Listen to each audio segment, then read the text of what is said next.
Before Master passed away, this is the memento he left for me along with the sword. Wielding a sword for over 100 years, I have reached the pinnacle of swordsmanship. The swordsman coughed up a mouthful of fresh blood. Facing imminent death, everything becomes meaningless. I regret living a life obsessed with the sword. The red-haired youth collapsed on the ground, secretly wishing, if only I could live a normal life. Another white-haired youth looked down with disdain. What? He roared. The child of the woman who ruined our clan. It's already a blessing that you haven't been expelled. Saying that, he directly struck the red-haired youth, making him stumble and fall. The Sichuan Tang clan, a renowned clan famous for poisons and hidden weapons, had fallen. The one who brought them down was one of the new powers of the martial world, Heaven's Brilliance Demon Lord Yun Jung-yuk. If he set his eyes on any woman, he would propose marriage. And if ignored or rejected, he would use force to take her. Yun Jung-hyuk's tyranny had reached the Sichuan Tang clan, and the poisoned phoenix Tang Jihye became his target. Facing the Heaven's Brilliance Demon Lord who came to seize someone, the Sichuan Tang clan poured all its strength into resisting. But in the end, after exhausting all their resources, they were left with only destruction. On the ancient eaves, a black crow let out a mournful cry. A brutal punch landed directly on Yeongmyeong's face. Collapsed on the ground, he could only resignedly listen to the taunts from the white-haired bully. How can you collapse already? There's still a long way to go. He gritted his teeth and endured, his eyes blazing with anger and resentment. The white-haired one continued to hurl insults. What can you do by glaring? If you feel wronged, go blame your mother. Lying sprawled on the ground, Yeongmyeong desperately watched the backs of the bullies, thinking to himself, this is my daily life. Everything stemmed from the fact that his mother had attracted the attention of the Heaven's Brilliance Demon Lord, causing the entire clan to be destroyed. The harsh words and hateful hands aimed at his mother had finally reached him. That mother was none other than the poisoned phoenix Tang Jihye. As soon as she saw her son return bruised and battered, Tang Jihye rushed over in a panic. What happened to your face? Did something happen? Yeongmyeong quickly scratched his head, forced a smile to reassure his mother. It's nothing. But then a violent cough betrayed everything, terrifying Tang Jihye. You're lying. Did those kids bully you? She pressed. But he still denied. No. I just fell while playing with friends. Tang Jihye looked at her son with a heavy heart. What if your face gets scarred? The boy gently replied. I'll be more careful next time. He removed his mother's hand and firmly said, so, you don't need to worry. Yeongmyeong bowed to his mother then quietly turned away. Tang Jihye could only stand and watch her son's small back, with eyes full of worry and helplessness. Son, have you eaten yet? She called after him, but only received the answer. I don't feel like eating. I'm going to rest for a bit. The boy lay curled up on the bed, facing both physical and emotional pain alone. He closed his eyes, telling himself in the darkness, I know it's not your fault, Mom. But I don't know who to complain to, because speaking up only brought revenge, and his father also met such a tragic end. Lying slumped on the floor, Yeongmyeong desperately thought to himself, even if we leave the Tang family, who will protect my mother and me? A tear rolled down his cheek as he wondered, if father were here, would things be different? A flood of memories suddenly rushed back. A beautiful sunny day, which was also a horrific day. In the past, Yeongmyeong had taken a devastating punch to the stomach. The white-haired leader sneered, Hey kid, don't overreact like that. He grabbed Yeongmyeong's hair and yanked his head back. Don't act like you're about to die. This is just the beginning. Surrounded and beaten, Yeongmyeong could only silently wonder, how much longer do we have to live like this? The whole group rushed in to gang up on the weak youth. The big guy spoke up to intervene. Hey, that's enough. Stop it. But the white-haired one brushed him off, opening a box of acupuncture needles. I've prepared thoroughly to play with Yeongmyeong. Don't bruise him before we even start. The girl in the group excitedly held up another box, making the big guy sigh in exasperation. Not again. What is it this time? That person was Tang Yeongryong, smirking. Since we're about to participate in the clan head competition, shouldn't we test the poisons we'll be using? A drop of greenish-blue poison dripped from the needle tip, and everyone held their breath and watched. The big guy pinned the utterly panicked Yeongmyeong to the ground. He was Tang Jonggil, saying coldly, one wrong needle could cripple you. Be grateful I'm holding you tight. Tang Yeongryong approached with the poisoned needle, falsely reassuring. Yeongmyeong, I won't kill you. As long as it works, you'll get the antidote. So, Yeongmyeong gritted his teeth and endured as the needle tip drew near. You mustn't die. Understand? Tang Yeongryong growled with a sadistic smile. The sharp, cold needle pierced through Yeongmyeong's skin. Tang Yeongryong exclaimed with delight as the poison spread. Oh my! The skin reacted immediately. Youngmyung, endure it, you can do it. In Youngmyung's fading eyes, the image of his tormentor, Tang Youngryong, still lingered. A pained, desperate scream echoed, then died out amidst the cold rain. Youngmyung's small body collapsed onto the waterlogged ground. The poison spread, and the child's consciousness slowly sank into darkness. If I just close my eyes and give up like this, perhaps it would be much more peaceful, Youngmyung thought to himself. But the image of his kind mother, Tang Jihye, appeared, holding his soul back. Then who will protect mother? Youngmyung gritted his teeth, hating his own weakness. If only he could stand up against those bastards, the specters of bullying still etched in his mind. I just want to become strong enough to protect mother and myself. I want to live a normal life. Suddenly, a sword radiating dazzling light appeared right before him. Youngmyung was stunned, not understanding what was happening. He wondered, a sword? Youngmyung's shadow stretched long on the ground. He wondered how long the sword had been there. Though unfamiliar, he felt an indescribable sense of familiarity, as if, without hesitation, his hand reached out and gripped the sword hilt. A flood of unfamiliar memories rushed in, and Youngmyung realized, it's mine. After more than 100 years of sword training, a vision appeared, a great swordsman with a scarred body, who had dedicated his life to pursuing the way of the sword. I reached that realm, sword form initiated. All things returned to their origin. The sword path opened, dazzling light shone, a supreme sword technique, shattering heaven and earth. The swordsman looked up, pondering, all of this, just to achieve one single thing. He stood amidst the desolation, his sword Dao at its peak, yet the path ahead was dim. But the outcome, caught, was truly meaningless. Even having reached the pinnacle of the sword Dao, he could not prevent the approaching death. Regret enveloped him. If I could live again. His final thought was transmitted into the dying child. I want to live a normal life. In this life, Tang Youngmyung remembered everything. He was the swordsman of the previous life, and also Tang Youngmyung of this life. The soul of the past life's swordsman reappeared, majestic and powerful. His eyes were sharp, containing the entire essence of swordsmanship. His figure moved, leaving faint after-images in the space of consciousness. The past life's hand reached out, carrying boundless power. Pure energy from the swordsman's soul flowed directly into Tang Youngmyung's body. His final instruction echoed, from now on, live a normal life. Everything was still. Morning dew clinging to a green leaf. Dawn illuminated the eaves of the Tang clan. His mother called out worriedly, where are you going when you were so badly injured yesterday? But Tang Youngmyung simply replied, don't worry, mother. Tang Youngmyung reassured his mother that nothing worrisome would happen. He smiled and said, well then, I'll go and be back. His figure gradually disappeared, leaving his mother still watching with worry. Elsewhere, under a shaded tree, Moonchan irritably wondered, Youngmyung isn't hiding from us today, is he? His accomplice replied, we beat him to a pulp. If he doesn't want his mother to see that pathetic state, he'll show up. Moonchan smirked. That kid's got guts after all. Guts for what? He grinned sinisterly. It doesn't matter. If he shows up, we'll give him a proper beating. And if not, we'll gather the kids and mock him. Laughing gleefully, his accomplice suddenly flinched. Oh, he's here. A figure in a purple martial uniform was slowly approaching. From a tree branch, a voice called out, you're really late. Tang Youngryong jumped to the ground, playfully saying, I was worried you wouldn't come. Then that person suddenly turned, waving and calling out loudly, hey Youngmyung, over here, hurry up. From behind, Tang Youngmyung indeed appeared, his eyes sharp, completely unlike before. A burly bully stepped forward, stomping his foot on the ground. Moonchan turned to Tang Youngryong. Youngryong, you must have had a tough time. He turned to Youngmyung, astonished. How do you look completely unharmed? Youngmyung replied coldly. That much won't injure me, Moonchan. All three bullies were struck silent by Youngmyung's aura and words. Moonchan mocked. Ha, what's the guy who was groaning in pain yesterday saying now? Youngmyung smirked in response. That's right, that's all, isn't it?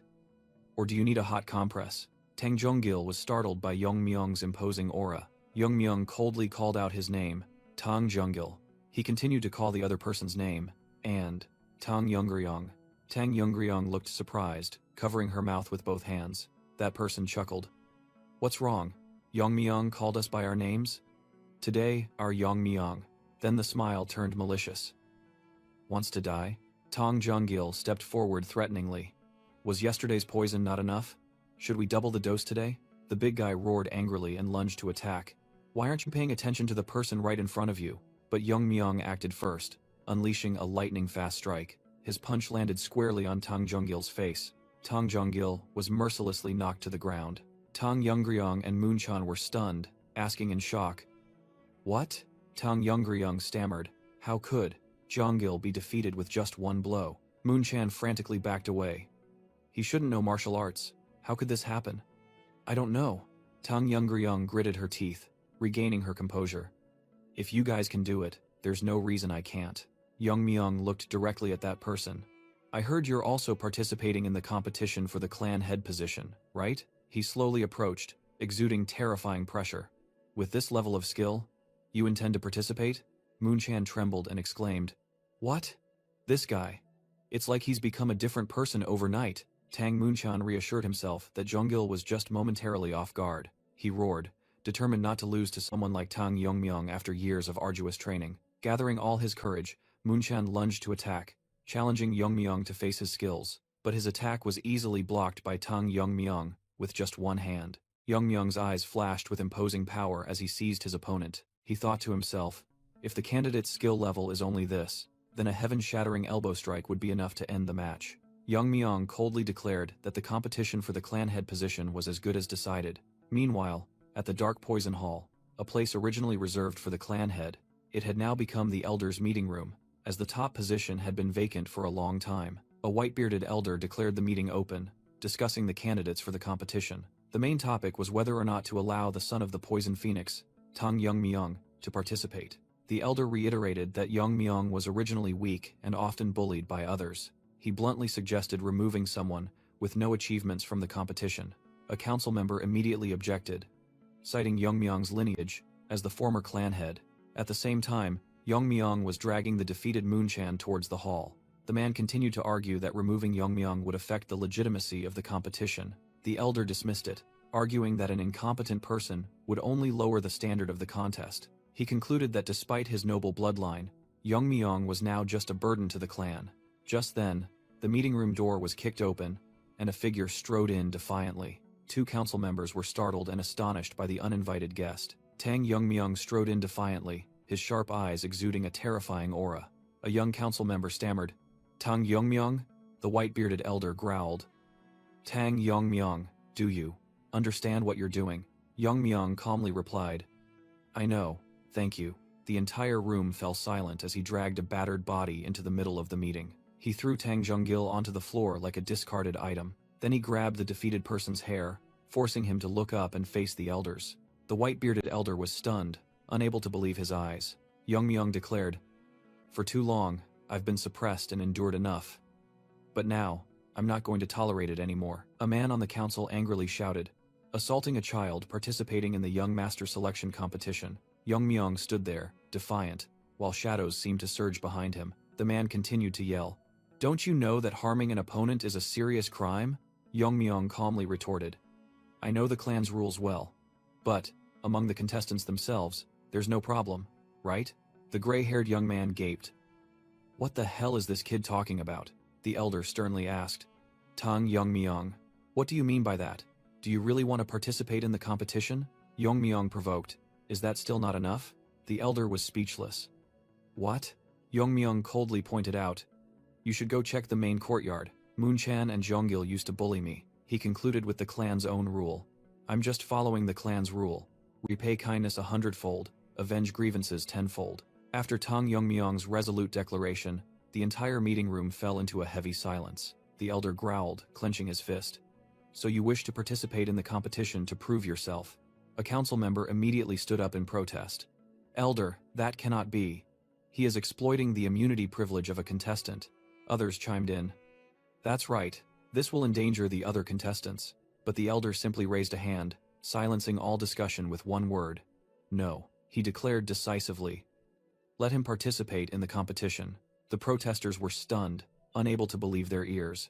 "Elder?" With fiery eyes, he questioned, "Why should we stop a child who is qualified and willing to participate?" The elder thought to himself, his sharp gaze fixed on him.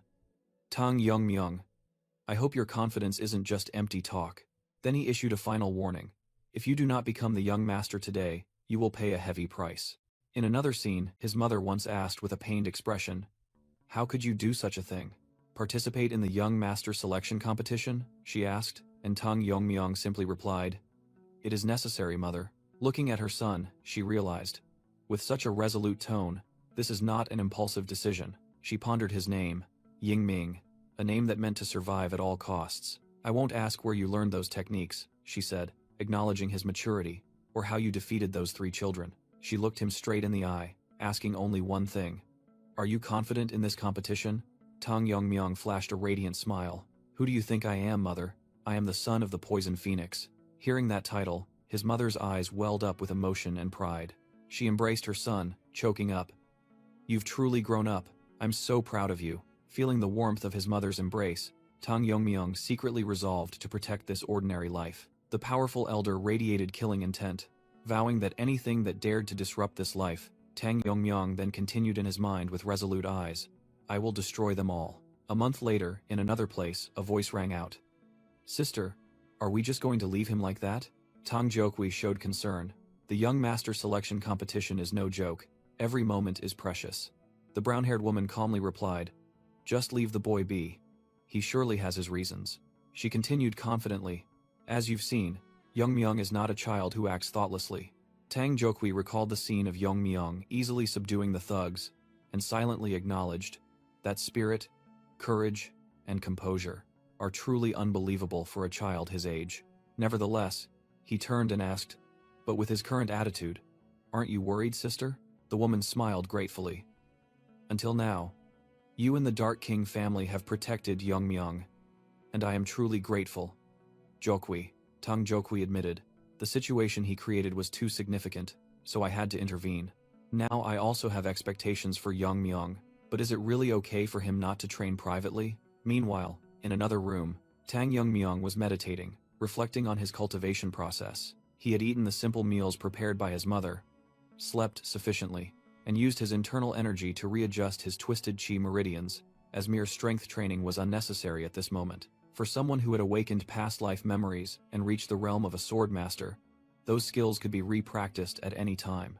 However, the crucial thing now was to strengthen the vessel containing that power, his body. At the tender age of 12, his entire body's meridians were not yet too clogged with impurities. When his level skyrocketed, a transformation would occur.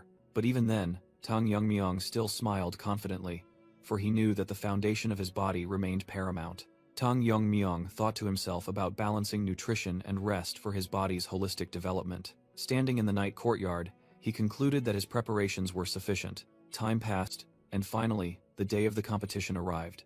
In his new attire, Tang Yongmyong formally bowed. Mother, I'm leaving now. Tang Jihe instructed her son. Yes, take care of yourself. She turned to smile at Tang Jokwi and bid him farewell. Tang Jokwi urged, Let's go, then walked forward with Tang Yongmyong. Tang Jihe watched her sons retreating back, proudly thinking that her Longriang had truly grown up. She smiled wistfully, wishing her deceased husband could see their son now. At the Dark King Hall, the atmosphere was already bustling with contestants arriving from all over. Upon arrival, Tang Yongmyong looked at the plate of rice cakes and wondered if he had come too early. He calmly sat down on the steps to eat a rice cake, calculating that the competition wouldn't start for another half an hour. Suddenly, a voice rang out from a crowd.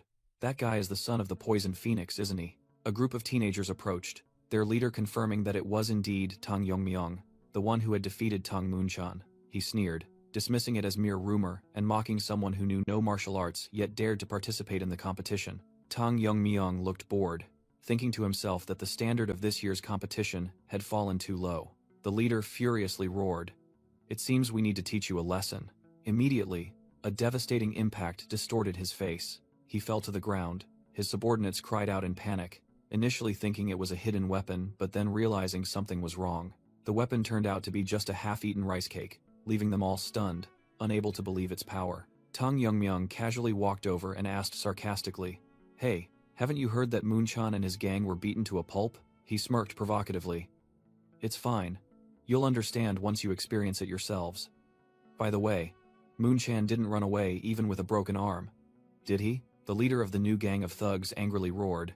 You guys are participants in the competition, so you won't run away, will you? He ordered his entire group to charge, determined to devour Tang Yongmyong alive. But in the blink of an eye, all of them were struck down by terrifying speed.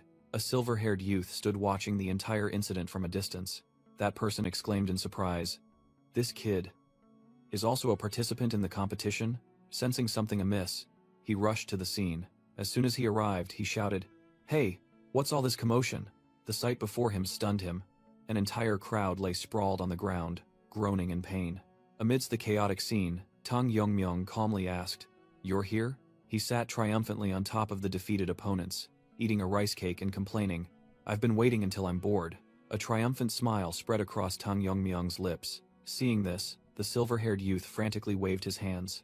"Ah, don't misunderstand. They started it first. Please go easy on me." He could only cover his face, helpless in the face of the ironic situation. Meanwhile, in the Elder's meeting room, a member angrily reported, "Great Elder, we cannot overlook this. How can so many people be injured right before the competition?" That person continued to present before Great Elder Tang Sokjung. "If such a person becomes the young master, our clan will surely face great disaster." After a moment of contemplation, Tang Sokjung declared, "Let's change one of the competition rules." At the arena, a pink-haired girl was explaining, "How is the competition conducted? They will undergo 2 to 3 years of training, then duel." Suddenly, a mysterious masked person interrupted, making the girl jump and ask, "Who are you?" Receiving the calm reply, "You asked, so I answered." The person with purple hair asked in surprise, "I heard the competition details are a secret. How do you know?" Her pink-haired friend proudly explained, "My father works in the general manager's office, so he gave me a little hint. Information is crucial, you know." Suddenly, a voice echoed from the high platform, demanding silence from everyone. The newcomer introduced himself as Black King clan leader Tang Jokwai, the supervisor of this competition. The crowd immediately buzzed with excitement, admiring the youngest clan leader in the family's history. Tang Jokwai began to explain that the competition would last 4 years, with the first 3 years dedicated to training in throwing techniques, hidden weapons, and poison concoction. Comprehensive training was conducted to prepare the participants. He announced that after the training period concluded, the official competition would begin. The pink-haired girl whispered to her friend, guessing it would be a duel. Unexpectedly, Great Elder Tang Sokjung interjected, declaring that the competition would take the form of goo poison. The two girls were stunned by the horrifying announcement. All the participants were aghast, unable to believe their ears upon hearing the 2 words goo poison. The goo poison match was explained as a battle to the death, where participants had to slaughter each other until only one survivor remained. Tang Sokjung explained that the original rules had been changed due to the recent incident that caused many to drop out. He alluded to Tang Yongmyong's brawl, fearing similar incidents would recur if the old rules remained. Therefore, it's all because of Tang Yongmyong that the format has been changed so everyone can go all out. Tang Sokjung emphasized that the position of young master was no joke, but a life-risking ritual to find the strongest individual. He proclaimed that the winner would possess everything of the Sichuan Tang family. The roll call of those likely to survive began, with the first name being Tang Jungil. The next name announced was Tang Munchan. Tang Yongryong was the first name called out on the list of formidable contenders. Next was Tang Sokchun, with a scowling expression. Following him was Tang Goklin, who possessed a chillingly sinister smile. And finally, the only one left on the list was Tang Yongmyong. Tang Yongmyong merely smirked, thinking to himself, "Well, it doesn't seem too difficult." Meanwhile, at the headquarters of the Dark Moon Sword Sect, a secret meeting of the Black Death Alliance was underway. An elder began, reminding everyone of the Tang clan's recent schemes. A member confirmed that information about the Young Master Selection competition had been announced a few days prior. The elder continued, stating that the Tang family's most elite children had set off in carriages. He affirmed that their leader, Yu Giljun, was temporarily leaving them alone for a greater purpose. Another warrior analyzed, suggesting that these children were the future of the Tang family, a fatal weakness. A mysterious woman smiled, agreeing with the elder's assessment.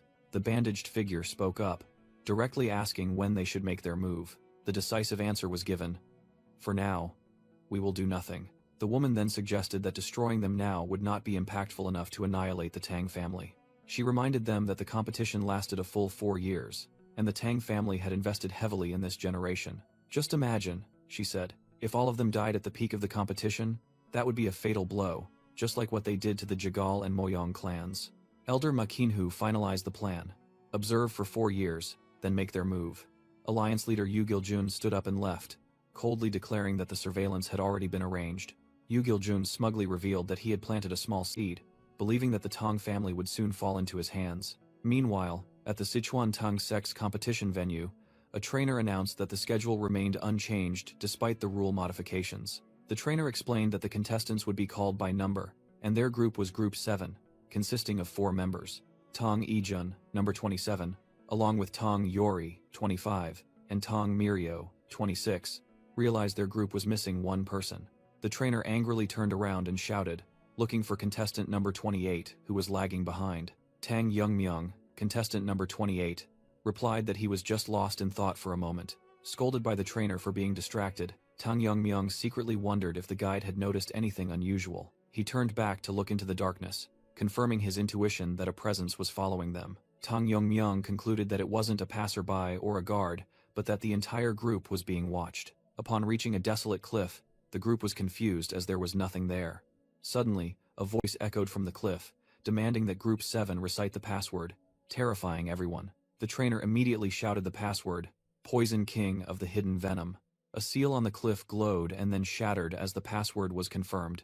Tang Yori and Tang Ijun gaped in astonishment at the mystical sight. Tang Youngmyung and Tang Mirio also couldn't hide their stunned expressions. From within the light, a voice rang out along, with the sound of a fan opening.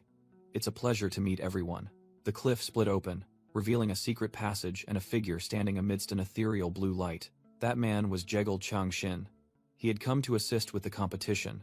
His Jegal family was once one of the 5 great clans, but it declined after being destroyed by the Heaven's Brilliance Demon Lord. To repay the Tang family's life-saving grace, the Jegal family used their formation to protect the contestants from external intrusion. Tang Ijun exclaimed in astonishment, "This is the Jegal family's formation. It's impossible to distinguish time or space." Amidst the group's awe, Tang Mirio secretly thought, they can do something like this. And Tang Youngmyung, what's wrong with him? The person Tang Mirio was observing, Tang Youngmyung, looked completely distracted, not focused at all. Memories of the carriage ride flooded back, as the trainer announced, "Once we arrive, you will work together for 3 years. Why don't you introduce yourselves first?" The 4 members of Group 7, including Tang Youngmyung, Tang Ijun, Tang Yori, and Tang Mirio, looked at each other in silence. A voice spoke up, asking Tang Youngmyung directly, "You are Tang Youngmyung, aren't you?" Tang Yori cheerfully introduced herself. "I'm Tang Yori. I've heard of you for a long time. Surely no one attending the competition doesn't know about your battle that day." Tang Ijun also added, "I'm Tang Ijun. Nice to meet you. You're really famous." The carriage continued to roll, and the question was posed. "You're the one who put Tang Yongryung in that state, aren't you?" Tang Yori warned anxiously, "You're really bold. Do you know his great-grandfather is one of the 3 great elders? You'll be safe for 4 years of competition. But after that..." Returning to the present, Tang Youngmyung irritably retorted, "What are you all talking about? Is it my fault that the competition turned into a goo poison trial?" Tang Yori quickly waved her hand. "The rule changes are surprising, but I don't mean to blame you. Still, I want to debate about it." While Tang Ijun tried to mediate, "Come on, we're on the same team now." Tang Mirio brushed him off. "No, I want to debate." Tang Mirio angrily pointed at Tang Youngmyung. "Look at that face. Is that the face of someone who caused trouble?" Tang Youngmyung merely snorted, making Tang Mirio even more furious. "What? Are you mocking me?" Tang Mirio grumbled to herself as the group walked. "Others might let it slide, but I won't. I've prepared so much for today." Sensing the hostile gaze, Tang Youngmyung suddenly stopped and turned to look at Tang Mirio, who was glaring at him. Due to the sudden stop, Tang Mirio crashed into him, letting out a yelp of pain. Tang Mirio rubbed her head, grumbling, "Hey, why did you suddenly stop?" But then fell silent when she saw Tang Youngmyung's expression. The whole group stared blankly ahead, where trainer Jegal Changshin had vanished without a trace. Tang Ijun cried out in panic. "He was just right in front of us. How did he disappear?" Tang Mirio worried that if they got lost in the formation, they might get stuck in a spatial rift, but then wondered if trainer Jegal had perhaps fallen into his own trap. But then she dismissed it, realizing that the more important thing was how to get the group out. Tang Yori naively suggested they just stand still and wait for someone to rescue them, making Tang Ijun exclaim, "Are we really stuck here?" While Tang Yori asked if anyone understood formations, Tang Mirio noticed Tang Youngmyung and wondered why he could be so calm. Elsewhere, Jegal Changshin smugly thought that the children were surely panicking inside the Seven Locks illusory palace formation. Once inside, they couldn't escape without the caster. He secretly scoffed at the Tang family elders for being so petty, making him imprison an entire group just for one child. Jagal recalled Tang Sokjung's lucrative offer. If contestant number 28 was eliminated, the Jagal family would receive double the support. He told himself that this unfair competition would only harm the Sichuan Tang family, while his own clan would only benefit. Suddenly, an unimaginable event occurred, leaving Jagal Changshin stunned. He flinched when he heard a strange sound emanating from within the formation. Right before his eyes, Tang Yongmyung tore through space and appeared with the entire group, his expression terrifyingly calm. Jagal Changshin shrieked, stammering incoherently. "How can this be?" Tang Yongmyung coldly confronted him. "Trainer Jagal, what would happen if you left us behind?" Caught red-handed, Jagal broke into a sweat, stammering excuses that he had made a mistake because everyone hadn't coordinated well. He frantically wondered how Yongmyung could appear here when the formation had no flaws. Tang Yori joyfully asked for the secret, and Tang Yongmyung simply replied, "I cut through it." Tang Miryo snapped, saying it wasn't the time to be curious, and that they were lucky to have found the trainer. She raised her hand and pointed forward, urging the group on. "This time, don't lose sight of him again, stick close." "Huh?" Tang Miryo froze, as she realized the trainer had once again vanished without a trace. Tang Miryo screamed in panic. "He's gone again." Meanwhile, Tang Yongmyung smirked to himself. "Seen this yet?" Elsewhere, Jagal Changshin ran headlong, cursing under his breath. "Damn it, I can't believe a member of the Jagal clan like me has to flee within my own formation." He was still haunted by the child's eyes, an aura that couldn't be deceived. Finally, Jagal Changshin found the exit leading to the training grounds. He didn't hesitate for a moment, rushing straight through the spatial gate. As soon as he escaped, Jagal Changshin panted, reassuring himself that this place was safe enough. He was certain that no matter what method that kid used, he couldn't reach this place.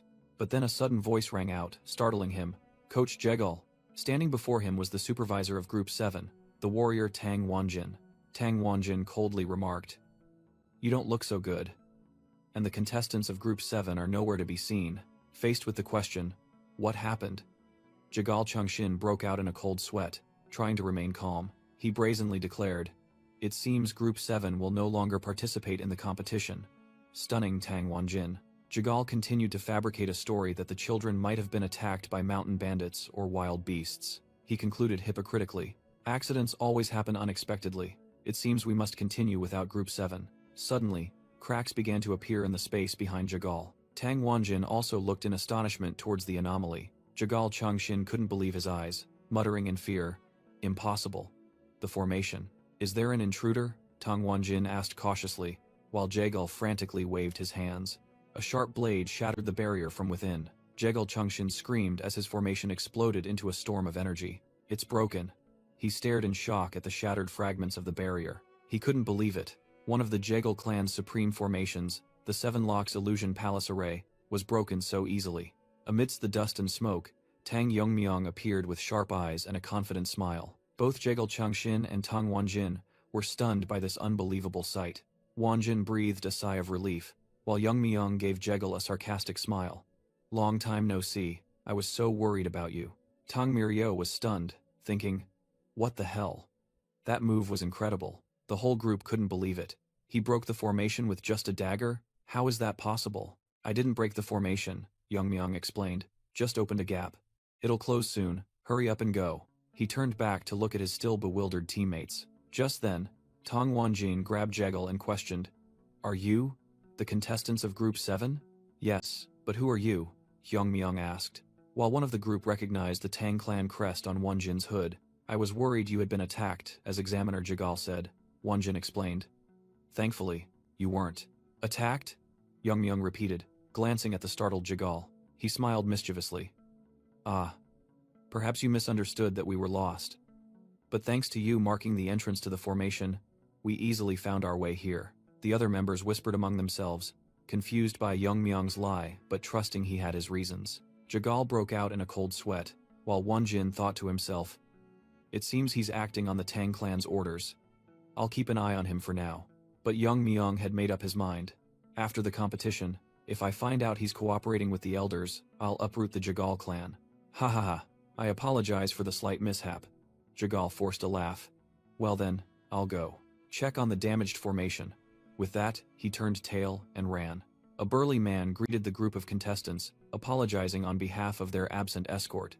The man introduced himself as Tang Wanjin, a member of the Bonghui Brigade, who would be responsible for their training. Tang Mirio was stunned, thinking, "The Bonghui Brigade? I heard they disappeared years ago." The Bonghui Brigade, a military force directly under the former young master of the Tang clan, was once the most formidable elite army. Tang Yongmyong picked his nose, muttering that the former young master was his mother, the Poison Phoenix. He casually asked Tang Wanjin why he wasn't in the Tang clan, and seemed to have never met him before. Tang Wanjin began to recount. "Many years ago, we fought a desperate battle to protect our master, the Poison Phoenix, against the Heaven's Brilliance Demon Lord." He recalled the tragic scene of the battle, bitterly admitting, "And we were utterly defeated." Returning to the present, Tang Wanjin and his brigade approached the children. He solemnly declared, "Because we failed to protect our master, now we are no different from sinners." Tang Wanjin quickly changed the subject, while Tang Ijon was still stunned by the two words sinners.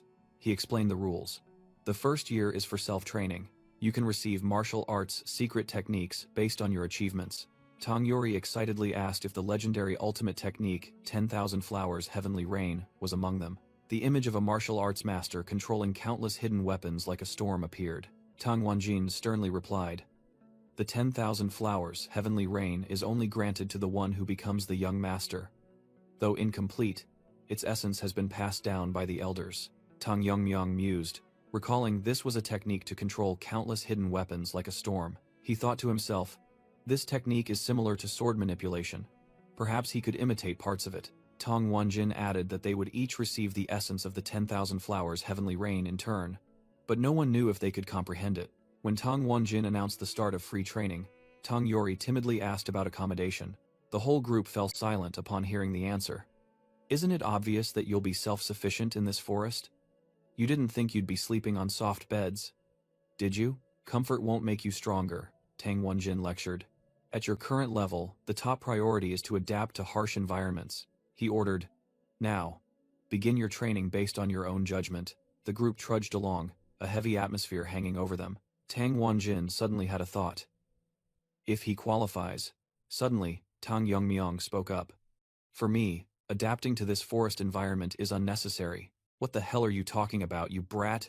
Tang Wanjin roared, his killing intent terrifying the entire group. But then he recalled how this child had broken the formation, secretly thinking he should test his true strength. Meanwhile, his panicked teammates covered Tang Yongmyong's mouth. "You idiot, who do you think you are?" Tang Wanjin offered a deal. "All right, if you pass the test, you can stay in the manor." He narrowed his eyes menacingly. "But if you fail, let's do it." Tang Yongmyong calmly accepted the challenge. Tang Wanjin explained the rules. The team members would throw hidden weapons, and the test would end if he blocked or dodged them within 5 steps. "We'll start as soon as your eyes are covered," he said, as Tang Yongmyong blindfolded himself. In the shadows, a Bonghui Brigade member clutched a throwing knife, ready in position. High on a tree branch, another assassin was also ready, aiming at the blindfolded target. From all directions, warriors took their positions, forming a deadly encirclement. Observing from afar, Tang Mirio whispered, "Is this possible? Moreover, why isn't anyone moving?" Suddenly, a light flashed in their eyes as they realized. Could it be? They're intentionally increasing the pressure over time? At that very moment, a shower of weapons was simultaneously unleashed from all sides. A barrage of darts, kunai, and hidden weapons shrieked through the air, converging on Tang Yongmyong. Blindfolded, Tang Yongmyong stood calmly amidst the downpour of hidden weapons. He silently counted the incoming weapons, 167 pieces. Then he smiled confidently. "A bit much, but this is a simple task."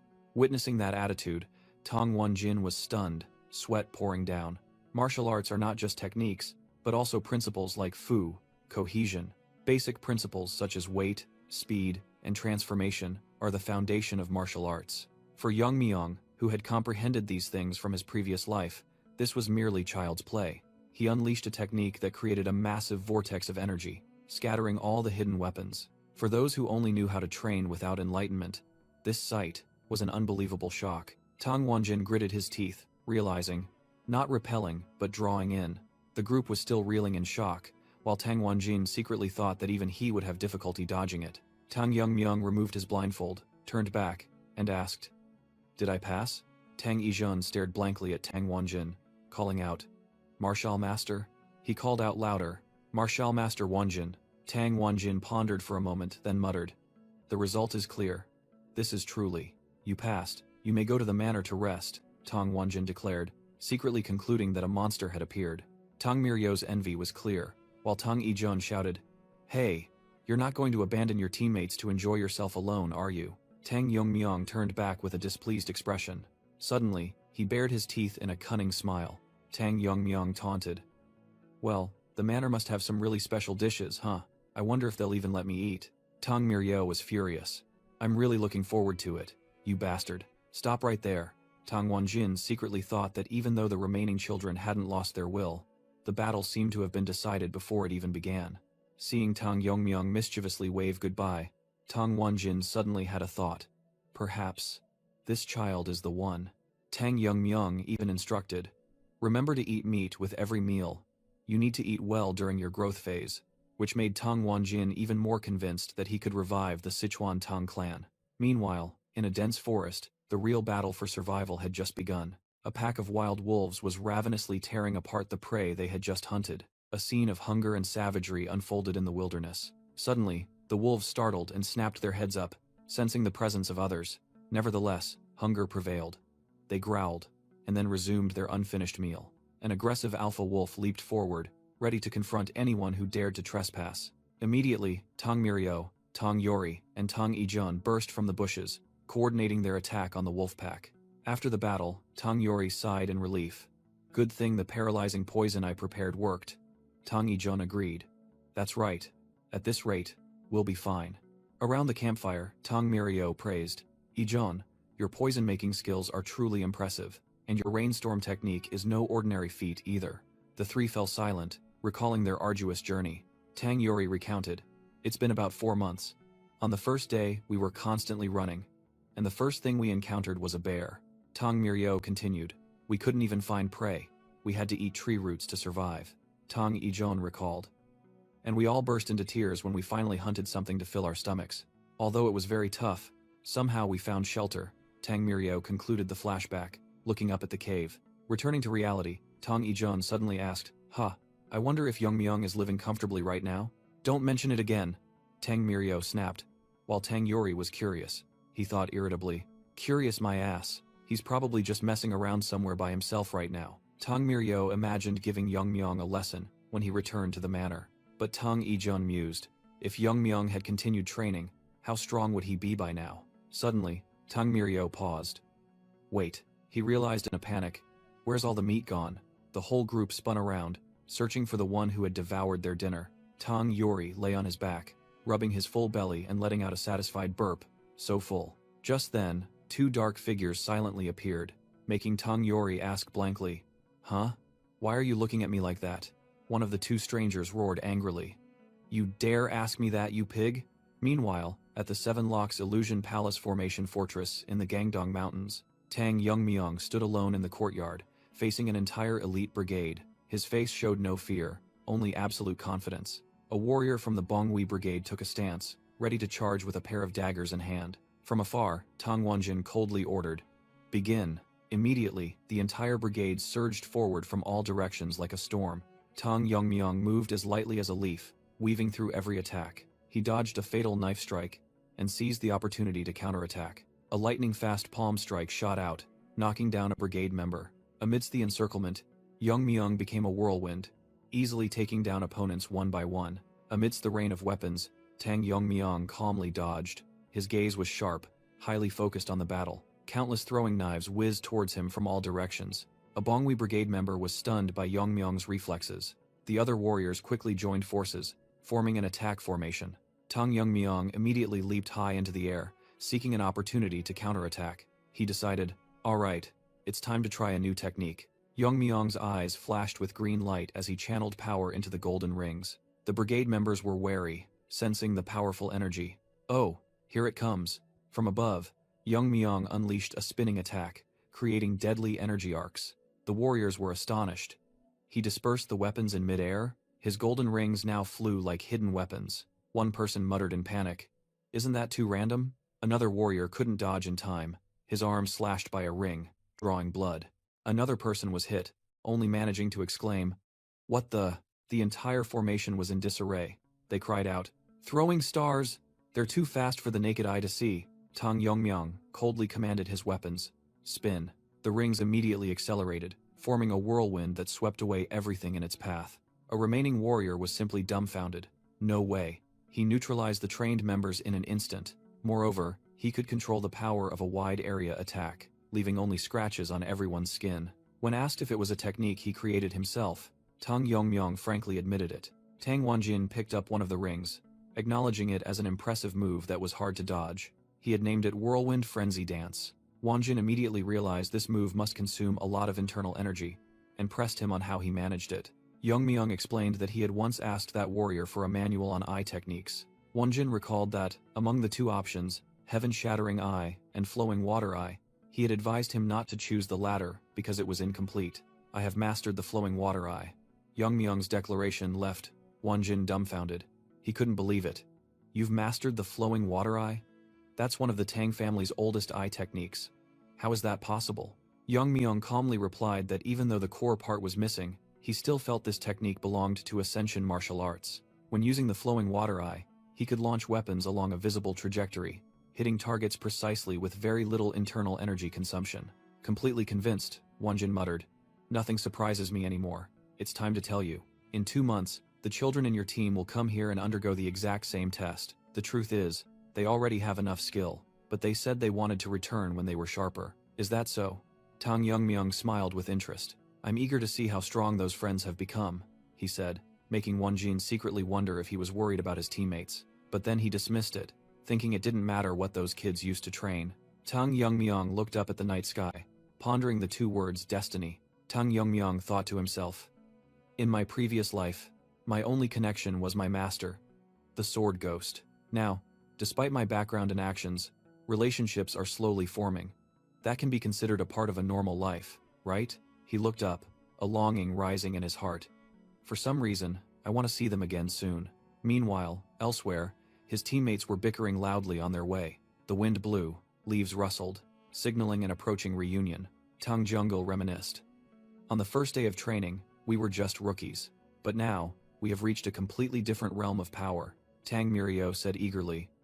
"Just thinking about seeing Yongmyang again, I'm really excited." Tang Yori, full of fighting spirit, declared, "I'm going to split his head in half." Tang Jonggil merely remained silent, his eyes filled with determination.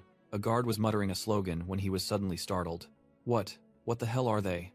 So terrifying," the guard exclaimed in horror, seeing the terrifying surge of power from Team 7. The whole team arrived in front of the Dark King's palace, calling out loudly, "Tang Yongmyang, come out now." But they were met only with an unusual silence, making Tang Mirio wonder, did he run away? "How boring, I still wanted to smash his head," that person sneered. That person turned to Tang Yijun, about to ask why he had been silent until now. Suddenly, Tang Yongmyang appeared from behind, grabbing Tang Yijun by the neck, to his astonishment. "I was just hiding to surprise you." "And what were you planning to do to my head?" Yongmyang asked, leaving the other two stunned. He flashed a wide, knowing grin. "How cute." After half a year apart, Tang Yongmyang's friends have returned from training. Tang Yijun was startled to see a familiar figure suddenly appear right in front of him. Tang Yori mischievously put her arm around the pouting Tang Mirio, challenging Yongmyang to show off the results of his training. Faced with Yongmyang's imposing aura, the pink-haired girl quickly waved her hands, stammering that they were just joking. Tang Yijun was astonished to realize he hadn't sensed his approach at all. The pink-haired girl also gritted her teeth, silently admitting that even with their honed senses, they were still inferior. Tang Yori seriously wondered about the power disparity and what Yongmyang had been doing all this time. She couldn't help but notice that he had grown taller, and his face had become more masculine. Tang Yijun blushed in embarrassment, blaming himself for the strange thoughts that had just crossed his mind. Tang Yongmyang smiled, reassuring them that everyone had become much stronger than before. He smugly added that they only seemed weaker because he was there. Witnessing Yongmyang grinning as he put his arms around his two friends, Tang Yijun helplessly thought that his nature hadn't changed at all. Meanwhile, elsewhere, a secret meeting was taking place under the cover of night. A long-bearded man greeted the newly arrived guest, who was called Jonju. Jonju got straight to the point, asking about the outstanding individuals in the training session. A female supervisor began reporting on participant number 2, a girl with astonishing progress. That girl fought not because she wanted to become stronger or to survive. Rather, She seemed to be fueled by a deep hatred aimed at someone. Another man interjected, stating that when it came to championship contenders, participant number 10 could not be overlooked. He was a formidable youth who had passed the warrior's test in just 1 month. Jeonju thought to himself that while participant numbers 2 and 10 were very prominent, there were still other options. However, the image of participant number 28 still haunted his mind, making others seem mediocre. He recalled that Tang Yongmyong breaking Jegul Chungshin's formation was shocking enough, but when he spied on him, he was even more horrified to see him display skills that even masters would find impossible. Jeonju broke out in a cold sweat, fearing that recruiting participant number 28 was too risky and that his plot had been discovered. A man with a goatee saw Jeonju's troubled expression and asked what was wrong. Jeonju quickly dismissed it, forcing a smile and saying that his group had no one outstanding. The man with the goatee suggested eliminating participant number 28 and finding a more easily controllable puppet, such as participant number 2. He revealed that participant number 2 had a scar on her face, believing it would be easy to sway the heart of such a child. The Jegul clan's mastermind began outlining the plan. Help this child win the competition and then marry her to his granddaughter. That way, the Jegul clan would become an influential in-law, gaining the right to interfere in the Tang clan's affairs. Gradually increasing their influence, they would eventually merge the Tang clan into their main family. That was precisely why they supported the Tang clan's young master selection competition. After the plan was agreed upon, the mastermind declared the meeting concluded. But as he left, he secretly devised a backup plan. If participant number 28 survived, use his grudges to entice him. Standing outside, he laughed maniacally, pleased with his killing 2 birds with 1 stone plan. Meanwhile, at the Tang clan's training ground, Tang Yongmyong stood alone in the vast courtyard. In another corner, a dart was thrown, hitting the bullseye of the target. Tang Yijun cheered proudly, boasting that the entire team had doubled their training intensity. Even so, he secretly thought that nothing could compare to a good night's sleep. The pink-haired person asked, "Did Yijun and Yongmyong go to the lab today?" Tang Mirio replied worriedly, "Yes." Yijun stormed in there, swearing to kill someone. "Will it be all right?" After all, Yijun is the best at concocting poisons. Meanwhile, in the lab, Tang Yijun proudly showed off. "See? This is the poison I poured my heart and soul into creating." The red-haired teammate unexpectedly picked up the bowl of poison, making Yijun ask in surprise, "You can't ignore it, can you? What are you doing?" Tang Yijun cried out in alarm as the other person drank the bowl of poison dry. "Why did you drink it, you lunatic?" He grabbed his teammate, shaking him frantically. "Spit it out, you'll die like this." The red-haired person puffed out his cheeks, trying to hold it in. Tang Yijun feared. "Wait, is the poison taking effect?" Suddenly, the red-haired person spat a cloud of green poisonous smoke into Tang Yijun's face. Tang Yijun fell sprawling, while the other person stood up, dusted himself off, and casually asked, "Hey, why do you keep shaking people like that?" That person was completely unharmed after drinking the potent poison. A confident smile spread across that person's lips. Tang Yijun cried out in tears. "This poison is weaker than expected? What are you talking about? That's a poison that can melt internal organs." The red-haired person looked down and innocently asked, "But why are you fine?" Then that person smirked provocatively. "What's wrong? Perhaps your poison is just trash?" The taunt echoed, making Tang Yijun tremble with rage. Elsewhere, Tang Mirio screamed in her imagination, "Ah, why isn't he dead?" While the pink-haired person calmly replied, "It seems it's not working for some reason." Back in the lab, the red-haired person picked up the bowl of poison again and drank it heartily, like wine. That person held out the empty bowl and asked, "Any more?" "It doesn't affect me at all. I have nothing left to feed you, you bastard." Tang Yijun roared. Tang Yijun slammed the table angrily. "Damn it, why isn't it working? Are you immune to all poisons?" Tang Yongmyong explained. "It's a bit different from being immune to all poisons. This is the Tang clan's core technique, the poison refinement art. It's strange for a poison user to poison themselves." He reasoned that if one was called a master of poisons, they should be able to control even the poisons that entered their own body. Just as expected, Tang Yongmyong said confidently, "The poisons that enter my body are all converted into internal energy. Within a certain limit, they are no different from spirit pills." Meanwhile, Tang Yijun could only bury his face in the table, unable to believe what he was witnessing. Tang Yongmyong concluded, "Now, weak poisons no longer have any effect. I need stronger ones." He secretly thought about the obstacles ahead, the elders and the clan, even though he could defeat them at any time. But if the Heesha alliance, under the Heaven's Brilliance Demon Lord, invaded, he couldn't guarantee the outcome. Even without personal enmity, The Heisha Alliance's division of Sichuan was something that could not be ignored. Their leader, Yu Giljun, was a genius who had destroyed 3 of the 9 great sects. If it were my previous life, I could easily confront him, Young Myung thought. But now I need to become even stronger. At that moment, Tang Yijon muttered dejectedly.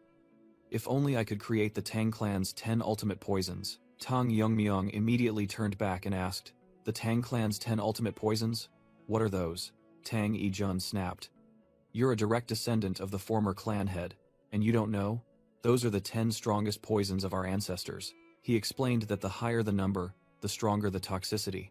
But most of the formulas had been lost, and the 10th poison could even fell transcendent masters. Hearing that the remaining 10 ultimate poisons were managed by the elders, Tang Yongmyong couldn't help but be surprised. A delighted smile appeared on his face. That sounds like a poison worth coveting. When Tang Yongmyong asked if the 10th poison could be created, Tang Yijon despairingly replied that the formula was lost. Tang Yongmyong stuck out his tongue playfully. What a pity. Your poisons no longer have any effect on me, Tang Yijon warned sternly. The 10th poison is so dangerous it's forbidden. Even you would die if you drank it. In a recreated moment, Tang Yijon's body convulsed under Tang Yongmyong's control. You! What did you do to me? Tang Yijon roared, poisonous smoke pouring from the corners of his mouth. He coughed violently, a blinding light erupting from within him. Tang Yongmyong coldly retorted. Want to say that again? What's wrong with my face? Tang Yijon screamed in pain, spewing out a destructive flame of energy. An invisible force tore through space, sending him flying backward. Before Yongmyong's eyes, Yijon's hand began to petrify, and then shattered into pieces. The young man looked down in horror, his own body suffering the same fate. Was he burned to ashes in an instant? Yongmyong thought to himself as he watched his opponent vanish, but then he smirked, realizing this was the terrifying power of the 10 ultimate poisons left behind by his grandfather. In another development, Tang Yijon clutched his head and laughed maniacally, his eyes burning with red hatred. He could never forget the pain and humiliation of that day. This rage, I will suppress it, Yijon gritted his teeth. And I will torment you in the Gu contest, Yongmyong. Half a year had passed since that fateful day. Tang Yongmyong thought to himself. A year of arduous training had ended, but the real challenge was only just beginning. Now, we will decide on the team leader, a voice rang out, startling the entire group. Tang Wanjin explained. One person will be temporarily appointed, but by the 3rd year, you will officially elect one. The team leader will represent the entire team in the life and death Gu contest, so it's best to choose the most outstanding person. The person with pink hair asked worriedly, and Tang Mirio explained that the selection would be based on merit to avoid pointless deaths. Participant number 28, Tang Yongmyong, she said. That's the guy. Tang Mirio remarked that, essentially, Tang Yongmyong was not only the team leader but also a top contender. Tang Wanjin sternly announced that Yongmyong was only the temporary team leader, and asked if anyone objected to participant 28 taking this position. After no one spoke up, Tang Wanjin ordered participant number 28 to step forward. He presented a box, inside which was a glowing pill, causing Tang Yongmyong to exclaim in surprise. What is this? Tang Wanjin explained that this was a spirit medicine of the Tang clan, called the Tianxin pill. The Tianxin pill was a spirit medicine concocted from 100-year-old ginseng roots, capable of significantly increasing internal energy, depending on the user's cultivation level. The entire team was astonished, and Tang Yongmyong wondered why he was being given such a precious item. Tang Wanjin explained that it was a privilege for becoming the team leader, while also emphasizing the clan's great expectations. He privately told Tang Yongmyong that he would experience something different when using the Tianxin pill, but Yongmyong suddenly interrupted. Anything else? Taken by surprise, Tang Wanjin froze as Yongmyong asked if he could receive anything else besides this pill. Yongmyong boldly declared that he didn't need spirit medicine, causing his teammates behind him to react strongly. Tang Wanjin secretly thought that refusing the spirit medicine was absurd, then spoke up to ask what Yongmyong truly wanted. Yongmyong's answer left Tang Wanjin speechless. A potent poison. Tang Yongmyong resolutely demanded the strongest poison, the Tang clan's 10 ultimate poisons. The scene shifted. Tang Yori looked disappointedly at a pile of weapons on the table. So what you brought back is this? She questioned why there were only weapons and no spirit medicine, and Yongmyong explained that since he couldn't get the 10 ultimate poisons, he had to accept these instead. Tang Yori angrily swung her fist towards Yongmyong. She yelled that he should have brought back the spirit medicine, but Tang Mirio intervened, suggesting they should respect Yongmyong's choice. Tang Mirio tried to calm the situation, saying that the elders would be happy to save a Tianxin pill, but Yongmyong hesitated to speak. I haven't returned it yet, Tang Yongmyong revealed, leaving the entire team stunned once again. The story rewinds to a few hours ago. Tang Wanjin handed Tang Yongmyong a weapons box, asking if this would be enough to replace the Heavenly Heart pill. Yongmyong expressed regret that it wasn't a deadly poison, making Wanjin secretly think he was truly the only one who would ask for poison instead of a spirit pill. When asked if he needed anything else, Yongmyong asserted that it was enough. However, Tang Wanjin still had a question. He was curious about Yongmyong's plan for the Heavenly Heart pill. Yongmyong replied that he would return it, but Wanjin suddenly had an interesting idea. That is, if the team members worked together to defeat the interim captain, they would have the right to elect a new captain and be rewarded with the Heavenly Heart pill itself. Wanjin praised this idea, considering it a worthwhile investment for the future of the Tang family. Returning to the present, Yongmyong officially declared, "Feel free to challenge me anytime." He set a deadline before the Gu Poison match, and Tang Yori immediately roared, "Bring out the throwing knives." "You're done for, Tang Yongmyong." Yongmyong merely smirked. "Look at them." But he had no intention of complying, because if he became the young master, he would ensure everyone had a Heavenly Heart pill. Suddenly, a shout from outside called his name, making Yongmyong mutter that it was time to restore order. He walked out to the courtyard alone, thinking, "I'm coming for you, kids." Time passed, and tender green leaves fell. Then came autumn with fiery red maple leaves. Winter arrived, covering the tiled roofs with white snow. Finally, spring returned with cherry blossoms, signaling a new beginning. A devastating kick ended the practice match. His teammate lay sprawled on the ground, while Tang Yongmyong stood tall. Looking down, he grinned. "How many times have you lost now?" "Probably around 173 times, right?" Sitting on the sidelines, Tang Yori admired. "Isn't he tired? His breathing isn't even slightly disturbed. These past few days, I've lived just to watch Yongmyong's face." Tang Yongmyong observed silently, his eyes full of confidence. Tang Yori delightedly turned to her friend. "Watching him really has its own charm, don't you think?" Tang Yongmyong extended his hand, asking, "Given up yet?" He boldly declared, "I will claim the position of young master." His teammate took his hand, replying, "We haven't even met other teams yet, but I can't imagine you losing." He gripped Yongmyong's hand, trusting, "Once you become the young master, you won't neglect us, will you?" Tang Jokwi spoke. "Everyone has matured tremendously over the past year. Therefore, participant number 28 is officially appointed as captain," he announced. "There are no surprises. Tomorrow, the real Gu Poison match will begin." Tang Yongmyong firmly replied, "Understood." Tang Jokwi began his instructions. "It's been 3 years since we started training. Other teams have had members eliminated. Even some have died. Compared to them, all members of our Team 7 are safe," he continued. "And you have achieved a level of maturity comparable to the Bongwi Brigade. Be proud of that." Hearing the repeated warnings, Tang Yongmyong looked annoyed. Tang Jokwi emphasized, "Until now, using poison in practice matches was forbidden, but in the Gu Poison match, all deadly poisons, except the 10 absolute poisons, are permitted." He looked directly at Yongmyong. "The Gu Poison match is where everyone must resort to the most ruthless tactics. Maximize your abilities." Participant number 28. Tang Wanjin appeared, presenting a box of poisons. The Gu Poison match. "These are the poisons you requested." Tang Mirio sternly warned about the poisons. "This isn't a lunchbox. Remember, just 1 drop is enough to kill." She continued to meticulously explain each type of poison, from eye poison to 9 illness powder. After finishing her instructions, Tang Mirio looked directly at her teammate, anxiously asking, "Can you promise that you will win?" Tang Yongmyong took her hand, firmly replying, "Yes." Immediately after, he unexpectedly twisted Tang Mirio's wrist. With a bleeding nose, Tang Yongmyong firmly promised, "The only ones who can harm me at the end of this competition are you all." All 3 teammates froze, completely bewildered by what had just happened. "All right then, I'm off." Tang Yongmyong said his farewells and turned to walk towards the spatial gate. Meanwhile, elsewhere, Tang Yongryong held a vial of poison, muttering, "Finally, the day of the Gu Poison match has arrived." This person smirked confidently. "Lucky for me, with the 10 absolute poisons grandfather prepared, and now a new ally." In the space of consciousness, the figures of Tang Yongryong and another man appeared facing each other. Tang Yongryong spoke with skepticism. "The Jagal family. Offering to help me?" The Jagal official explained, "You must know that the Gu Poison arena is arranged with our family's formations. He continued to reveal the plan. Manipulating the formations to put you in an advantageous position is too easy for us. Tang Yongryong was not easily convinced. You don't help me without a reason. What do you want from me? The official frankly admitted. The Jegal family is in a weakened state. We want to ally with the Tang family, but we don't want to lose our sovereignty. Tang Yongryong exposed their intentions. To put it plainly, you want to use me as a backer to interfere in the Tang family's affairs?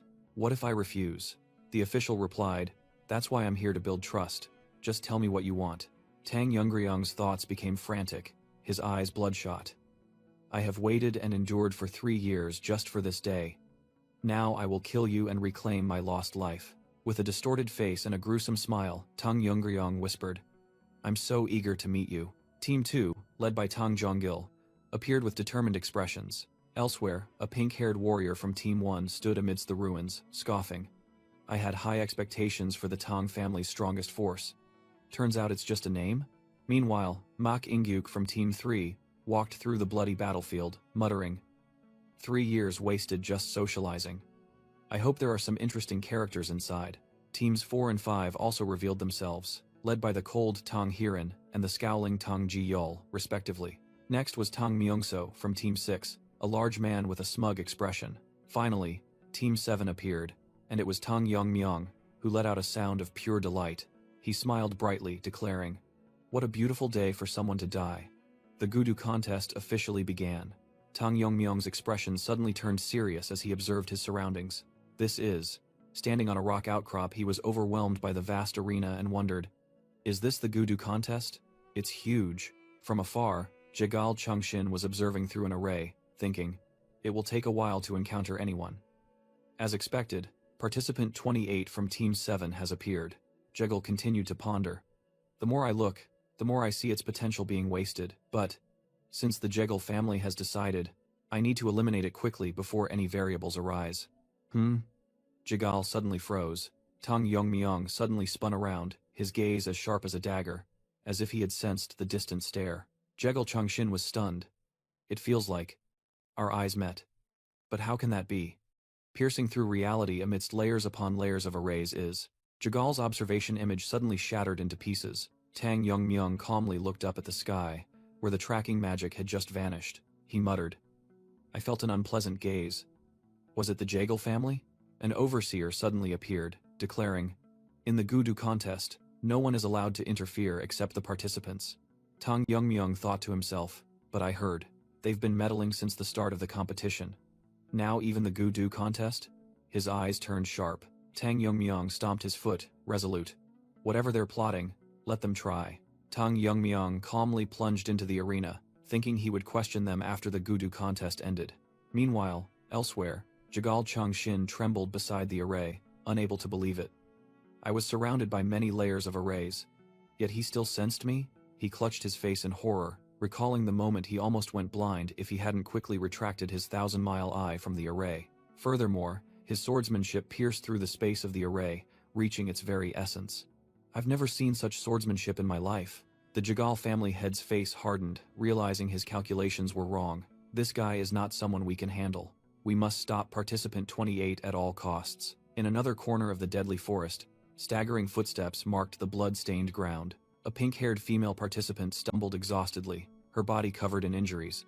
She screamed in despair. How did it come to this? I don't want to die. A memory suddenly flooded back. She had only wished for a good outcome to join the sect and support her impoverished parents. Back in reality, she sobbed, I never wanted to contend for the young master's position. I had intended to surrender peacefully. But then, a killer with a bloodthirsty smile appeared and exclaimed, Oh, everyone's gathered? Perfect timing. The girl recalled in horror that his goal wasn't surrender, but simply slaughter. She reassured herself, trying to drag her feet to find another team to surrender to, just hoping to save her life. I'll leave the Tang family. If that guy becomes the young master. Suddenly, a cold voice echoed from the shadows. What if he becomes the young master? A mysterious, wide-brimmed straw hat wearer appeared behind her, scoffing. So much for your brave words. Already can't hold on? He continued to mock as the girl trembled in fear. At least your lightness skill seems fast. But you've been caught? Your internal energy is pathetic.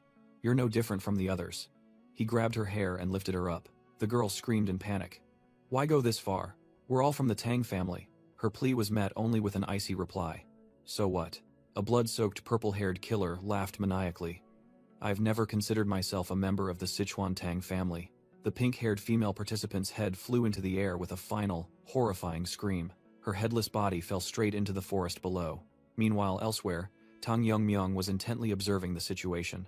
He discovered a cave and thought to himself that it was exactly what he needed. Standing at the cave entrance, he realized there was no one around.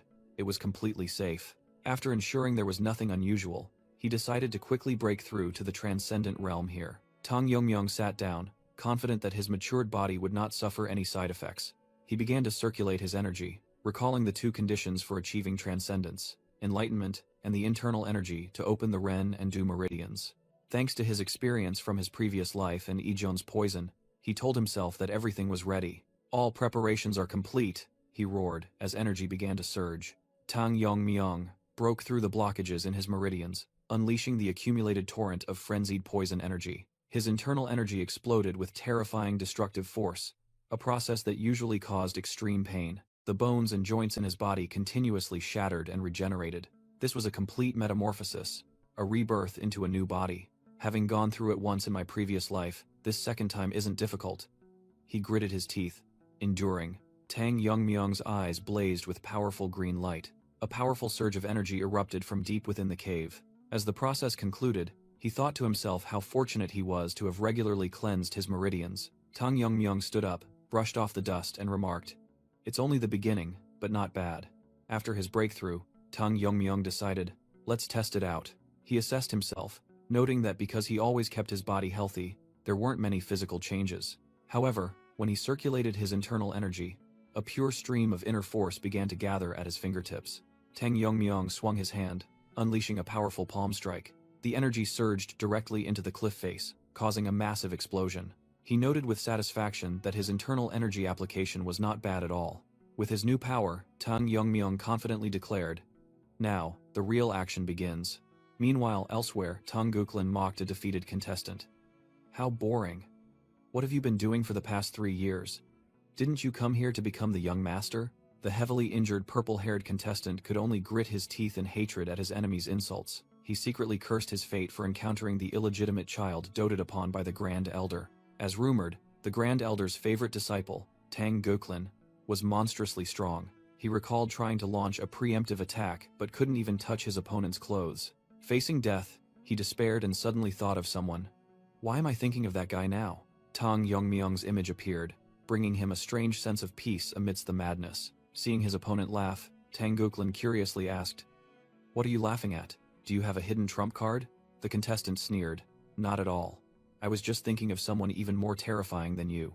Tang Guklin's face darkened, clearly offended by the answer. He growled, "Then I'll have to make myself more terrifying. Want me to share a secret?" With a sinister smile, Tang Guklin revealed, "Actually, I am a spy for the Black Kill Alliance." The purple-haired young man was utterly stunned by the unbelievable truth. With a sinister smile, Mak Inguk growled, "Now that you know my identity, I can't let you live, can I?" The injured young man could only listen in horror to the death sentence, but Mak Ingjuk continued. He introduced himself as Mak Ingyuk, of the Dark Annihilation Sword Sect. An invisible wave of killing intent suddenly surged forth. Mak Ingyuk suddenly froze, his face filled with bewilderment. He realized in horror, "What's happening? My body. I can't move it." His body swayed, his steps no longer steady. Turning around, Mak Ingyuk was stunned to see a familiar figure had just arrived. "I sensed a presence and came. Is that a familiar face?" Tang Jungil appeared, asking if his old opponent had recovered from their previous confrontation. The injured young man could only stare blankly at the confusing situation. A memory suddenly flooded back. Many years ago, at a moonlit mansion, someone wanted him to become a spy for the Sichuan Tang family. A mysterious voice suggested that young Mak Ingyuk infiltrate the Tang family. That person promised that once he completed the mission, he would be recognized by everyone. Back in the present, Mak Ingyuk collapsed, feeling his internal organs melting.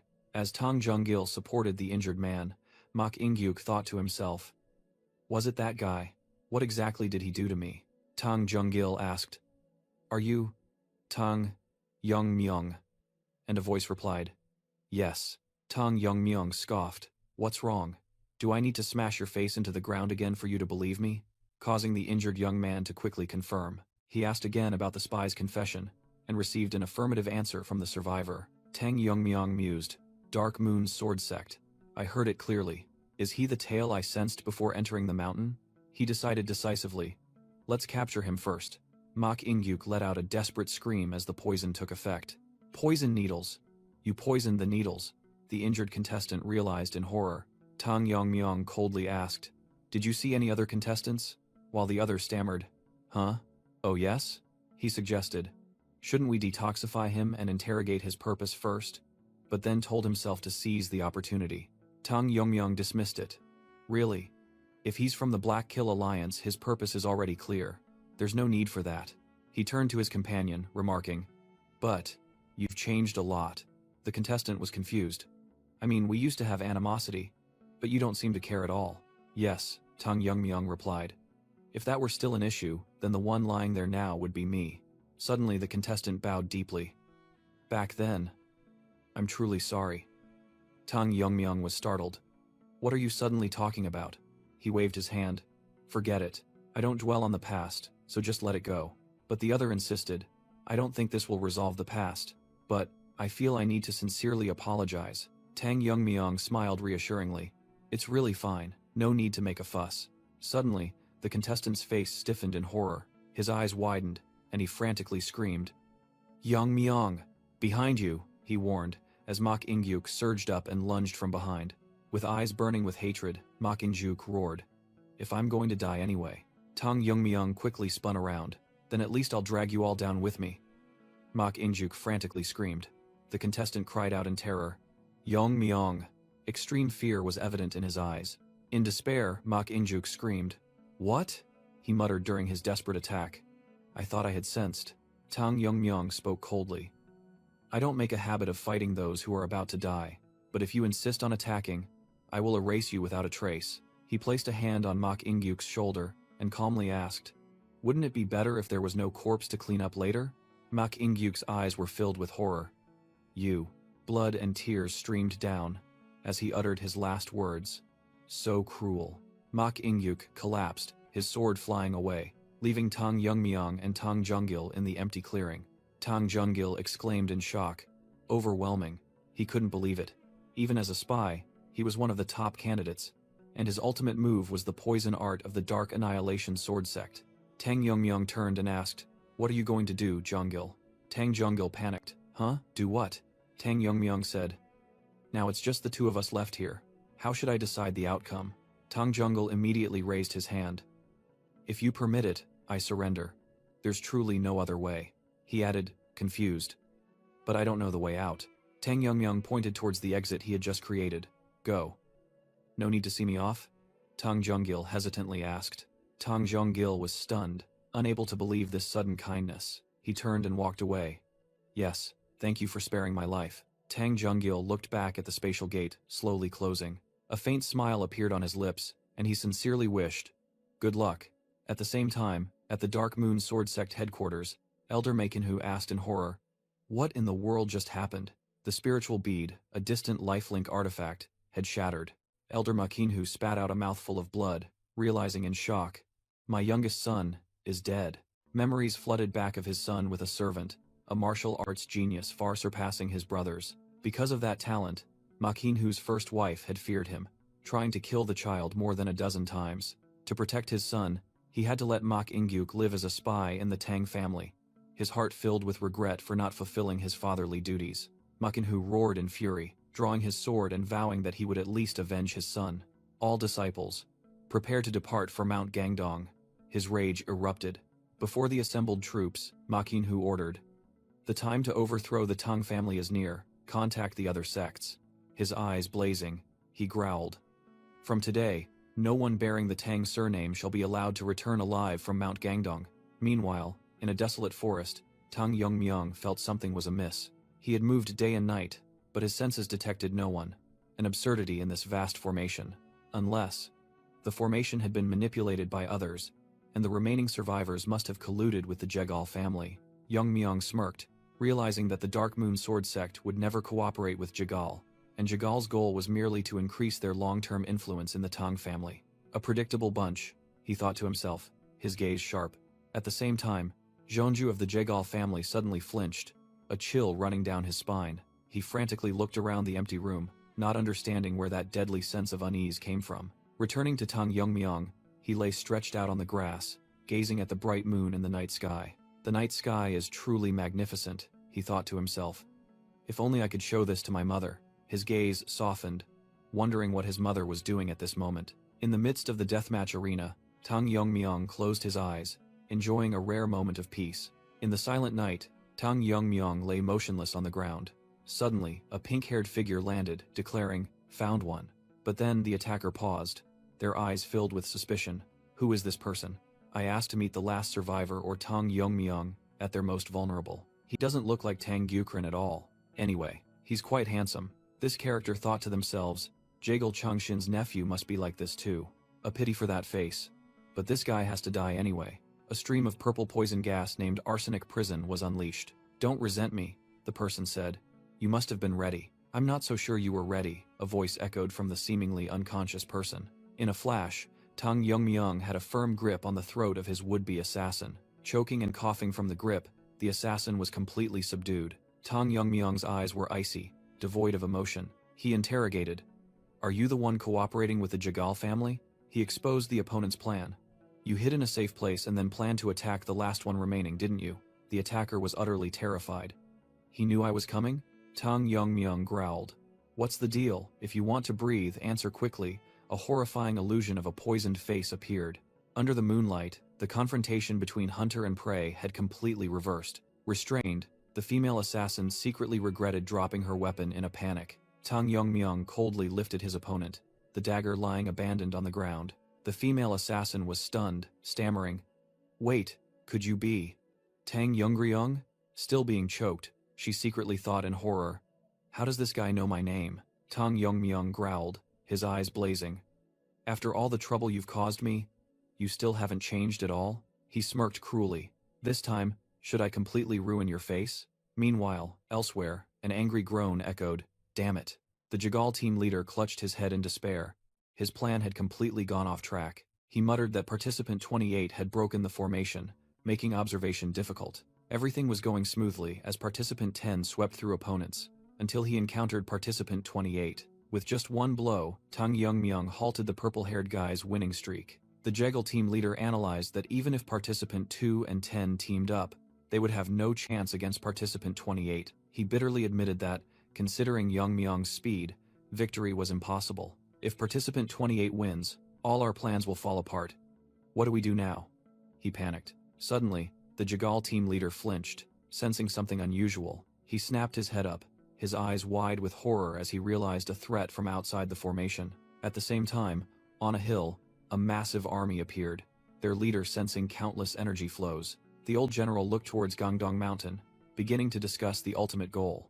Jung Yun Song, the Cheonjin sect leader, spoke up. "Is it perhaps overkill to use our full force against the Tang family's rookies?" The old general replied that his own forces and disciples alone numbered over 200. The old general announced, adding reinforcements from other sects. Jung Yin Song calculated. "The troop count has already exceeded 300, hasn't it?" The old general admitted, "I know, dealing with the Tang family with this force might seem excessive, but this is a necessary measure." He explained that the power of the Jiangdong sect could not be underestimated. With fewer troops, they would surely be defeated. Jung Yin Song analyzed, "With this many troops, they will also be wary, and once they know we aren't targeting them, they will stand down." He changed the subject, "Indeed, but what about the spy you mentioned?" The old general clenched his fist, his voice filled with pain. "He failed. That boy was someone I cherished greatly." With that, he ordered the army to march. Meanwhile, elsewhere, the Jagal team leader was horrified. Heiyu sword sect leader Ma Kinhu. Why is he here? He frantically pondered, thinking there must be an insider and intending to inform the Bangui brigade. But then he suddenly stopped. A dark thought flashed through his mind. If we can use them to kill participant 28, our plans won't be discovered by the Tang family. The Jagal team leader's eyes gleamed with cunning. He flashed a sinister smile. Back in the arena, the restrained female assassin thought bitterly. Tang Yongmyong. How could I not recognize this bastard right in front of me? She secretly held the bottle of Huolong Du, calculating. Just need a chance. Tang Yongmyong suddenly spoke, his gaze fixed on her weapon. That thing on your blade, he calmly asked. Is it poison? I've never seen a poison with such a vibrant red color. The female assassin gritted her teeth, thinking her opponent had let his guard down. He's distracted. This is my chance. She tightened her grip on the bottle of poison in her hand. Seizing the opportunity, she roared and lunged. Die! Tang Yongmyong. The pink-haired female assassin seized the moment, swinging the bottle of poison towards Tang Yongmyong. But Tang Yongmyong had caught her wrist, coldly asking, Look, instead of answering, you're trying to pull a useless trick? He snatched the bottle of poison, wondering, what is this? Is it poison? It looks like the poison on my blade. But why is there so little? Still holding his opponent tightly, Tang Yongmyong growled. Not going to say a word? The female assassin's face began to contort with pain and fear. Well then, shall we revisit old times? Tang Yongmyong sneered, while she struggled. Let me go. He forced the bottle of poison to her mouth. Oh, so you'll talk now? Open wide. She panicked. No, I hate it. Wait, I'll talk. Tang Yongmyong smirked.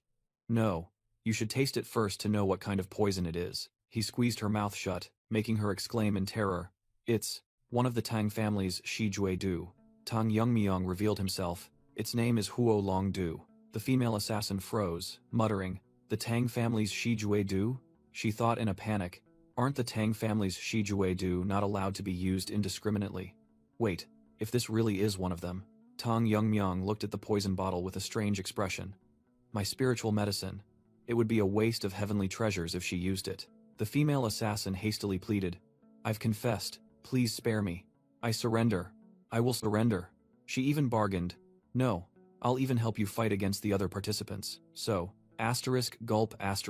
Tang Yongmyong tightened his grip, his eyes sharp. I haven't heard the full answer yet.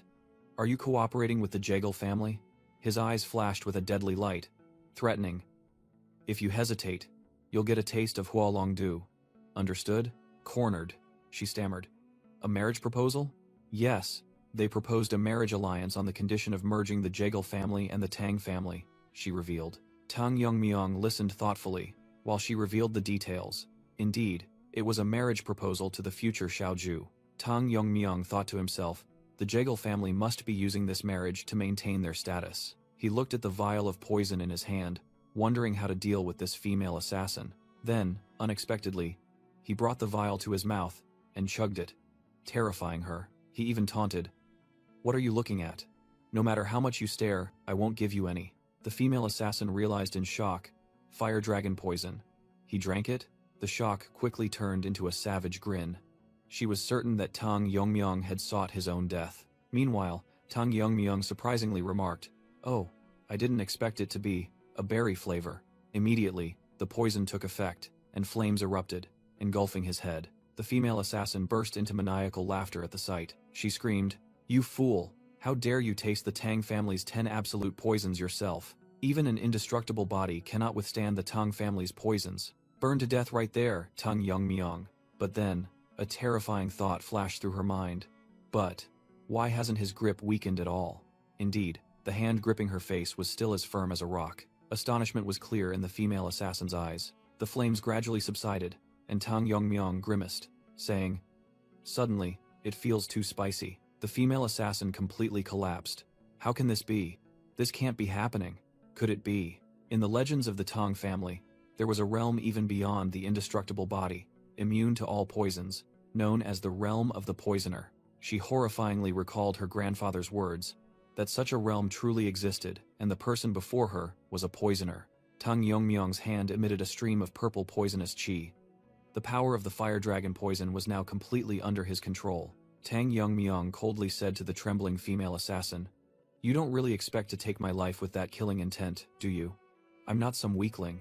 The female assassin's hand fell limp, utterly helpless. He felt the energy from the poison had changed. The Tang family's 10 absolute poisons. It's as if it has cultivated the martial arts of both yin and yang. A scorching aura, like the sun, flared around him. If it contains the power of the blazing sun, would it feel like this? Turning his back on the defeated opponent, he said, Thanks to you, I've gained something good. Suddenly, Tang Yongmyong noticed something unusual. He looked up at the dazzling glow in the night sky and wondered, It's midnight. So why does it feel like the sun has risen? He stood firm, feeling the change in the ground. The formation is constantly changing, Tang Yongmyong muttered. He rushed off to check the situation. Standing before the dissolving boundary of the arena, he wondered, could it be deactivated because the competition has ended? But then he quickly dismissed that thought. No way. His eyes narrowed. A premonition told him something was amiss. Strange auras have appeared en masse, he realized. From the forest, a large army in black was approaching, 200. He quickly corrected the number. No. Over 300 of them. Crossing his arms in thought, he sensed something suspicious. With this many, how could our family not know? The Jagal family couldn't possibly fail to notice such a large group. A chilling conclusion flashed through his mind. If they intentionally invited them into the formation, are they planning a massacre?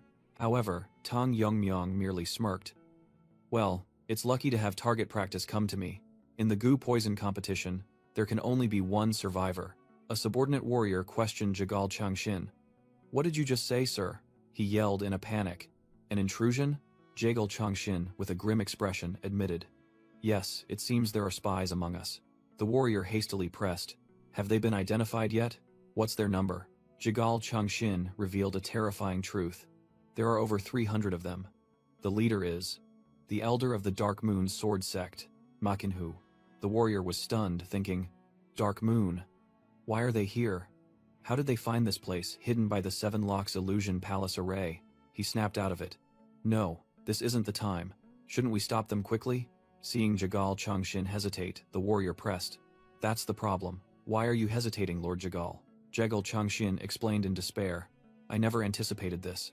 They've entered the inner bounds of the array, where the goo poison competition is taking place. Elsewhere, a pale pink-haired female warrior concluded.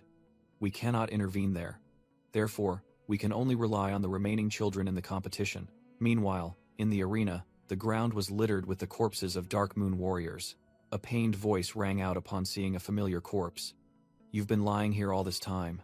Makinhu stood frozen before the corpse of his youngest son, Mak Ingyuk. The deputy general beside him reported. It seems we've come to the right place.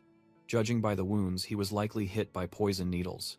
The fatal wounds left by poison needles on Mak Ingyuk's face, the deputy general continued. There are very few signs of a struggle around, indicating he was overwhelmingly defeated. Leader Mak? Makinhu growled, his rage erupting. He didn't even get a warrior's death because of poison. He spun around, roaring orders to the entire army. Everyone listen, search thoroughly, and find those Tang family rats. The Dark Moon warriors immediately rushed off, spreading everywhere. Someone must have recognized us and is hiding. The final command echoed. Report immediately upon discovery.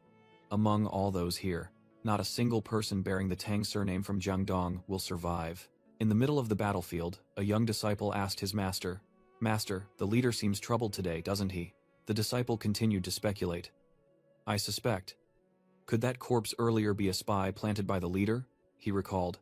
The only external wound on that body was a needle mark on the neck. Even if the needle was poisoned, to die in a single blow. The master replied with a serious expression. That's why the Tang family is so terrifying. They don't aim for martial arts, they aim straight for life. He instructed. Be careful of hidden weapons if you encounter them. The disciple replied firmly. I will remember, master. Suddenly, the disciple sensed something unusual. Immediately, his master collapsed to the ground, to the astonishment of those around them. He gasped in horror. Disciple? Is that a poison needle? The poison took effect, and the master foamed at the mouth and collapsed, a small needle embedded in his neck. The disciple yelled, It's an ambush. Everyone, draw your swords. He roared into the air. Where are you? Don't hide like a coward. Come out honorably. The young man turned to his dying master. Master. The master tried to warn. Don't let your guard down, disciple. But he frantically interrupted. Not that. Up there. The entire army looked up, horrified to see a rain of green poison needles pouring down on them. The disciple could only utter a sound of extreme astonishment. The deadly rain descended. Impossible, were his last words. Countless needles pierced the warriors' bodies in the green poison rain. The disciple and his comrades fell, their faces riddled with deadly needles. Amidst the corpse-strewn battlefield, Tang Yongmyong stood, admiring his handiwork. He said smugly, Single palm blazing fire poison art. Its destructive power is quite special, isn't it? Against mere grunts, having enough poison is all it takes, he muttered, as he took down another one. Tang Yongmyong unleashed a rain of poison needles, sweeping away all enemies in sight. He clenched his fist, proud of the perfect combination of the flowing water art and poison. Standing amidst the piles of corpses, he planned his next move. Now then, shall I go find those who went east? The search parties are all dead? The question echoed elsewhere, where the leaders of the Dark Moon sword sect were meeting. A soldier knelt prostrate, frantically confirming. Yes, that's right. The soldier reported that there were no external wounds. All had died from something like poison needles. He stated firmly. Without exception, all by the same method. A subordinate nervously turned to the muscular leader. Leader, this is. Bad news poured in as scouts from the west and east also reported their teams had been completely annihilated. The white-haired elder realized in shock. Not a single group survived. The overall view showed their forces had suffered heavy losses, with only a small group remaining. The muscular leader gritted his teeth. In just over an hour, nearly 100 people have fallen by the same method. The white-haired elder put forth a terrifying hypothesis. This could be the work of just one person, leader. Zhang Bangju analyzed. Indeed, this is no ordinary foe. A master of the Tang family has infiltrated. Realizing he was being hunted, the muscular leader decisively stated, Zhang Bangju, I will hand over command to you. Since the enemy uses demonic throwing techniques, I will personally ambush them from behind, he declared his plan. Patting Zhang Bangju's shoulder, he asserted, I cannot lose any more disciples. I entrust this to you. The muscular leader broke into a sweat, feeling uneasy. Not a single sign. The silence is chilling. He looked at the forest shrouded in darkness, worried that if they didn't find the enemy, the entire team would be annihilated. We're only taking losses for nothing, he thought to himself, considering retreating before the damage became heavier. Finally, he ordered his subordinates. We will leave this place in an hour. A cold voice echoed from above, cutting off the command. Who allowed that? Tang Yongmyong sat perched on a tree branch, declaring, I have no intention of letting you go. The Dark Moon sword sect leader was stunned, unable to comprehend when the opponent had appeared. I didn't sense anything at all, he roared in his mind, his eyes flashing with horror. A sense of dread washed over him, causing him to panic intensely. Realizing the danger, he desperately shouted, Everyone, dodge! But it was too late. He could only watch helplessly as the horrifying scene unfolded. Not a single person had time to sense the enemy's presence. The Dark Moon warriors fell under a rain of poisoned needles. Tang Yongmyong landed, facing the dazed leader. Are you the one in charge? The leader trembled, thinking to himself, I was on high alert, yet I didn't even notice him land. He stared intently at Tang Yongmyong, firmly concluding that he was the perpetrator of the massacre. He doesn't look like an old master, but how? He still couldn't understand. Suddenly, a strange aura emanated, startling him. He was horrified to see Tang Yongmyong retrieve the needles with a strange technique, exclaiming in his mind, Could it be void absorption? No, it can't be. He immediately dismissed, as that was a realm only Grand Masters who had achieved enlightenment could perform. Observing the opponent only retrieving the hidden weapons without further attacking, he deduced, this was a technique that consumed a great deal of internal energy. Jung Yunsong smirked, deeming the opponent's decision to reveal himself instead of ambushing as arrogant.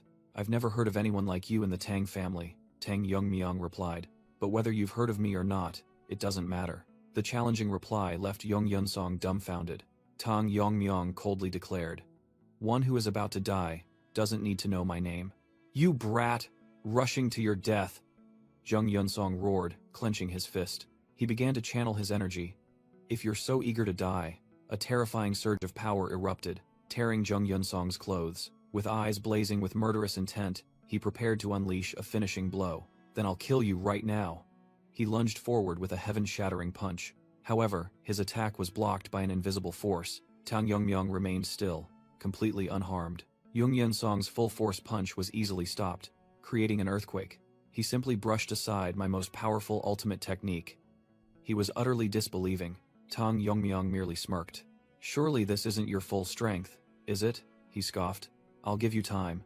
So, go all out. The words infuriated Jung Yunsong.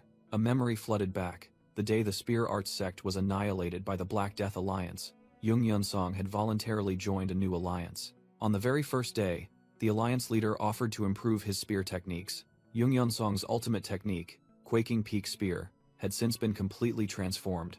The leader mused, I don't particularly like this name. Now that it's in my hands, the Black Death Alliance leader declared, shouldn't it shake the very heavens? Therefore, it shall be named the Heaven-Shaking Palm. Back in the present, Jung Yunsong thought in horror. But an ultimate technique personally bestowed by the alliance leader, was easily neutralized by a mere brat? And with such a calm expression, Tang Yongmyong explained, among the most potent poisons, there are some that contain the heat of a fire dragon.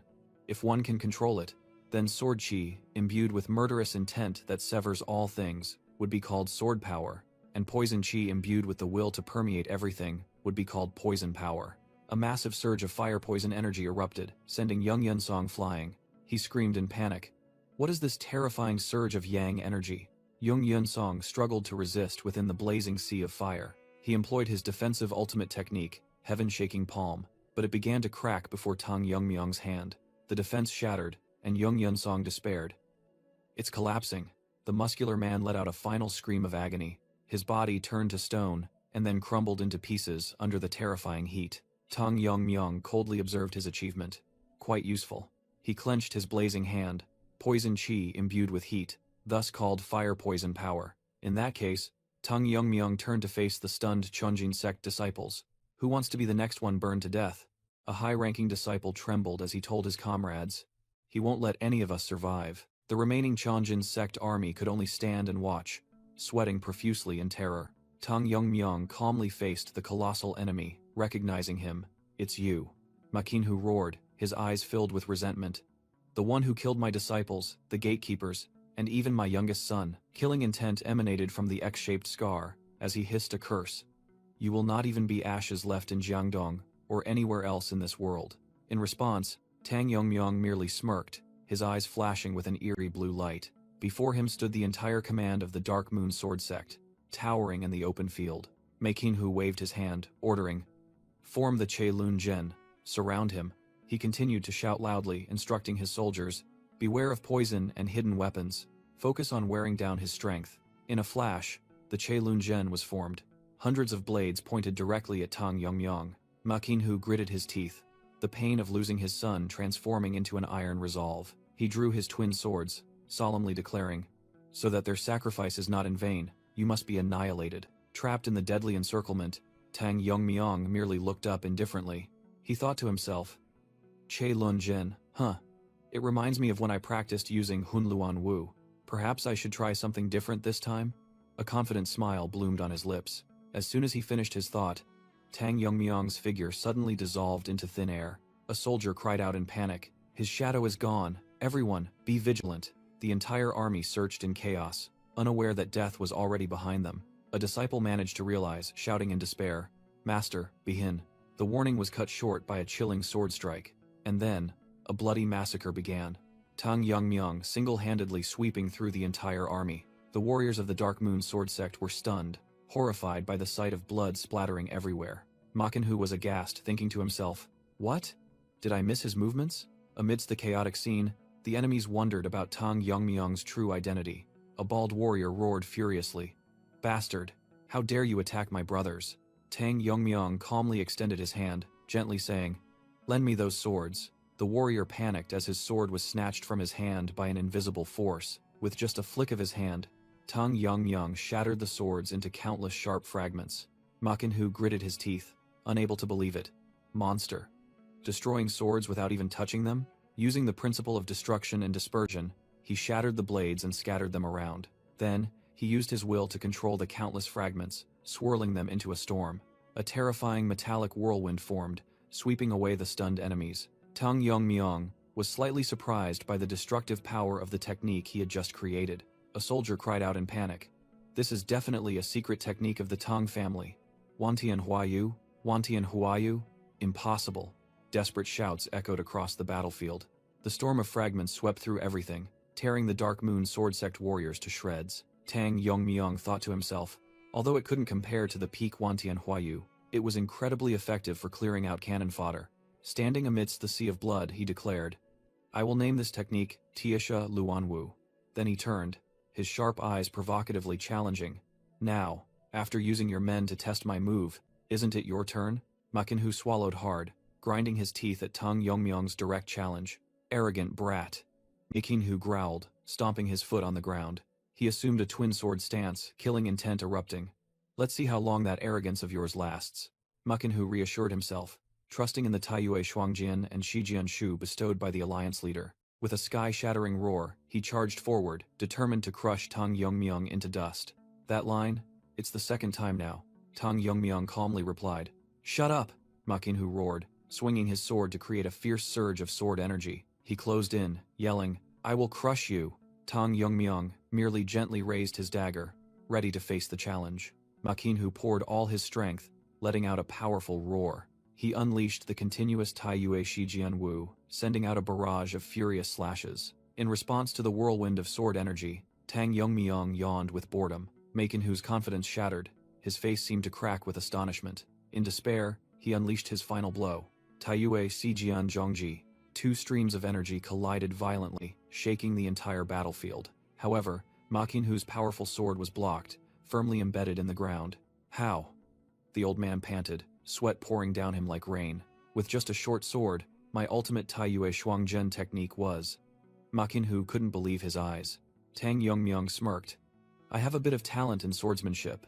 I quickly grasped the flow and intent within your sword.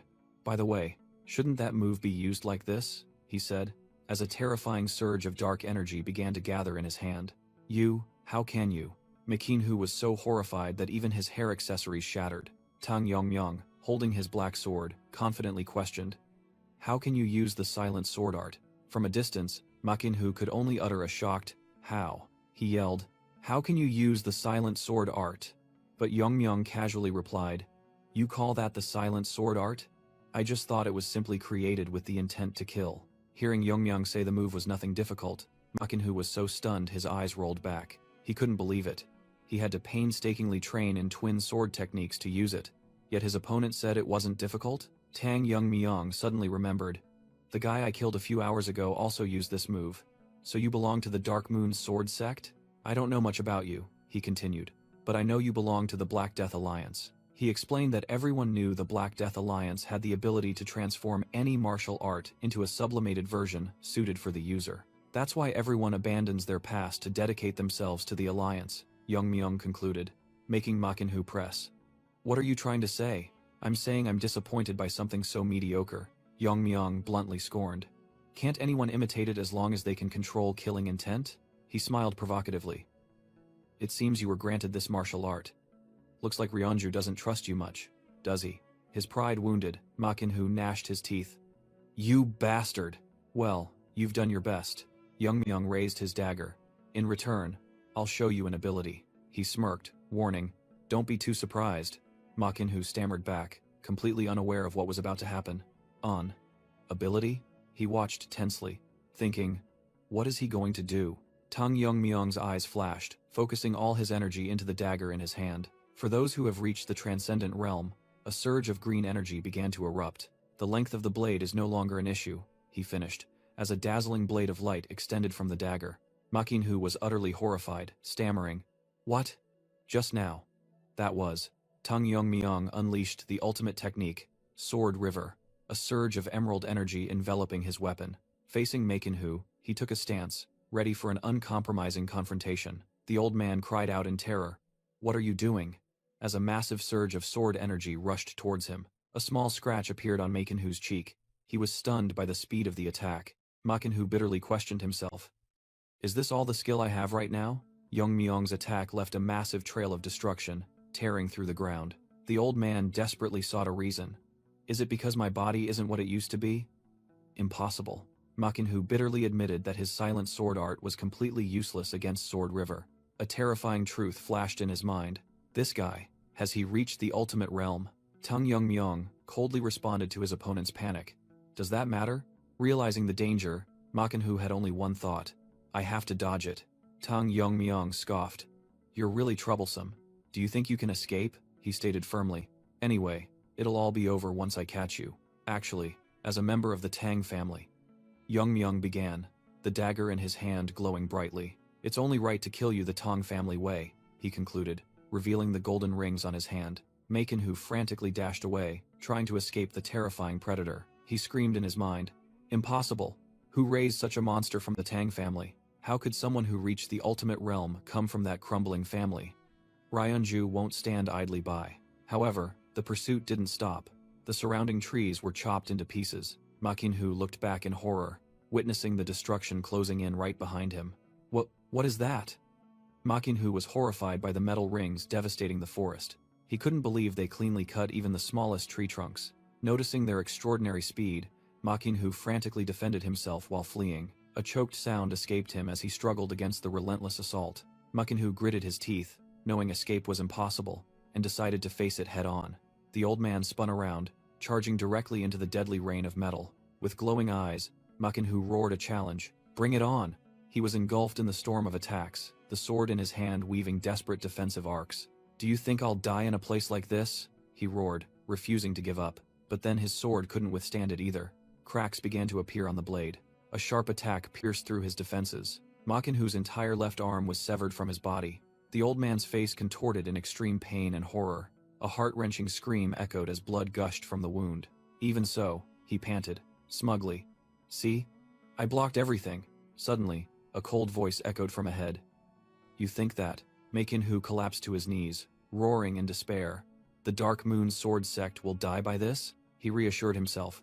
One arm lost, but still alive, and believed his opponent must be exhausted. Suddenly, a flash of light appeared in his eyes. A terrifying realization had just struck him. Tang Yongmyong slowly approached, his tone full of sarcasm. Should I praise you? Ma Qinhu was stunned, unable to believe that after unleashing such an earth-shattering technique, Tang Yongmyong showed no signs of fatigue. The metal rings were still vibrating violently on the ground. The elder of the Dark Moon Sword Sect, covered in wounds, struggled to get up amidst the still howling storm of metal. He exclaimed in horror. What? The blades are still spinning, even after being plunged into the ground. The deadly vortex didn't stop, tearing through all his defenses. Ma Qinhu screamed in despair. Just who the hell is this bastard? He bitterly thought about his entire life, abandoning his status in the Tang family, dedicating all his efforts to the Black Death Alliance to build his reputation. Yet now, he couldn't even scratch a single hair on his opponent. Ma Qinhu wondered, what had he truly accomplished in his entire life? Tang Yongmyong stood there, calmly controlling the weapons to finish off his enemy. With just a flick of his finger, everything ended. He looked down at the battlefield, muttering, Got them all, didn't I? I tried out a few different techniques, so it's a decent harvest. A desolate scene unfolded, littered with the corpses of Dark Moon Sword Sect warriors. Looking at the remaining ashes, Tang Yongmyong thought, later, when I become the family head, it would be great if I could teach this technique to my subordinates. He decided, I should leave here. There are still a few unfinished matters to resolve outside. His eyes gleamed with a cold sharpness, focused on his true objective. A powerful surge of green energy began to pour from his body. In Tang Yongmyong's mind, appeared his true enemies. The elders pushed Mother to her limit, and the Jegal family is plotting to usurp the Tang family. Before the image symbolizing his family's suffering, he resolved, I will rectify all wrongs. His eyes blazed, his hand gripping his weapon tightly. An eye for an eye. Unleashing his full power, he concluded his vow. A tooth for a tooth. Outside the arena, the warrior reported in despair, Is there truly no other way? Jagal Changshin replied with a meaningful expression, I apologize. For the sake of fairness, we made it so no one could interfere. I didn't expect the situation to turn out like this. Meanwhile, Tang Yongmyong's teammates were restless, one exclaiming, No way, but Jagal Changshin secretly thought, Of course, that's just a lie.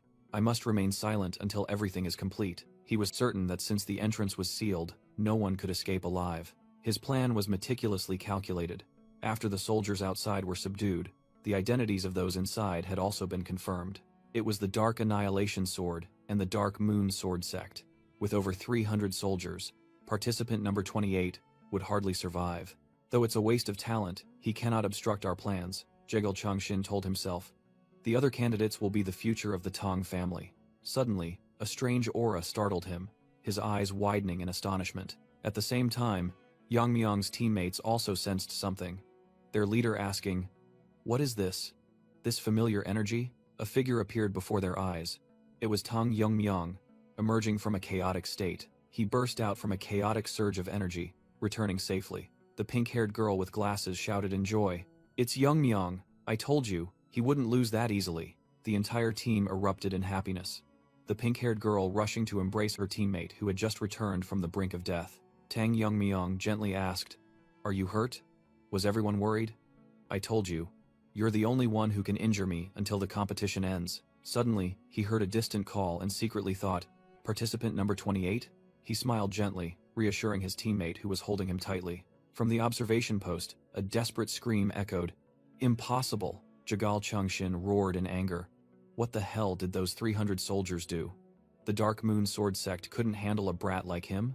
Amidst the chaos, Tang Yongmyung merely looked straight ahead, his gaze terrifyingly calm. Tang Yongmyung's eyes flashed, terrifyingly calm. Jagal Chungshin flinched, quickly using his fan to hide his stunned expression. Tang Yongmyung turned around, facing his utterly bewildered female teammates. He waved with an innocent expression, as if nothing had happened. The light pink-haired girl smiled in relief upon seeing her team leader return safely. Jagal Chungshin muttered, "Unbelievable." He recalled the times Tang Yongmyung had broken impossible formations, wondering how he could have done it. Sweat beaded on his forehead. Jagal Chungshin was still reeling from the shock of the truth. He thought about the 7 curses binding the entire family, something even masters couldn't escape. Yet that brat had easily shattered them. A terrifying speculation began to form in his mind. Perhaps this brat, the light pink-haired girl, suddenly appeared beside him, making Jagal Chungshin jump, and he cleared his throat to hide his embarrassment. She glared at the old man with sharp eyes, secretly thinking, "If I could, I would have killed him immediately, but I shouldn't cause trouble until I become the family head." Tang Wonjin smiled in relief. Number 28. No, Tang Yongmyung, you're safe. Tang Yongmyung cupped his hands. I've caused Warrior Wonjin to worry. First, I will take care of the elders. I'm glad you're safe, but what happened in there? Tang Wonjin asked with concern. He pressed for answers about the fate of the others. Suddenly, the ground shook violently, and the cliff face began to crack. The whole group looked around in alarm, one person exclaiming, "What is it? An earthquake?" A guard spotted the crack and shouted, "Look, there's a crack appearing over there." A blinding light emanated from the crack, signaling an unusual event. The official realized in horror. The 7-star illusion formation is breaking apart. An earth-shattering sound echoed as the blue barrier exploded into countless fragments. The young man exclaimed in panic, "What is this? I see something in the fragments." The official was stunned, speechless. Tang Yori asked anxiously, "What happened inside?" In his dazed eyes, the fragments reflected a scene of bloody massacre. Amidst the stunned crowd, Tang Yongmyung casually replied, "Well, as everyone can see, that's what happened." Before their eyes was a sprawling battlefield, strewn with corpses. The official realized, most of them are from the Dark Moon Sword Sect. So it's true, Ma Qinhu led his forces here. He couldn't believe his eyes. He dealt with all of them alone? That's absurd. Even I would have trouble dealing with more than 30 men. A soldier hastily reported, "Master, over there." He was horrified when he saw a corpse lying in a pool of blood. Twin scabbards on his back. "That's definitely Ma Qinhu," the soldier confirmed. Jagal Chungshin was dumbfounded. Even Ma Qinhu was no match for him? What in the world? Another person tried to explain. It must be because there were too many of them. But Tang Yongmyung simply replied, "It wasn't that difficult to handle." The captain could only mutter in admiration, "That's Tang Yongmyung for you, that bastard. He has already surpassed the realm of a family head." Others also murmured, "He took on 100 people from the Dark Moon Sword Sect. Such a notorious sect all by himself?" While the whole group was openly proud, Tang Yongmyung merely scoffed. "Why are you all so proud?" A white-haired warrior with a bandaged arm gritted his teeth. "That bastard. Just because my arm is damaged, I've become useless." He looked resentfully at the astonished crowd. "Yet you alone are so strong." He roared the name that haunted him. "Tang Yongmyung. You're just a piece of trash who knows no martial arts, always getting beaten up. How could someone like you?" His venomous words were cut short by an authoritative voice. "The tournament is now concluded." The supervisor loudly declared, "The sole winner is participant number 28, Tang Yongmyung." He looked challengingly across the arena. "If anyone objects to the result, step forward." The white-haired warrior's bandaged hand trembled violently in silence. He bowed his head, looking at his crippled arm, and bitterly thought to himself, "The only thing I can do now is to silently turn and walk away." Accepting the harsh truth, the supervisor asked again into the silent air, "Is there no one?" If there are no objections and all procedures have concluded fairly, a high-ranking official with a thick mustache merely observed in silence. The supervisor shouted loudly, concluding, "I declare the tournament officially over." At the command, the footsteps of the warriors began to move. All warriors must immediately assemble before the winner, Tang Yongmyung. The orderly ranks of the Dark King Palace warriors took their positions. Tang Yongmyung's old friends were overwhelmed. "I can't believe there are so many warriors. It feels so overpowering." the supervisor said emotionally. Decades after the fall of the Tang family, finally, glory has fallen upon the winner of this tournament, Tang Yongmyong. The new master who will bring revival to the family has been born. We hereby appoint you as our new master. Tang Wanjin knelt down and loudly declared, I, Tang Wanjin, along with 82 other members. He led the troops in a resounding cheer.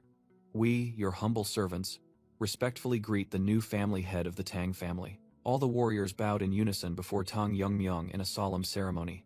Witnessing the scene, his group of friends couldn't help but be astonished. He just became the family head, and he's already being treated completely differently. The purple-haired girl whispered to her friend with glasses. Do we have to speak respectfully to Yongmyong now? I'm not sure either. Tang Wanjin thought hopefully to himself. At an age not yet 20, if the boy can develop even further throughout this land of Sichuan, once again, we can regain the reputation of a prestigious family. But his train of thought was interrupted by Tang Yongmyong's voice. I know what you all want, he resolutely promised. It won't be long until that becomes a reality. Just trust me and wait. Tang Yongmyong's words, which seemed to read their minds, shook the warriors, the weight of them affirming his status. They shouted in unison, bowing deeply. He is the true family head of the Tang family. We, your humble servants, pledge to follow the winner of the tournament, Tang Yongmyong. Tang Yongmyong gave his first command. Prepare yourselves. We will return to the ancestral home. Under the setting sun, the entire procession marched valiantly forward, following their young leader. Elsewhere, the white-haired warrior bitterly watched, unable to believe his eyes. Why? Why him? He ground his teeth, resentfully growling. Why do you get everything? Looking at Tang Yongmyong's retreating back, he secretly swore a venomous oath. No matter what, I will have my revenge. Even if I have to sell my soul to devils. His eyes burned red with hatred. At the very least, I'll drag you down to hell with me. The sun set behind the mountain range, heralding a long night to come. Meanwhile, in a forest, 3 members of the Black Death Alliance lay slumped on the ground, their fates unknown. A figure walked silently, deep in thought. Amidst the battlefield strewn with corpses, Taeheo of the allied sects wondered, have they already left? No sooner had he finished speaking than a voice called out loudly from afar. Sir, a subordinate rushed over, scolding. You can't just go alone like that. That person continued to lecture. Now that you're at the peak, you must act accordingly. I don't hear anything, Hyunso. Isn't that strange? Taeho evaded, making Hyunso only sigh. Sir, don't change the subject. Hyunso, also from the Alliance faction, scoffed. Right, how could one sleep next to a mountain of corpses? He looked out at the deadly scene and added. Even I would leave here immediately. Hyunso began to point out the strangeness. The unusual thing is that over 300 people were killed. He secretly thought about the Tang family's strength, but their members on the mountain numbered less than 100. Taeheo agreed. That's what I find strange. This place is an open area. If something this big happened, why didn't we hear anything? Hyunso asked in surprise. So, you mean they're moving and deliberately avoiding us? Why are they avoiding us? Moreover, the Tang family even sent us precious items to congratulate the Grand Assembly, Taeheo wondered. He narrowed his eyes, speculating. Unless they're hiding something? Well, we don't know for sure anyway. Hyunso mumbled, analyzing, realizing all the victims were killed by short blades. What? By short blades? Hyunso screamed in horror. You mean all these bodies are the work of one person? Taeheo asserted. My eyes cannot be deceived. He pointed to a corpse.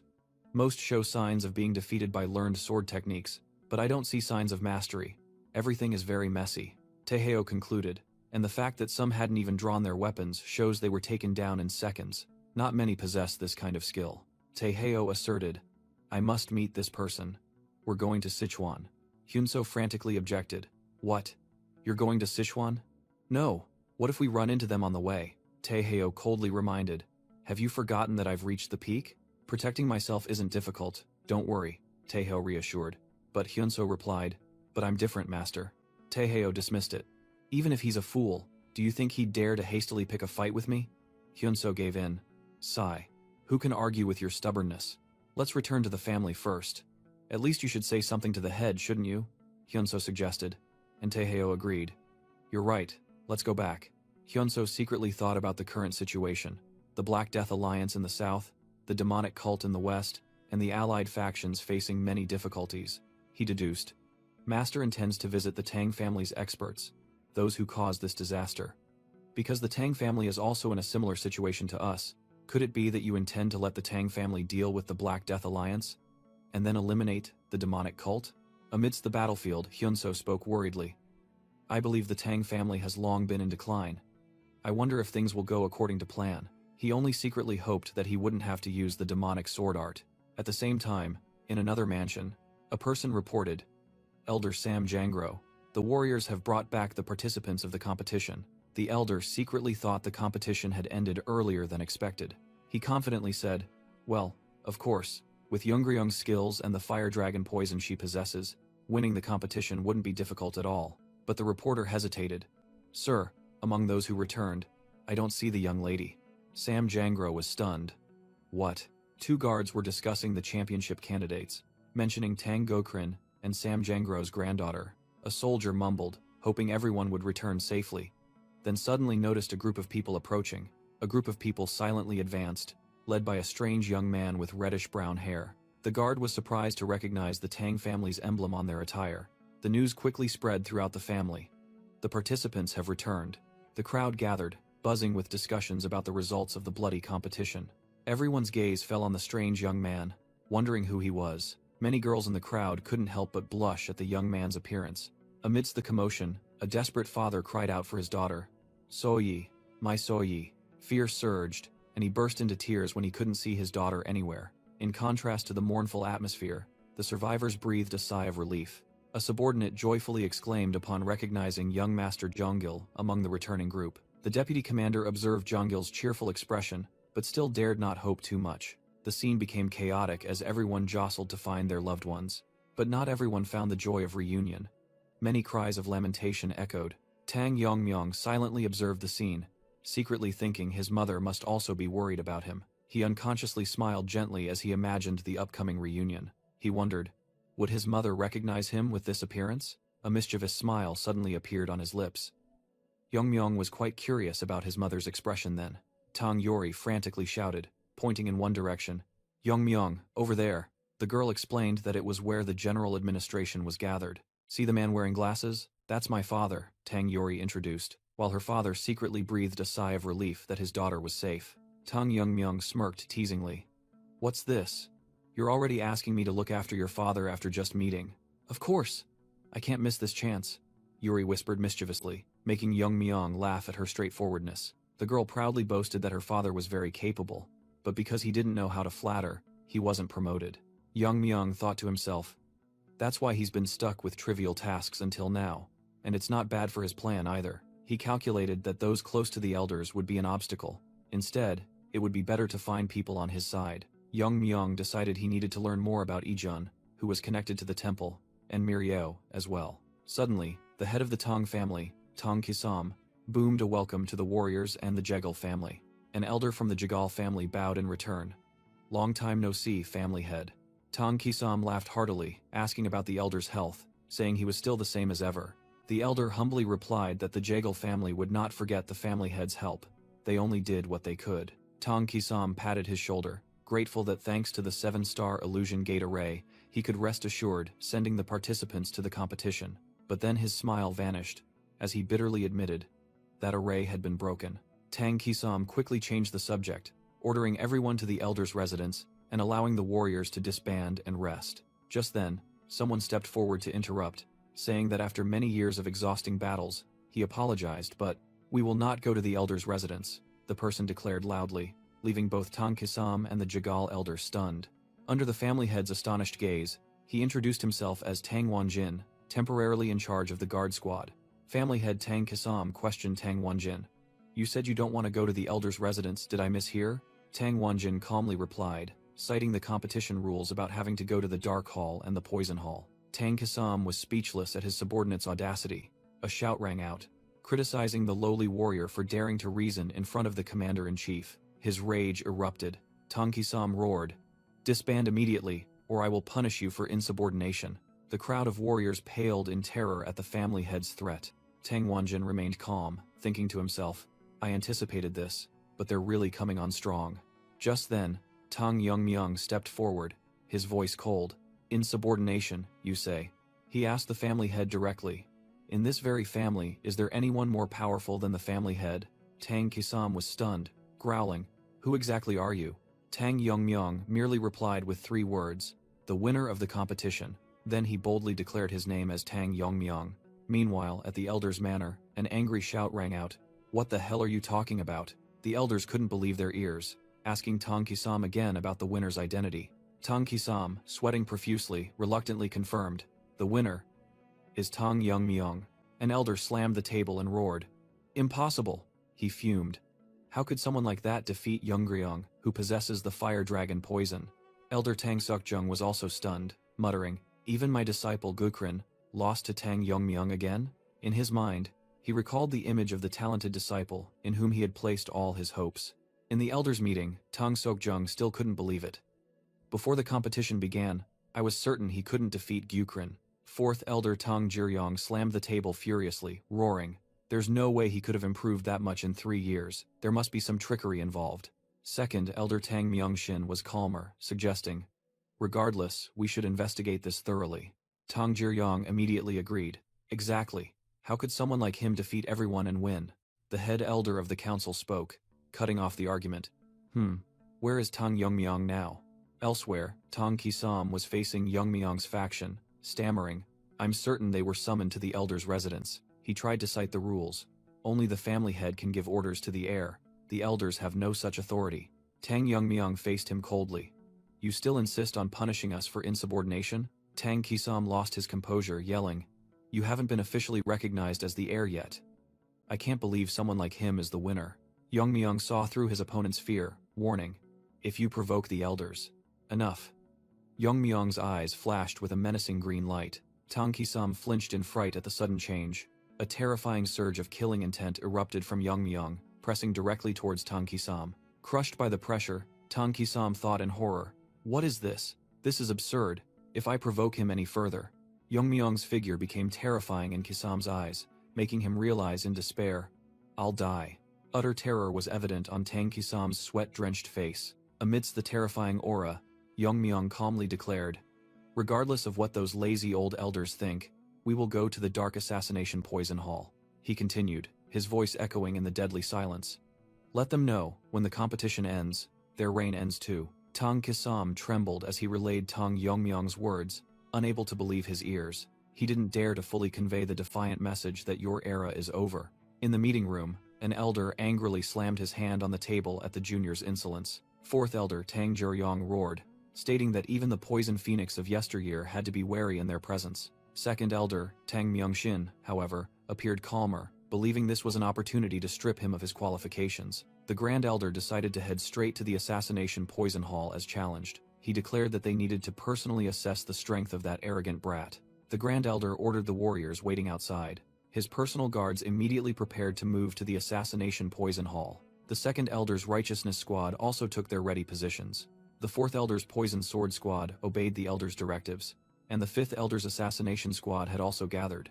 The Grand Elder summoned the Master of the Blue Dragon, who immediately appeared. The Master ordered him to lead the Blue Dragon guards to follow, and he immediately complied. The Elder's mighty army advanced, determined to teach the insolent one a lesson in reality. The Grand Elder asserted that he would show him who the true master of the Tang family was. At the same time, in the Black King Palace, a voice rang out in astonishment. King of Darkness, Tang Jokui couldn't believe what he had just heard. "Did you really win the Tang family's succession competition?" Tang Yongmyong merely smiled and replied, "Yes, you heard correctly." Tang Jokui thought to himself, "This kid's aura is now incomparably stronger than before." Tang Jokui thought to himself, "His sister must be very pleased." Suddenly, Poison King Tang Jihyuk appeared with a stunned expression. Tang Jihyuk couldn't believe his ears, stammering as he asked Tang Yongmyong, "You won the competition?" A memory flashed back, when Tang Jihyuk had once mocked him. "You think you can win the competition? Just surviving would be lucky." At that time he had threatened Tang Yongmyong and his mother, "After the competition, I will make you pay for my son Moonchan's arm." But Tang Yongmyong had defiantly retorted, "Perhaps it won't even take 4 years." Returning to the present, Tang Jihyuk bitterly admitted, "You were right." Tang Yongmyong coldly replied, "It's true it didn't take 4 years, but now you won't receive that compensation." He continued to warn, "You should be careful with every word and action while you are still in the Tang family. Otherwise, you might have to personally cripple your son's remaining arm," he threatened. his eyes flashing with a crimson glow. Tang Jihyuk broke out in a cold sweat, completely terrified by Tang Yongmyong's threat. Witnessing everything, Tang Jokwi smiled, realizing, this kid has always harbored resentment. Meanwhile, at another mansion, a burly guard stood before the gate. The guard loudly asked, "Is Tang Yongmyong here?"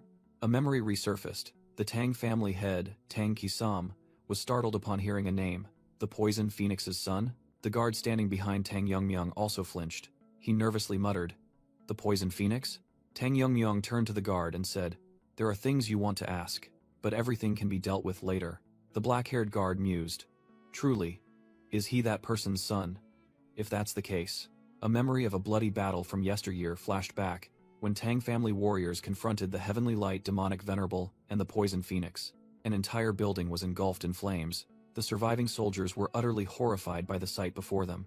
Amidst the flames, a figure emerged, holding the enemy's severed head. The guard recalled his terror. Their resistance was stronger than expected. That was, he cried out in despair upon seeing his master's severed head. From above, the Poison Phoenix coldly asked, "Are you still not done?" She ordered her army. "Release them." The guard recounted. They kept charging, disregarding our poison arts, and risking their lives. He had pleaded for aid from the Grand Elder to salvage the situation, but the request was denied. He bitterly thought, with just a fraction of reinforcement, the damage could have been greatly reduced. But after all that, those very people blamed the Poison Phoenix for everything, accusing her of nearly destroying the entire clan. He believed she accepted all the injustice to protect her young master. Returning to the present, the guard said to his troops, "I believe you have also realized whose son the current master is." He asserted that this was their second chance to fulfill the role they had failed in the past. Just as he was about to give an order, a loud shout rang out. "Stop!" The guard flinched and turned around due to the sudden intervention. Meanwhile, Tang Jokwi inside the mansion also heard it and wondered, This voice is..." Tang Yongmyong calmly replied, "Well, go outside and see." Outside the assassination poison hall, the atmosphere grew tense. An elder leading the troops spoke with an imposing voice. "Honorable guards, do you truly think that you can challenge the Council of Elders and remain safe?" The guard captain worriedly thought, just as the young master had predicted. All the elders had appeared. Not only the second, fourth, and fifth elders, but also their private forces were mobilized, all because they felt their positions threatened. The elder ordered, "Bring Tang Yongmyong here immediately." But a calm voice spoke up. "No need for a commotion. I am here." The elder's eyes flashed with surprise. On the steps, Tang Yongmyong appeared with his subordinates, looking down coldly. Tang Jokwi exclaimed in surprise, "Third elder? And the other elders too? You didn't come to the council?" The third elder growled, "You dare claim the future leadership of the family without our permission?" Tang Yongmyong replied as he descended, "I have proven my qualifications by winning the competition. What more do you need?" he asked directly, stunning the elder. Fourth elder Tang Jiryong roared, "I heard you have a very unpleasant nature." Another chimed in, "How dare you speak like that in front of your elders?" The guard captain worriedly called out, "Branch leader." The third elder issued an ultimatum. "If you want to live, you must confess everything that happened during the competition." Tang Yongmyong smirked. "I heard that what happens in the competition cannot be spoken of. It seems the family's rules are lighter than I thought. Or do you think you gained an unfair advantage? I've already heard about this from the Jagal family head."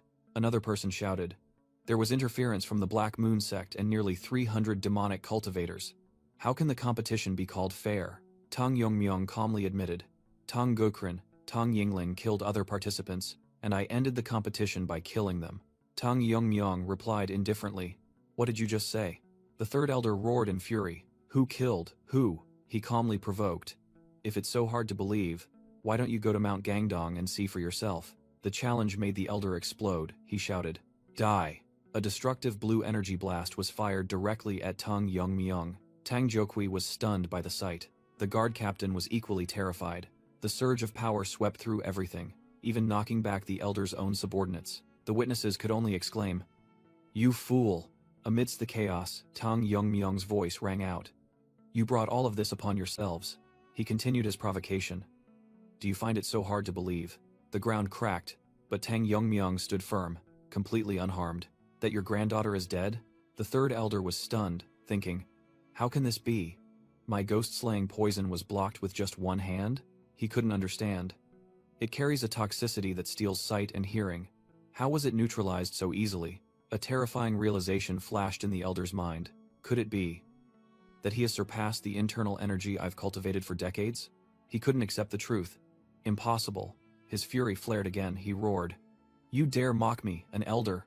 In response to that anger, Tang Yongmyong quietly pulled out a small object from his robe. Tang Yongmyong suddenly held up a red porcelain bottle, stunning the third elder. The elder stammered.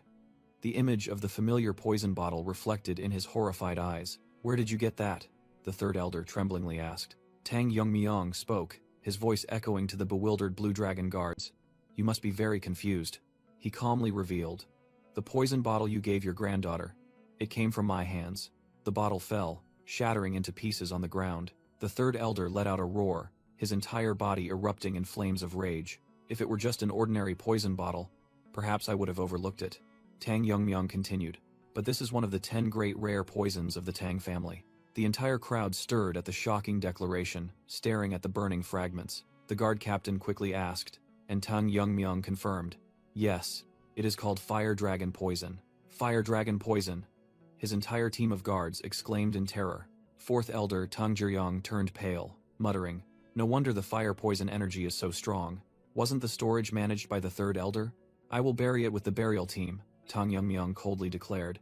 Could it be that the 10 great rare poisons are so cheap that they can be used for personal greed? The captain firmly asserted that this type of poison was more precious than gold and jewels, as its formula had been lost for a long time. The accusation was made. Therefore, anyone who uses a rare poison for personal gain deserves the heaviest punishment. "You dare speak of punishment to an elder?" the third elder frantically roared. Tang Yongmyong merely sneered. "So, that's right. Don't think that the title of elder can save you from the family rules," he said, pressing the elder who was cowering in fear. "At least, you will die gloriously," Tang Yongmyong concluded. "In the afterlife, your granddaughter is waiting for you." Tang Yongmyong's words rekindled memories of the Sea of Fire from years ago, where Tang Jokui and the warriors were terrified by the catastrophe. In the past, the elders could only watch with angry and horrified expressions. Amidst the flames, the poison phoenix defiantly declared, "My position. I will decide it myself." Back in the present, the guard captain thought in shock. Unbelievable. He realized that the Tang family's fate might change right here, by someone who dared to stand against the elders. Grand Elder Tang Sokjung roared furiously. "Impudent! What are you doing? You dare to kill an elder of the family. Why aren't you arresting him quickly?" he shouted. Tang Yongmyong coldly questioned. "Grand Elder Tang Sokjung, do you know that your disciple has put the Tang family in danger? What are you talking about?" Tang Sokjung was stunned, but Tang Yongmyong pressed. "You truly don't know? That he is a spy for the Dark Moon Sword Sect?" Tang Sokjung was speechless at the shocking accusation. The Grand Elder yelled, "Are you still trying to frame him now?" But Tang Yongmyong calmly replied, "Ha, so you're colluding with the enemy? Where's the proof?" Tang Sokjung demanded furiously. "I'll show you," Tang Yongmyong replied, then turned to another person. "Aren't you the vice director's son?" Everyone's gaze fell upon a muscular martial artist, who stood stunned at being called out. "Why?" the martial artist asked, then answered loudly, "Because I am the only witness who can prove he is a spy." With that, he tore open his upper garment in a decisive motion. Both the guard captain and Grand Elder Tang Sokjung were astonished by this sudden action. The martial artist revealed countless scars, asserting, "Before meeting Yongmyong, I fought Tangu Krin and received these wounds." Memories of the battle flooded back. The image of Tangu Krin brutally wielding twin blades appeared as he explained, "Because he used swordsmanship." "That's just your conjecture," Tang Sokjung mumbled, sweat beading as the evidence slowly turned against him. "This is not conjecture, Grand Elder," the witness asserted. "I once saw Mak Inhu use swordsmanship from afar." The testimony continued, cornering Tang Sokjung.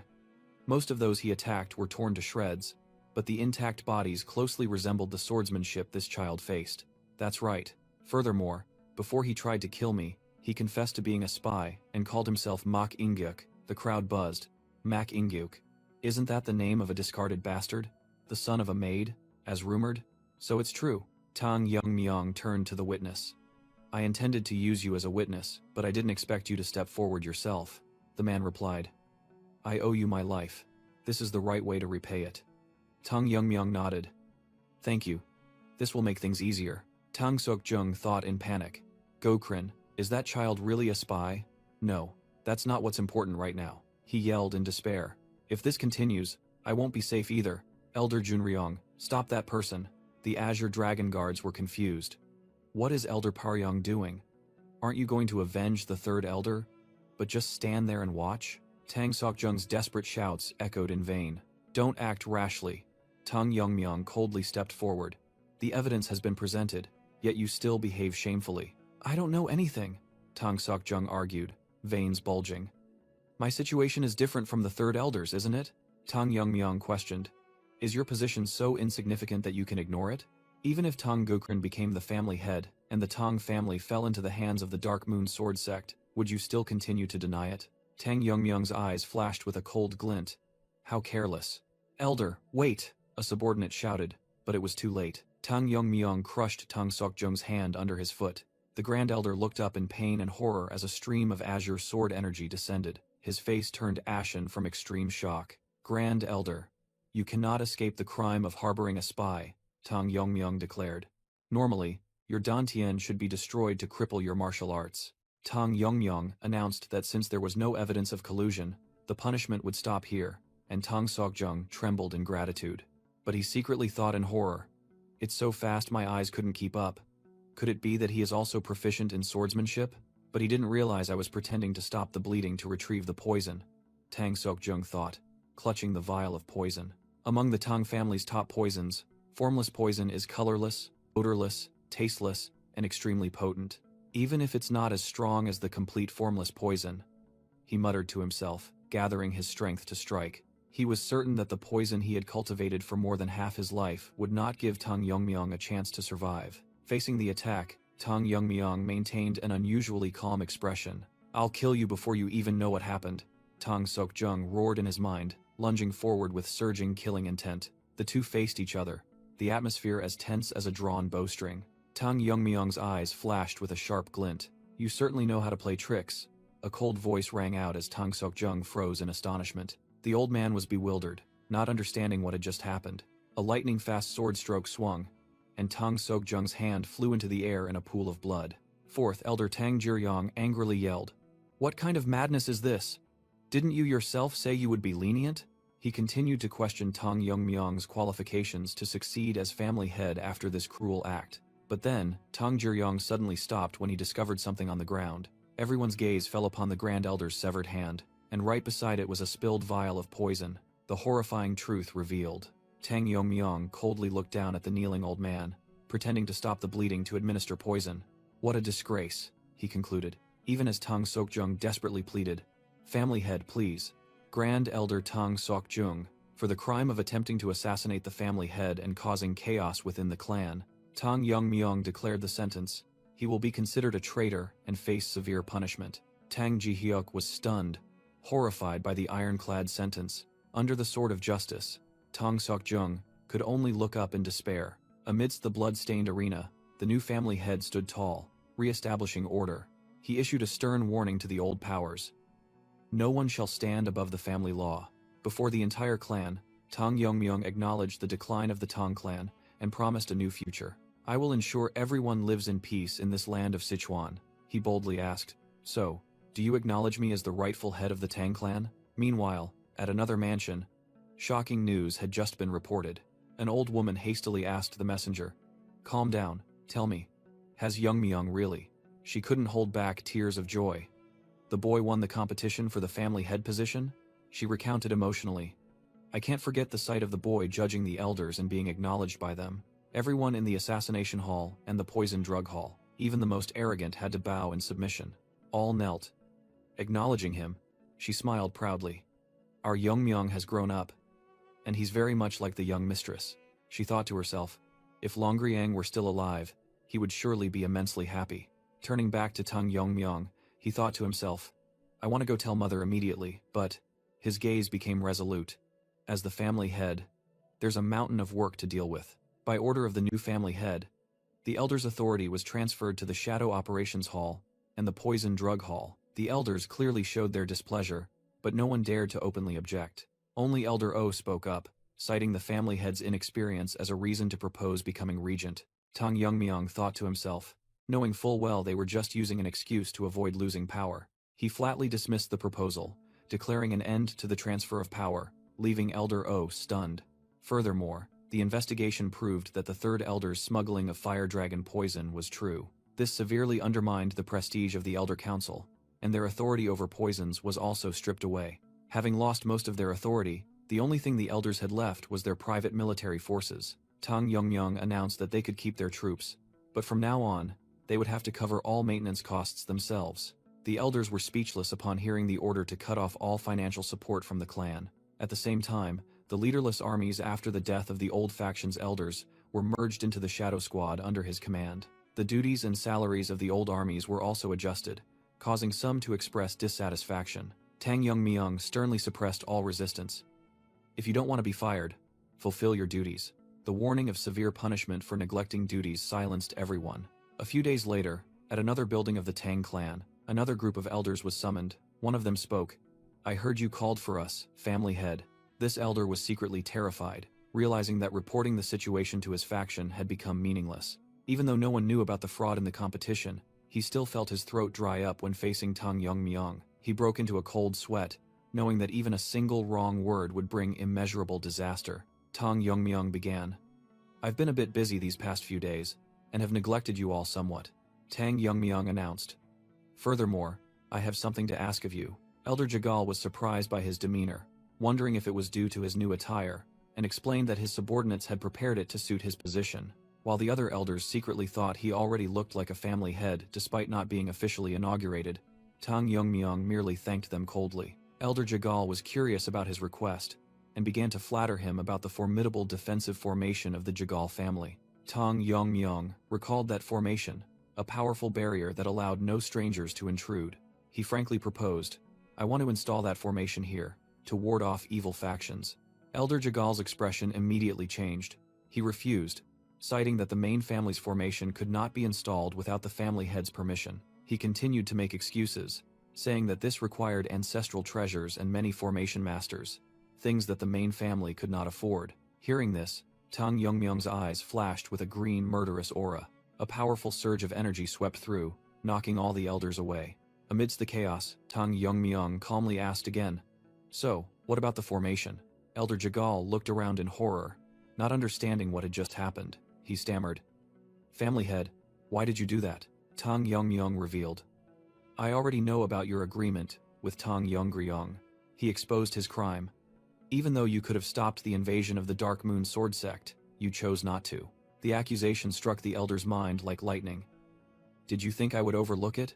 Tang Yongmyung ordered, install a defensive barrier similar to the Jagal families within the inner palace of the Tang clan. That will suffice for now. He uttered a threat. However, does this still sound like a suggestion now? The elder trembled as Tang Yongmyung reminded him, You must have heard about our family rules. The Tang clan's rule is to repay grievances tenfold, Tang Yongmyung concluded. That is why those elders died by my hand. I will count to 3. If there is no positive answer. Tang Yongmyung began the ultimatum, making Elder Jegal tremble in fear.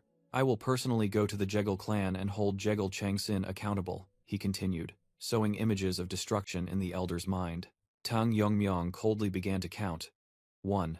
Unable to bear the pressure, Elder Jagal cried out in despair just as 2 was uttered.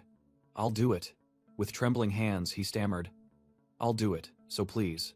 The elder completely broke down, pleading tearfully. Please spare the members of my clan. Tang Yongmyung smirked with satisfaction. Good. I trust you will proceed quickly, he ordered decisively. After everything was settled, the scene shifted to another building within the Tang family compound. Tang Yongmyung summoned his 2 trusted subordinates, explaining, I intended to call you sooner, but there were more matters to handle than expected. The purple-haired girl timidly asked, Master, why did you call for us? Tang Yongmyung was slightly surprised by their formal address. Why so formal? Just be yourselves, as always, he said with a smile, causing the brown-haired person to immediately ask back, Is that all right? As soon as permission was granted, that person immediately put their feet on the table. Seeing the group get overly comfortable, Tang Yongmyung had to retract his words. All right. Just be formal, kids. The pink-haired child named Yuri pressed curiously. So, what's the reason you called us here?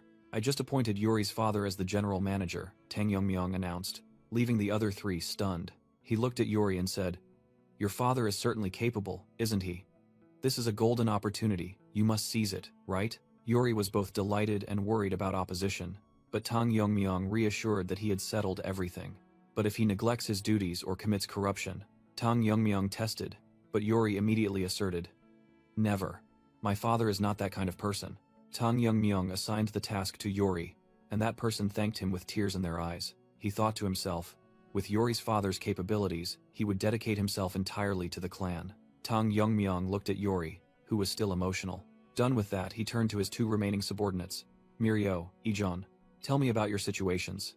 Tang Yongmyong declared that he would recruit talented individuals rejected by the elders. Ijon replied that she had no one to recommend. Tang Yongmyong then directly asked Ijon about her connection to the Medicine King Hall.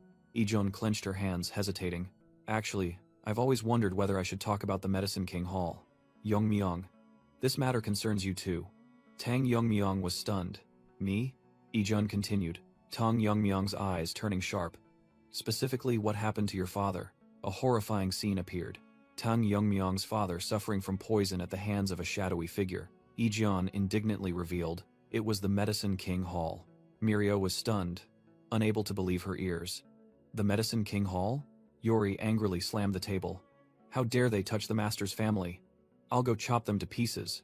Tang Yongmyong calmly placed a hand on his shoulder, stopping Yuri's impulsive action. He coldly ordered Ijon, "Keep talking." Ijon began to explain that the Medicine King Hall was an isolated place within the main clan, where even the Elder Council could not interfere. All research on medicine and poisons was conducted there. They were financially self-sufficient by treating illnesses and selling medicinal ingredients. This place was the key financial source that helped the Tang family survive and thrive. Ijon revealed a shocking truth. "The head of the Medicine King Hall is my grandfather."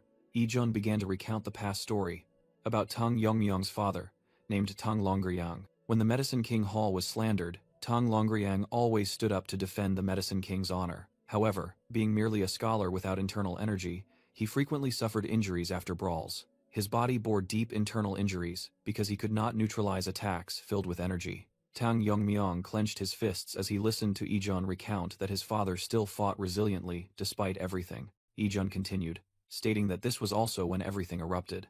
The one who caused the dispute was the then vice leader of the Medicine King Hall, Tang Il.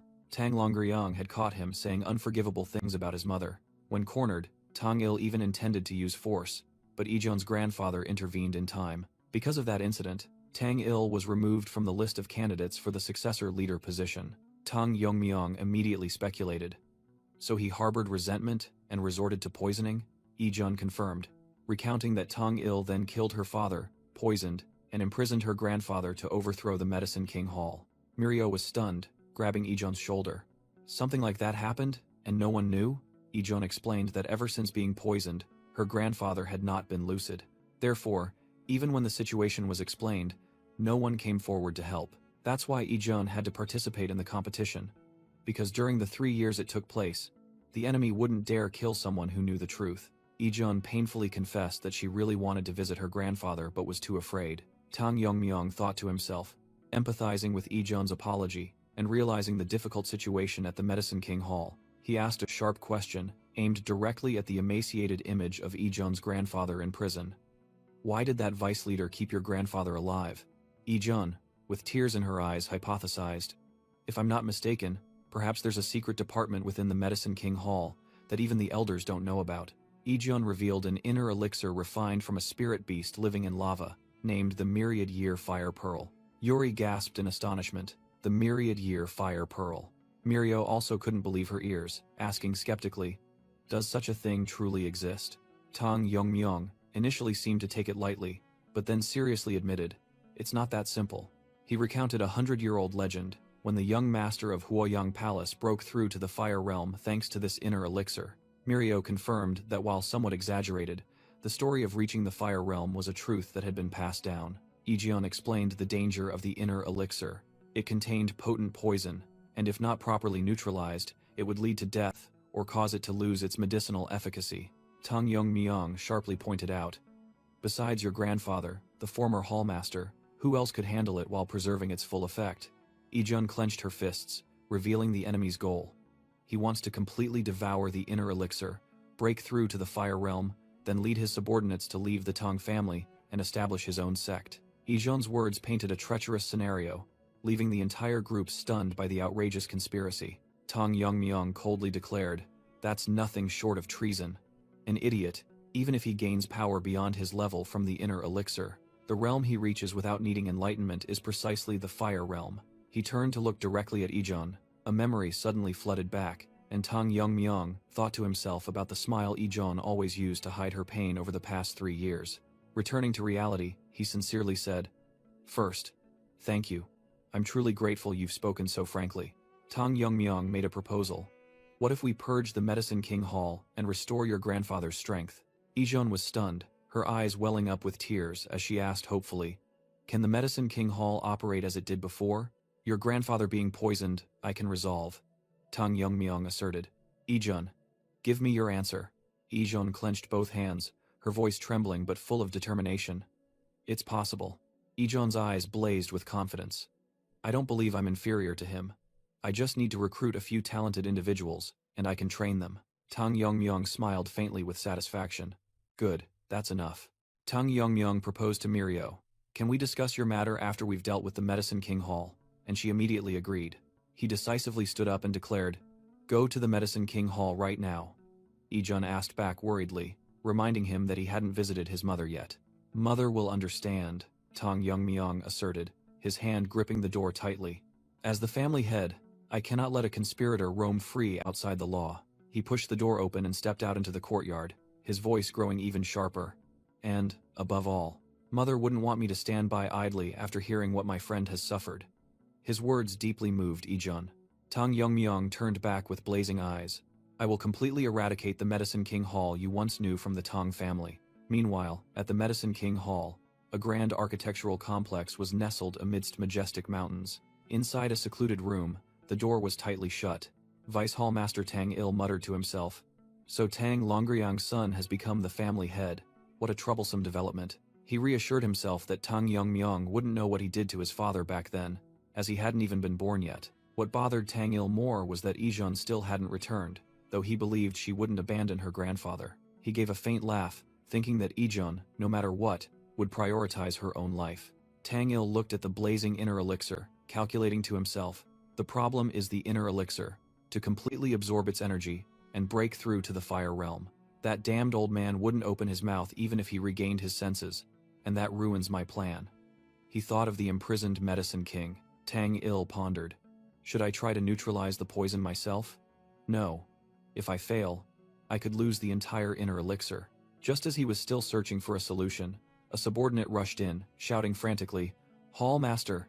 Tang Il snapped, "Silence! What's with all this noise in the hall?" The subordinate stammered, "The family head, the Tang family head." Tang Il's expression changed drastically, stunned by the sudden news. Outside, the Tang family's army led by Tang Yongmyong was sweeping through the courtyard, subduing all the members of the Medicine King Hall. The subordinate screamed in despair, "Is wreaking havoc in the hall." Being apprehended, the Medicine King Hall members cried out, "Why are you doing this to us? Have you forgotten where you are?" Tang Yongmyong turned and asked, "Ijon, have you found him yet?" and received a disappointed no in reply. Ijon said desperately, "I've searched all over the Medicine King Hall. There's not a single trace of my grandfather." She turned to the prisoners, demanding in a low voice, "Tell me now, where have you hidden my grandfather?" The two ringleaders secretly glanced at each other, clearly hiding something. One of them stammered in denial, "We don't know," while Tang Yongmyong observed coldly. Tang Yongmyong called his trusted subordinate, Wanjin, who immediately drew his sword and replied, "Yes." Wanjin swung his sword, unleashing a series of lightning-fast slashes to demonstrate his power. The Medicine King Hall members were utterly terrified, and Tang Yongmyong's voice rang out in warning, "Who are you trying to fool with those shifty eyes? Don't test my patience." He continued to threaten, "Keep pretending. After all, we only need one mouth to talk." Faced with the brutal threat, one of them couldn't bear it, and hastily begged to confess, I'll talk. He confessed that by the Hallmaster's order, they had imprisoned the former Hallmaster in a place called Noak. Ijon froze, stammering in horror. "You imprisoned my grandfather? In a place like this?" She explained tremblingly that Noak was an abandoned isolation prison, where anyone's condition could worsen. Tang Yongmyong decisively ordered, "Ijon and I will go into Noak, Bangui Brigade, clean up here and wait at the entrance." Wanjin bowed and obeyed. We will obey the family head's command. As Tang Yongmyong and Ijun turned their backs and walked away, the Medicine King Hall members cried out, begging, "Family head, please have mercy. We were wrong." But the Bongwi Brigade took action, and desperate screams echoed as they cleaned up according to orders. Inside the deep cave, Tang Yongmyong thought to himself, "Noak is truly a fitting name for this place." Ijun hastily led the way, her heart burning with urgency. "We're almost there," Ijun sobbed in despair. "Grandpa must be okay. What if we're too late?" Tang Yongmyong calmly reassured her, "Don't worry, he's still alive," which made Ijun ask in surprise, "Really?" Green energy emanated, revealing a figure lying motionless behind the prison bars. Tang Yongmyong's eyes glowed as he confirmed, "Yes, I just found him." Suddenly, a desperate scream echoed from deep within the darkness of the prison. Ijun rushed to the bars, calling out in panic, "It's me, Grandpa! Ijun is here. Step aside, Ijun," Tang Yongmyong commanded, his hand already glowing with internal energy. With a single strike, he easily shattered the sturdy metal bars. Inside, the Medicine King Hallmaster appeared haggard and deranged, screaming incessantly. Ijun was stunned as she supported him. "No way, they must have used mountain-suppressing poison." Tang Yongmyong held her back, calmly asking, "Calm down. Besides mountain-suppressing poison, what else did they use?" With tears in her eyes, Ijun painfully uttered, "Thunder lightning. Foolish poison." She explained it was a poison that turned people into fools, permeating the brain and rendering antidotes useless. While Ijun despaired over the lack of a cure, Tang Yongmyong casually replied, "All right, it will be simple." Ijun was dumbfounded, unable to believe her ears at his declaration. "Just hold him tight," Tang Yongmyong signaled, preparing to act. He placed his hand on the Medicine King's chest, secretly thinking about the consequences if Ijun were to transmit internal energy herself. A violent reaction called poison devouring frenzy would be activated, absorbing all toxins. It would devour all toxins in the body, but the price would be the old man's body withering away. Ijun was utterly terrified as she watched her grandfather's hand shriveling before her eyes. Tang Yongmyong thought to himself, "My poison-devouring frenzy has swallowed potent poisons many times. Just absorb all the toxins." Ijun exclaimed in surprise, as she saw her grandfather begin to breathe again, and his complexion returned to a healthy pink. The deadly green stream of toxins was forcefully drawn out of the Medicine King Hallmaster's body. Tang Yongmyong smirked slightly. The detoxification process was successful. He commanded the motionless old man, "Now sit up." The Medicine King Hallmaster slowly opened his eyes, vaguely wondering, "Where am I?" His gaze swept across, recognizing his granddaughter Ijun and a familiar figure beside her. Suddenly, his eyes widened, as if he had recognized something incredible. The old man stammered, calling out a name from the past. "Longriang, is that really you?" After a moment of confusion, the space in the cave became silent. The Medicine King Hallmaster finally understood, asking in shock, "So, you are Longriang's son, and now the family head?" Tang Yongmyong calmly replied, "That's right. I heard Ijun say that you took care of my father." The old man was moved, his voice trembling. "Fate is truly ironic. The child who never saw his father's face because of my mistake now saves my life." In his memory, the image of Tang Longriang smiling brightly appeared. He secretly wished this good news would reach his old friend. Returning to reality, the Medicine King Hallmaster made a request. "Though this old body is weak, please allow me to contribute and serve the family head." "Of course," Tang Yongmyong replied, taking the old man's frail arm. He draped a cloak over him and clarified his purpose. "I came here today to arrange new positions for you and Ijun. Now, let's go outside," Tang Yongmyong declared. "Someone is waiting to see you." Outside, a chef cried out in panic. Good heavens, how can that old man stand so steadily? Ijun helped her grandfather walk. Amidst the astonished whispers of the crowd, "Don't overexert yourself." Could it be the family head? A man from the Medicine King Hall angrily questioned, "How could you heartlessly harm our people? Confrontation will only lead to losses." Amidst the bloody battlefield, he continued to yell, "Don't you know the Medicine King Hall is the financial source of the Tang family? Do you really want the Tang family to collapse?" Tang Yongmyong coldly retorted, "You've seen where I came from, and you still intend to play dumb?" With eyes blazing with murderous intent, he uttered a threat. "Have you said enough last words?" The man's pupils constricted in extreme terror. Tang Yongmyong stood with Ijun and her grandfather, but his words were still directed at the enemy. "Any more last words?" The former Medicine King Hallmaster calmly turned his head away. The chef trembled, sweating profusely. In a panic, he pushed his comrades, yelling, "Get out of the way! Staying here means certain death." As he fled, he desperately thought to himself, "Damn it, how did he get up here?" Suddenly, his body stiffened, his steps halting mid-air. He realized in horror that he couldn't move. A poisoned needle had pierced his neck. Tang Yongmyong calmly explained, "That's heart-severing fire poison. Ijun concocted it." The man collapsed, his face contorted in extreme pain as the potent poison took effect. Tang Yongmyong mocked the dying enemy. "Well, is her skill enough to replace you now?" He lay sprawled on the ground, foaming at the mouth, while Tang Yongmyong concluded, "You probably can't hear anything anymore." Watching the remaining members of the Medicine King Hall flee in panic, Tang Yongmyong declared, "Then, it's time for the rest." He summoned his army, Bongwi Brigade. Wanjin and the soldiers responded in unison, "Yes." While Ijun and her grandfather watched, Tang Yongmyong gave the final order to the slaughtering army: annihilate the Medicine King Hall. Rumors of the Medicine King Hall's massacre spread throughout the family in an instant.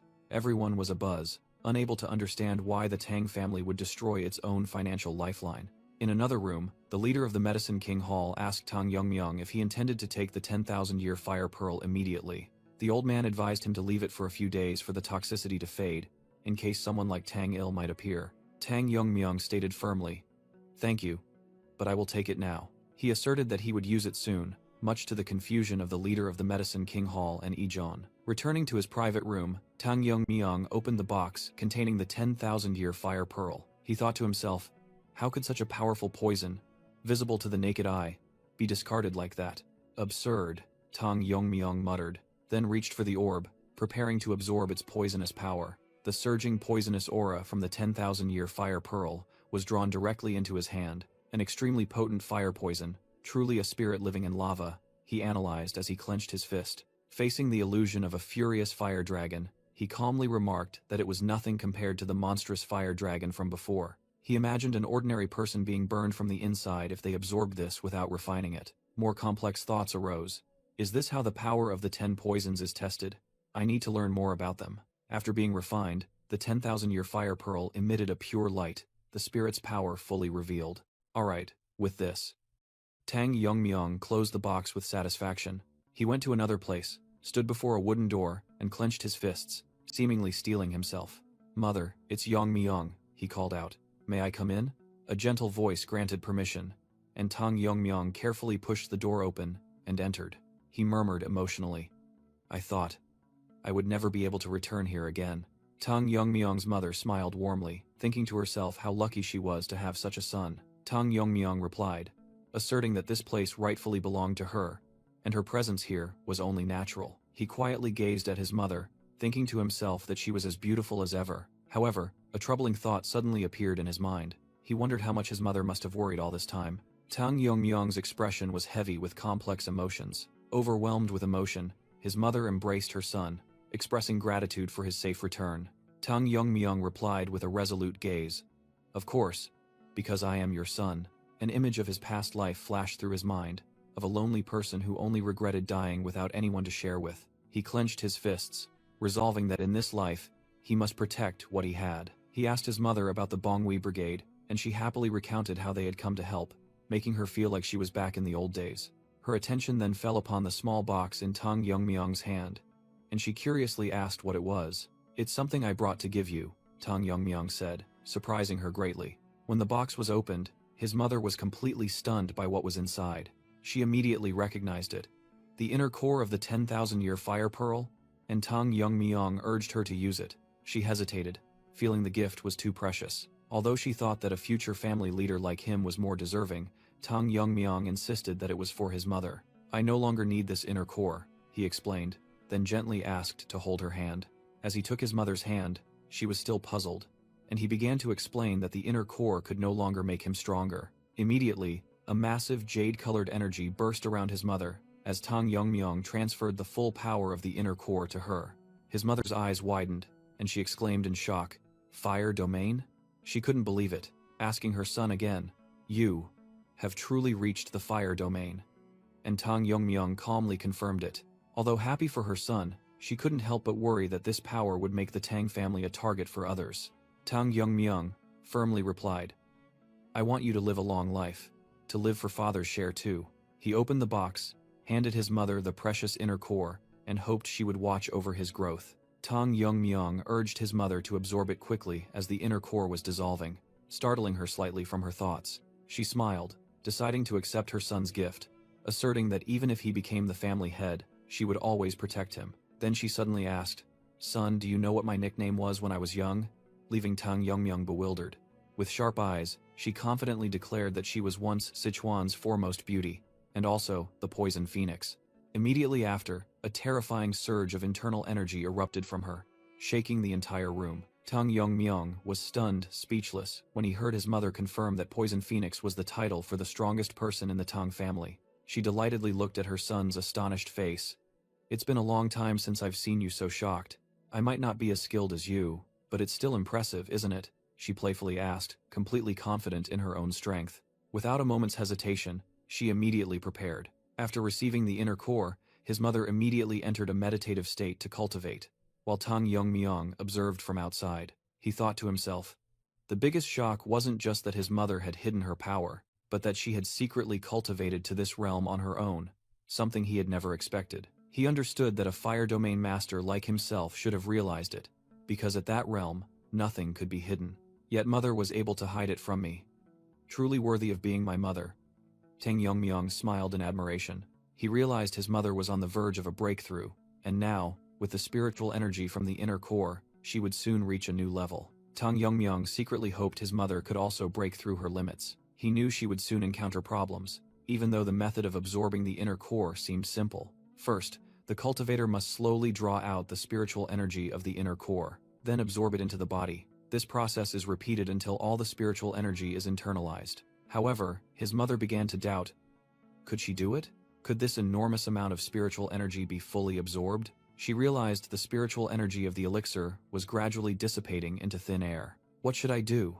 She panicked, because at this rate, she wouldn't be able to absorb even half of it. Just then, a hand radiating pure energy reached out. Tang Yongmyong placed his hand on his mother's shoulder. This hand. Yongmyong? She realized with surprise. Enlightenment doesn't come from just thinking about it. Tang Yongmyong began to instruct. You must observe, analyze, deduce, and simulate everything around you. That is the opportunity for enlightenment. This time, I'll give you a little push. A surge of energy from Tang Yongmyong flowed into her body. His energy was touching the inner core and merging with it. This is the Tang family's Poison Gate Heart method. I understand, she suddenly realized. She realized that spiritual energy was pure energy that could be transformed into anything, not necessarily absorbed bit by bit. Instead, she could transform it into something familiar and absorb it, bypassing the usual cultivation process. Tang Yongmyong's mother commanded the chaotic energy flow. All right, return to me. She smiled contentedly, silently giving thanks. Truly, I've been blessed with an amazing son. Tang Yongmyong placed his hand on his mother's shoulder, transmitting the last bit of inner energy. He clenched his fist, completing the process of helping his mother break through. With a relieved smile, Tang Yongmyong whispered, "It's done," he confidently stated. "With this, you have reached the fire domain realm." At the assassination in Poison Hall, key members of the Tang family had been fully summoned. Poison King Tang Jihyuk grumbled. "A family meeting so early in the morning. Why bother busy people like us?" Elder O impatiently asked. "When will the family head finally arrive?" He irritably spoke. "Even if he is the family head, making us gather and wait like this, isn't it too rude?" Dark King Tang Jokwi gave a forced laugh. "He'll be here soon." Suddenly, a guard shouted, "The family head has arrived." Other family members also simultaneously turned their eyes towards the door. Tang Yongmyong entered, speaking. "Thank you all for coming here so early in the morning. I've called everyone here to discuss a very important matter." The entire main hall fell silent, all eyes fixed on the young family head. Elder O immediately questioned. "An important matter? Didn't you say that we should have a regent until you come of age?" "Indeed. Who among us do you intend to appoint?" Tang Yongmyong coldly retorted. "Why do you assume I would choose one of the elders?" Elder O was stunned. "If not us, then who?" Just then, a majestic figure appeared at the door, escorted by 2 guards. Tang Jokhui and the other martial artists were speechless at the unexpected arrival. The Dark King could only utter a surprised, "Huh." An authoritative female figure, escorted by 2 attendants, appeared at the threshold of the main hall. Elder O stammered. It's been decades. How can this be?" Tang Yongmyong smiled. In terms of who is worthy, isn't she the most perfect choice? The woman spoke, her voice echoing through the room. I see many familiar faces. She smiled with charisma. Apologies for being late. My name is Tang Yihite. The story returned to the previous night. Tang Yihite sighed in relief in the warm water. She thought to herself, I'm glad I broke through to the fire domain. But I'm still not used to the impurities being expelled from my body. Thinking back to when she had inadvertently acted indelicately with her maid, she couldn't help but feel embarrassed.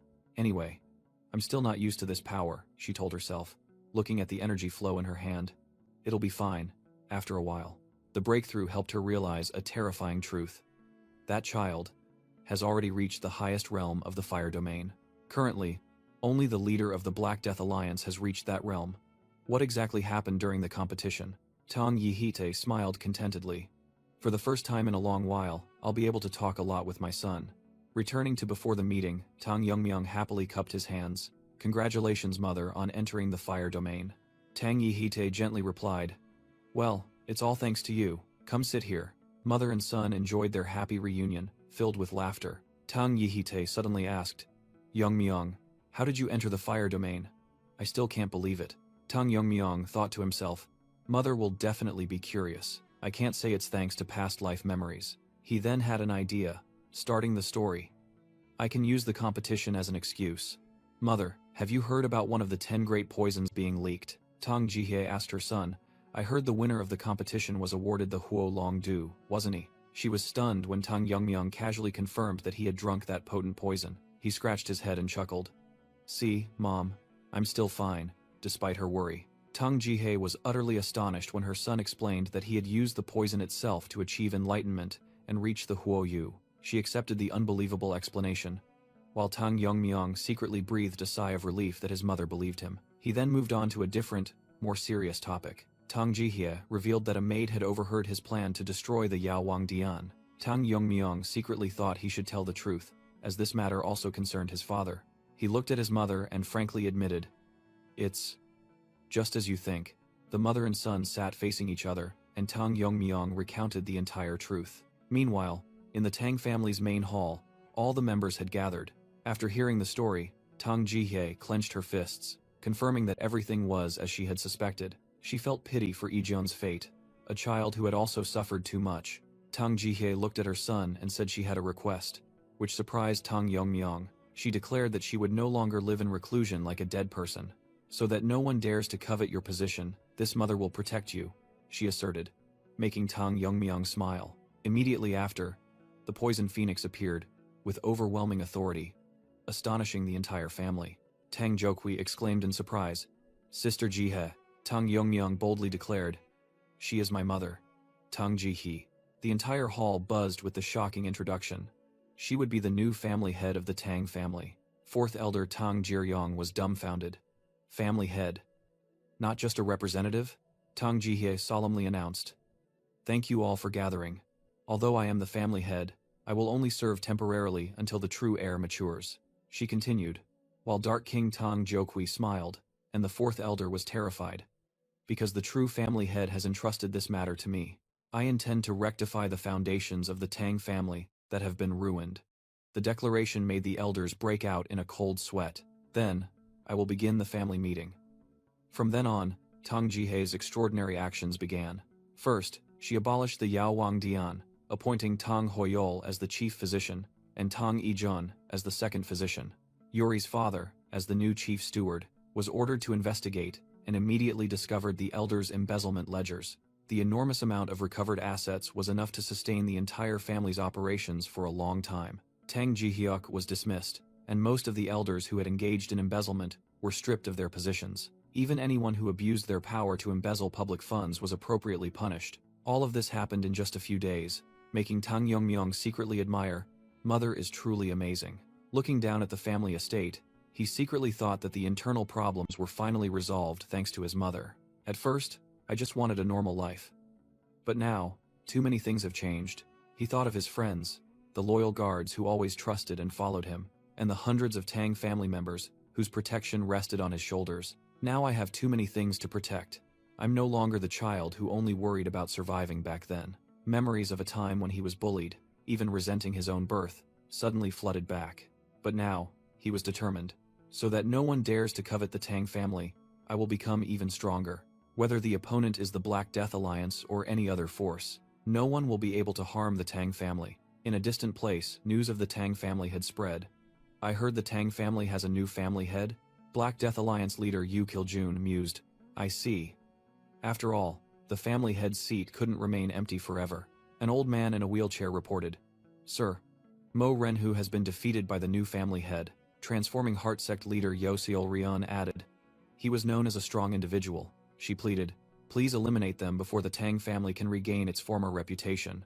Yo Kiljun coldly retorted. Why should I do that? Stunning Yoseol Rion. He growled. Killing Mo Renhu is nothing short of challenging you. Didn't I warn you just the other day? Yu Kiljun's eyes blazed. Leave the Tang family alone. For one day I will make use of them. Yoseol Rion was terrified upon hearing the accusation. He disobeyed my orders and attacked them. Rather, he showed defiance towards me, didn't he? Yu Kiljun sneered. His death at the hands of that family head is a release. If he had returned alive, I would have punished him myself. He showed interest. But besides that, the fact that he could kill Mo Renhu is quite interesting. Yu Kiljun ordered his waiting subordinates. Send a letter to the Tang family. A sinister smile appeared on his lips. The Sichuan Grand Assembly is about to be held. The Tang family head is also invited. Meanwhile, at the Poison Phoenix's residence, Tang Yongmyong thanked his mother. Thank you, mother, for the hard work in arranging everything within the family. Tang Jihye sighed. It's been a long time since I had to manage things. I'm a little worried. But then, Tang Yongmyong seriously asked, But, mother, are you suppressing your power again like last time? He asked. And Tang Jihye admitted he had noticed very quickly. He continued to wonder, I've already reached the Huo Jing. You don't need to hide your power anymore, do you? Tang Jihye explained. This isn't just hiding power. What I'm performing is our family's secret art, Feng Mai Yin Shen. She looked at her son, Yang Myong. I hope you will also learn this art. Making him ask in surprise. What? Why? Tang Jihye began to tell a long story about the martial arts founder and ancestor of the Tang family. She said she had to tell her son about that person. As the scene showed a dying village. The story began in a village in Sichuan, where a mysterious plague broke out, causing the villagers to slowly die. Dozens of bodies were hastily cremated due to fear of the plague spreading. The entire village was plunged into despair. All were infected and merely awaiting death. However, there was one sole exception. A 10-year-old boy was the only one completely unaffected by the plague. Amidst the chaos, no one had time to question why this child was unharmed.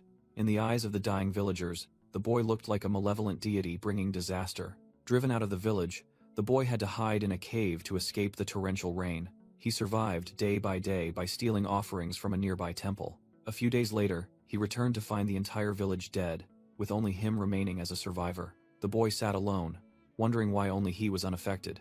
But that question didn't linger for long. A mysterious group appeared, their sinister leader declaring that they had finally found him. He recognized him as a child with an innate talent for poisons. They came from the Poisonous Moon Shadow Sect, the most ruthless assassin organization in martial arts history. This sect specialized in kidnapping children from all over and training them into killing machines. They used poisons for control, forcing the children to depend on regular antidotes to survive. The boy grew up to be an assassin, soon witnessing his comrades die tragically for not receiving their antidotes in time. The story began with the Tang family ancestor's memory, as he realized the plague in the village was caused by the poison sect. The boy understood that he was not the one who brought the plague, but merely a wrongly accused victim. From then on, he embarked on a path to become stronger, accepting every dangerous mission. He completed them without hesitation, even assassinating peak masters. With his outstanding achievements, he was summoned before the leader of the poison sect, who praised him for bringing glory to the sect. The leader bestowed upon him the title of one of the 5 great assassins, and promised to grant his every request. But the boy coldly replied that he needed nothing. The leader was stunned by the unexpected answer. The boy's eyes blazed with fury as he growled, reaffirming that he needed nothing at all. At the headquarters of the Poisonous Moon Shadow Sect, a terrifying incident was about to unfold. A terrifying surge of power erupted, sweeping through everything. The boy, who had now reached an extremely high level of martial arts, acted mercilessly. With the martial arts essence he had mastered, he unleashed his own ultimate technique. The first flower rain descended, and the Poisonous Moon Shadow Sect was wiped out overnight. Returning to the present, Tang Jihye recounted that his descendants settled in Sichuan, establishing the Tang family. and the world still remembers him by the name Wu Yonggek. She looked affectionately at her son after finishing the story. Tang Yongmyong, who was drowsy, suddenly became alert. Tang Jihe playfully pinched her sleepy son's cheek. Tang Yongmyong rubbed his cheek in confusion. I didn't know there was such a history. He seriously asked again. So, what does this story have to do with concealing meridians? Tang Yongmyong wondered about Cho'unhua Wu, but Tang Jihe clarified that it was not a martial art using hidden weapons. She explained, Cho'unhua Wu is a martial art that controls energy. Tang Yongmyong was stunned. Energy? You mean it controls energy, not hidden weapons? Tang Jihe affirmed that battles in the Huagyong realm are contests of pure energy. Tang Yongmyong suddenly realized that ordinary hidden weapons could not penetrate a master's protective chi. She continued, even if hundreds of hidden weapons wrapped in energy form a storm, it is still an ultimate technique for confronting Huagyong masters. Tang Yongmyong mused, realizing that maintaining such an enormous amount of energy was almost impossible. Tang Jihye smiled, seeing through her son's thoughts. She revealed, the answer lies in the art of meridian sealing and body concealment. The principle of the cultivation method began to be unveiled. First, compress all internal energy within the meridians, and concentrate it into one of the 12 main meridians. Next, use true qi to seal that mass of internal energy, preventing its circulation. This method can deceive even Huagyong masters, but it will temporarily reduce one's power. However, with experience and understanding, that power can be easily restored. When this process is repeated 12 times, a new layer of defense will be created. Protective qi, dragon scales. Tang Jihe explained that its power is comparable to the legendary dragon scales. Tang Yongmyong mumbled, skeptical about the existence of dragons after hearing about the fire dragon poison and now the dragon scales. Finally, Tang Jihe revealed a shocking secret. When all the sealed energy is released, the user can temporarily unleash 10 times their normal power.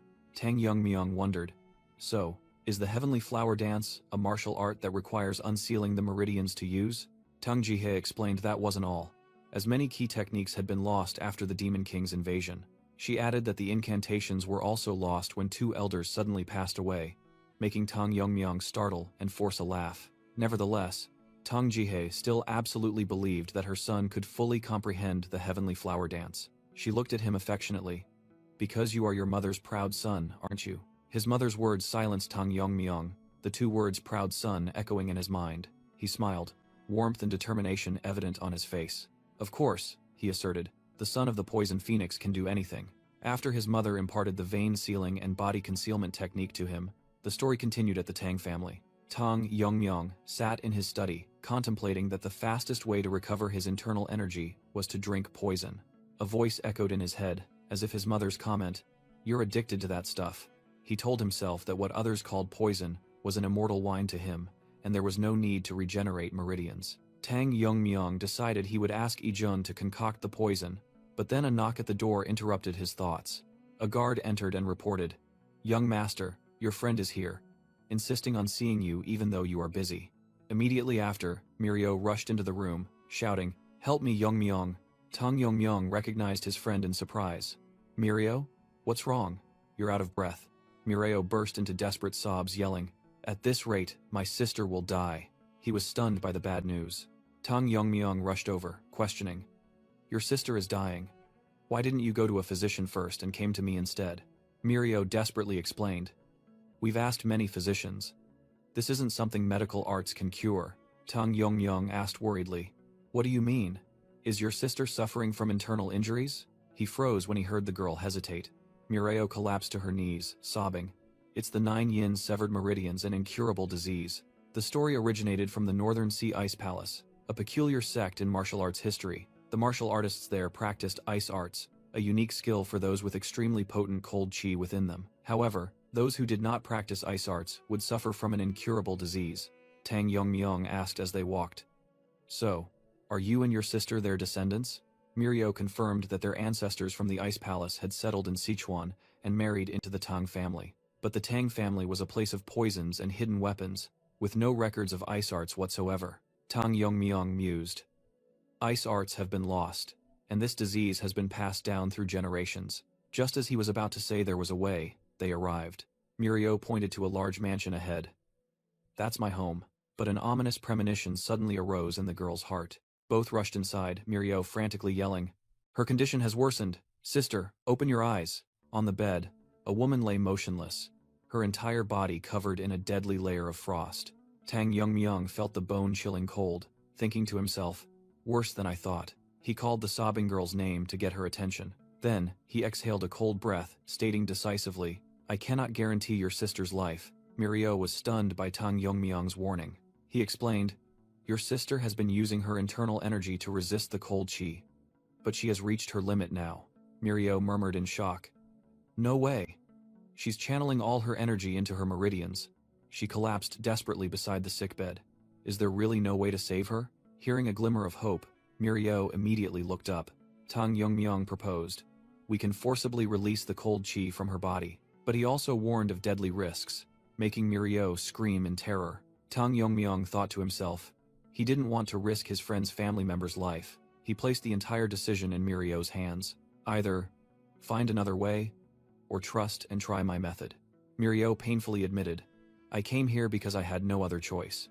She gritted her teeth, determined. I can't give up without trying. This is also dangerous for you.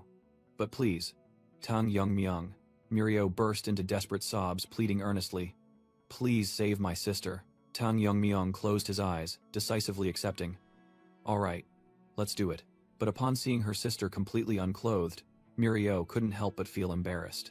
Tang Yongmyung also awkwardly explained that clothes would hinder the extraction of yin energy. Better a little embarrassment than death, he said, then placed his hand on the patient's forehead. Let's begin. Tang Yongmyung circulated his internal energy, beginning the process of absorbing the cold chi from the sister's body. Streams of cold chi were successively drawn out from the acupoints in the patient's lower dantian. Tang Yongmyung thought to himself. Good. The cold chi at the glabella has been removed. I can still bear it. He continued moving down to the chi-hai region, but then suddenly stopped.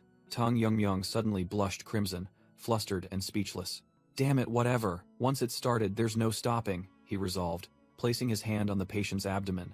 Tang Yongmyung concentrated intensely, continuing the process of absorbing the cold energy. But he didn't expect the cold energy's resistance to suddenly surge. It's not going to be easy to pull out. Tang Yongmyung gritted his teeth as ice began to crystallize on his body. The entire room was covered in a layer of frost, and terrifying cold energy spread even outside. Standing outside, Mirio turned pale with worry, calling his name in despair. Yongmyung. Tang Yongmyung's hand was frozen, but he still tried to reassure. I'm fine. Until now, he said, through gritted teeth, his entire arm having turned into a block of ice. He realized he had absorbed yin energy from 6 meridians in the upper body, but the cold had now exceeded his endurance limit. Tang Yongmyung knew that if he continued, he would be the one to freeze to death first. Damn it. If only this were poison, it would be easier, he thought to himself. Then an idea flashed. Wait, poison? He suddenly recalled the words of the leader of the Medicine King Hall, Ijun's grandfather. In his memory, the elder had once explained why even spirit pills contained toxicity. Medicine and poison are one, in essence, the old man said. It becomes poison when its concentration or quantity exceeds the body's tolerance.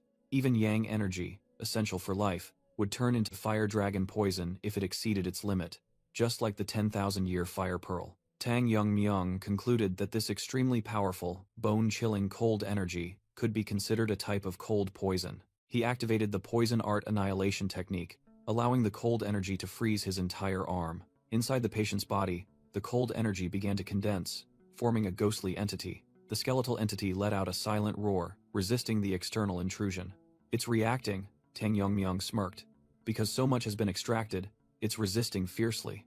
The cold energy erupted, but he remained calm.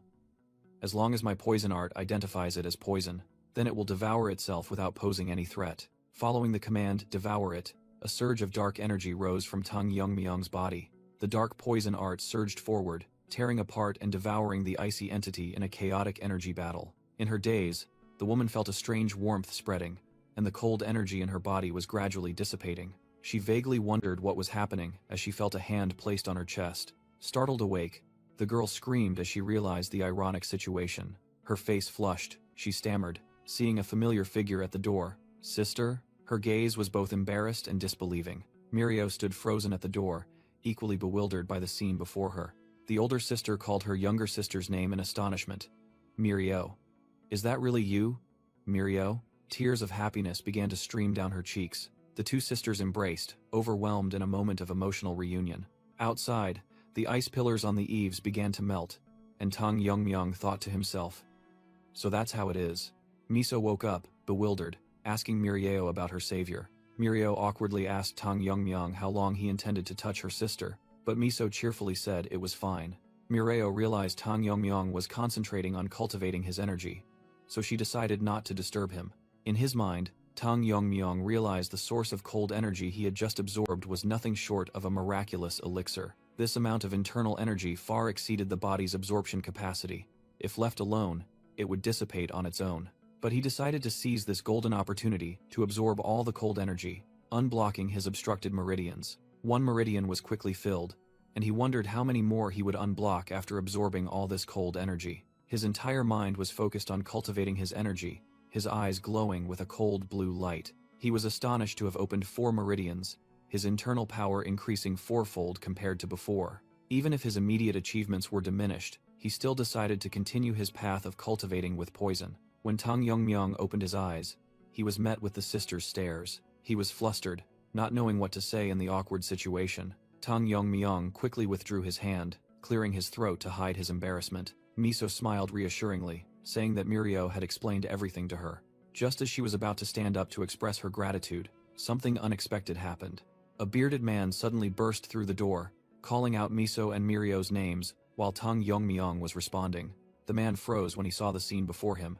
All 3 people in the room were stunned by the uninvited guest's appearance. Misunderstanding the situation, the bearded man roared furiously, "You bastard!" The bearded man roared, "What have you done to my daughters?" While Mirio hastily clarified, "Dad, it's not like that." After understanding, he regretted, "I am truly sorry. I didn't know you saved my daughters and I was disrespectful." The man kowtowed in apology.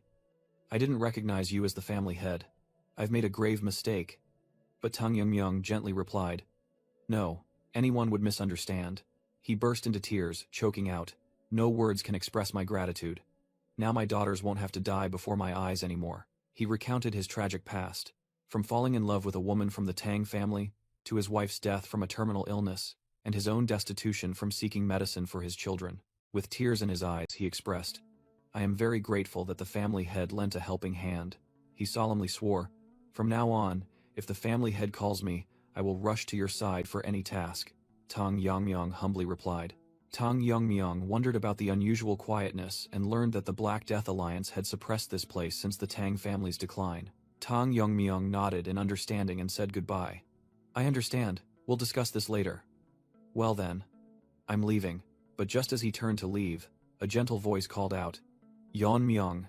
Miso, helped by her sister to put her cloak back on, held him back. "Are you leaving already? We haven't properly thanked you yet." The girl bowed her head and sincerely said, "Once again, thank you for saving my life, family head. My family will never forget this favor." At such heartfelt gratitude, Tang Yongmyong suddenly blushed, flustered and speechless. The whole family happily waved goodbye to him, promising to repay his kindness. Tang Yongmyong turned and walked away, unable to hide his smile and an excited wave. Watching him walk away, Miso worriedly asked, "Family head, will you be alright?" Making Tang Yongmyong turn back in surprise, she wondered, "He seems quite flustered.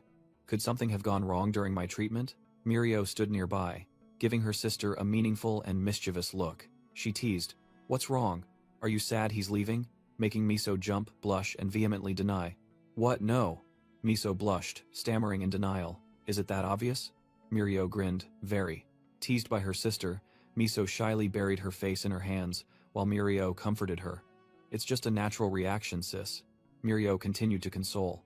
"Don't worry, sis. I've never seen anyone more beautiful than you," the cunning girl recalled.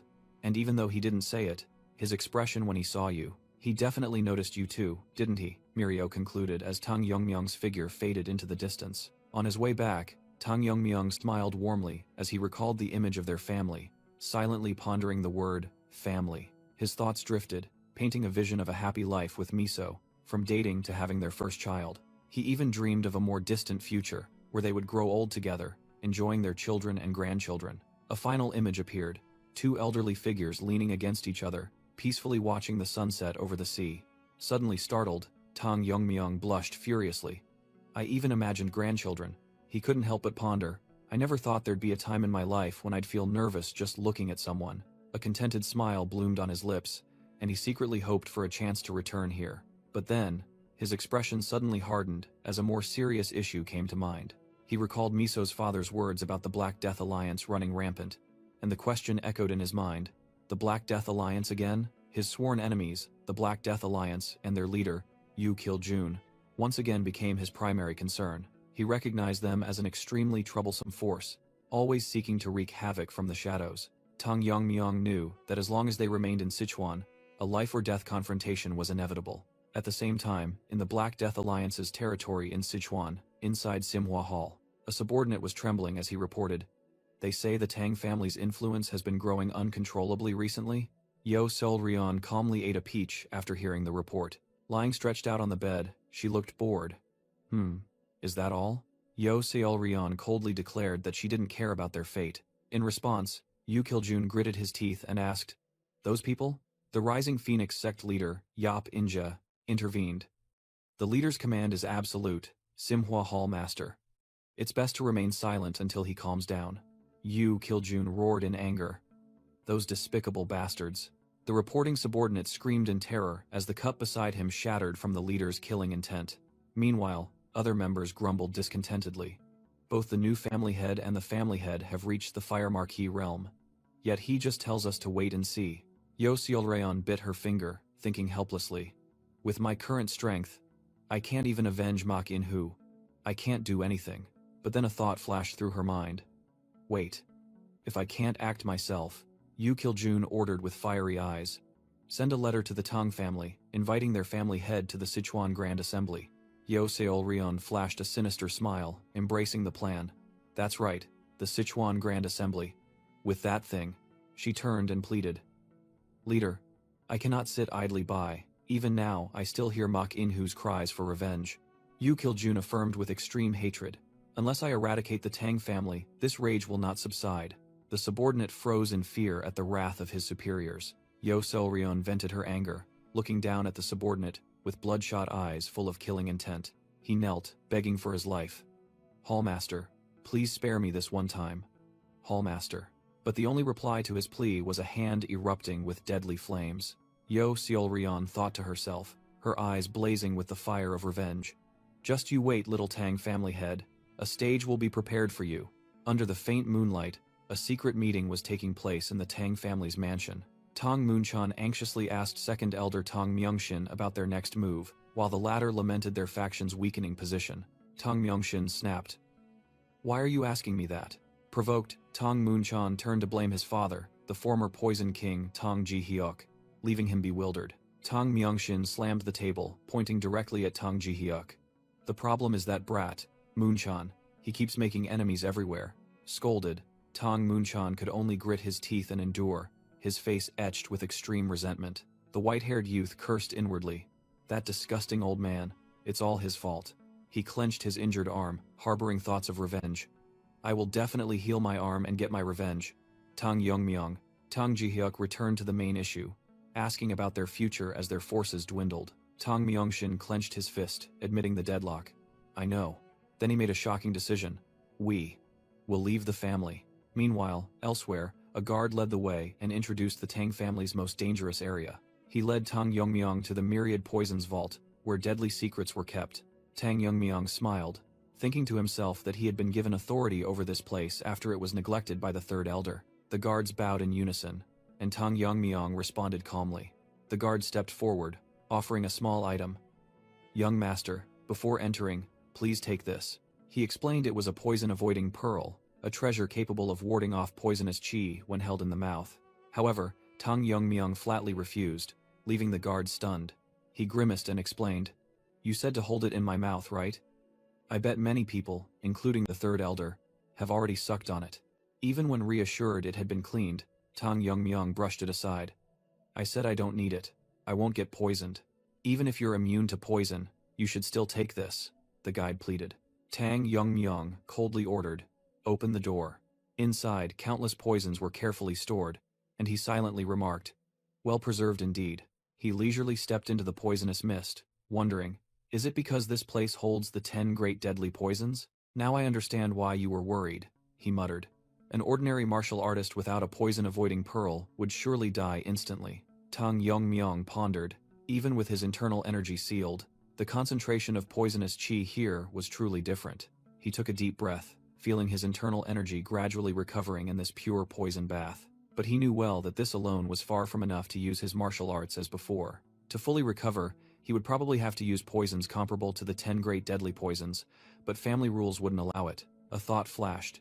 If there was still a formula, he could ask Tang Yijun to concoct it for him. Suddenly, Tang Yongmyong paused as he sensed a strange aura. His eyes flashed with blue light, detecting a spot where the airflow was distorted. A faint vortex of energy appeared. Like a formation? He exclaimed in surprise. He approached, realizing this formation was not from the Jagal family. Let me see, Tang Yongmyong decided, a short energy blade forming in his hand. He unleashed a powerful slash at the stone wall. The formation shattered into pieces, revealing a shocking secret. Behind the wall was a deep, dark passage. Countless forbidden and sealed talismans were plastered everywhere. This was definitely not a Jagal family formation. Tang Yongmyong realized. A sorcerer's formation. He pictured a Taoist priest with a floating Taiji diagram in his hand. A sorcerer, he muttered, his thoughts beginning to flow. In his previous life, his master had associated with many sorcerers, individuals as obsessed with magic as his master was with swordsmanship. They always sought to master magic, transcending human limits to become immortal. He recalled being thrown into a formation created by a sorcerer for training. It was a place teeming with monsters whose names he didn't even know. Sorcerers are inherently selfish, only doing what interests them. Why would their formation be in the Tang family, he wondered. His master's words echoed. The nature of sorcerers is selfishness. They are always obsessed with demons and immortality. How do I build a relationship with them? It's simple. Just beat them senselessly every day, and they'll naturally beg to talk. Tang Yongmyong thought to himself. Surely no one in the Tang family thought like his master. There must have been something that piqued a sorcerer's interest. If poison was still leaking despite being sealed by hundreds of talismans, it must be something incredibly potent. He had initially planned to copy the 10 poisons formulas, but now, this mystery seemed far more interesting. Let's see, Tang Yongmyong decided, venturing deeper. Suddenly, a voice echoed from within the seal. Someone has intruded, not an ordinary guest. How long has it been? Never mind, it doesn't matter.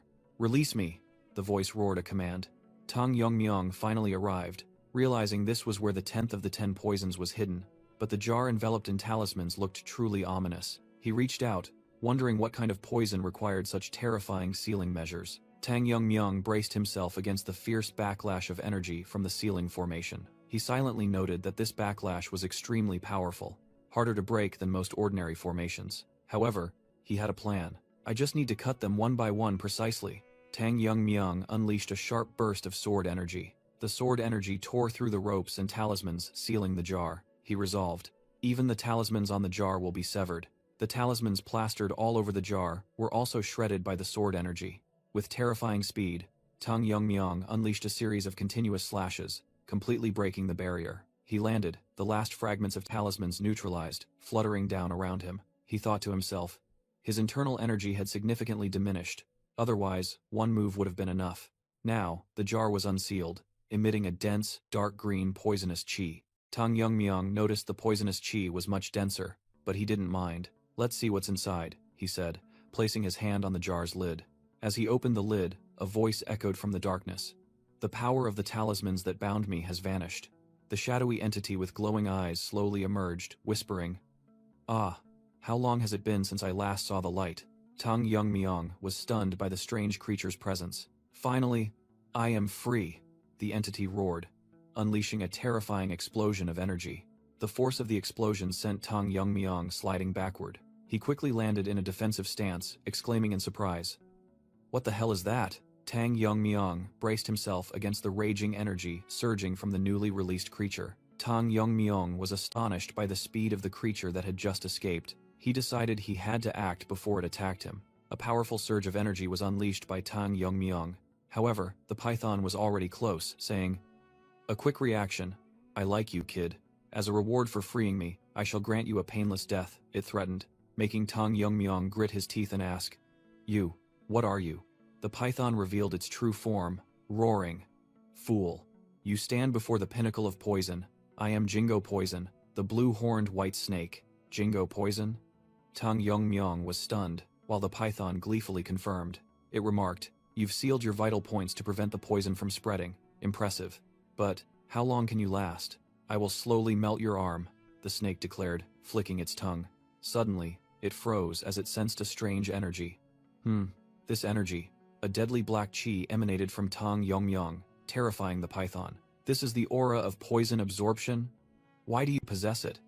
What is your connection to the wooing sage?"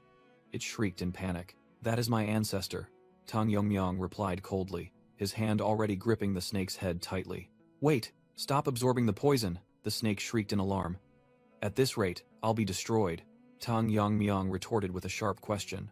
"Why should I?" He smirked. "What, changing your mind now that you're at a disadvantage? I will absorb all your poison," Tang Yongmyong declared, unleashing his full power. "This bastard. He really wants to destroy me," the snake thought desperately, then hastily shouted. "Wait! Let's make a deal then." The offer made Tang Yongmyong pause. "A deal? Yes. If you spare me, I will become your guardian spirit beast," the snake pleaded, manifesting as an energy human form. Tang Yongmyong thought to himself, "A guardian spirit beast?" And Jingo Poison replied, "Indeed. Wouldn't that benefit you?" The snake continued to persuade. "Don't you feel your internal energy increasing every moment thanks to my poison? At a rate far exceeding the norm." Tang Yongmyong felt the power, silently acknowledging, "Indeed, its poison far surpasses even a 10,000-year fire dragonfish inner core. Just absorbing it has already exceeded my previous internal energy." Jingo Poison made an enticing offer. "If I become your spirit beast, I can provide poison whenever you need it. Wouldn't it be better to use me continuously instead of absorbing everything now?" But Tang Yongmyong coldly refused. "I don't need it. I have no interest in sparing an enemy's life. I can find poison elsewhere." Jingo Poison desperately pleaded. "Please, just spare me this once. I've lived hundreds of years in captivity only staring at a wall." It transformed into a pitiful chibi form, tears welling up. "As your spirit beast, I would have to obey your commands. Just let me live. Isn't that allowed?" Tang Yongmyong remained silent, as if the plea had an effect. Finally, he sighed and accepted. "Ha! I'll trust you this once," making the snake joyfully exclaim. "You accept?" Tang Yongmyong immediately warned. "But if you try any tricks, I will destroy you on the spot." Jingo Poison hastily assured. "Understood. I promise that won't happen." Tang Yongmyong asked directly, "So, what do I need to do for you to become my spirit beast?" "I know nothing about spirit arts." Jingo Poison began to emit powerful energy, and declared, "You don't need to do anything." A brightly glowing blue energy orb appeared before Tang Yongmyong, who asked in surprise, "This is?" The snake explained, "It's called a soul-binding mark. By holding it, my soul will be bound to yours. That is how I will become your guardian spirit beast."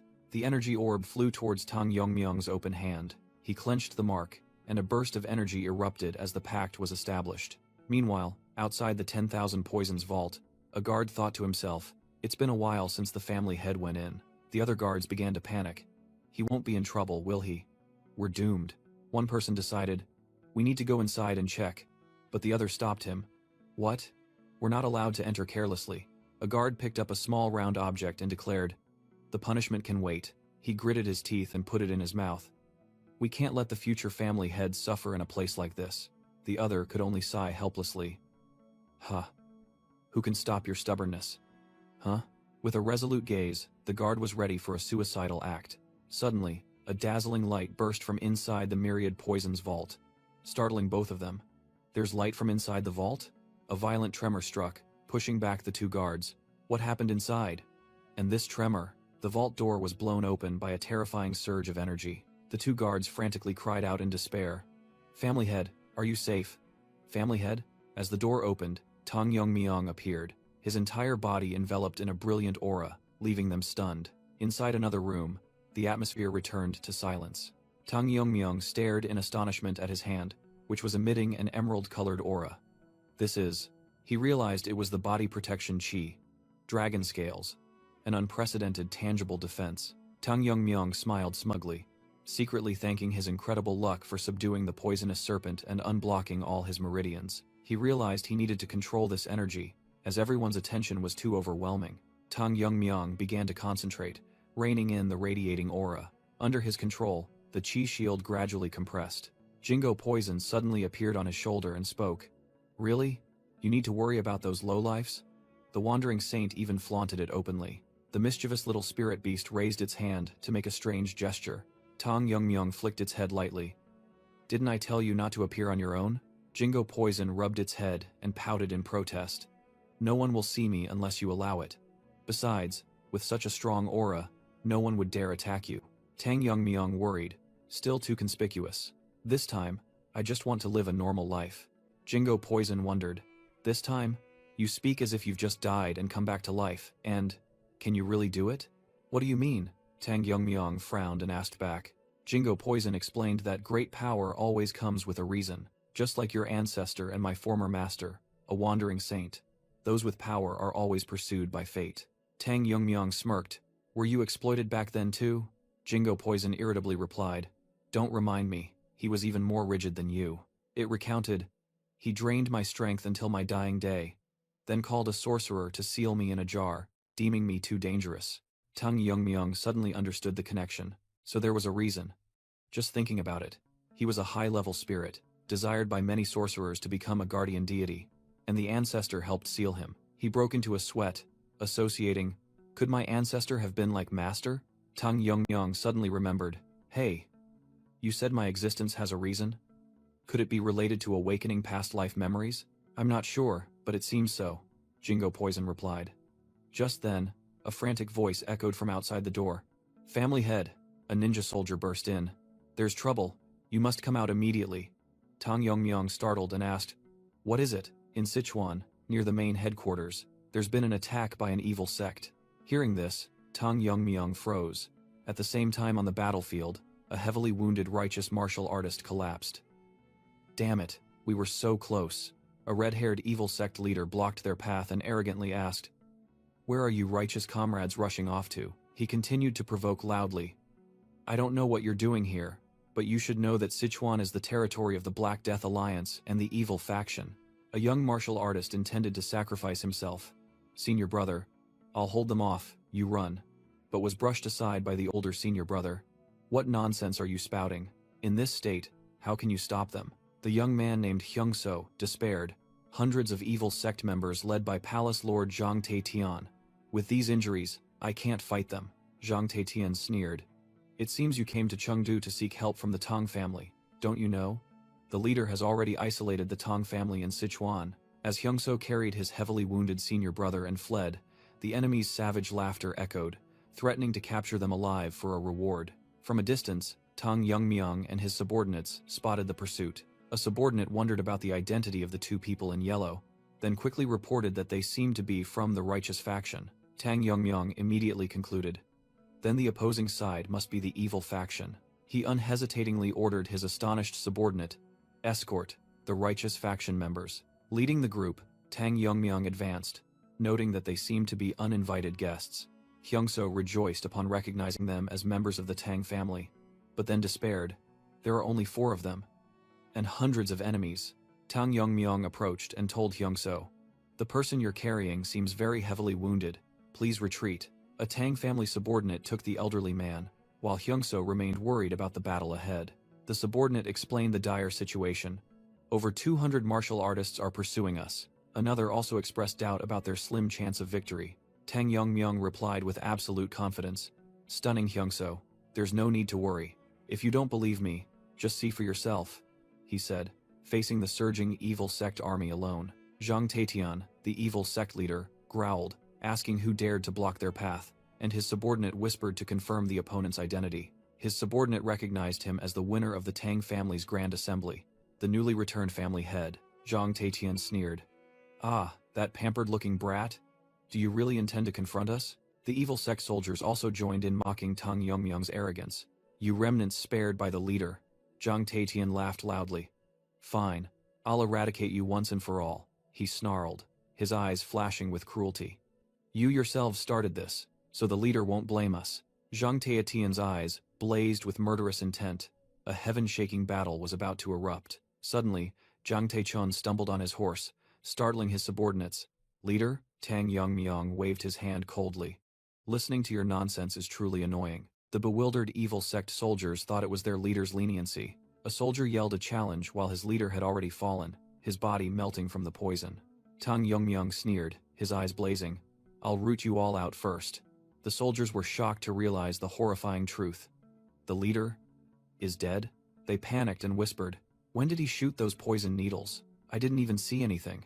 Tang Yongmyung subtly revealed the multi-needle firing device hidden in his sleeve. Without a moment's hesitation, he swung his arm, unleashing a deadly rain of hidden weapons. Two soldiers looked up at the sky, utterly terrified. He threw a whole bunch into the sky. Everyone, be careful. A poison needle pierced directly into the eye of an unfortunate soldier. The entire evil sect army was engulfed by the rain of death-carrying poison needles. A soldier could only utter in despair, This is insane. Tang Yongmyung calmly stood, watching an entire army fall at his feet. He suddenly realized, I was in such a hurry I forgot to apply poison.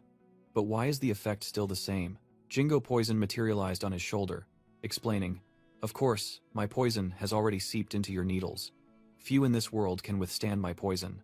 Tang Yongmyung smiled, admitting, you're more useful than you look. Hyungso stood frozen behind him, thinking, such terrifying assassination techniques. Could this be the person who single-handedly wiped out 300 masters of the dark evil sword sect? The surviving soldiers looked at the battlefield littered with their comrades' corpses, trembling as they asked, What the hell did we just witness? Over 100 soldiers wiped out in an instant? Fear engulfed them. I thought the Tang family had declined? Why didn't anyone say they had a monster like this? Amidst the battlefield strewn with enemy corpses, a trembling soldier tried to reassure his comrades. Don't panic, it's just him alone. A red-haired commander roared, confident that Tang Yongmyung couldn't use that technique multiple times. He declared he would lead the charge to finish off Tang Yongmyung. With a wild yell, the commander swung his great axe down. An explosion rang out as two streams of power collided violently. The commander was stunned, unable to believe his attack had been blocked. His axe blade shattered upon hitting Tang Yongmyung's arm, which was enveloped in a steel-hard defense. Dragon scales? Blocking a weapon with bare hands? The commander stammered in horror. Meanwhile, the remaining soldiers froze as they recognized another ultimate technique. 10,000 flowers, heavenly rain? Tang Yongmyung smiled defiantly, preparing to deliver the finishing blow. Well then, it's my turn, isn't it? From afar, a stout man observed and realized his mistake. I thought the Tang family's secret techniques were lost. He concluded in astonishment. The Tang family's power is still intact. Suddenly, Tang Yongmyung turned and looked directly at him. You're still here? The man named Sabiek flinched, quickly trying to cover his embarrassment. Ah ha ha, young master's martial arts are so impressive, I couldn't look away. Tang Yongmyung replied coldly. Is that so? Then let's go back to the main house to discuss further. Sabiek was dumbfounded, his eyes revealing extreme horror. He timidly followed, secretly telling himself that confronting the Tang family was the biggest mistake. The story flashed back a few days earlier, to an inn on the outskirts of Sichuan. Sabiek reported while eating noodles. Luckily, we didn't encounter any trouble on the way. I heard Sichuan is full of evil sects now, but it's unusually quiet. The person opposite, a silver-haired elder, narrowed his eyes and asked searchingly. Sabiek? The elder secretly wondered.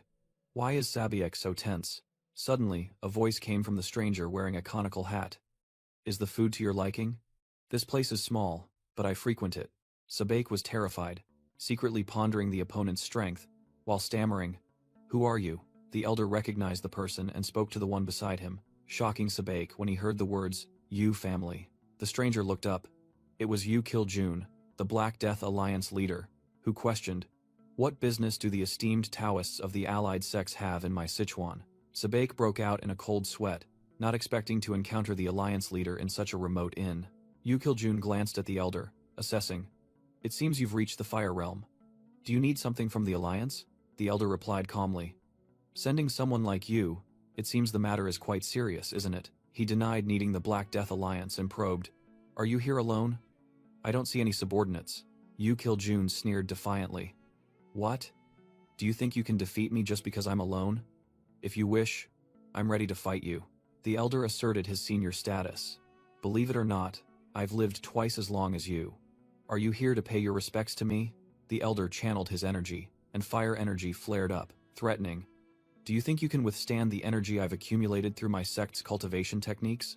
Witnessing that, Sabiek was even more enraged, seemingly ready to rush into battle. Yu Kiljun merely uttered a contemptuous remark. How arrogant. He casually recounted his sect-destroying feat from 10 years ago, stating that the allied sects only survived because they were too far from Sichuan. Finishing his words, Yu Kiljun stood up, inviting, "If you need a fight to understand, then follow me." The elder quickly tried to stop him. "Sabiek, no, if anything happens." But Sabiek roared, "Do you want me to sit still after hearing those words?" Sabiek gripped his sword hilt, determined. "Don't stop me. I'll show that bastard that the allied sect's martial arts are the greatest in the world." Returning to the present, Tang Yongmyong concluded the story, and that's how he plunged into battle with the Black Death Alliance leader. Sabiek looked bewildered. "A battle? That's different from what I saw earlier," Tang Yongmyong explained. "That's right. The pursuers we saw earlier appeared after this. Anyway, that Black Death Alliance leader, he's truly terrifying." The story returns to the battle, where Sabek and his master confront the enemy amidst a devastated forest. The old man ordered Sabek to retreat, while Sabek anxiously warned his senior to be careful. Yu Kiljun appeared with an arrogant smile, calmly declaring, "Let's begin." A dazzling sword chi tore through space, commencing the deathmatch. The old man was sent flying by the powerful opening attack. The world around him blurred as the old man strained to defend against a series of lightning-fast moves. Despite being overwhelmed, the old man had to admit that his opponent's swordsmanship was truly formidable. Yu Kiljun analyzed the moves, showing interest in how internal energy was used to neutralize other energies. The old man thought in horror, "My eyes can't keep up. This is a battle between those who have reached the fire realm." Yu Kiljun descended from above, continuing to press his opponent into a defensive stance. The gazes of the two masters met, one filled with unwavering determination, the other with a chilling amusement. Their swords clashed, creating a terrifying energy explosion that shook the very ground. "Is that all? You boast about your energy. There's no way this is everything," Yu Kiljun provoked. Gritting his teeth, the old man roared, "All right, I'll show you." He poured all his power into his sword, preparing to unleash the Alliance's ultimate technique. A brilliant golden pillar of energy erupted as the old man unleashed the full power of the demonic sword art. From afar, Sabiek watched with bated breath, hoping his master would finish off the Black Death Alliance leader. However, Yu Kiljun merely smirked, thinking, "Wait, what is this?" He calmly extended his hand, effortlessly controlling and neutralizing the raging energy surge. The old man was stunned, bitterly realizing that this man was deliberately blocking his attack at the last second, as if testing and toying with him. In his memory, Taeheo roared, preparing to unleash the ultimate demonic sword art. "All right, I'll end your arrogance right here." In response, Yu Kiljun merely sneered, seemingly having understood all mysteries. "Oh, so that's how it's used?" Taeheo unleashed his move, a brilliant golden sword chi tearing through space and rushing forward. The colliding energies created a terrifying explosion, blowing away everything in sight. An entire forest area was flattened, leaving behind a column of smoke rising thickly. Hyungso, a young fellow disciple, exclaimed in astonishment, using the secret technique of the demonic sword, Sabiek. Taeheo triumphantly turned to boast to Hyungso, "See, Hyungso? I've defeated that guy named Yu." But from within the smoke, Yu Kiljun emerged, terrifyingly calm, thinking, "This technique requires more precision than I thought." Sabiek and his master were dumbfounded, unable to believe their eyes when they saw their opponent completely unharmed. Yu Kiljun explained the principle of internal energy amplification while calmly creating an energy orb on his fingertip. Taeheo realized in panic, "Sabiek, that's definitely the secret technique of the demonic sword. But why isn't it ordinary energy? What's so surprising? If you understand the principle, you should know it doesn't necessarily have to be magic, right?"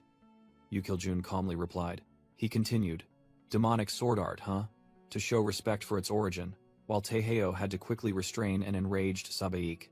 With that, Yu Kiljun unleashed a blazing red energy, an improved version with many times more terrifying destructive power. He smiled sinisterly and named his new technique. "I'll call this the Divine Descent Technique." Back in the present, Sabaik, still in shock, asked Tang Yongmyong, "So, you mean Black Death Alliance leader Yu Kiljun used orthodox martial arts?" Tang Yongmyong explained, "It seems he modified it for his own purposes. Although the energy is different, the essence is still the demonic sword art." He continued to analyze. Furthermore, the power of that finger technique surpassed even the demonic sword art. If senior brother hadn't used all his internal power to block it, Sabek bitterly finished the sentence, "then I wouldn't be sitting here right now." Tang Yongmyong pondered, secretly horrified by his opponent's talent. Taoist Taeheo must have been in the fire realm. Yet, he could comprehend a master's martial arts after just one exchange. Tang Yongmyong listened to the request that began with the words, family head. A young envoy solemnly presented. Senior brother and I came to the Tang family for one purpose. Please cooperate with us in the martial arts convention. He began to explain about the heavenly demon divine cult, a belligerent force in Xinjiang, once powerful enough to contend with even the 9 sects one alliance. Even after many upheavals, the orthodox faction dared not touch them, because the entire cult only obeyed the orders of its female leader. However, the situation changed when the cult leader's son, Yeon Jungyuk, appeared, a man with innate martial arts talent who attracted many followers. Fearing division, Yeon Jungyuk led his subordinates to secede, establishing the Heaven's Brilliance demon cult. The envoy continued. This has weakened their elite ranks, creating a golden opportunity to destroy them. But we are concerned about the Black Death Alliance in the south. He explained with an urgent expression. If the Black Death Alliance advances north while we are absent, our sect will suffer heavy losses. But with the martial arts you have displayed, the envoy said, recalling Tang Yongmyong's power, you can stop them. He bowed sincerely. Therefore, we implore you, please hold back the Black Death Alliance while we destroy the heavenly demon divine cult. Tang Yongmyong replied with a single word, no, leaving the young envoy speechless. You, what did you just say? He stammered, while Tang Yongmyong only responded with a cold gaze. I said no, Tang Yongmyong repeated casually. Why should I do that? The accompanying senior brother, an old man wrapped in bandages, was also stunned into silence behind his dark glasses. He couldn't believe it. He refused? The story continued, the two envoys waiting outside, recalling Tang Yongmyong's words. This is not something I can decide on my own. I will consult the family head. The junior brother anxiously asked, Senior brother, what if we can't convince them? The old man simply replied, just wait. The senior brother mused. But there's something else. The Tang family's situation is far different from what we predicted. On our way here, we observed their architecture, he said, recalling the vast and sturdy site of the Tang family stronghold, and their martial arts too, he concluded. Images of diligent Tang family martial artists practicing appearing in his mind. The young envoy commented on the bustling atmosphere of the Tang family warriors. He concluded that this scene was completely contrary to the rumors of the family's decline. The bandaged senior disciple also agreed, believing that some force must have revitalized the Tang family. As the two were discussing, they were interrupted by two strangers who arrived to escort them. The elderly man introduced himself as Tang Kui Xian, the manager of the family's general affairs. They were led to the magnificent main hall of the Tang family. The two envoys were stunned when they were informed that the family head already knew everything. A voice rang out, directly asking if they had come to seek aid against the heavenly demonic cult. The powerful woman introduced herself as Tang Jihei, the acting head of the Sichuan Tang family. The two guests were terrified when they sensed that Tang Jihei's aura had reached the fire realm. They secretly admired that with both the family head and acting family head being so powerful, the Tang family would sooner or later reclaim its glory. The young envoy earnestly stated that their sect was in dire need of help in the name of justice. Tang Jihei silently pondered, her sharp gaze making the opponents wait. She turned to ask Tang Yongmyong if he still maintained his previous decision to refuse. Tang Yongmyong firmly confirmed, causing the young envoy to cry out in alarm. Tang Yongmyong began to explain, acknowledging the danger from the heavenly demonic cult, but separating it from the Black Death Alliance. He pointed out that the Black Death Alliance did not harass common folk, and even eliminated bandits like the righteous sects. Faced with this argument, the two envoys were bewildered, not understanding what Tang Yongmyong was saying. Tang Yongmyong delved into the concept of justice, recalling the time when the Tang family was isolated by its enemies. He concluded with a sharp question. I heard that not a single person from the righteous sects came to help. Tang Yongmyong said, I understand prioritizing the safety of your sects. I don't blame that. He pressed on their weakness. But now you come here in the name of eradicating evil? Do you think I don't see your desperation as Kunlun is about to fall? The young envoy could only bow his head, secretly thinking that the family head's words were not wrong. He sincerely apologized. The family head is right.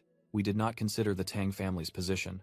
The senior disciple unexpectedly spoke up, admitting, it was due to my short-sightedness, which surprised his junior disciple. He changed his approach.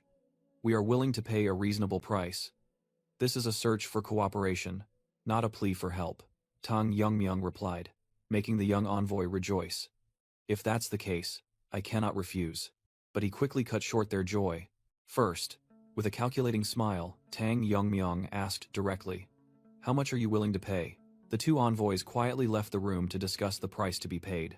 The junior disciple was still in a daze after the swift negotiation. The senior disciple stated firmly, "If it can save the sect, the cost of maintenance for a few years is a small price." Hearing the price, Tang Yongmyong remarked, "You must be very confident." As they walked, the two discussed. The junior disciple wondered, "Isn't it impossible to hide one's cultivation level from a senior disciple?" The senior disciple replied, while Tang Yongmyong secretly thought, "They won't realize I'm maintaining a state of unblocked meridians." Tang Yongmyong assessed, "That Taoist is sharper than he looks. This isn't just about extorting money." The maid, while serving tea, asked, "Why did you suddenly change your mind?" He explained, "It wasn't sudden. I don't trust the Black Death Alliance. But the order in Sichuan is maintained by one person. Yu Kiljun." Tang Yongmyong explained that the nature of demonic sects was no different from bandits. They were only called demonic sects because they didn't join the righteous sects. He continued to analyze that the current order in Sichuan was only temporary, maintained by Yu Kiljun and the Black Death Alliance, who were willing to use any means to eliminate rivals. Faced with the prospect of confronting an army, he asserted that their greedy nature remained unchanged, and if one day Yu Kiljun disappeared, the evil forces he suppressed would be unleashed, engulfing all of Sichuan. The braided hair woman listened, agreeing that they must eradicate the roots of evil and asking about his plan. Tang Yongmyong merely smirked confidently. The woman expressed concern, believing that with their current strength, they could not possibly stop the Black Death Alliance. "We will disrupt them from within," Tang Yongmyong declared, astonishing the girl with his plan to infiltrate the enemy's headquarters. She was still skeptical about its feasibility, but Tang Yongmyong revealed that the enemy themselves had sent an invitation. It was an invitation to the Sichuan Grand Tournament. He explained that the tournament had now turned into a competition for young experts of the demonic sects, and he would participate to confirm their true nature. "If they still haven't abandoned the path of evil," he declared sharply, "I will kill them all." Meanwhile, elsewhere, a carriage was rolling along with advice for a girl named Young Young. A stern elder reminded the young girl that the fate of their entire family now depended on her. From the shadows, a confident voice rang out. "Don't worry, uncle," the girl continued, expressing interest if the Tang family head was truly an extraordinary person. The young lady of the Jegal family, Jegal Yongyong, appeared with ironclad determination, vowing to win them over at all costs. The scene shifted to a quiet building within the Tang family estate. A young servant brought medicine and food, calling out loudly, "Master Taeheo, are you there?" In a quiet room, Taeheo greeted the newcomer, mistaking them for young lady Ijon. The young servant brought the medicine. Taeheo immediately inquired about his internal injuries, and Sabik replied that he was much better. The servant explained that the leader of the Medicine King Hall's herbal medicine had worked very well, surprising Taeheo. Taeheo recalled that he had initially hesitated upon seeing that the bowl of medicine contained not only herbs but also poison. But after drinking it, his internal injuries improved remarkably, recovering so quickly that even the one who prepared the medicine was astonished. Taeheo happily said that at this rate, he would soon be able to return to his sect. Sabek listened in silence, his expression thoughtful. Suddenly, Sabek noticed some noise outside, and wondered what was happening. The servant explained that it was probably because the Jegal family had arrived, startling Sabek. This person added that the Tang family and the Jegal family had a long-standing close relationship, having previously supported the Tang family in the recent competition. This time, they came to establish a defensive formation in the outer regions of the Tang family's territory. Sabek secretly calculated that such a formation would certainly be extremely costly, wondering if the Jegal family had enough financial resources. Taeheo was also skeptical, asking if the Tang family was covering all the expenses. The servant smiled and replied that no, the Jegal family was taking care of everything themselves. While Taeheo and Sabek were still bewildered, the servant added that the family head said they were very cooperative. Taeheo suddenly realized, imagining Tang Yongmyong using his authority to force the Jegal family to submit. Meanwhile, at the Jegal family's mansion, the head of the Jegal family anxiously asked his granddaughter, "Yongyong, can you do this well?" Jegal Yongyong turned around, flashing a confident smile.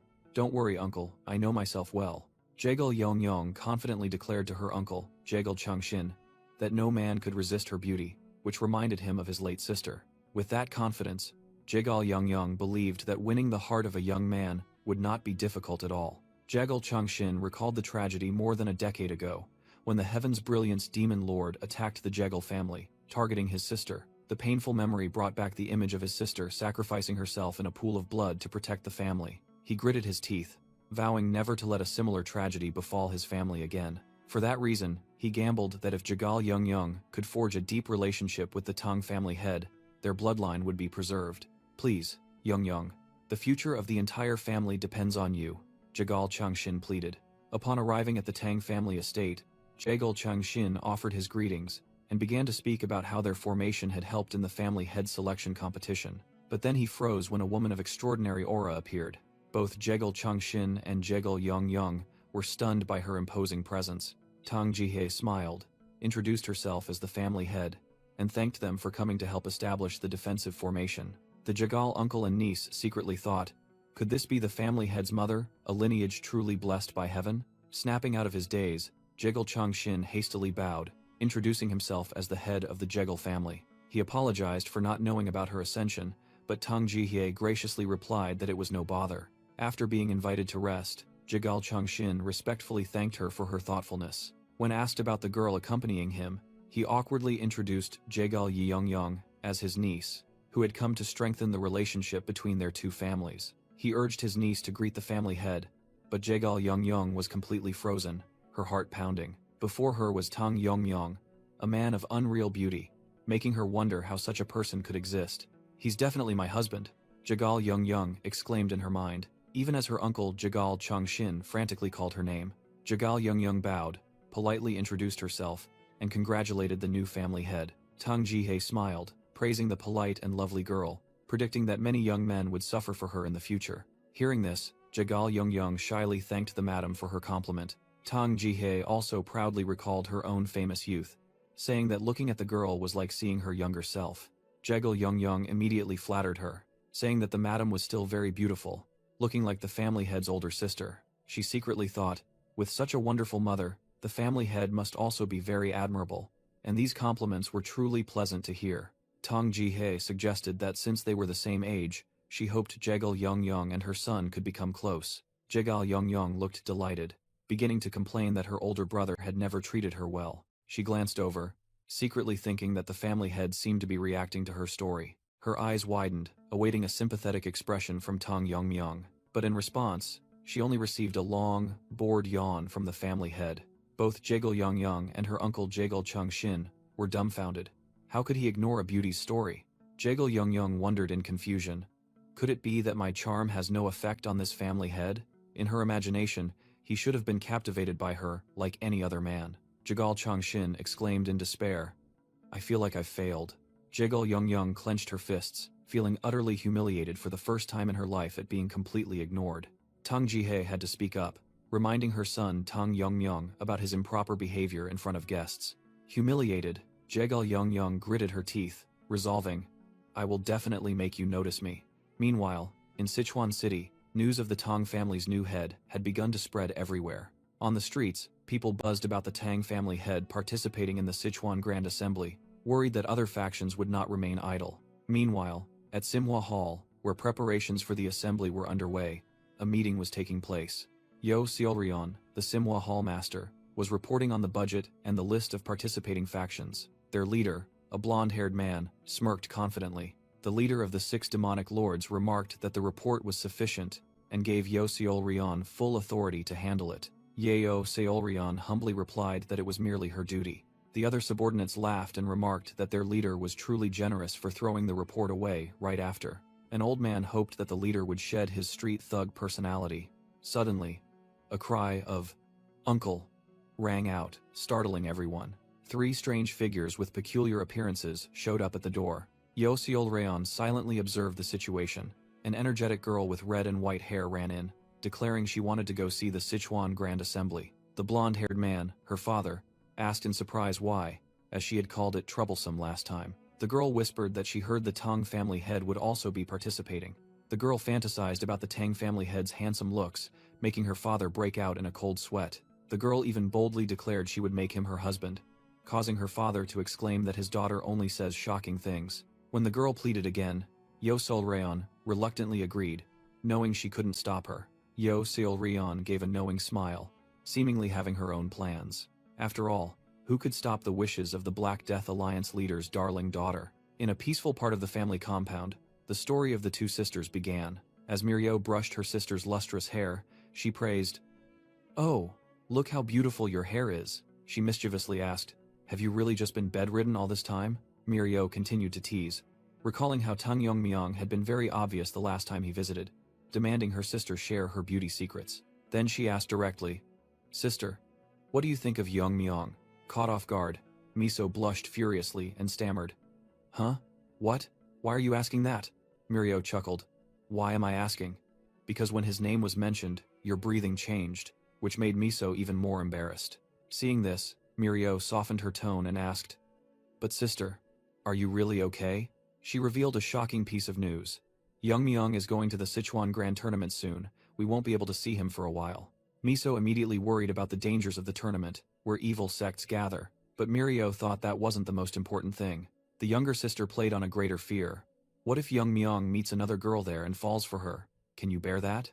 Mirio's question plunged Miso into silence, a hint of sadness crossing her face. Seizing the opportunity, Mirio proposed a bold plan. "Then let's go to the Sichuan Grand Tournament." Miso panicked, fearing that this would bother the family head. But Mirio resolutely pulled her sister along, confidently declaring, "Don't worry, your little sister has already arranged everything." Meanwhile, in another part of the manor, Tang Yongmyong languidly asked a girl, "So, you want to go to the Sichuan Grand Tournament as my maid?" The unfamiliar green-haired girl cheerfully replied that she was just curious about the competition among the young masters of the evil sects. Tang Yongmyong indifferently agreed, saying he was allowed to bring one guard and one maid. However, this girl secretly resolved, "This isn't a pleasure trip. By all means, I must win the family head's favor." The room door was pushed open forcefully, and a voice called out Tang Yongmyong's name. The green bun-haired girl showed she already knew. "I sensed someone coming, and of course, it's you." Mirio burst in, dragging her sister along, and loudly declared, "That's right, my sister has something to discuss." Ignoring the other girl's reprimand, scolded for being rude, Mirio looked bewildered, not understanding what was happening. Both unfamiliar girls simultaneously harbored unpleasant thoughts about each other's presence. Tang Yongmyong was surprised to see Miso here too and asked what was going on. Mirio began to explain hesitantly, while the green-haired girl clearly showed an annoyed expression. Suddenly, Mirio boldly declared, "My sister and I want to go to the Sichuan Grand Tournament." Tang Yongmyong was completely stunned by this sudden proposal. He confirmed their intentions, and Mirio confidently asserted that they were the perfect choice for the positions of guard and maid. In her thoughts, the green-haired girl panicked. What the hell is that woman talking about? She began to feel uneasy about Mirio's attitude, wondering if she had any close relationship with the family head. Her gaze shifted to the blushing Miso, secretly astonished by her beauty, which almost rivaled that of the family head's mother. Fear surged, and she worried that if such a woman accompanied them, her plans and position would be jeopardized. Tang Yongmyong firmly replied, "Mirio, I'm happy to have you as a guard, but I cannot accept Lady Miso. The maid position is already taken." Mirio angrily protested, threatening that if her sister wasn't taken, she wouldn't go either, while the green-haired girl secretly rejoiced. Tang Yongmyong coldly retorted, "Then I'll just have to send another warrior," leaving Mirio speechless with anger. Miso quickly held her sister back, gently saying that everything was fine. Suppressing her sadness, Miso urged her sister to go alone. With tears welling up, she said sorrowfully, "I'm really fine. If the family head doesn't want it, I can't force him." Mirio angrily called out Tang Yongmyong's name. With a murderous expression, she growled, "Come outside and talk to me." Mirio suddenly changed her attitude, showering him with praise. "Yongmyong, you're truly amazing. Not just your martial arts, but your judgment and decisiveness too. But why are you so foolish about other things? Don't you understand why I acted that way?" She grabbed him from behind. Mirio questioned him directly. "Why can't my sister come along? Do you not have any feelings for her at all?" she exclaimed in frustration. "It's as if you're trying to push away a good opportunity right in front of you." But Tang Yongmyong coldly replied, "This is not a pleasure trip. It could turn into a battlefield." His warning left Mirio stunned. "What?" Tang Yongmyong explained. "We don't know what will happen when we confront the young masters of the evil sects. If your sister comes along and is in danger, and I can't protect her, who do you think will be responsible?" His words conjured a terrifying image in Mirio's mind. He emphasized, "Furthermore, this is the territory of the Black Death Alliance. We might even have to face their leader. Your sister is still recovering and not fully healthy. It would be very difficult for her to manage." Convinced by his strong arguments, Mirio reluctantly accepted. Tang Yongmyong said, "Thank you for understanding. But I'm still going," Mirio suddenly declared, leaving Tang Yongmyong bewildered. "What? But you said if your sister didn't go, you wouldn't either." Mirio shouted her outrageous reason. "That was then. This is now. I can't let the fox guard the henhouse," leaving Tang Yongmyong utterly helpless. The scene shifted to dusk at another compound within the Tang family. Jagal Changshin was dozing off beside a scroll of formation techniques. Tang Yongmyong suddenly appeared. "Why are you dozing off here?" making Jagal Changshin jump and vehemently deny. "No, nothing of the sort," he hastily reported. "The defensive formation has been fully set up, just making a few adjustments. It will definitely be finished tomorrow." "Oh, really?" Tang Yongmyong's eyes flashed with a green light.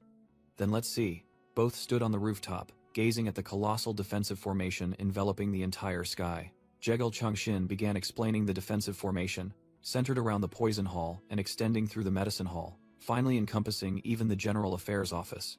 He reported to Tang Yongmyong, "All weak points of the Tang family have been protected by the formation."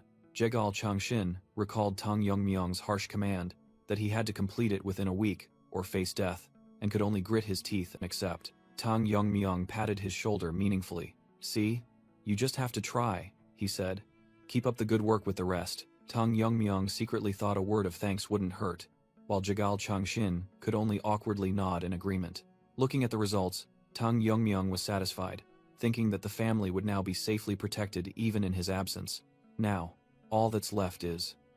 His eyes gleamed with determination. In another room, the atmosphere became solemn. An elder walked in and asked, "Why has the family head summoned me?" Elder Tang Jirong stated bluntly, "We've never liked each other." Tang Yongmyong smiled and replied, "I heard the elder is an excellent swordsman, and since I also use a sword, I wanted to chat a bit."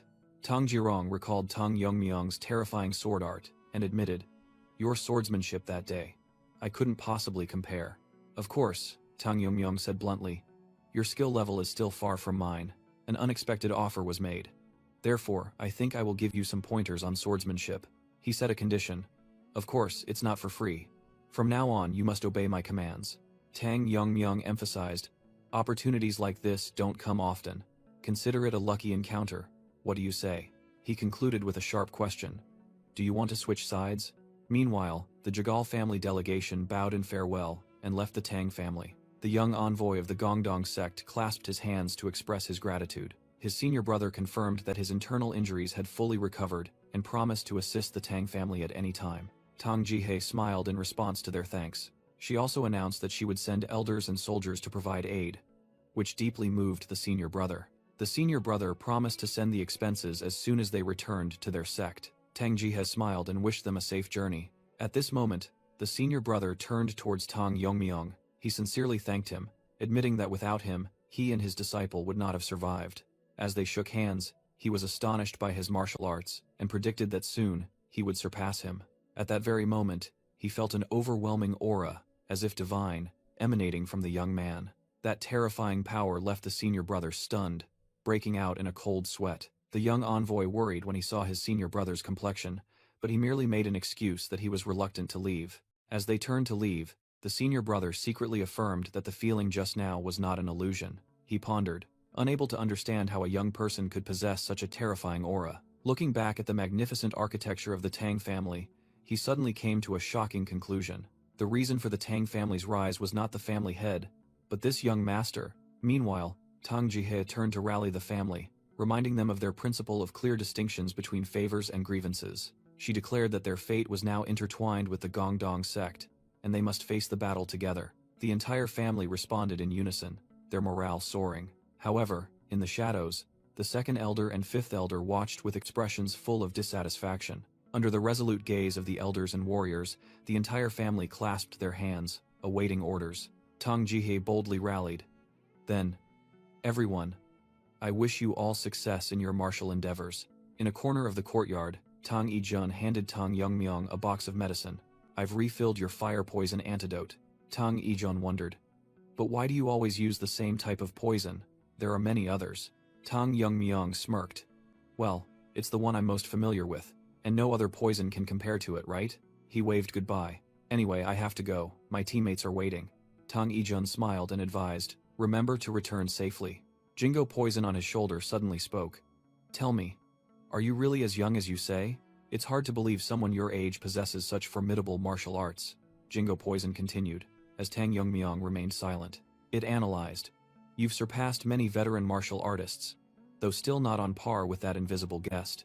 And the swordsmanship you used to recruit Elder Shah was even superior to any swordmaster I've ever seen," Jingo Poison recalled. Tang Yongmyong replied, "If there are those who can grasp martial arts with a glance, then why couldn't someone like me exist?" He brushed it off. "Stop your unnecessary curiosity." Jingo Poison could only mutter, "You're definitely not a dragon." In another courtyard, Tang Yongmyong prepared to depart. Mirio happily waved. "Ah, he's here. Where have you been?" Tang Yongmyong approached. "I went to get some poisons from Ijun. And who is this?" All three strangers simultaneously knelt. "Greetings, family head." The ninja clasped his hands and introduced himself as Zhang Gil, sent to escort him to Chengdu. Tang Yongmyong smiled. "All right, I'll rely on you." Just then, a familiar voice rang out from behind. "Are you leaving now?" All three escorts were startled and terrified when they realized it was Tang Jihye. Quickly bowing in salute, Tang Yongmyong turned to look at his mother, gently saying, "There's no need to be so formal." Tang Yongmyong's mother looked at her son and said, "The wind has risen." She gently advised, "No matter which path you choose, I will support you.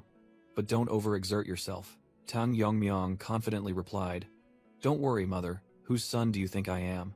Tang Jihye smiled proudly. "Whose son?" "Of course, the son of the poison phoenix." She turned to instruct the escort group, and they responded in unison. "We will complete the mission." With a lingering gaze, Tang Jihye said, "All right.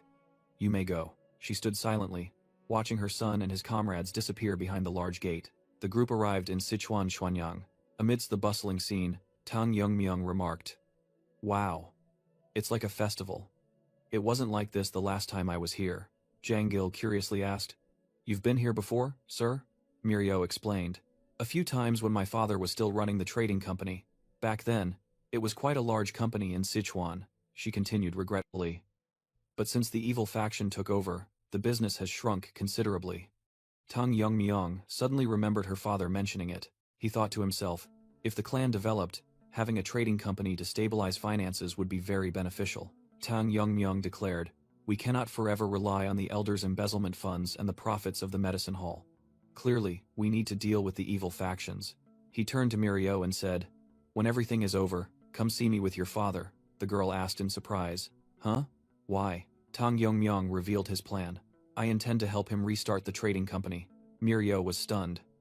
"What? Really?" she joyfully exclaimed. "You can't go back on your word later." Tang Yongmyong just smiled and replied, All right.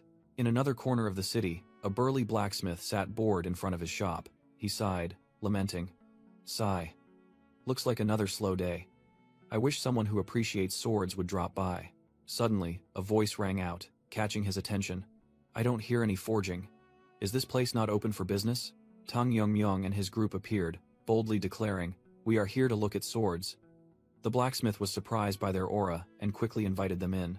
The blacksmith boastfully declared, "Not to brag, but these swords far surpass anything you'd find in Chengdu."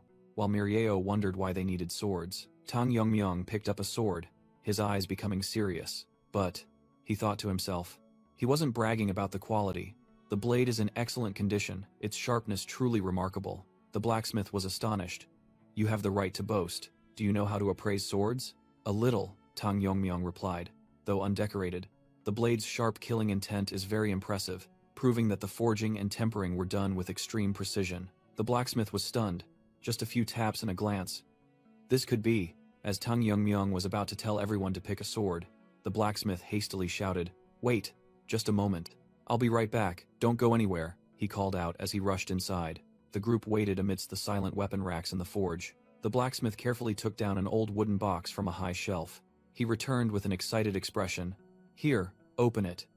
It's been a long time since I met someone who appreciates swords, so I'm thrilled to show you this." Tang Yongmyong placed his hand on the lid of the box, slowly opening it. As it opened, he gasped in astonishment. "This is," the blacksmith proudly announced, "the masterpiece of our forge, called Demon-Slaying Sword." Tang Yongmyong's reflection shimmered on the gleaming blade. "A true masterpiece," Mirio exclaimed in surprise. Yunmyung, this is. While the green-haired girl could only utter, wow. The green-haired girl continued. Even someone without expertise in swords like me can tell how magnificent this blade is. The blacksmith began. My master was the one who forged it, but he passed away from a severe illness. I took over and completed it, he said proudly. What do you think? Tang Yongmyung mused. I can proudly say it deserves to be called a masterpiece. Indeed it is, he thought to himself. This sword is on par with the divine weapon he used in his previous life, constantly feeling the sharpness emanating from it. This is a magnificent sword, but I don't really need a blade of this caliber, Tang Yongmyung said, startling the blacksmith. Wait, why? Does it not meet your expectations? He smiled and explained. Quite the opposite. You have created a sword to be proud of. I am very grateful that you showed it to me, and that is why I think it is too much for me. Deep down, Tang Yongmyung knew that a sword like this would only attract unnecessary attention. A simpler sword suited him better. Therefore, I will pay for the sword I chose earlier, he decided, and the blacksmith sighed in acceptance. Just then, a group of strangers entered the shop, making Mirio wonder. What's happening? The blacksmith's face paled, stammering. Young Master Yon, a luxuriously dressed young master, Yun Sochong, loudly reprimanded. I ordered you to bring out the best sword, didn't I? How dare you hide such a sword and deceive me? The scene shifted to a grand building, the residence of the noble. Yun Sochong sneered. A mere blacksmith. How dare he mock me? The blacksmith hastily waved his hands. It's just a misunderstanding, young Master Yun. Tang Yongmyung narrowed his eyes. His intuition told him something was amiss. He noticed a strange aura emanating from those who looked like the young master's bodyguards. Jingo Poison on his shoulder whispered, I knew it. That's demonic energy, surprising Tang Yongmyung. Jingo Poison explained that it had faced demonic energy several times, whereas this was Tang Yongmyung's first time witnessing it firsthand. Why are the demonic cults in Sichuan? He wondered. While Jingo Poison suggested simply capturing one to interrogate, Yun Sochong growled at Tang Yongmyung, who was blocking the way. Get out of the way. I'm going to kill that blacksmith. If you don't move, I'll kill you first. A brat's mouth is truly foul, Tang Yongmyung retorted, infuriating Yun Sochong. What? This bastard. Quick as a flash, Tang Yongmyung seized Yun Sochong's wrist, stopping his actions. The two subordinates cried out in terror. Young master? Tang Yongmyung coldly declared. With your skill level, go train for another 20 years. The subordinate roared, using his family's influence to threaten. How dare you lay a hand on the grandson of the Hunyang sect leader? You won't survive this. Tang Yongmyung's eyes flashed with a blue light, and he retorted, I don't care about your status, kid. You lot, what's your connection to the demonic cult? As soon as he finished speaking, a group of mysterious assassins appeared behind Yun Sochong's people. The green-haired girl exclaimed in confusion. Where did he come from? Yun Sochong's subordinates were also stunned. What? The assassin commander spoke in a threatening tone. How dare you call our sect by such a derogatory name? Do you not value your life? Before they could collect themselves, the subordinates screamed, Young master, behind us. Yun Sochong only managed to let out a cry of, ah, before being sent flying. In the blink of an eye, the group of assassins had taken down all of the Hunyang sect members. The commander declared, Our Heavenly Moon Corps will take care of young Master Yun. Clean up this trash. He turned to Tang Yongmyung, looking surprised. I thought my stealth technique was perfect. How did you recognize us? Tang Yongmyung thought to himself. These devils in the heart of Sichuan. He smirked. The stench of you demonic cult bastards is reeking for miles. If you want to hide your identity, cover your ugly faces properly. The blatant provocation made the commander's veins bulge, while Mirio was startled. This madman, the commander growled. You see these guys getting killed and still feel no sense of danger? Danger? You should worry about yourselves, Tang Yongmyung replied, then turned to the blacksmith.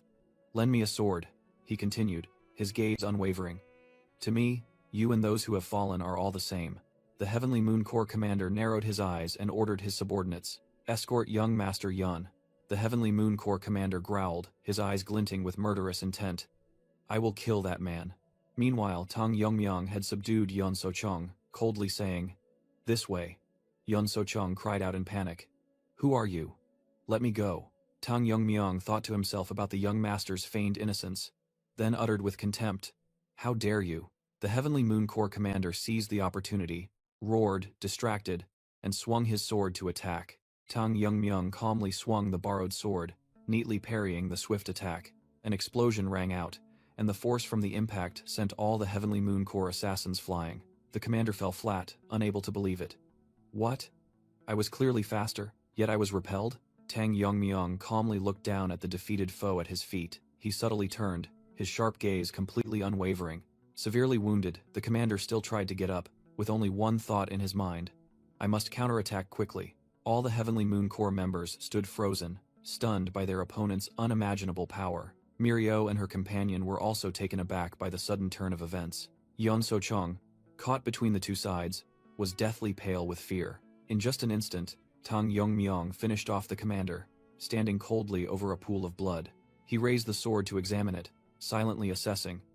After a test swing, I can feel that this is definitely a masterpiece. The blacksmith witnessed everything, his eyes wide with speechless awe. Tang Yongmyong turned and said to him, "Your master created a masterpiece, and you, who inherited his legacy, are also very impressive." Hearing the recognition, the blacksmith's eyes welled up with tears, and he choked out, "Master." Memories flooded back. The old master once said, "Every precious item will eventually find its true owner." He sternly instructed the young disciple, "Therefore you must only give this sword to someone who truly appreciates its value." Tang Yongmyong boldly declared, "I have found it, the true owner of the demon-slaying sword." He challenged the remaining members of the Heavenly Moon Corps. Who wants to try their luck next? Come at me all at once if you wish. The atmosphere was taut like a bowstring. A fierce battle was about to erupt. The assassins roared in anger. "You arrogant bastard, don't look down on us." Tang Yongmyong merely smirked, his sharp eyes full of confidence. In a flash, he charged into the encirclement, his flashing sword strokes sweeping away all enemies. The female blacksmith standing nearby could only gape in horror. The muscular blacksmith was also speechless at the unbelievable sight. Mirio and the green-haired girl could only sigh. "I'm tired of being surprised." The green-haired girl thought to herself, "When did that guy learn swordsmanship?" At the same time, in another luxurious mansion, a man was walking leisurely, thinking to himself, "Everything is going too smoothly, too easily." He was Namjin Soon, Hyungso's second son-in-law from the Black Death Alliance, and he smugly thought, "Those Black Death Alliance bastards wouldn't know in their wildest dreams that I come from the Heavenly Demon Cult." Namjin Soon was proud of his son. "My son, Yeon So-chung, possesses martial talent worthy of the Yeon family bloodline. Among his peers, no one is his match." He clenched his fist, plotting, "If I can let him showcase his martial arts at the Sichuan Grand Tournament and get into the Black Death Alliance leadership, that will be the first step to weakening their power before they even realize what's happening. The demonic forces will have already set foot in Sichuan." Back at the mansion, a severely wounded Heavenly Moon Corps member rushed in frantically. Sir Yeon." The man called Sir Yeon recognized the messenger. "You are a member of the Heavenly Moon Corps escorting So-chung, aren't you?" The subordinate collapsed to his knees, struggling to say, "Sir, young Master Yeon has." Namjin Soon was stunned, unable to believe what he had just heard. In a fleeting memory, Tang Yongmyong single-handedly fought his way through a siege of masked assassins. His gaze was sharp, without a hint of hesitation. As a result, an assassin from the Heavenly Moon Corps fell in a pool of blood. Mirio and her companions looked at the bloody battlefield and sighed in relief. "It's almost cleaned up. But who's going to deal with this mess?" Mirio muttered. "If I had brought my sister, she would have fainted by now." She worriedly turned to ask Tang Yongmyong about the escaped assassin, but he casually replied, "Oh, I intentionally let them go." Tang Yongmyong held his sword to Yeon So-chung's neck, asserting that someone had hired the Heavenly Moon Corps to protect this fool. "You've misunderstood," Yeon So-chung cried out in panic. "I'm not from the demonic cult. I don't even know who they are." "You'll know soon enough," Tang Yongmyong said, coldly, making Yeon So-chung scream in terror. He continued, "You'll know when you ask those who are coming." Suddenly, a loud shout echoed from outside, "Come out!" startling the group. Namjin Soon led a formidable army, roaring, "We know you're holding the young master hostage. Surrender, and your lives will be spared." He gritted his teeth and threatened, "But if you resist, we will tear you apart for the beasts to devour." Tang Yongmyong calmly appeared, confirming, "We are here." He held his sword to the hostage's neck, asking Namjin Soon in return, "What do you think you can do now?" While Yeon So-chung desperately called out, "Father." Hiding behind the door, Tang Yongmyong's companions wondered, "Who is the real villain here? Damn it, there are even more of them now," Mirio thought in a panic. She glanced at Tang Yongmyong, her mind full of questions. What's your plan? Seriously. Faced with the challenge, Nam Jin-soon roared in anger. How dare you? Do you know who you're messing with? Nam Jin-soon gritted his teeth, realizing his opponent was connected to the demonic cult. He roared. I sense evil energy from you. It's demonic energy. Are you hiding your identity and coming to Sichuan to cause trouble? Tang Yongmyong thought to himself, wondering if the Black Death Alliance had heard the news yet. But if they had, they wouldn't stand idly by. Nam Jin-soon was astonished. This guy.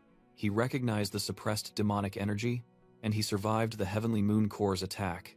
This guy is too dangerous. He must be killed. He decided, then ordered, in the name of the Yun family, I command you. Mirio was horrified to hear the command to use the reverse blood demonic art, the same demonic art that the Heaven's Brilliance Demon Lord once used to invade the Tang family. Immediately, the entire Heavenly Moon Corps erupted in a surge of crimson demonic energy, their power skyrocketing. Tang Yongmyong coldly asked, the Yun family? What is your relationship with Yun Jongyuk? Nam Jin-soon roared in anger. Is that all you want to ask before you die? Tang Yongmyong held his sword to the hostage's neck. I have no personal grudge against you, but your family destroyed mine. Nam Jin-soon burst into arrogant laughter. Ha ha ha. Is there any family my brother hasn't destroyed? The Jagal family? The Murong family? No. In Sichuan, it must be the Tang family. He growled, threatening to annihilate Tang Yongmyong's entire family, making Mirio and her companion scream in despair. The green-haired girl tried to hold Mirio back, fearing they would die if they interfered. But Mirio declared, now, we have no choice but to trust the young master. Nam Jin-soon waved his hand, giving the final order. Heavenly Moon Corps, kill him for me. Jingo Poison poked its head out from his collar, asking softly, hey kid, they're really riled up now. What's your plan? Tang Yongmyong glanced at the sharp blade, asking in return, what do you think? Does this even need to be asked? He gripped the hilt of his sword, his gaze firm. Just cut them all down. Tang Yongmyong stood firm alone, facing an entire army of demonic practitioners charging madly. In the quiet moment before the storm, his and Jingo Poison's reflections were sharp, like a decisive sword strike. On the long bridge, Tang Yongmyong alone faced an entire army. A one-sided massacre began. With each swing of his sword, fresh blood dyed a stretch of the sky crimson. Nam Jin-soon was stunned, sweat pouring off him as he witnessed the horrifying scene. The large blacksmith was no better, his eyes wide with shock. From afar, Mirio and her companion could only stare in awe at the unimaginable power. Nam Jin-soon muttered, impossible. 70 Heavenly Moon Corps warriors using the reverse blood demonic art. Even a peak master couldn't be this overwhelmingly powerful. A familiar feeling washed over him. He recalled his days in the cult. In his memory, Left Guardian Gong Sun Tai of the Heavenly Demon Cult declared, with this, we complete the investiture ceremony for the vice cult leader of the Heavenly Demon Cult. Beside him was Right Guardian Helian Jingxin, an old man with an imposing aura. The winner of the ceremony was a young man with a perfect physique, standing tall in the main hall. That person's name was announced. It was Yeon Jung-hyuk. Returning to reality, Nam Jin-soon trembled. My brother Jung-hyuk's power, which overwhelmed both the left and right guardians. That terrifying pressure I haven't felt from anyone since that day. I'm feeling it from this guy. Realizing this battle couldn't be won, Nam Jin-soon desperately pleaded, please, spare me. But then he surged with determination. At least I must save So-chong. No. I will give up my life. Just spare So-chong. He began to beg. I don't know what grudge you have with the Heavenly Demon Cult, but that child is different from me. He's just a normal child with no involvement. Tang Yongmyong subtly curled his lip, scoffing. Normal, huh? The blacksmith suddenly spoke up, exposing, in the demonic cult, is trying to kill a blacksmith just because he didn't forge a good sword considered normal? Exposed, Yun So-chong roared in anger. You bastard! Amidst his master's furious shouts, a subordinate wearing a birdbeak mask stood silently, provoked. Nam Jin-soon gnashed his teeth, his face filled with murderous intent, as Tang Yongmyong asked, are you angry? Tang Yongmyong coldly retorted. The families of those you killed probably felt the same way. But I truly don't feel sorry for you. With sharp eyes he declared, I have no intention of sparing anything related to the Heavenly Demon Cult. Desperate and resentful, Nam Jin-soon let out a scream of ultimate agony. Stop spouting nonsense and go to the other side. Tang Yongmyong delivered the finishing blow, his silhouette reflected in the enemy's bloodshot eyes. A flash of a sword strike shattered Nam Jin-soon's form, ending the battle in a cloud of red smoke. Afterwards, at a blacksmith shop, The atmosphere had returned to peace. Tang Yongmyung, surprised, held the newly gifted sword and asked, "You're just giving me this sword?" The blacksmith crossed his arms and explained, "If you weren't here, we wouldn't be alive, so consider it payment for the sword." He added contentedly, "As per my master's wish, the sword has found its rightful owner." Tang Yongmyung's two companions cheerfully urged, "Why hesitate when it's been given?" "Congratulations, young master." Tang Yongmyung cleared his throat and accepted, "Humph, if that's everyone's opinion, I will make good use of it," which made Mirio giggle. He turned to the blacksmith. "This sword is too conspicuous. Could you give me a simple sheath to go with it?" And received immediate agreement. Jingo Poison on his shoulder thought to himself, "The more I look, the more impressive this guy is. A member of the Tang family who's this skilled with a sword." Tang Yongmyung confidently smiled as he sheathed the sword, while Jingo Poison concluded, "When this child grows up, he will become a monster even more formidable than the invisible guest." Afterwards, a crowd of martial artists was entering the city gate, where the Sichuan Grand Tournament was taking place. A blonde-haired martial artist in the crowd pointed, "Hey, look at that guy over there." Another looked towards Tang Yongmyung and remarked, "Both his bodyguards and companions are women. He must be a lecher, huh?" The blonde-haired man sneered again. "The Sichuan Grand Tournament is such a big event. Why would he come here to do that? I bet his martial arts are just trash." However, he suddenly looked crestfallen when he saw a group of women gazing at Tang Yongmyung in fascination, muttering, "It feels like I've lost even before fighting." An official commented on Tang Yongmyung's appearance and then politely asked for his identity. Upon hearing the two words Tang family, both officials were stunned, their mouths agape in surprise. Tang Yongmyung held his head high, proudly declaring himself the young master of the Sichuan Tang family. Meanwhile, at a luxurious mansion, a conspiracy was brewing. Yeo Seolryun smiled, confirming that the young master of the Tang family had indeed arrived. A subordinate bowed deeply, reporting that Tang Yongmyung had registered and retired to his room. Yeo Seolryun curled her lips maliciously, vowing to soon take the life of that arrogant brat for revenge. The story shifted to another woman, who recalled her reckless past, wandering alone in a forest full of bandits. Amidst the corpses, a knight-errant appeared, and said she was lucky he arrived in time. The young girl looked up, her tear-filled eyes still bearing traces of terror. The man asked if she was injured. That was the first time she met Tang Gokrin. She recounted her humiliating life, having to be a plaything for a military official. Then one day, that official suddenly died of a severe illness. Seizing the opportunity to start a new life, she stole a martial arts manual and fled. And that was also the fateful day she met Tang Gokrin. The two quickly became close, and the young man from the Wudang sect taught her basic self-defense techniques. After mastering the basics, she began cultivating the stolen manual, named Crimson Lotus Fire Art. But fate was cruel.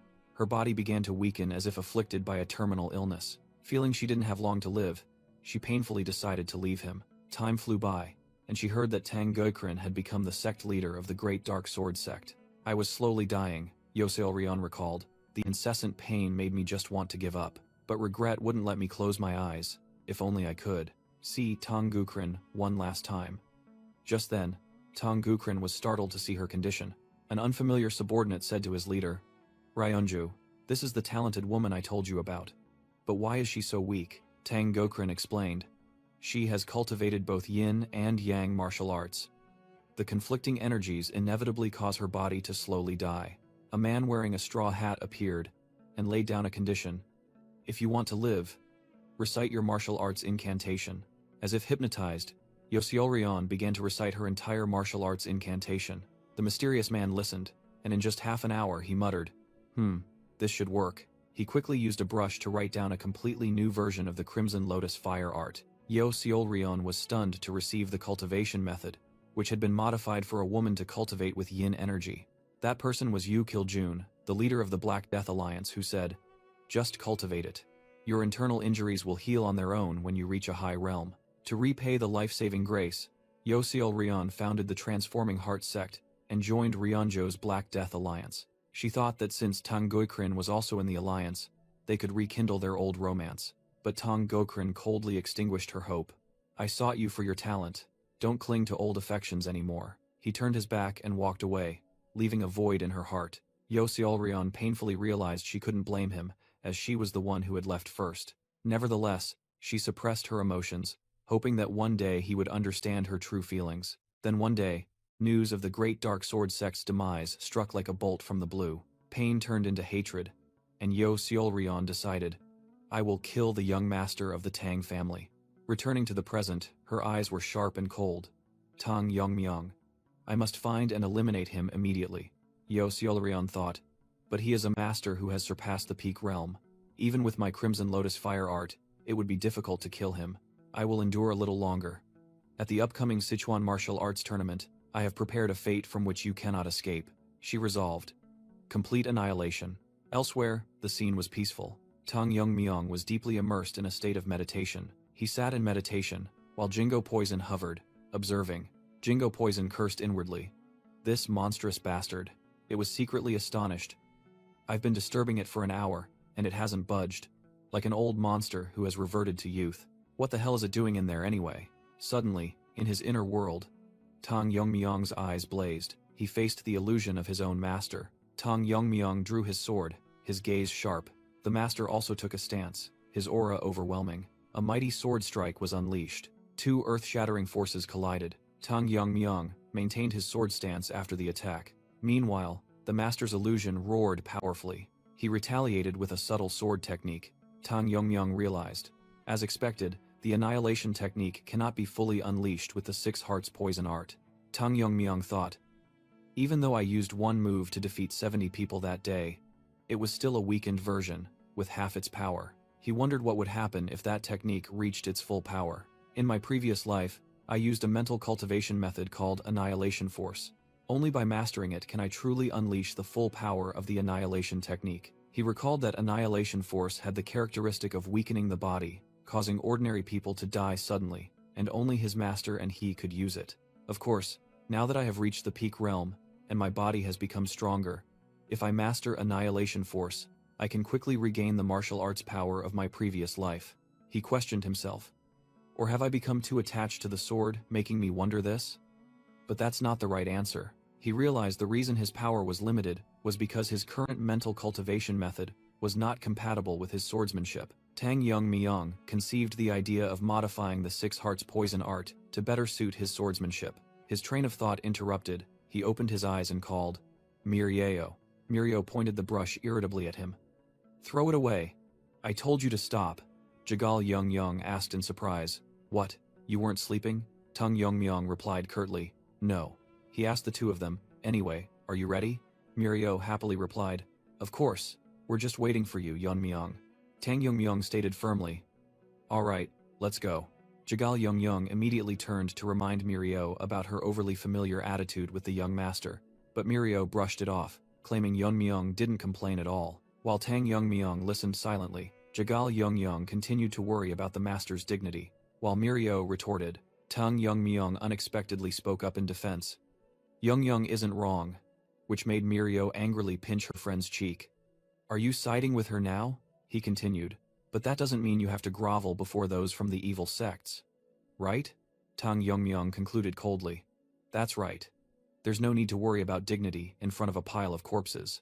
At the Sichuan Grand Tournament, a solemn atmosphere enveloped the vast square, where martial artists had gathered in full force. The melodious sound of the pipa resonated from the musicians. Officially opening the grand event, Yo Seolrion, in her role as host, stood before the crowd, preparing to announce the rules of the tournament. She got straight to the point. You all know what the Sichuan Grand Tournament is. This is where you either contend for, or lose your interests. Yo Seolrion explained that all power disputes would be resolved through martial arts duels, including death matches. Everything was clearly stated in the contract. The winner would secure their rights for 5 years. She emphasized, if anyone breaks the rules, they will be considered to have insulted the entire Black Death Alliance, and will pay a fitting price. The stern warning sent shivers of fear down the spines of many young martial artists in the crowd. After announcing the rules, Yo Seolrion had the honor of introducing a special guest for this year's tournament. It was none other than the Ju Huandao, Master Sang Myonggil. The entire arena buzzed, for Sang Myonggil was one of the Liu Da Mo Zun, the strongest force of the Black Death Alliance. From within the crowd, Tang Yongmyong thought to himself, as a swordsman, I've always wanted to meet him once. This guy is truly formidable, having already reached the Huojing realm. Sang Myonggil stood up and introduced himself. I am Sang Myonggil. This year, I have come with the leader's esteemed daughter, Yonhui. He surveyed the entire arena and said, I hope to witness excellent performances from all of you. Yo Seol-ryeon added that Sang Myung-gil would oversee all death matches, and anyone wishing to participate must have his permission. Now then, the Sichuan Grand Tournament may officially begin, Yo Seol-ryeon declared loudly. Immediately, a voice rang out from the crowd, drawing the attention of Sang Myung-gil and Yeonhwai. Grandmaster Sang, please grant permission. Tang Young-myung stepped forward and boldly requested, please allow me to duel the young master of the Tang family. A roar echoed, introducing the challenger, Mo Tianhui, the current sect leader of the Da Heian Jianpai, son of the late sect leader. Tang Young-myung silently assessed his opponent. Dressed in black, wielding twin swords, a member of the Da Heian Jianpai, I see. Sang Myung-gil, chewing on a twig, mused. Come for revenge, have you? I heard the young master of the Tang family defeated Mo Renhu, a very powerful individual. Mo Tianhui boldly declared, I am Mo Tianhui, successor of the Da Heian Jianpai, and I have come to avenge my father in a death match. In the crowd, Mirio angrily blurted out, what is he saying? They attacked us first, but Jagal Yong quickly covered her mouth. Sang Myung-gil assented. Very well, Mo Tianhui, young master of the Tang family, please step onto the stage. Tang Young-myung decisively stepped onto the stage. He calmly advanced towards his opponent, each step steady. The two stood facing each other, and the vast stage suddenly grew tense amidst the whispers. That's the young master of the Tang family. There are many rumors about his strength. The crowd continued to murmur, seeing Tang Young-myung's confident demeanor. Yeonhui's eyes sparkled, and she blushed as she exclaimed, but he's really handsome, isn't he? Sang Myung-gil glanced at the excited girl beside him and thought to himself, look at her, her eyes are practically glowing with excitement. His gaze turned stern as he announced the rules. It would be truly disappointing if the Tang family loses this death match. No one is allowed to interfere with the fight. Furthermore, there are no limits on attack methods, and you are permitted to ignore your opponent's surrender. Do both of you agree? Without a moment's hesitation, both Tang Young-myung and Mo Tianhui replied in unison. Agreed. Sang Myung-gil added that they were allowed to have bodyguards, and Mo Tianhui's two subordinates immediately stepped forward. When asked, Tang Young-myung calmly replied, I have them with me, but I've ordered them not to interfere, he continued, stunning all three opponents. Whether it's one or three of you, the outcome will not change. Sang Myung-gil smiled with amusement at the arrogance. Quite bold, I like it. Begin. Immediately, Mo Tianhui and his two bodyguards simultaneously drew their twin swords, preparing for the death match. Tang Young-myung stood still, his sharp, cold eyes waiting for his opponents to make their move. Mo Tianhui and his two bodyguards simultaneously drew their twin swords, radiating intense killing intent. All three took their stances, preparing for a pincer attack using their twin sword technique. They were astonished as the distinctive dark sword chi enveloped Mo Tianhui. The audience recognized it as the ultimate twin sword technique of the Da Heian sect. Mo Tianhui, without a word, immediately charged forward. The two bodyguards split to either side, while Mo Tianhui flanked from behind, forming a perfect pincer movement. He secretly planned, let my subordinates draw his attention. Then I'll tear him apart with my twin sword technique. Tang Young-myung remained unfazed, his purple eyes gleaming with a deadly light. In just a flash, a streak of light appeared, and the two bodyguards were sent flying. The entire audience fell silent, unable to believe what had just happened. Even Sang Myung-gil and Yo Seol-ryeon couldn't hide their astonishment. The two bodyguards collapsed, their necks riddled with poison needles. Sang Myung-gil thought to himself, the speed of those needles. Even I couldn't see them. Tang Young-myung scoffed. How long do you plan to stand there dumbfounded? I'm starting to get bored. Humiliated, Mo Tianhui roared in a frenzy. I'll kill you. He poured all his strength, stomped the ground, and shot forward like an arrow. His twin swords swung, forming a devastating slash. I'll crush you, Mo Tianhui roared, bringing down his decisive sword strike, but the attack only sliced through air. He was horrified to realize his opponent's figure had vanished. Tang Young-myung suddenly appeared right behind Mo Tianhui, his eyes sharp. He calmly spoke. Among those who attacked the Tang family, two used sword chi similar to yours. One is your father, the former family head, he continued, an image of a poison needle flashing by, and the other is a spy. Tang Young-myung concluded coldly. You are far inferior to both of them. Mo Tianhui was stunned, unable to believe what had just happened. Impossible. From the stands, Sang Myung-gil thought to himself, they were the ones who started it, yet they keep talking about revenge. Did he end the match that easily? The crowd buzzed. It hasn't even been half an hour. Is the difference in strength really that vast? Mo Tianhui gritted his teeth. the humiliation more painful than his inability to avenge his father. He roared in his mind. What hurts more is that I'm weaker than a bastard like him. An audience member shouted. Wait, it's not over yet. Mo Tianhui's sword. A surge of violent dark energy erupted from Mo Tianhui, blackening his sword. With a crazed smile, he roared. I'll prove it, that I'm stronger than him. However, the dark blade was stopped by a hand. Mo Tianhui froze. He blocked a sword with his bare hand? Tang Yongmyong clenched his hand, and a surge of blue energy erupted, shattering the sword into pieces. In the stands, Yo Seolrion, Yonhui, and Sang Myonggil all gaped in astonishment. The entire arena fell silent, all spectators stunned by the unbelievable sight. Mirio sighed, turning to Jigal Yongyong. At this point, nothing can surprise me anymore, right? Fragments of pride and sword flew past Mo Tianhui's dazed face. Sang Myonggil delivered his final conclusion. Now, I can't even imagine that guy losing. Tang Yongmyong thought to himself as he watched Mo Tianhui fall. I had intended to go easy on him, but I didn't expect him to still be able to move after being hit by a poison needle. Truly a formidable skill when facing death. He acknowledged. Impressive. Who would have thought you could use sword-catching techniques in that situation? Sang Myonggil spoke, showing admiration. I heard the Tang family practices bare-handed combat or uses gloves, but I never thought they could block sword chi. Tang Yongmyong thought about his dragon scale secret, then casually replied, I suppose the Tang family has such things. Sang Myonggil solemnly declared. A magnificent display. Shenhua Hall and I confirm the Tang family's victory. You may continue or stop. Tang Yongmyong looked towards the crowd. Of course, I'll continue. However, if Juhuandao permits, then even if all those from the Black Death Alliance attacked me at once, it wouldn't matter. Hearing the challenge, Yo Seolrion angrily gritted her teeth. Tang Yongmyong smiled confidently. The outcome will still be the same. The entire arena trembled. A voice rang out. What did you just say? A Black Death Alliance martial artist roared. You're telling all of us to charge at once? Are you getting arrogant after winning one match? Another added contemptuously. You young master of a declining family. I'll show you who truly rules Sichuan. Tang Yongmyong coldly interrupted. Enough. Yo Seolrion stepped forward to intervene. The Sichuan Grand Tournament is not a place for thugs to brawl. It's where sects showcase their martial arts. She warned sternly. As the organizer, we will not allow you to act recklessly and break the rules. Sang Myonggil, however, seemed intrigued. Why be so rigid, Lady Yo? I'm also curious to see how far this audacious young family head can go. He made his final decision. But considering the spirit of the Sichuan Grand Tournament, if things get out of hand, I will personally intervene. Yo Seolrion reluctantly accepted.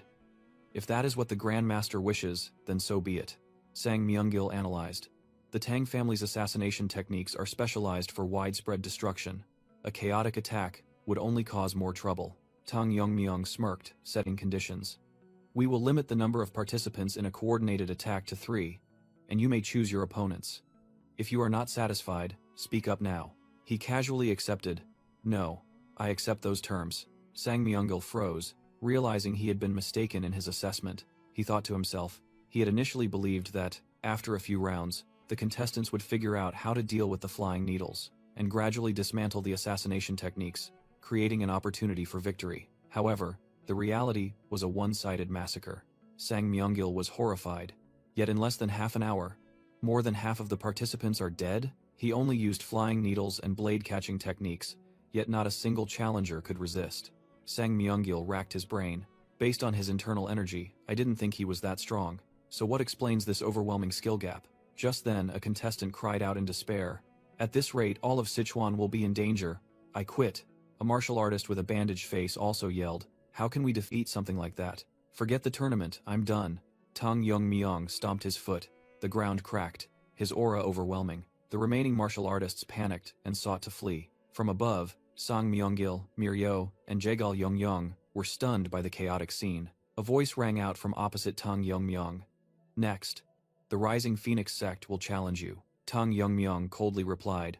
No need for others to step in. The vice leader of the Rising Phoenix sect and 2 bodyguards stepped forward, all 3 completely bandaged. Yop Chonggang, the vice leader of the Rising Phoenix sect, growled. Your meager winning streak ends here, Sang Myonggil remarked. The Feng Huangzong truly has spirit. Then turned and asked, Young family head Tang, Do you object to continuing this deathmatch? Tang Yongmyong replied curtly, no. While secretly thinking that his opponent's body was truly abnormal, something he had never seen even in his previous life. Sang Myeonggil nodded decisively. Very well. Then, let the deathmatch begin. Immediately, Tang Yongmyong made the first move, unleashing poison needles at an astonishing speed. Yop Chonggang's 2 bodyguards rushed forward, using their bare arms to block the attack. Tang Yongmyong narrowed his eyes, observing without a hint of wavering. The poison needles scattered across the arena floor, completely unable to penetrate their defense. Mirio and Jagal Yeongyong gasped in astonishment. The Yu Mao Zhen was deflected? The crowd buzzed as they saw the bodyguard's arm. Look, his skin is dry and cracked like tree bark. The skin of those who practiced this martial art had indeed transformed, becoming rough and solid. Sang Myeonggil explained. That is Gu Mu Shen Gong, which makes the practitioner's body wither like an ancient tree, their skin as hard as bark, impervious to blades and spears. Furthermore, their muscles and bones also become more solid, increasing their strength. He continued. What will you do now, young family head Tang? Suddenly, Tang Yongmyong unleashed Yin Ying Shen Fa, disappearing on the spot. Sang Myeonggil's eyes widened. What? Just happened? In that instant, even I couldn't perceive his movements. He was still reeling, secretly wondering if Tang Yongmyong truly mastered such an advanced movement technique, when Tang Yongmyong appeared directly behind one of the bodyguards. A poison needle was unleashed, piercing through the rock-hard defense and embedding itself directly into the bodyguard's head. The bodyguard only managed a cry of pain, his eyes rolling back in terror. Tang Yongmyong coldly declared as one fell. It's not that I can't break through. The remaining bodyguard roared in anger. Arg! How dare you harm my senior brother? He charged frantically, but Tang Yongmyong simply dodged lightly and delivered a devastating punch to his opponent's face. Tang Yongmyong sneered. Let's see if your tongue is as hard as the rest of you. A sharp burst of energy tore through the bandages wrapped around the bodyguard's mouth. He calmly judged. Oh, it seems not. The remaining bodyguard gave him no time to rest, immediately charging forward. He unleashed a powerful punch towards Tang Yongmyong. Tang Yongmyong easily raised his hand to block the blow. The force of the impact created a powerful shockwave. The bodyguard's attack was completely halted. He secretly thought, I aim to shatter his internal energy, but the bodyguard let out a savage roar, lunging forward. He screamed frantically, disregarding his injuries. You are indeed very tough, I'll give you that, Tang Yongmyong calmly said. But is that all? He continued to provoke. Do you think you can win just by relying on your tough skin? You don't seem to have anything else to show. The bodyguard grabbed his arm, causing Tang Yongmyong to ask, or should I just kill you now?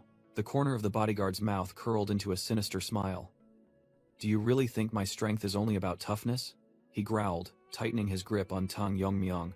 I've been waiting for the moment you grabbed me. Tang Yongmyong's eyes gleamed with interest. The bodyguard tensed, energy surging. Now I will show you the true essence of Gumu Shengong. Tang Yongmyong maintained an unusually calm expression. Memories flooded back. An enigmatic man once instructed Yup Chonggang. Chonggang, this is the time for you to learn the true power of Gumu Shengong. But remember, you must never reveal it to the outside world. In the past, Yop Injae, the leader of the Feng Huangzong, once warned, once you use it, you must kill your opponent. Back in the present, the bodyguard growled, his eyes glowing brightly. Now is the time. He channeled his energy, unleashing the ultimate secret technique of Gumu Shengong, Datian Shi Shogong. I will drain your internal energy dry. Wither and die, young family head Tang.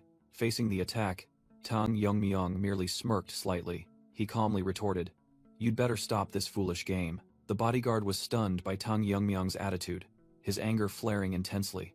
The story returned to the past, when a young Yop Injae wandered, searching for his self-worth, and met a lama in Tibet. Recognizing Yop Injae's potential, the lama taught him the Gumu Shengong martial art, even though the advanced version had been lost.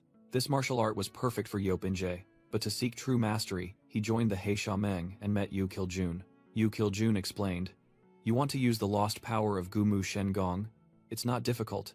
The name of every martial art contains its essence. That name isn't simply because the body withers like a tree.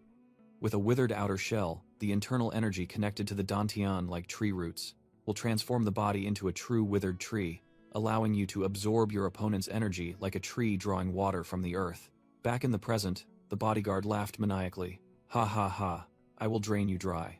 But then, his laughter died down. Wait. He was horrified to see Tang Yongmyung perfectly fine amidst the energy surge. Why is he still alright? What's happening?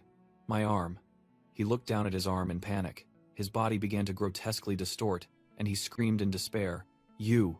What have you done to my body? Tang Yongmyung merely responded with a cold, enigmatic smile. In the past, regardless of whether it was the righteous sects, evil sects, or demonic cults, there were 3 individuals considered the most dangerous in the entire martial world. Introducing the 3 vicious stars of Qi absorption. 3 notorious individuals specialized in draining opponents' internal energy. They roamed everywhere, spreading terror, with 2 of the 3 having reached the fire realm, making them almost invincible. Could it be they are the ones from the rumors? The officials whispered, trembling. Someone spoke up, claiming a reward for having defeated the 3 vicious stars. The astonished official asked, "You subdued these vicious individuals alone? How?" In a flashback, a muscular martial artist revealed he defeated them with a single move of a new sword art. Even before the sword demon appeared, Tang Yongmyung explained that the martial artist's master died trying to absorb their weakening qi, which ordinary martial artists could not withstand. Back in the present, Tang Yongmyung coldly looked at his writhing opponent. "I told you not to do anything stupid," he sneered. "Didn't your family teach you not to pick up just anything and put it in your mouth? My internal energy," Tang Yongmyung declared, "is nothing short of pure, deadly poison." Poison qi erupted, burning the enemy from within as he waved his hand. "My hand hurts now. Get out of my sight." The surrounding martial artists were stunned, horrified by the dreadful sight. A blond man with a blade of grass in his mouth observed the fight with a tense expression. "That bastard," he muttered, seeing Tang Yongmyung remain calm. He thought to himself, "If this continues, we'll lose too many people. We must stop immediately." But a cold voice cut through his thoughts. "What are you saying?" Yo Seolrion covered the little girl's mouth, her eyes ruthless. "We must continue. Until the Tang family's young master dies," she declared resolutely, despite the little girl trying to call out, "Uncle." The blonde man angrily turned to question her. "Master Yo, what are you doing?" Yo Seolrion looked him straight in the eye, and ordered, "The young master's skills far exceed my predictions. Sword of 9 rings, kill the Tang family's young master." Tang Yongmyung's eyes narrowed, observing the situation. He thought to himself, "What? Why did the atmosphere over there suddenly change?" Sang Myungil roared in anger. "How dare you take Yeonhui hostage? What grudge do you have against a mere disciple?" Yoseol Rion coldly retorted. "Just a mere disciple? Is the death of the Mak family head nothing to you?" She stated firmly. "To me, the death of the Mak family head is no small matter. It is a grudge I must repay at all costs." Sang Myungil gritted his teeth. "Even if it means repaying kindness with enmity? Is this why you volunteered to oversee the Sichuan Grand Tournament?" Yo Seolrion warned. "You know about my fire art, don't you?" A small flame erupted from her finger, pressing against Yeonhui's panicked neck. Yo Seolrion said, "Someone as fragile as Yeonhui, I can easily." Mirio and Jagal Yongyong stood in the crowd, asking each other in astonishment. "Why are they fighting now?" "I don't know either," Tang Yongmyung silently observed, a thought echoing in his mind. Yo Seolrion, how dare you?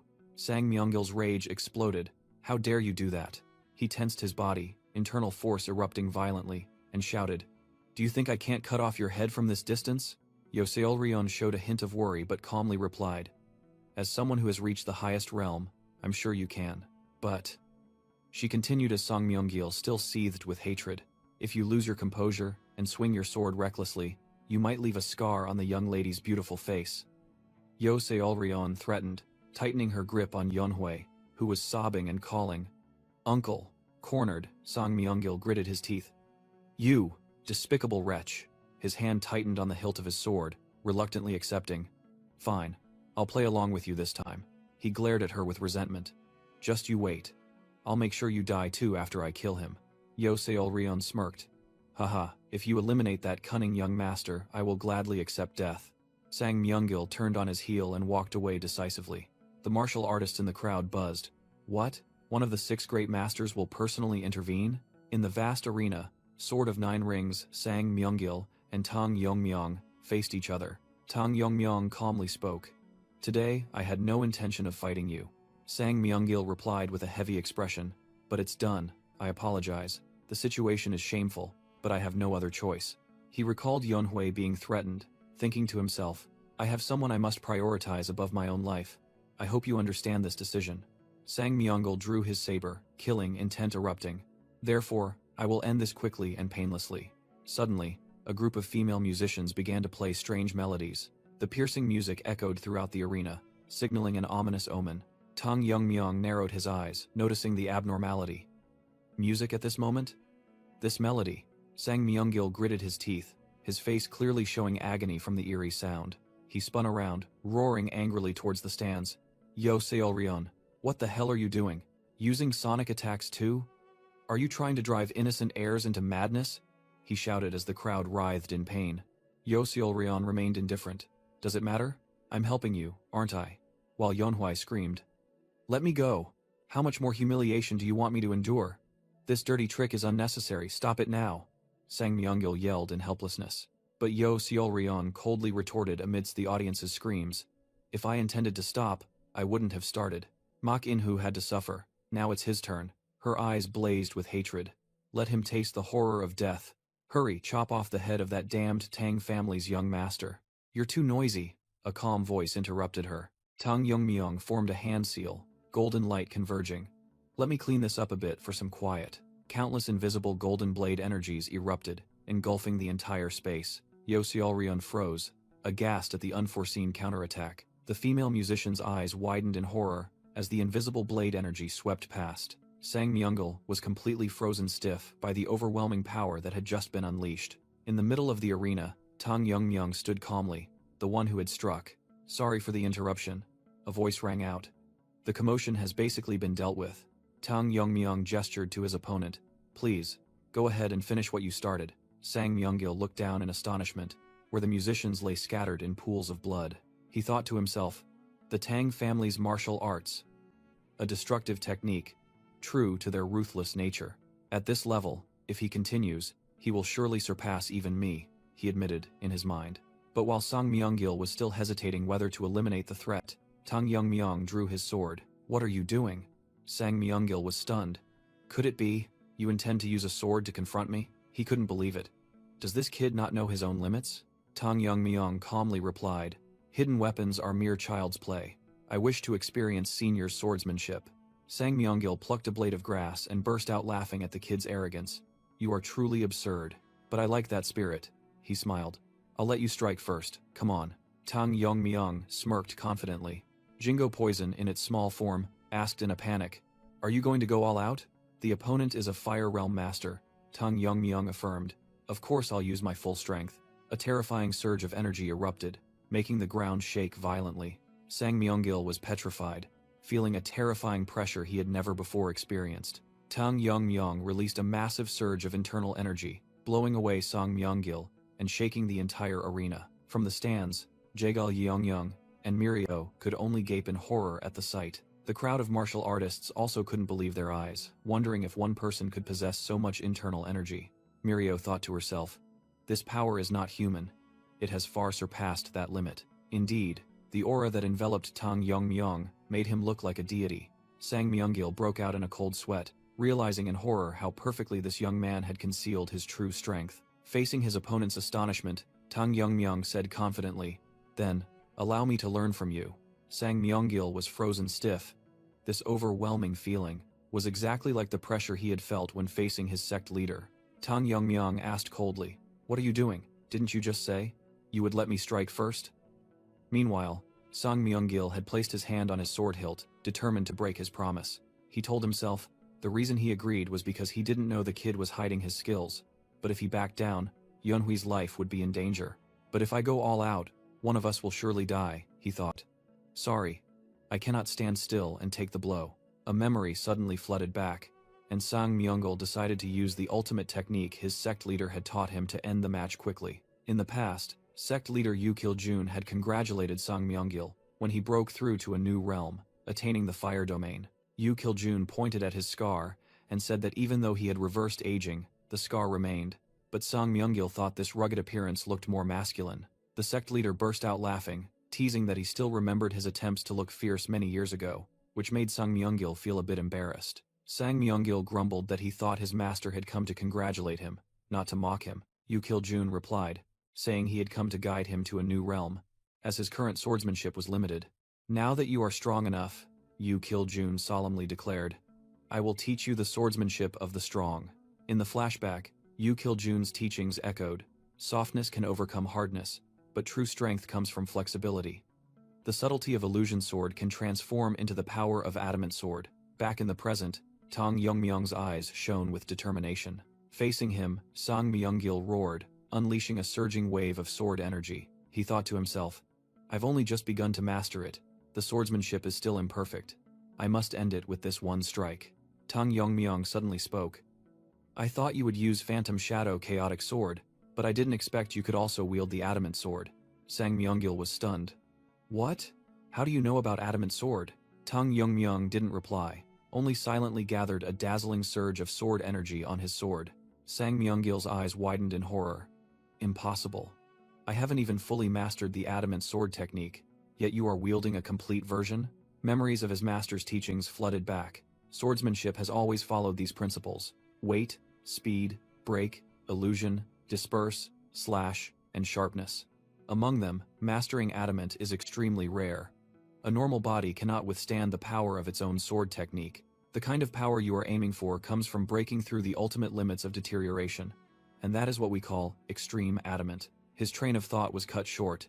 Tang Yongmyung smiled confidently. Even though this body is different from my previous life, the memory of using adamant sword still remains, he warned.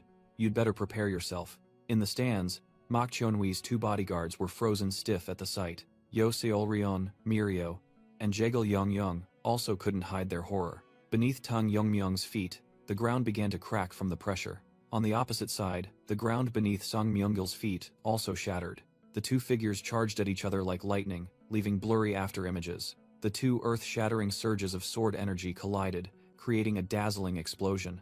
A terrifying energy explosion swept across the arena, blowing away 3 figures.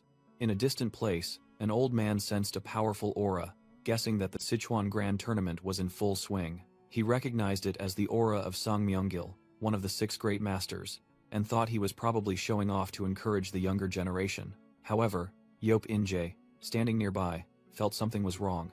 This energy surge was too powerful to be called encouragement. The old man brushed it off, saying that the tournament would last for another 10 days, so they should just calmly enjoy it. Suddenly, a voice echoed through the feast, demanding everyone stop. Yop Injae frowned, clearly feeling the energy surge growing more intense. The old man also looked up in horror at the colossal pillar of energy shooting straight into the blue sky. Meanwhile, in a secluded place, a man sat in silence. He was leisurely enjoying tea, when he suddenly froze, seemingly sensing a distant tremor. Yu Kil-jun looked up, his crimson eyes flashing with surprise as he recognized the familiar aura. Junior brother? Back in the arena, the scene was devastated after the explosion, with dust flying everywhere. Sang Myunggil stood amidst the ruins, his face dazed, unable to believe what had just happened. Fresh blood gushed from the corner of his mouth. His internal injuries were too severe. Sang Myunggil was covered in blood, his clothes tattered, unable to stand steadily. Nevertheless, he gritted his teeth and struggled to his feet, muttering, Yonhui, I must protect Yonhui. From afar, Yo Seolryeon and Yonhui were stunned, horrified by the tragedy. Amidst the dust, many figures began to approach.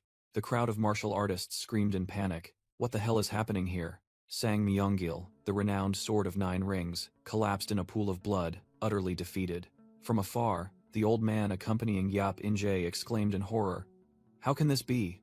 Who did this? Shocking news spread throughout the arena. The young clan head of the Tang family has killed Master Sang. The crowd of martial artists buzzed. The Tang family? That kid killed one of the 6 great masters? Yo Seolryeon turned to the sobbing Yonhui, her voice sharp. Master Sang was killed trying to protect the young lady. She continued to threaten the crowd. If you cannot avenge him, the sect leader will surely be enraged. With a resentful gaze, Yo Seolryeon screamed, So kill that damn young clan head. Immediately, the crowd hesitated, thinking, Something's wrong, but if we don't act, our lives will be forfeit. Overwhelmed by fear, they roared. The one who defeated Sang Myunggil is no ordinary opponent. All the martial artists in the stands simultaneously charged down, shouting, Everyone attack. Mirio and Jagal Yongyong stood afar, horrified. Why are there so many of them? Amidst the roaring sea of people charging towards him, Tang Yongmyung stood calmly alone. He picked up the Sword of 9 Rings, muttering, If not for your subordinate schemes, this wouldn't have happened. What a pity. Tang Yongmyung thought to himself. Your swordsmanship was truly impressive, but the outcome was decided by the difference in energy. He looked at the corpse still clutching the sword hilt, dying without letting go of the blade. The death of a true swordsman. You were my enemy, but to honor a great swordsman. Tang Yongmyung's eyes sharpened. I will ensure your journey to the Yellow Springs is not a lonely one. The crowd roared when they saw him holding his opponent's weapon. He's holding Master Song's sword. Attack! Tang Yongmyung raised the sword of 9 rings high, gathering his power. He slammed the sword forcefully into the ground, and a terrifying explosion erupted, destroying everything.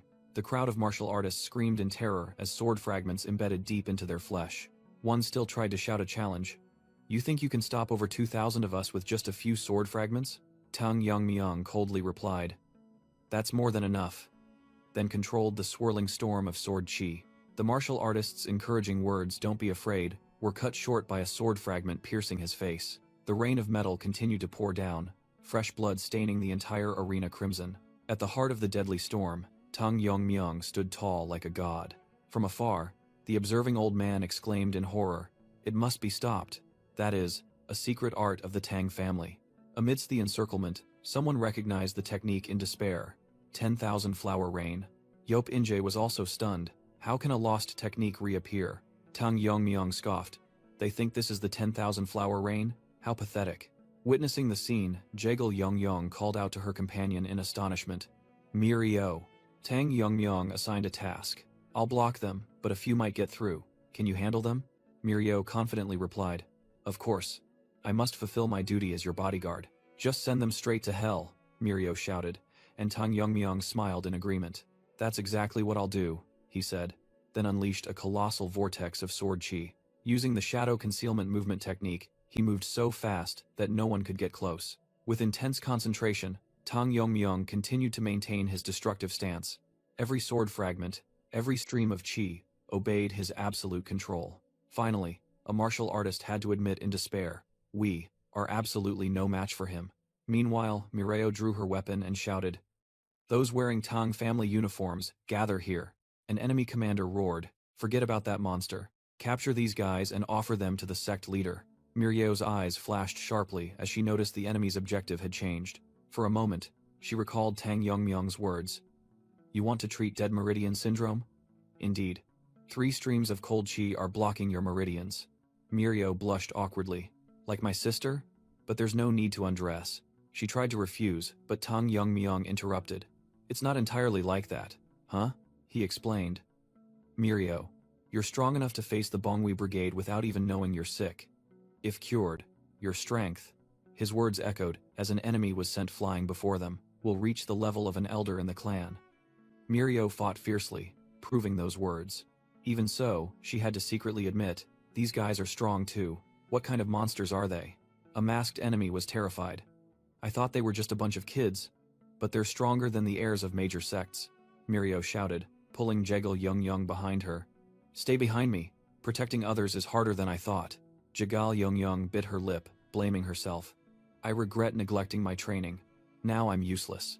She helplessly watched Tang Yongyong single-handedly hold back the entire army. All I can do is watch from behind. Meanwhile, the enemy troops roared. We must block his wind pressure. His internal energy surely has limits. Despite the casualties, they charged in recklessly. Just surround him and overwhelm him with numbers. Tang Yongmyung stood still, letting his energy vortex tear apart those who charged in. Jagal Yongyong exclaimed in horror in her thoughts. Are they? Letting themselves be torn apart? Amidst the sea of people, a hopeful shout rang out. It's working. His wind pressure is weakening. Tang Yongmyung silently observed their fanaticism. What kind of leader do they have to make them risk their lives like this? He cast aside his wandering thoughts, clenched his fist, and concentrated his energy. Now is not the time to think about that. The attack swept across the battlefield, leaving behind a devastated land. At the eye of the sword chi storm, Tang Yongmyung stood firm, surrounded by a sea of blood and corpses. The defeated collapsed in despair. Yoseolrion exclaimed in horror. In an instant, that guy killed half of our 2,000 troops. She realized in shock, it wasn't luck that he defeated a Fire Realm master with a single blow. Before Tang Yongmyung, the overwhelming number of enemy troops meant nothing. Tang Yongmyung spoke, trying to stop the senseless slaughter. Everyone stop, he warned the survivors. No matter how many times you attack, you cannot win. Retreat and save your lives. Yoseol-ryun embraced the sobbing Yunhui, whispering an apology. Young lady, I'm sorry. One day I will pay for my sins, she thought to herself, her gaze fixed on Tang Yongmyong. Enough of this farce, young clan head of the Tang family. Hundreds, thousands of lives are not enough to stop you. Yoseol-ryun made up her mind. If I want to kill you, I must use the leader. I didn't want to witness your death that way, but... Her eyes flared with a mad fire. It seems I have no other choice. Tang Yongmyong frowned, not understanding his opponent's intentions. What is she talking about? Suddenly, Yunhui was engulfed in the fierce flames of the Red Lotus fire art. The young girl screamed in extreme agony as the forbidden art's flames consumed her. The remaining subordinates screamed in terror. Once young lady Yunhui dies, not a single person here will survive to tell the tale. Witnessing the scene, Mirio whispered, I'll be the first to die. Yoseol-ryun laughed maniacally. But it doesn't matter. I'll wait for you in the afterlife. She shrieked her enemy's name, Tang Yongmyong. Yoseol-ryun stared in shock at Yunhui's body, engulfed in flames. The crowd of martial artists roared in fury. What have you done? Are you not afraid of the consequences, Yoseol-ryun? Despite her tears, she laughed maniacally. Consequences? To avenge Mo Renhu, I can do even worse things. Clenching the dagger, she whispered. It's just a pity I can't personally witness the death of the Tang family young master. But I believe the Lord will take revenge, Yoseol-ryun said, then held the dagger to her own throat. Immediately, a barrage of hidden weapons tore through the air. The dagger flew from Yoseol-ryun's hand as she was struck by the needles. She was stunned, unable to comprehend what had just happened. Ah! Yoseol-ryun screamed in pain, her hands bleeding, while Tang Yongmyong stood before her. Tang Yongmyong coldly extended his hand and commanded, Absorb. All the flames from the Red Lotus fire art were sucked back into his palm. He clenched his hand, completely extinguishing the forbidden art's flames. Tang Yongmyong looked down at the defeated foe. Your actions not only harmed an innocent person, but also defiled the honor and sacrifice of a swordsman. You have trampled on the pride of a respectable opponent. Do not expect to die peacefully. Yoseol-ryun collapsed to the floor, utterly helpless. Tang Yongmyong turned away. But your fate will be decided by your lord. He. Do you think the Lord will spare you? Never, she sneered. Yoseol-ryun growled. Whatever your schemes, Tang family young master, today you will die by his hand. Tang Yongmyong replied disdainfully. Perhaps I should start by tearing your mouth apart. Suddenly, a colossal red pillar of energy descended directly from the sky onto the arena. Tang Yongmyong's eyes glowed terrifyingly. His wild laughter echoed, despite Mirio and Jegal-Yongmyong being utterly bewildered. The surviving martial artists were struck dumb by the recent sight. However, Yoseol-ryun smiled contentedly. You finally arrived. A figure suddenly appeared, making her subordinates joyfully shout, Lord! The newcomer, Yu Kiljun, glanced at Sung Myung-gil's corpse. His gaze then settled on where Yunhui had turned to dust. The child's life had been cruelly extinguished. A dark, overwhelming, suffocating aura of killing intent enveloped the entire arena. Tang Yongmyong suddenly understood. It wasn't mere loyalty. His subordinates would rather die in battle than face their master's wrath. Under that terrifying pressure, the remaining people could only tremble in fear. A clank echoed as a martial artist dropped his sword. Mirio stammered in horror. What? What is this? Is he even human? Tang Yongmyong assessed the situation. If he had to fight, he could only rely on himself. But strangely, the terrifying enemy didn't even look his way. Tang Yongmyong was stunned, unable to believe he was being completely ignored. Yu Kiljun's gaze was solely focused on Yoseol-ryun's fading breath. He stood there, his face shrouded in shadow, silently watching her. A subordinate hastily pointed at Tang Yongmyong. Lord, it's him. The Tang family young master killed Ju Huandao and brought the young lady to this state. The subordinate cried out in indignation. Don't you hear the cries for revenge? Please kill the Tang family young master right now. His eyes were bloodshot, burning with hatred. However, Yu Kiljun coldly walked past, ignoring his subordinate's pleas. He simply knelt silently beside the dying Yoseol-ryun. The subordinate was stunned, unable to believe his eyes. Lord, what are you doing?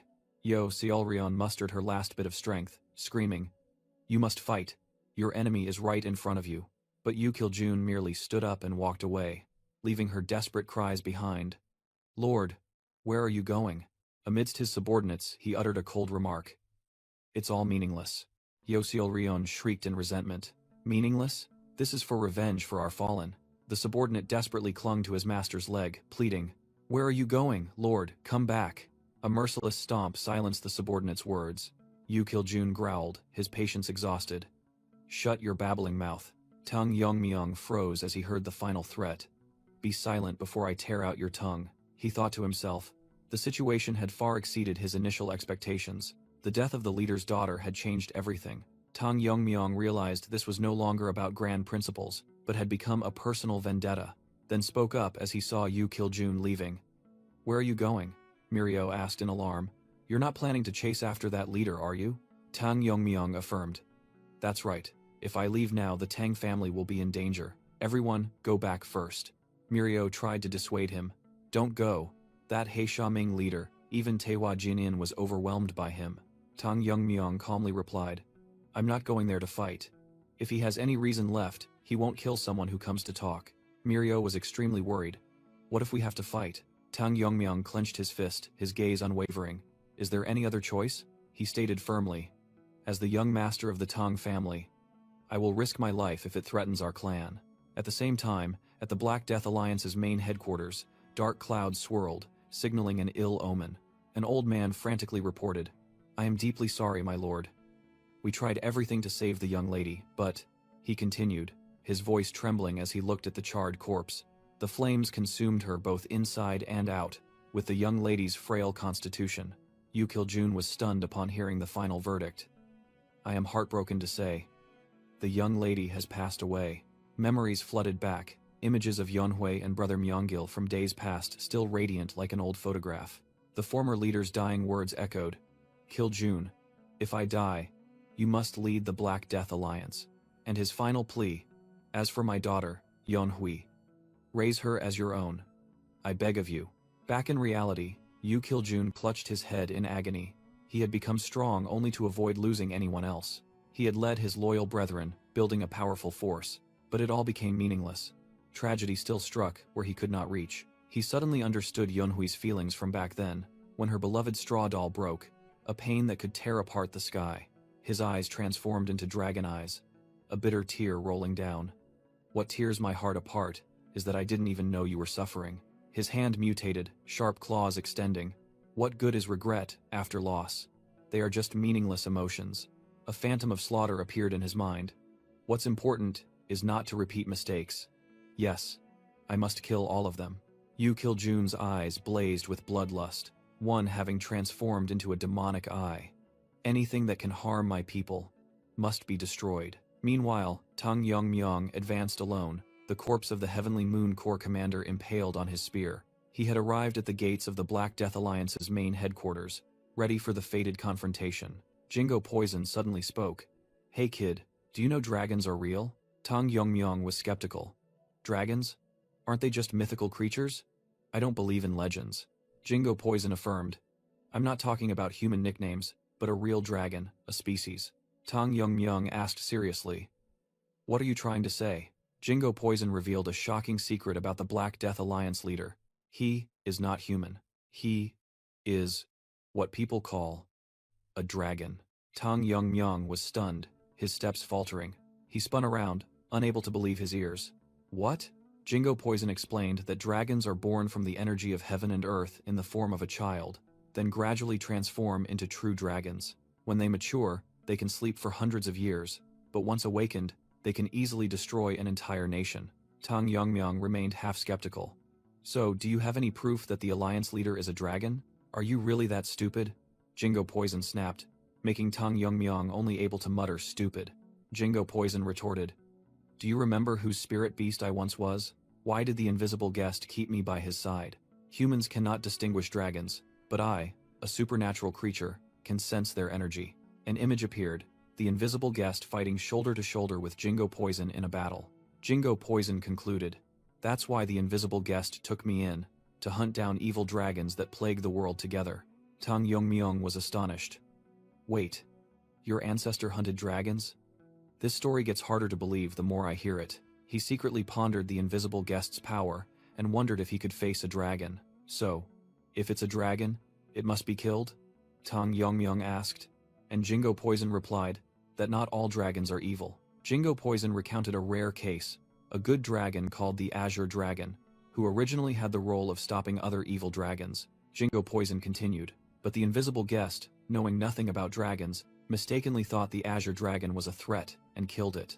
That action caused a major conflict with the hunters who had cooperated with the Azure Dragon, and only much later did the invisible guest realize his mistake. To atone, he decided to hunt evil dragons, and that's how he began cooperating with the hunters. Jingo Poison boasted that it happened even before it became the invisible guest's spirit beast, prompting Tang Myung to retort with sarcasm. Ignoring the teasing, Jingo Poison returned seriously to the main topic. It explained that dragons are born without knowing their identity. They live like humans, and form attachments with those around them. As they grow, if influenced positively, they can become good dragons like the Azure Dragon. Conversely, if dominated by negative emotions, they will transform into evil dragons. Tang Myung was stunned, a terrifying realization flashing in his mind.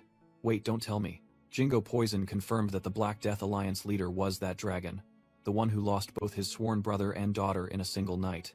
At the same time, Yu Kiljun was writhing on his throne, on the verge of awakening as an evil dragon. A subordinate called out, "My lord," as one of Yu Kiljun's eyes had completely transformed into a dragon's eye. The subordinate reported that the young master of the Tang family was requesting an audience. He says he's here to resolve misunderstandings. "Let him in," Yu Kiljun growled, smashing the armrest of his throne. The heavy doors of the grand hall slowly opened. Tang Myung resolutely walked in, while Yu Kiljun thought to himself, "Let's see what he has to say. He's audacious enough to walk into the tiger's den alone. He must be sincere," Yu Kiljun assessed with sharp eyes. Tang Myung, while secretly pondering the leader's true nature, spoke. "First, allow me to express my regret regarding what happened at the Sichuan Grand Tournament." He began to explain. "The Simhua Hallmaster took your adopted daughter hostage to force me into a duel with the Sword of Nine Rings," Tang Myung recounted. "Forcing me into a battle to the death." In the flashback, he was forced into a fierce battle with Sang Myungil, the Sword of Nine Rings. Simhua Hallmaster Yo Seolrion was also drawn into the fight, crying out in horror, "Lord," Yu Kiljun coldly replied from the past. "You seem quite at ease, Simhua Hallmaster." Yo Seolrion pleaded, "Lord, please just hear me out this once." But he cut her off, "No need." He compared her fear to that of the deceased. Yonhui must have been just as afraid before she died. The flames of the Crimson Lotus fire art erupted, incinerating Yo Seolrion. Yu Kiljun explained, "That bastard Mak used the girl as a pawn to get revenge and manipulate my brother, Myungil." He snarled at the dying woman.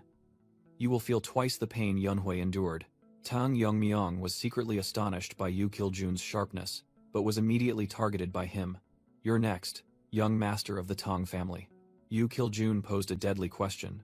"Do you know why I haven't destroyed the Tang family until now?" He began to recount the past, about Yonhui, who suffered from an incurable illness and couldn't practice martial arts. "That's why I clung to the hope that the Tang family's poisons could save her." But then hope vanished, and he declared, "Yonhui is dead. There's no longer any reason for the Tang family to exist." Tang Myung tried to persuade him, "You still won't back down? Following this path is just falling into Simhua Hallmaster's trap." Yu Kiljun sneered, "Are you saying I was manipulated, you arrogant brat?" Tang Myung was stunned by his absurd accusation. Yu Kiljun accused, "The deaths of my loved ones are all connected to your righteous factions." He gritted his teeth and pronounced judgment. "All those involved, including you, will die." With blazing eyes, Yu Kiljun roared, "This is personal revenge, and it will begin with the Tang family." Tang Myung gripped his sword hilt. "It seems a battle is unavoidable. Best to prepare." Yu Kiljun revealed a shocking piece of news. Just recently, the entire force of the Black Death Alliance, including 6 Grand Masters of the demonic sects, advanced towards the Tang family. He lunged like a ghost. "After dealing with you, I'll use my light body technique to catch up to them." A terrifying explosion shook the entire space, demonstrating Yu Kiljun's destructive power. Tang Myung thought to himself with a tense expression, "If what he says is true, the main family is in danger. I must finish this quickly and return." Yu Kiljun began to recount his tragic past. "After I lost my elder brother at the hands of the righteous factions, simply because he belonged to a demonic sect." His eyes blazed, his face etched with dragon scales. "Qingcheng, Wudong, Ma.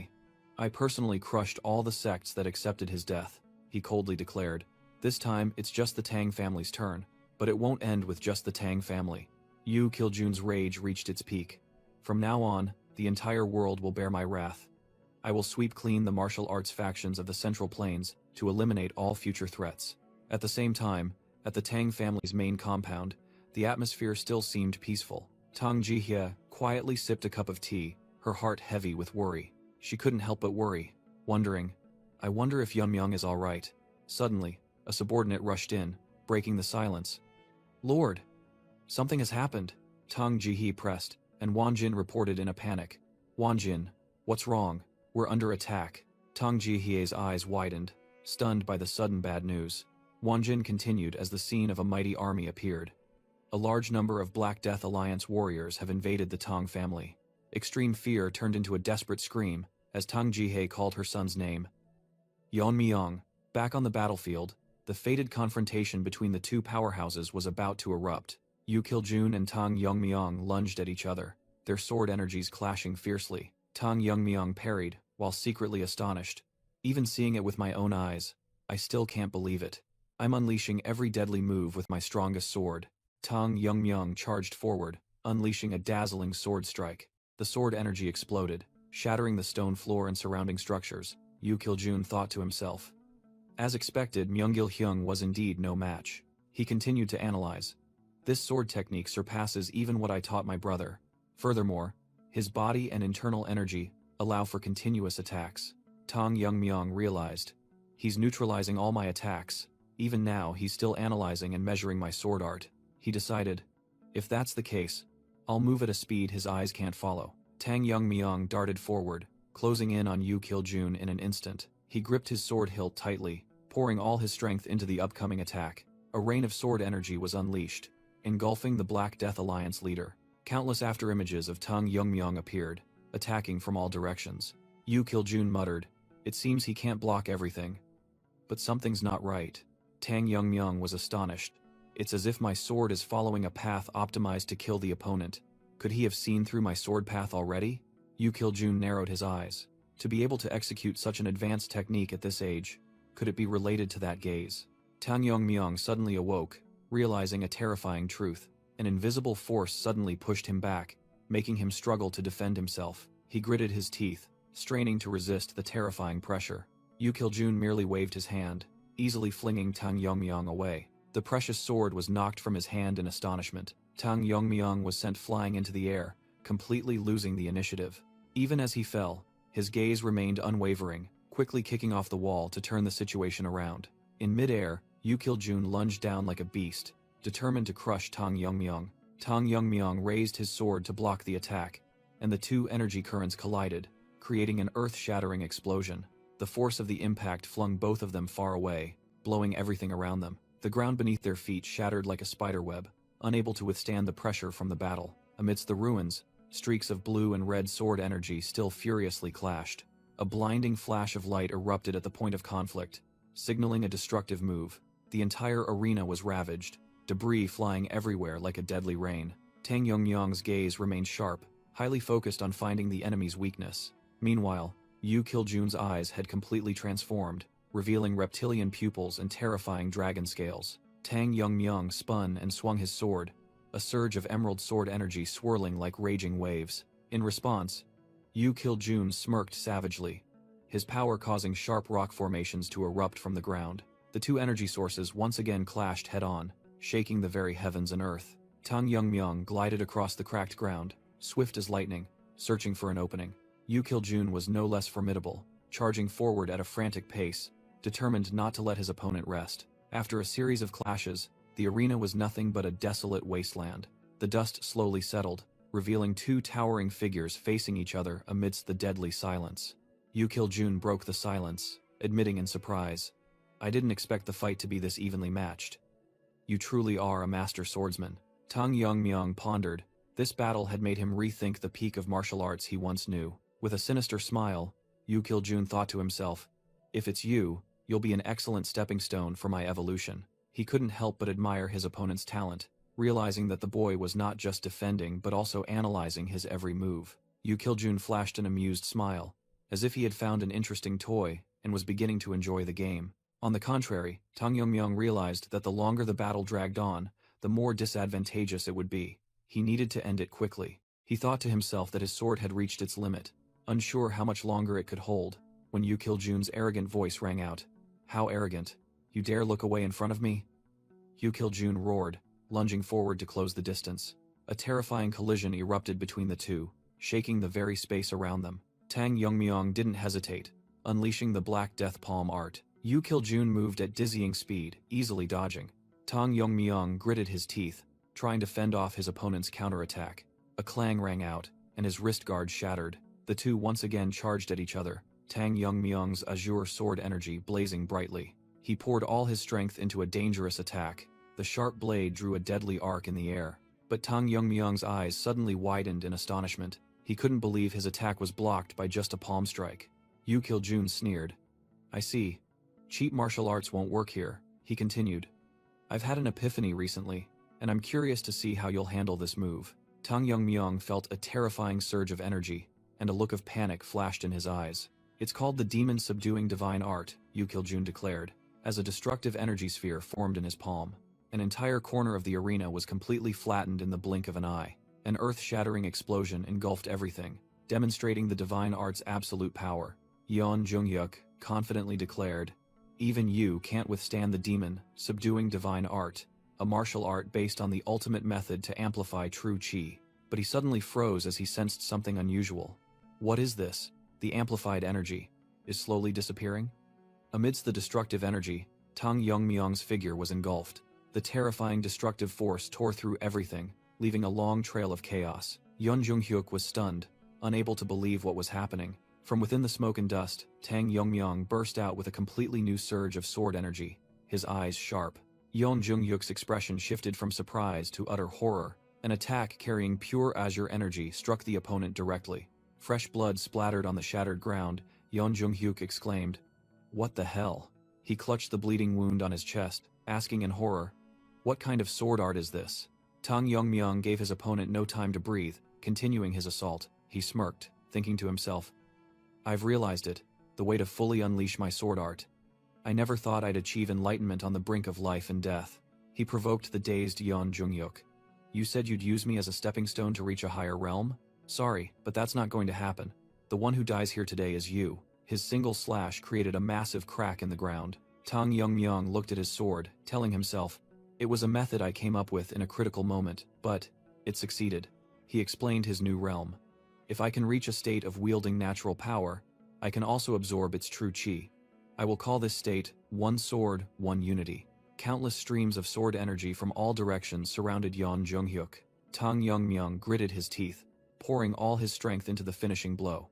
Yeon Junghyuk, in his monstrous form, roared, You think I'll die? Tang Yongmyong gripped his sword tightly, his gaze firm and unwavering. Yeon Junghyuk stomped his foot in anger, and the ground shattered into pieces. He charged through the seismic tremor, closing in on his opponent in an instant. Tang Yongmyong exclaimed in shock. What? How dare you stand before me? Yeon Junghyuk roared, his face contorted with rage. Tang Yongmyong swung his sword, struggling to block the destructive energy surge. And talk about killing me? Yeon Junghyuk unleashed his full power. A terrifying explosion swept across the battlefield. Tang Yongmyong was caught in the epicenter, struggling to hold his ground. He groaned in pain under the immense pressure. He can't be approached easily, Tang Yongmyong thought to himself, sweat pouring down. In a flash, Yeon Junghyuk appeared right before him, radiating a crimson killing intent. He swung his mutated arm, creating a massive energy slash. The black scythe of death hurtled straight towards Tang Yongmyong. He was mercilessly flung into the air. His body carved a long furrow across the shattered ground. Fallen and helpless, Tang Yongmyong looked up at his towering foe approaching. Yeon Junghyuk raised his energy claw, preparing to deliver the finishing blow. In the face of death, Tang Yongmyong's eyes flashed with a determined light. He took the full brunt of his enemy's destructive attack. Tang Yongmyong's body seemed to shatter into pieces in the terrifying explosion. Yeon Junghyuk sneered. Do you really think that little bit of enlightenment will give you a chance to win? Just because you've had a slight breakthrough? Nothing will change, he growled, declaring, You will die here, and the Tang family will be utterly destroyed today. Suddenly, Yeon Junghyuk froze. Are you smiling? Tang Yongmyong smirked. You have underestimated my family too much. At the same time, in the Tang family, the warriors were fighting fiercely, for Tang Yongmyong had trained them thoroughly, and more importantly, the poison phoenix Tang Jihe was also a master of the fire realm. She unleashed a powerful attack, sweeping away a large section of enemy troops. Tang Jihe roared, "Fight to the death, hold out until the young master returns," she commanded. "Show them. Show them the Tang family will not be easily defeated as before." Back in the battle, Tang Yongmyong gritted his teeth. "The one who falls today isn't the Tang family, it's you." He suddenly unleashed a massive energy shield, blocking Yeon Junghyuk's attack. Yeon Junghyuk was utterly stunned by this unbelievable defensive power. Tang Yongmyong strained to push back the attack, causing the ground beneath his feet to crack. A surge of blue energy erupted from his body, completely overwhelming his opponent. Pushed back, Yeon Junghyuk could only grit his teeth in utter fury. Yeon Junghyuk snarled in rage. "You disgusting righteous sects. By what right?" After pushing my brother to his death, Tang Yongmyong was stunned as he heard his opponent roar. And watching Yeonhui die, believing it was a problem for the demonic sects, Yeon Junghyuk challenged. "Do you think you can take my life too? If you can, just try." A terrifying palm strike slammed directly into Tang Yongmyong, leaving him unable to resist. He could only scream in despair as the massive energy orb was about to engulf him. Jingo Poison frantically yelled from his shoulder, "Kid, wake up, kid! Damn it! If you die, I die too," it decided, channeling all its energy into Tang Yongmyong's body. Tang Yongmyong's eyes lit up again, glowing with an ethereal blue light. He stood firm in mid-air, his newfound aura directly confronting Yeon Junghyuk. Jingo Poison exclaimed in astonishment, "Impossible. Your sword art has the power to weaken opponents." Yeon Junghyuk smirked. "So that's how it is. Now let's see if you can block this move." Tang Yongmyong gritted his teeth, his eyes gleaming with determination to fight to the end. The two ultimate powers clashed once more, creating an earth-shattering explosion. Meanwhile, on another battlefield, a Black Death Alliance soldier fell, a throwing dagger in his face. Tang Jihai, the Poison Phoenix, single-handedly fought her way through the enemy encirclement. She thought to herself, even though she had mobilized half of the Tang family's forces to support the alliance, the number of enemies on the battlefield still outnumbered them tenfold. She sensed a terrifying killing aura slaughtering her soldiers, an opponent as strong as, or even stronger than, herself. Tang Jihye thought to herself, "I must act before any more of our warriors are harmed." Suddenly, her eyes widened in horror. In the middle of the battlefield, a muscular hand gripped a weapon tightly. The giant of the Black Death Alliance, who was slaughtering her soldiers, also abruptly stopped. A world-shaking explosion erupted from afar, sweeping across the entire battlefield. Tang Jihye realized in horror. That direction. It's the Black Death Alliance's fortress. Could Yeonmyong be fighting there? She couldn't believe this destructive power. But is this truly the level of a battle between humans? Amidst the devastation, she could only pray, "Please be safe, Yeonmyong." At the same time, Yeon Junghyuk muttered as he looked at his opponent. That move just now, it must be the Annihilation Sword. He continued to analyze. Even if he's not an ordinary person, and can resist the weakening effect of the sword technique, to analyze and recreate the full power of the Annihilation move right in the middle of battle. That's simply unbelievable. Yeon Junghyuk concluded. If I don't defeat him here, he will become an unstoppable monster. Facing a strong opponent always excites me and drives me to create new martial arts, he mused. But, even if I know the form of your sword, grasp your internal energy and make your techniques my own, it's all meaningless. His thoughts drifted to the past. Even if I master martial principles or create new ultimate techniques to pass on to those I care about, what's the point, when they all die at the hands of someone even stronger? He concluded bitterly. After all, in this world, isn't it natural for the strong to take from the weak? Tang Yongmyong retorted sharply. I will no longer sit idly by and watch you run rampant, Tang Yongmyong declared. So that you can never again use power to dominate others. I will become the new law. He soared upwards, looking down at Yeon Junghyuk and asserting, I will stand above all of you. With blazing eyes he roared, I will become the ruler of this world. Suddenly, the scene shifted to a distant, peaceful mountain range. A dazzling light suddenly erupted from the horizon. That light quickly transformed into a world-shaking explosion, rocking heaven and earth. At the epicenter, Tang Yongmyong, in his demonic form, dealt a fatal blow to Yeon Junghyuk. However, he suddenly froze, a strange green energy shooting from his eyes. Tang Yongmyong's entire body blurred, seemingly losing control of his own power. Seizing the opportunity, Yeon Junghyuk unleashed a destructive surge of energy in retaliation. Tang Yongmyong hastily raised his sword, struggling to withstand the terrifying attack. Yeon Junghyuk mustered all his strength, preparing to unleash his ultimate technique, demon-subduing divine art. A colossal pillar of energy erupted from the ground, incinerating everything. Barely surviving the explosion, Tang Yongmyung thought to himself, "This is insane. This isn't martial arts anymore." He stared in horror at the massive crater, knowing that if he had dodged a second slower, he would have died. Yeon Jung-yuk gritted his teeth. Despite being affected by his own technique, he was determined to counterattack. Yet, as the smoke cleared, he bewilderedly wondered, "But, where is he?" Suddenly, Jingo Poison on Tang Yongmyung's shoulder shouted, "Up there, kid!" Tang Yongmyung looked up sharply, seeing Yeon Jung-yuk hovering high above, gazing down coldly. Yeon Jung-hyuk began to explain, "My unique martial art, the Black Serpent Palm art, is a legacy left by my brother, though it was initially just a crude, low-grade technique." He scoffed, believing it was created by an inferior person who had never known true martial arts. "But I modified it again and again, transforming it into an ultimate technique worthy of my reputation." The sky suddenly turned an ominous crimson. A colossal surge of demonic energy erupted, engulfing the entire space. Tang Yongmyung was stunned, thinking to himself, "What the hell is this? How can a human transcend to such a degree?" In his demonic form, Yeon Jung-yuk roared, "True Black Serpent Palm. This is my ultimate technique," he challenged. "Let's see if you can withstand it." Jingo Poison shrieked in panic.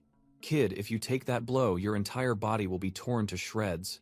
"Run," it urged, but Tang Yongmyung merely commanded coldly, "Concentrate the poison energy, Chunggak." Jingo Poison's eyes widened, unable to believe what it had just heard. It wailed in despair. "Are you crazy? That power will shake the very ground." Tang Yongmyung resolutely replied, "Countless innocent people will die. There's no other way but to break it. Trust me," he said, making Jingo Poison only able to think, "Where does this guy get such baseless confidence?" "Fine, just don't die," Jingo Poison yelled, channeling all its poison energy into the sword. Tang Yongmyung's eyes flashed with fierce determination as he absorbed the new surge of power. Facing the wave of destruction, he told himself, "To neutralize something this overwhelming, I must use my true power." Tang Yongmyung realized that mere destructive power wasn't enough. He needed a more potent sword technique to finish off his opponent in one blow. He silently pleaded, "Just hold on a little longer." Facing the colossal demonic energy, Tang Yongmyung prepared to unleash his ultimate technique. A white-blue light erupted, shattering the ground. This technique was inspired by the image of piercing the crimson sun in the blue sky with a single strike. That was the piercing martial art he had perfected. In his enhanced state with horns and a tail, Tang Yongmyung stood firm amidst the rubble. His golden eyes flashed with a deadly light. A memory suddenly resurfaced. "My lord." In an old warehouse, a scrawny child was caught stealing grain. The man standing at the door yelled, believing the child was beyond saving. He was about to swing his fist, but his younger brother quickly intervened. The younger brother pondered as he noticed the child's bony body, hiding in fear behind the sacks. In the silent space, the child's hungry stomach rumbled. The man sighed, lamenting that at this rate, the Black Death Alliance would be mistaken for an orphanage. He suddenly yelled when he saw the child still trying to sneak a bite. But then, he smiled, extended his hand, and offered, "Come with us. At least you won't go hungry anymore." When asked for a name, the child could only widen their eyes in astonishment. Yu Kil-jun recalled, "Since I had no name, my lord bestowed upon me his surname and treated me as family. He became my master, teaching me the Black Serpent Palm art for self-defense. My lord, before he passed, he entrusted Yunhui to me. I wanted to be a pillar of support for her, just as he had been for me. But now, I don't know how to face him anymore. I truly don't know." He gritted his teeth, his eyes burning with hatred. "The only thing I know now is that I must destroy everything connected to the deaths of Yunhui and my brother." Facing him, Tang Yongmyung stood tall amidst the aftershocks of the massive cross-shaped sword energy he had just unleashed. In his demonic form, Yu Kil-jun was stunned. How can he? Tang Yongmyung roared, swinging his sword and unleashing the ultimate technique, heaven-piercing sunstrike.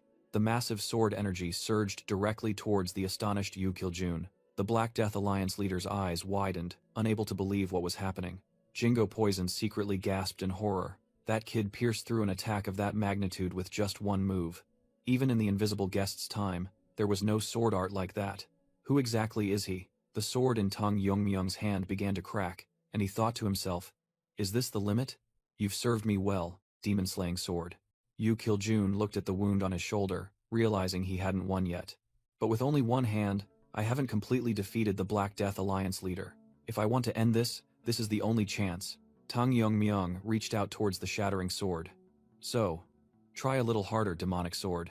Both warriors faced each other, their aura soaring, preparing for the final strike. Tang Yongmyung drew a dagger, his eyes flashing with deadly light.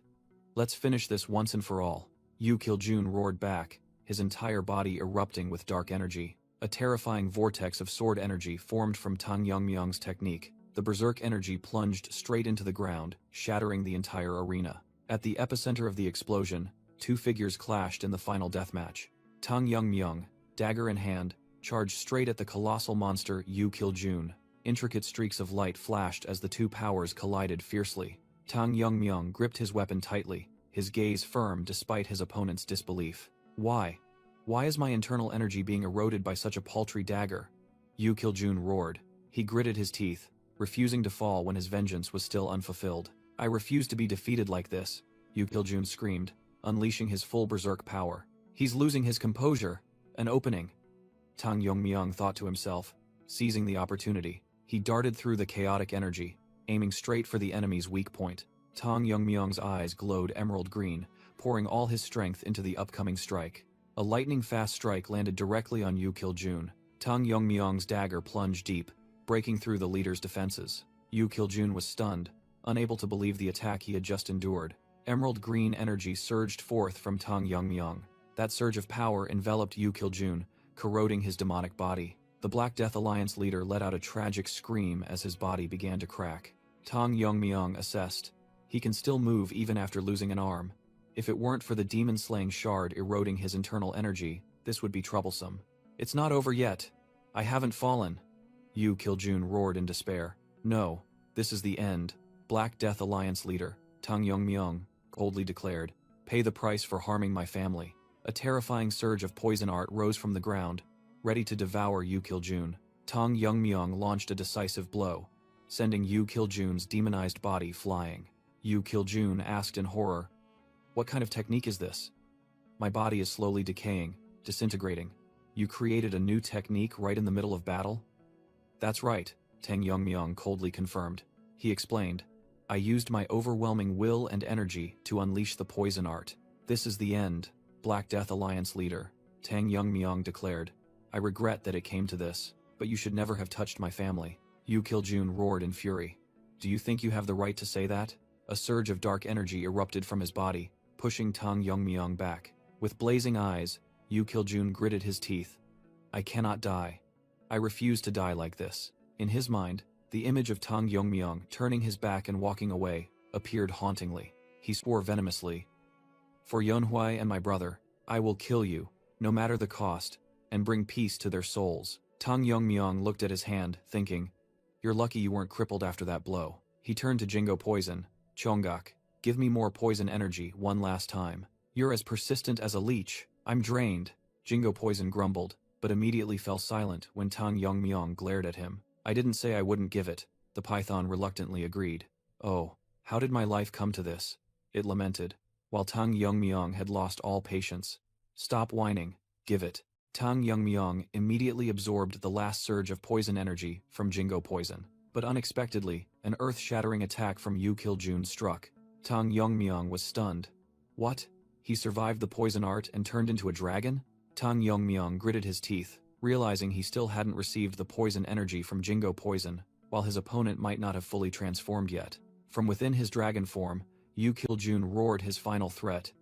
"If this continues, I will kill you." Jingo Poison appeared behind Tang Yongmyung, yelling, "Hey, you're almost dead too."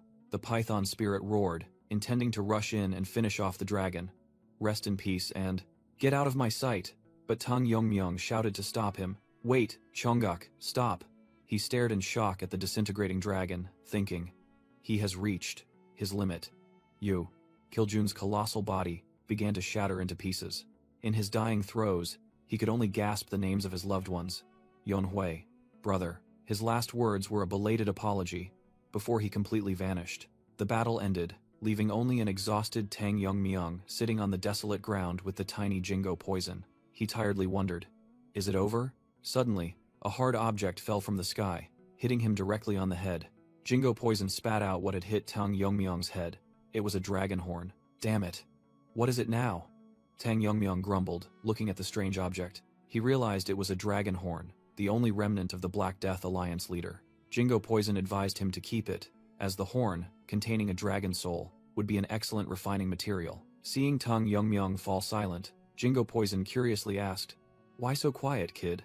Tang Yongmyong mused that if they had met under different circumstances, they could have discussed martial arts together. He admitted that his opponent's cries for revenge made him feel guilty for standing by and watching Yunhui's tragedy. Memories flooded back. He recalled the moment he indifferently dismissed it as merely an internal affair of the evil sects. Tang Yongmyong reminisced about his overconfidence, how he had thought it would be easy to disarm Sang Myunggil and save the child. He believed the Black Death Alliance leader had thought similarly, trusting his subordinates but still thinking he could intervene if necessary. That very complacency had cost Yunhui her life and caused the situation to spiral out of control. Jingo Poison interrupted his thoughts. "Are you getting sentimental again after a battle? You know your clan and the Black Death Alliance are sworn enemies." Tang Yongmyong replied regretfully, "I know. But if I had been more vigilant against that woman's fire art."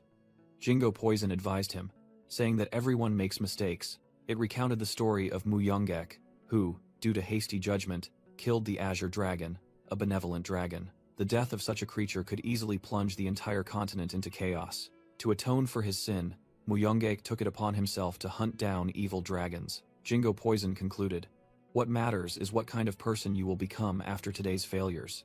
Tang Yongmyong murmured, "The kind of person I will become," then suddenly called out to Jingo Poison. "Hey, Chunggak," he wondered. "What was that form earlier? If you had helped me like that from the start, things would have been much easier." Jingo Poison retorted defensively. "Are you blaming me now? I used all my poison energy to keep you alive," Jingo Poison snapped. Tang Yongmyong merely replied indifferently, "Oh, really?" Jingo Poison was annoyed. "Really? At least say thank you." Tang Yongmyong unexpectedly cut him off. "Thank you." Jingo Poison was completely stunned by the sudden thanks. Tang Yongmyong explained, "When I was unconscious after the leader's attack, I vaguely remember you transferring energy to me. Without you, I might have suffered a fatal wound. I intended to thank you later, but I interrogated you first." He looked directly at Jingo Poison. "Thank you, I truly mean it." Jingo Poison was flustered. "I thought you were a rigid guy." Suddenly, Tang Yongmyong's demeanor turned cold. "Don't expect gratitude. You are merely a tool to distinguish dragons." Jingo Poison bristled angrily. "Is there something wrong with your head? Do you want to go back into the jar?" I was just kidding." Then it secretly thought, "Perhaps I should keep an eye on this guy for a while longer." Meanwhile, elsewhere, the battlefield was strewn with the corpses of both factions. The Tang family's patriarch charged down, daggers ready in hand, her eyes resolute. Her opponent, a Grand Master with tattoos on his head, roared savagely. The two clashed, weapons sparking in a merciless battle. After a direct confrontation, both were repelled by their opponent's power. The Tang family's patriarch thought, "Where are the other 6 Grand Masters? I must finish this before they join forces." The Grand Master roared, seizing her moment of distraction. "How dare you look away when I'm right here?" A full-force attack sent the Tang family's patriarch flying far away. She propped herself up, resolutely retorting, "If you're worried about the other Grand Masters joining the fight, there's no need. They're busy being held back by the Formation Masters, as the traps make it very difficult to advance. And of course, the Alliance leader is also on their way. Today, the Tang family will be completely wiped out." The Grand Master gripped his great saber tightly, "But before that, I will claim the honor of finishing off the Tang family patriarch." Facing the blade of death, the Tang family's patriarch seemed to give up, but then, her eyes flared with a final, resolute light. With a clang, a shadow suddenly appeared, blocking the fatal attack with a sword. The Tang family's patriarch gasped in shock. "Warrior, Tang Gejung?" The Grand Master roared in anger. "Who is this brat?" He poured all his strength into his saber, shouting, "If you wish to die first, I shall grant your wish." Tang Gejung thought, "This is enough. I have lived a life shunned by the family for serving disgraced elders. At least now, I can die with dignity." The Grand Master was stunned. "What is this?" As he realized his saber couldn't move, Yop Chunggang was terrified. "What is this aura behind me?" Sang Myunggil was also stunned. "What is standing behind me?" Tang Gyejung and the Tang family patriarch were equally astonished. The evil faction soldiers were in utter panic at the sudden presence. Even Tang Jokui had to look back with a serious expression. A voice rang out, calling the name of Tang Yongmyong, who had just appeared with overwhelming presence. A Grand Master of the Black Death Alliance thought, Tang Yongmyong? I thought Sang Myonggil had killed him. Why is he here instead of Yu Kiljun? The Grand Master immediately took a defensive stance, his entire body tensed. Another Grand Master realized, the trash we're fighting against calls themselves the 6 Grand Masters. Tang Yongmyong coldly declared, look closely to see if anyone is missing. I've already wiped out those who tried to break through the formation at the main house. He issued an ultimatum, though I very much want to kill you right now. I will give you a chance, like the others. His killing intent erupted, and he growled, take your forces and get out. If you refuse, I will send you to meet your leader in the underworld. The Grand Master was stunned. What did you just say? What about Yu Kiljun's faction? He gritted his teeth, unable to believe what he had just heard. He suddenly recalled the terrifying explosion. So, that surge of energy was from your fight with Yu Kiljun? And you say Yu Kiljun lost? Impossible. How could someone like you? The Grand Master roared. But Tang Yongmyong cut him off. Yes, the Black Death Alliance leader. He continued to explain. His martial arts were certainly terrifying. But in the end, I overcame him and personally finished him off. The Grand Master was completely dumbfounded, stammering, so, you're saying, Yu Kiljun was truly defeated? His great saber slipped from his hand, plunging into the ground in his collapse. A voice echoed across the chaotic battlefield, ordering everyone to stop. The bearded Grand Master was numb, announcing an unbelievable truth. Yu Kiljun has fallen. The Lord has passed away.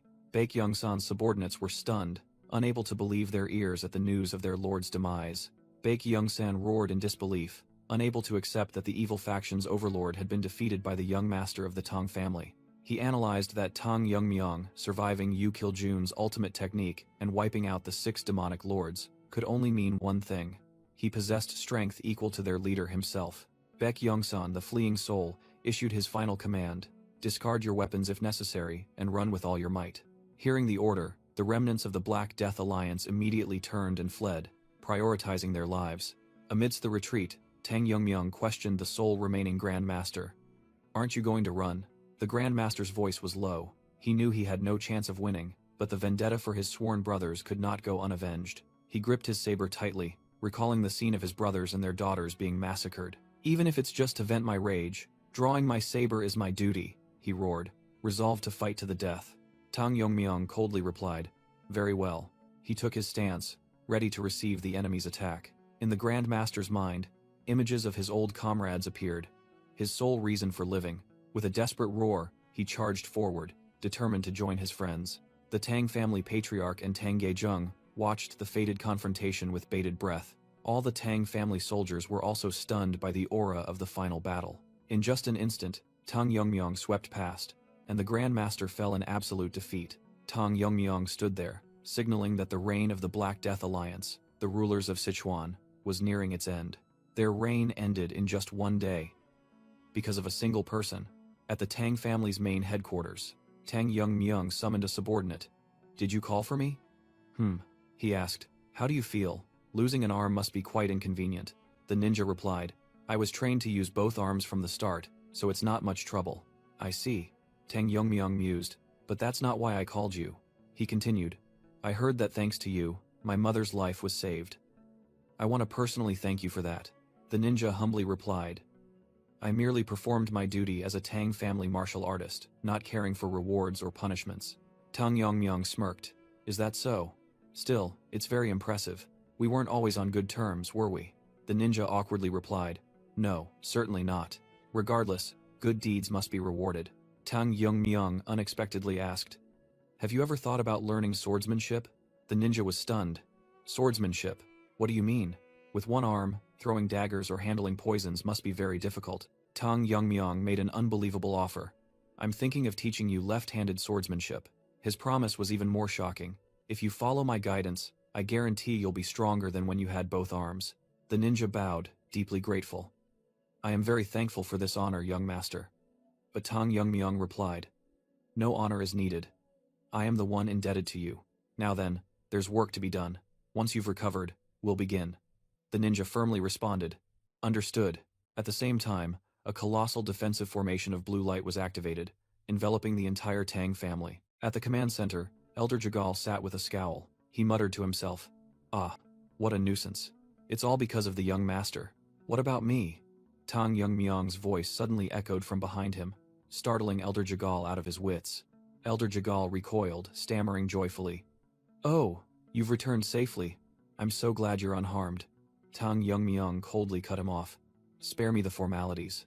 The elder forced a laugh, hastily correcting his previous words. Tang Myung revealed that Mirio and Young had told him everything, that he had worked tirelessly to maintain the formation and hold back the enemies. Praised, Elder Jagal laughed heartily but inwardly broke into a cold sweat, secretly admitting he had once wanted to flee.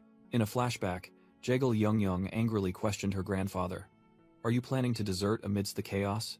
In times of crisis, we must focus on strengthening our allies," she continued, adding that even Mirio had bravely rushed out despite her exhaustion to buy time for the formation to be set up. When her grandfather expressed doubts about Tang Myung's chances of survival, Jagal Young defiantly shouted, "He will return, he must return." With tear-filled eyes, she boldly declared her unwavering faith in the young master. Back in the present, Tang Myung told Elder Jagal that there was no need to recount it, and that his help was already a blessing. He placed a hand on the elder's shoulder, sincerely thanking him for keeping his promise. Tang Myung promised to fully support the Jagal family in their recovery, moving the elder to tears. "Well then, I'll be going," Tang Myung said, turning away. "From now on, handle everything properly." Elder Jagal stared after him, stunned, secretly thinking he never expected to hear such words from the person he always feared, feeling as if he was looking at a completely different man. Suddenly, Tang Myung looked back with a meaningful smile. "Next time, don't even think about deserting in a crisis." Elder Jagal was dumbfounded, stammering his assent as he realized the young master knew everything. 2 days later, Tang Myung walked through the Black Death Alliance fortress, calculating inwardly. "Fortunately, our main family didn't suffer much damage. Most matters have been settled, so now." He and his subordinates entered the fortress's basement, the only remaining area to be dealt with. A subordinate exclaimed in surprise, realizing the existence of such a place right beneath the fortress. The group was overwhelmed by a colossal treasure trove, enough for the Tang family to thrive for decades. The subordinate suddenly realized, "Now I understand why the Black Death Alliance never expanded beyond Sichuan." Tang Myung deduced that even though he dominated the demonic sects, Yu Kiljun remained content in Sichuan without expanding. He guessed that when taking in disciples, Yu Kiljun might have demanded treasures as collateral for martial arts, but his nature wasn't driven by greed. It was simply that too many people yearned for his guidance, and the treasure was merely a minimum requirement. Breaking his train of thought, Tang Myung turned to assign a task. "Wanjin, I'm leaving this place to you. Transfer all valuable items back to the main family." Wanjin bowed in compliance. "Understood." Afterward, Tang Myung proceeded into a deeper area within the fortress. He was surprised to discover a place that looked like a library, yet contained not a single book. However, on a cobweb-laden shelf, a few old books remained. Tang Myung curiously picked up a dark, red-covered book. He murmured, wondering if these were Yu Kiljun's personal records. "Let's see." He opened the book, and the first line appeared. "Life is a cycle of debts and repayments." The page depicted Yu Kiljun writing, "I live in Sichuan," engraving the saying, "Double the kindness, tenfold the revenge into my bones." Thus I annihilated the Qingcheng sect and their ilk. They were the ones who dared to harm his father. To ensure their martial lineage could not recover, he not only destroyed their secret manuals, but also researched methods to counter them, aiming to humiliate and mock what they once revered. Tang Myung continued reading Yu Kiljun's words. "All techniques to counter their martial arts are compiled here." He couldn't help but be astonished, never imagining that an entire martial art could be neutralized in just a few volumes. This place existed even before the Black Death Alliance's fortress. This was once the base of the Qingcheng sect, a sect with centuries of tradition and martial depth. Yet, to deny their legacy, Yu Kiljun removed all books except his own records. What utter arrogance, Tang Myung thought to himself. Then he suddenly realized something. No. It turned out that all of it, in the end, was merely superficial. Their martial arts aren't even enough to fill 10 books. The techniques of those arrogant fools who look down on others are actually nothing. After the battle with the Black Death Alliance, while the Tang family was restoring order to chaotic Sichuan, a war broke out between the demonic cult in Qinghai, who sought to invade the Central Plains, and the Kunlun sect, who tried to stop them. One of Kunlun's elders, the Kunlun demon immortal Gok-un, was a fire realm master with ruthless techniques, serving as a pillar in restraining the demonic cult. However, the demonic cult's endless forces were a colossal organization comparable to all 9 great sects combined. The tide of battle gradually turned against Kunlun, and just as the situation seemed dire, reinforcements arrived from the Alliance and the Tang family. With the arrival of the Alliance forces and Fire Realm Master Taeheo, the demonic cult had no choice but to temporarily retreat. The united front of Kunlun Demon Immortal, Gokun, and the Alliance's sword Saint Taeho began to shift the balance of the war in favor of the righteous sects. But no one could have foreseen that. Among the Sichuan Tang family's reinforcements sent, there was one with a twisted nature who would overturn the entire situation. I apologize, but there's no need for 2 leaders in one group. The clanging of the blacksmith's hammer echoed, cutting off the flashback. A burly blacksmith was diligently working by the forge. His face was drenched in sweat, highly focused on his work. The blacksmith looked up, astonished, and asked Tang Yongmyung, "You want me to be the Tang family's blacksmith?" He bowed his head, his voice full of hesitation. "Of course, it's an honor." But, he glanced at the empty space at Tang Yongmyung's hip and asked, "May I ask, what happened to the demon-slaying sword?" Tang Yongmyung replied casually, "Oh, that. It broke." Tang Yongmyung scratched his head, admitting a harsh truth. The blacksmith was stunned, unable to believe his ears. "What did you say?" He thought to himself, though it pained him that his master's final masterpiece was destroyed. The demon-slaying sword had fulfilled its mission. After all, it had sent the Black Death Alliance leader to the afterlife. Such a renowned sword could only be forged by someone like you. Tang Yongmyung offered to recruit him and suggested showing him something. Both proceeded deep into the forge. The blacksmith was terrified when he saw what Tang Yongmyung brought out. "This. What is this?" "Simply put, this is the horn of a divine beast," Tang Yongmyung explained, further astonishing the blacksmith. He revealed that the Tang family's blacksmiths were helpless, unable to melt it, and expressed his desire to rely on his skill. The blacksmith fell into thought, muttering, "My apologies. I was lost in thought for a moment." He analyzed that because the horn possessed spiritual energy, it couldn't be forged by conventional methods, and the entire process would have to be rethought. It will need to be forged with cold qi, not heat. Tang Yongmyung proposed a crazy idea. He explained the principle of yin and yang, suggesting that when exposed to extreme cold, the horn might react as if encountering extreme heat. Just as a metal blade with yang properties is tempered by fire, this horn with yin properties might react to cold qi, he asserted. "We'll know if we try," Tang Yongmyung said. "Thanks to the cold qi collected when I saved Miso, I can easily channel it in here." He suddenly remembered Miso, and told himself he would have to visit her after this was done. Tang Yongmyung placed his hand on the horn, channeling an immense surge of cold qi into it. Immediately, a terrifying explosion of cold qi engulfed the entire room, throwing the blacksmith backward. The blacksmith was utterly terrified, while Tang Yongmyung calmly remarked, "Oh, it seems to be reacting." The horn was now completely frozen, and Tang Yongmyung instructed, "Now, try hitting it with a hammer. Be careful not to touch it with your bare hands." The blacksmith swung his hammer, delivering a thunderous blow to the frozen horn. His eyes widened in astonishment. "It's actually deforming." As the horn began to take shape, a spark of hope ignited in the blacksmith's eyes, and he exclaimed, "With this, it can be done." Tang Yongmyung smiled and entrusted him. "Then I'll leave it to you," while the blacksmith still pondered.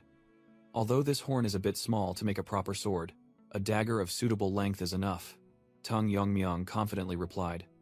"For me, the length of the blade doesn't matter." The demon-slaying sword, having fulfilled its mission, shattered into pieces. Now, the blacksmith was determined to forge a new blade to replace it. Meanwhile, in distant Xinjiang, a magnificent structure stood majestically amidst the mountains.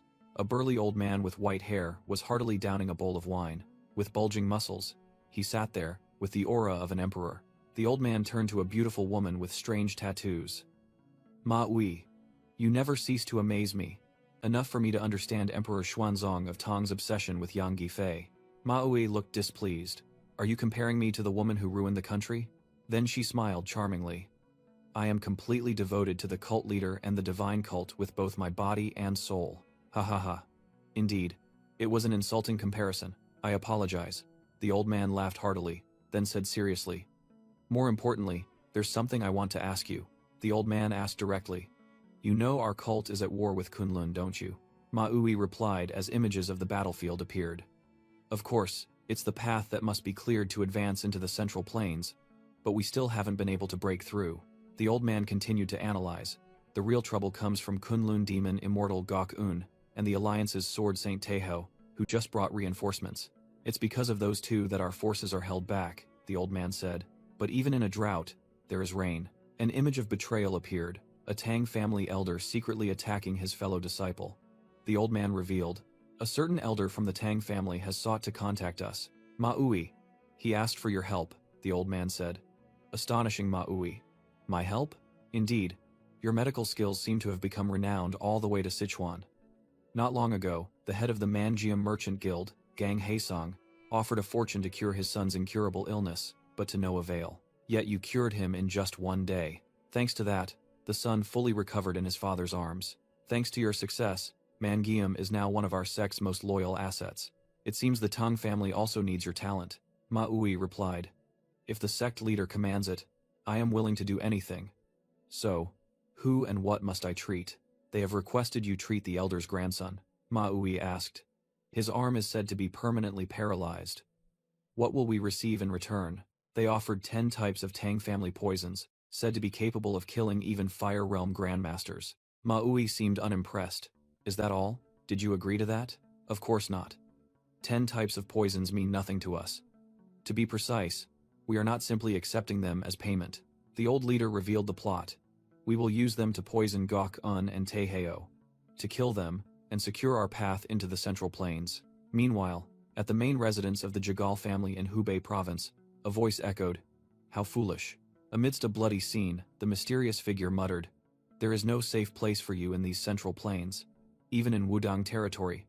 Isn't this carelessness a bit much? He sipped a cup of wine.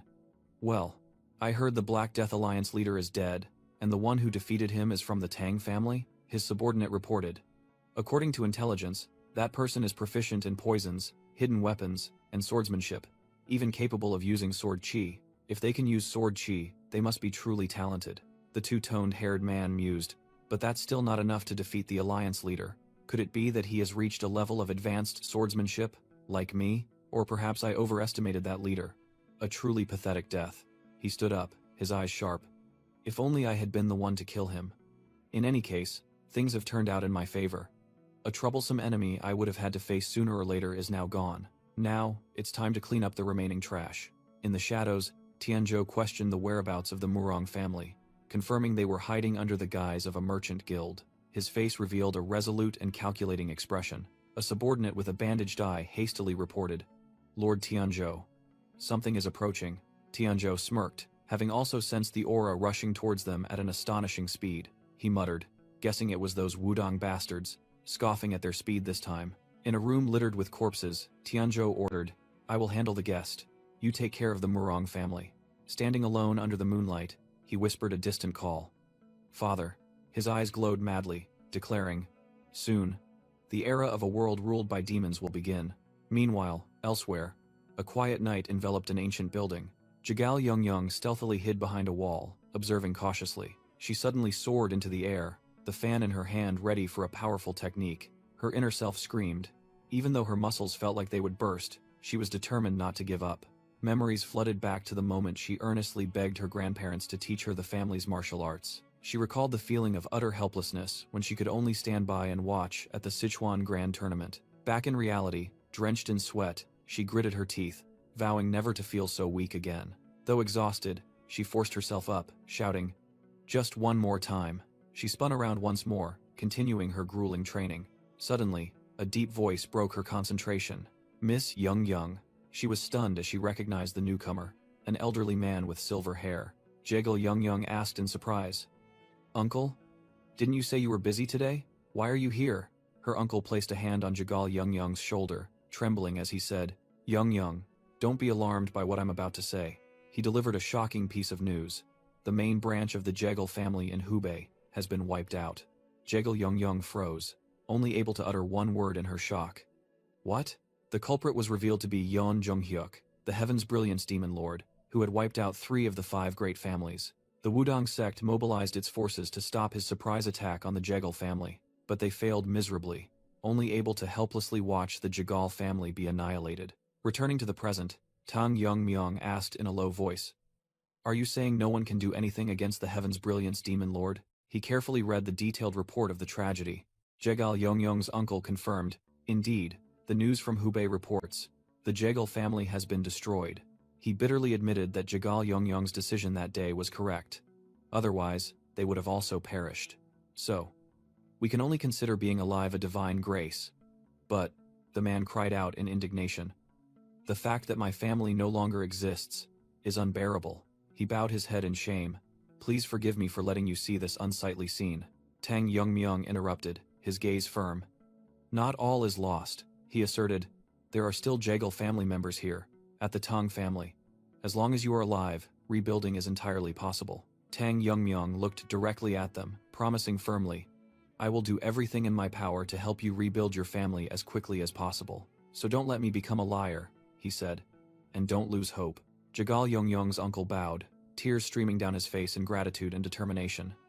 Yes, after they left, Tang Yongmyung thought to himself, what is causing these sudden upheavals? I must also find a way to prepare. Zhang Gil rushed into the room, calling out, Young master, what's wrong? A guest from the Wudang sect has arrived and requested to see you, Zhang Gil reported, causing Jegal Yongyong to turn back in surprise. Tang Yongmyung was slightly surprised. The Wudang sect? At this time? Let them in. He turned to comfort the two Jegal family members. You two have grieved enough, please go rest first. I need to hear what they have to say. When he was alone, he thought suspiciously. Guests from Wudang. Let's see if they are friends or foes. The door slowly opened, and a voice from outside asked about the Wudang sect members. A young Taoist priest clasped his hands, introducing himself as Chongyun, and stated he had come to request the Tang family's assistance. Tang Yongmyung replied, I have heard about the chaos in Hubei, and also that the Heaven's Brilliance Demon Lord has reappeared. Chongyun confirmed, reporting that the Jegal and Murong families had been wiped out, while also praising the Tang family's achievement in destroying the Black Death Alliance. The Taoist priest pleaded, As a righteous martial artist, I hope you will use your power for the greater good and help us drive out the Heaven's Brilliance Demon Lord. Tang Yongmyung coldly retorted, I do not like the attitude of those who come begging. I refuse. Chongyun froze, unable to believe what he had just heard. He hastily questioned, Why, young master? Didn't the Tang family also suffer heavy losses at the hands of the Heaven's Brilliance Demon Lord? According to your family's principles, shouldn't vengeance be repaid tenfold? Watch your words.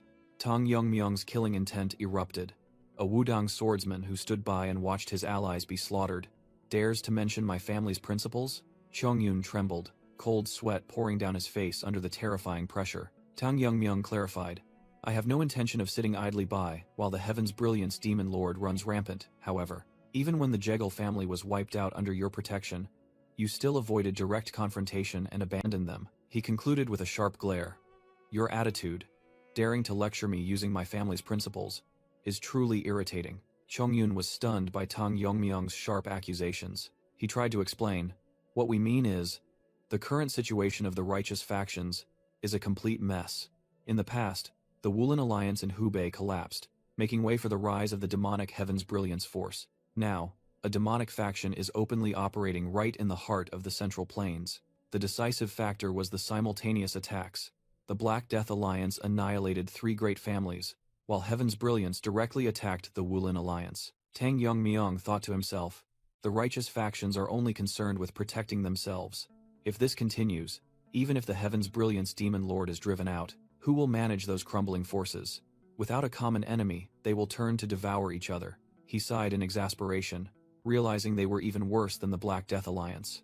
Trouble just kept finding him. A thought flashed through Tang Yongmyung's mind. Perhaps I should manage the righteous factions myself? Chongyun rejoiced, quickly asking, That's a great idea. Does this mean you will cooperate with us? Not for now, Tang Yongmyung stood up.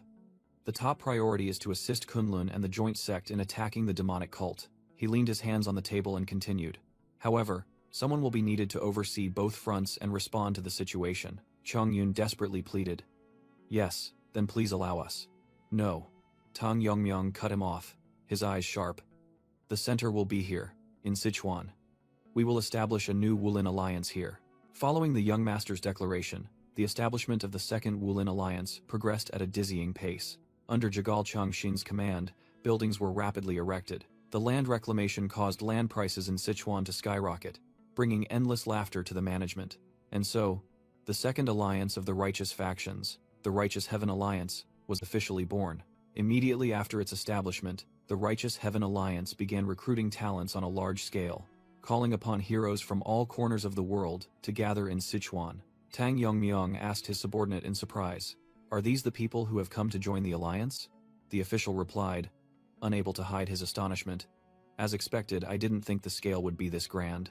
He proudly explained that the young master's reputation had spread far and wide, attracting the 6 great sects and 3 great families, along with countless other minor sects. They even gave the young master a title, the official added, making Tang Yongmyong curious. A title? A new epithet was born, echoing throughout the martial arts world. The venomous sword dragon. The blonde young man next to him commented, "It's a bit embarrassing, but I think this title suits you." Tang Yongmyong merely chuckled softly, muttering, "The venomous sword dragon, huh? Not bad." The old official quickly suggested, "Shouldn't you officially declare yourself the alliance leader now?" No one would object. However, Tang Yongmyong shook his head. "That's not certain. The Righteous Heaven Alliance raises the banner of eradicating demonic forces. But do all those gathered here share a common goal?" he wondered, looking towards the groups of martial artists. "There will certainly be others with ulterior motives," he affirmed, his gaze sweeping over the calculating faces. From Wudang Taoist priests to Shaolin monks, each had their own objective. "That is why," Tang Yongmyong asserted. "First, I need to make them acknowledge my authority." The crowd of martial artists was still buzzing with chatter outside the main hall. The 3 of them stood in the middle of the square, becoming the center of all attention. The old official secretly admired. "Just as the young master predicted. It's as if you foresaw this." After completing the procedures, representatives of the major sects came to meet the young master. The Shaolin Grandmaster clasped his hands and stated directly, "Young master, rumors are often exaggerated. We wish for you to prove your strength through a decisive duel." Grandmaster Jia-un coldly declared that, of course, the position of alliance leader would be wagered in this duel. The mustachioed elder secretly thought it was ridiculous that they would use this excuse to aim for the position of alliance leader. In an era of incessant warfare caused by the rise of demonic forces, Sichuan, where the Black Death Alliance leader once ruled, had been relatively peaceful. But now it had become a leaderless territory. It has become a lucrative territory, ready for a new power to take root. Whoever claims the position of alliance leader will not only inherit the legacy of the Black Death Alliance, but also gain the loyalty of countless followers. Thinking along those lines, there are also those brave enough to take risks. The elder sighed, hoping this match would teach them their limits. The Grandmaster clasped his hands. He was Jia-un of Shaolin. Jia-un instructed Tang Yongmyong, "Consider this match a real battle. I've heard you're known as the venomous sword dragon. So display all your martial arts, including poisons and hidden weapons, to leave no regrets." "Thank you for your concern, but I will only use my sword," Tang Yongmyong replied. "Using poison could lead to unfortunate accidents." "Accidents?" Jia-un frowned, unable to hide his displeasure. The mustachioed elder declared, "Then, let the match begin. Are both of you ready?" Tang Yongmyong and Jia-un both nodded decisively. The referee began the introduction. "Now, please welcome the decisive match between Grandmaster Jia-un of Shaolin and Tang Yongmyong, the young master of the Tang family, also known by his title, the Venomous Sword Dragon, to contend for the position of alliance leader of the Righteous Heavenly Alliance." Jia-un looked directly at his opponent. "Accidents, you say? I acknowledge your rapid progress, but your arrogance seems boundless." An earth-shattering explosion echoed as Jia-un's fist struck, shattering the ground. The martial arts crowd exclaimed in horror. "That move!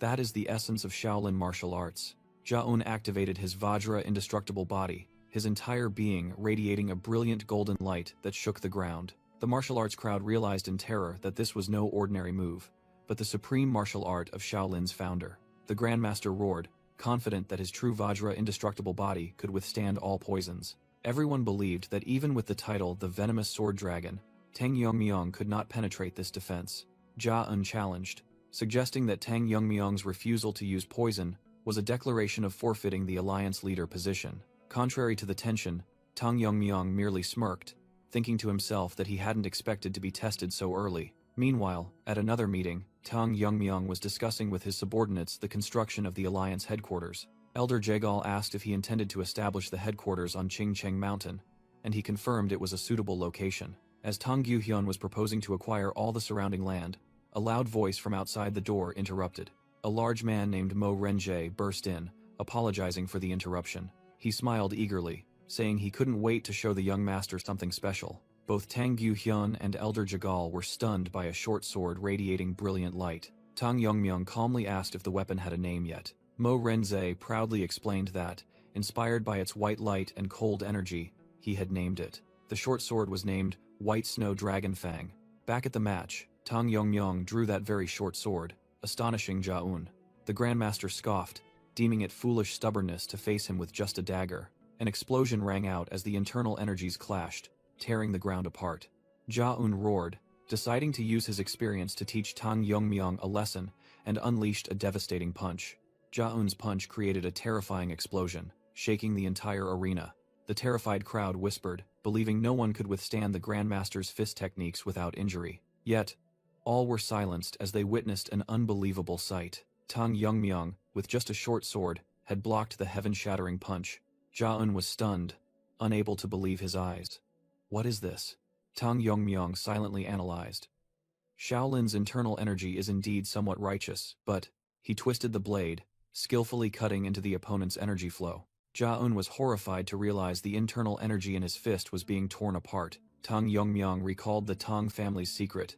To counter martial arts, one must break their foundation. He knew that Shaolin's foundation was a smooth flow of energy. Therefore, simply disrupting that flow could break all techniques. Countless energy slashes from the short sword tore through Jaun's defense. The crowd roared. Impossible. The true Vajra indestructible body is being repelled by a dagger? In the crowd, a hooded figure gasped. That sword art.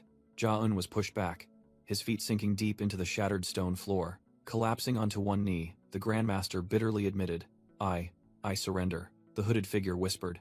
The rumors of the young master defeating the Black Death Alliance leader were indeed true, but a big question arose in that person's mind. How could the young master of the Tang family, as Tang Yongmyung said, get up, Grandmaster? That person realized in horror. Use the demonic sword technique? The new Righteous Heaven Alliance headquarters stood majestically under the moonlight. Tang Yongmyung stood silently on the balcony, his gaze fixed on the full moon. Now, he was the Alliance leader. He admitted to Elder Jagal.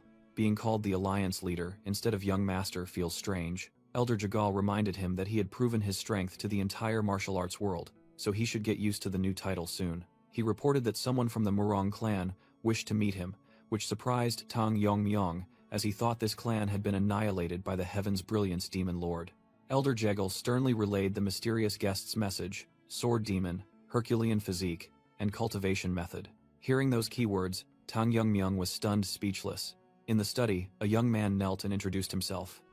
My name is Murong Hui. Murong Hui got straight to the point, questioning the sword technique Tang Yongmyung had used in the decisive battle. He asserted that it was the martial art of the sword demon, the greatest swordsman 200 years ago, and asked why someone from the Tang clan knew it. Tang Yongmyung's eyes flashed, and he countered by asking how his opponent recognized his cultivation method. Tang Yongmyung's question seemed to touch upon a secret, leaving Murong Hui utterly astonished. Tang Yongmyung thought to himself, anyone who could recognize this cultivation method must be connected to the sword demon. Murong Hui confirmed. The sword demon was once a member of our Murong clan. The story began about a white-haired boy who was the clan leader's illegitimate son, always ostracized and bullied by the entire clan. Yet, before he was 20, he had mastered all of the clan's sword techniques, sparking disputes over succession. Amidst the chaos and with no lingering attachment, the young man decisively left the clan. About 10 years later, he reappeared in the martial arts world, and became renowned throughout the land with the title Sword Demon. When the elders sought to persuade him to return, the sword demon had completely transformed and flatly refused. Murong Hui continued the story. My sword was not yet complete. For decades there was no news of him. However, our clan continued to search for his traces, and finally found what we needed. It was a tomb with the inscription, Tomb of the Sword Demon. It was there that we discovered the writings left by the sword demon, and thanks to them, we began cultivating the martial art. Tang Yongmyung interrupted. Even knowing that attempting to cultivate that method without a Herculean physique could lead to death, you still chose to learn it? Murong Hui clenched his fists. The strain on my body accelerated my cultivation, so I couldn't give it up. Moreover, I believed the sword demon must have left a method to overcome it. But before we could discover that method, the Heaven's Brilliance Demon Lord attacked. He recounted with indignation. He didn't touch any of our assets. Instead, he interrogated and killed our people, clearly searching for something. Tang Yongmyung was startled upon hearing this. Meanwhile, elsewhere, a magnificent structure was shrouded in silent night. A mysterious figure with long, silver-blue hair stood on the rooftop, gazing into the distance and speaking. "Long time no see," he mused to himself. "It's been over 10 years, hasn't it? Of all the places I attacked, the Namgung clan was the only one I couldn't destroy." With a confident smile, he whispered, "But today will be different. You'd better be ready." He called his opponent by name directly. "Sword King Namgung Jangchun." Namgung Jangchun calmly replied, "That defeat must have been a deep wound for you. Back then, I used fist techniques, didn't I? And now you're using a sword?" he asked, seeing his opponent's hand on the sword hilt.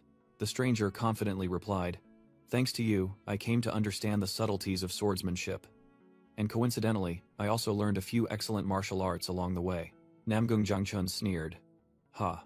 So you mean, with merely 10 years of sword training, you will stand against me, this Sword King?" The silver-blue-haired swordsman confirmed. "That's right." He laughed arrogantly.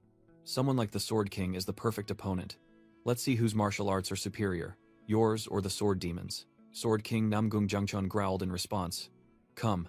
Two streams of sword energy, one red and one blue, clashed with terrifying speed. An earth-shattering explosion occurred as the two ultimate techniques collided. A full view of the Namgung clan, where the earth-shattering battle was taking place. Elsewhere, Muronghui pondered. Did he steal the Sword Demon's martial art? Why? Is he planning to master it himself? He secretly thought about the mysterious swordsman. If he's the young master of the demonic cult, he's already cultivated the heavenly demon divine art, so why would he abandon it to learn the Sword Demon's techniques? Muronghui turned and asked directly. "Excuse me, but may I ask again, what is your connection to the Sword Demon?" Tang Yongmyong replied, "I've never met him directly, but when I was young, while being bullied, a phantom sword appeared before me. That is the only connection." Muronghui was stunned by the unbelievable answer. Tang Yongmyong further explained, "I suppose it's a martial art the Sword Demon left behind. In fact, I encountered the phantom of his sword and received the technique. But isn't it only those with a Herculean physique who can learn it?" Muronghui asked in astonishment. "Did you inherit it?" "No, I wasn't born with that physique," Tang Yongmyong calmly stated. "I adapted it according to the Tang clan's cultivation method, so it's not the complete technique." He recalled the life-or-death battle with the Black Death Alliance leader. "But in that battle, I realized that our clan's cultivation method could accommodate the characteristics of this martial art. And even then, it was only because my martial arts had surpassed the fire realm," he concluded. "It's not something I'd advise others to try." Tang Yongmyong looked directly at the guest. "It seems you came here seeking a way to counter that cultivation method, but I advise you to completely abandon your current cultivation method." Muronghui was speechless, only able to utter, "Is that so?" Tang Yongmyong thought to himself, "Come to think of it, even in my previous life, I knew very little about my master. I never expected to learn his origins this way." The memory of the young sword demon's words resurfaced. "Before I wielded a sword, my life was meaningless. That is why now, my name is simply Sword Demon." In his memory, the Sword Demon said to his disciple, "However, you still haven't defined yourself. From now on, I will call you Yong." Tang Yongmyong thought to himself. His master had given him a name, but never revealed his true name, not even on his deathbed. "By the way, do you know the Sword Demon's true name?" Tang Yongmyong asked, causing Muronghui to respond blankly. "His name? What do you mean?" He continued with a shocking truth. "It sounds like a strange coincidence, but the Sword Demon's name was also Murong Yeonmyong." Muronghui was stunned, muttering, "I understand. I'm leaving," Muronghui said, turning on his heel. "I think I'll take your advice and abandon this cultivation method." But Tang Yongmyong called him back. "Wait. Regardless, we are fellow disciples who practice the same martial art," Tang Yongmyong said. "I can't just let you go like that." He got straight to the point. "You also want revenge on the Heaven's Brilliance Demon Lord, don't you? This alliance was formed precisely to eradicate evil." Tang Yongmyong extended an invitation. "Join the Righteous Heaven Alliance. I will help you achieve your desired outcome."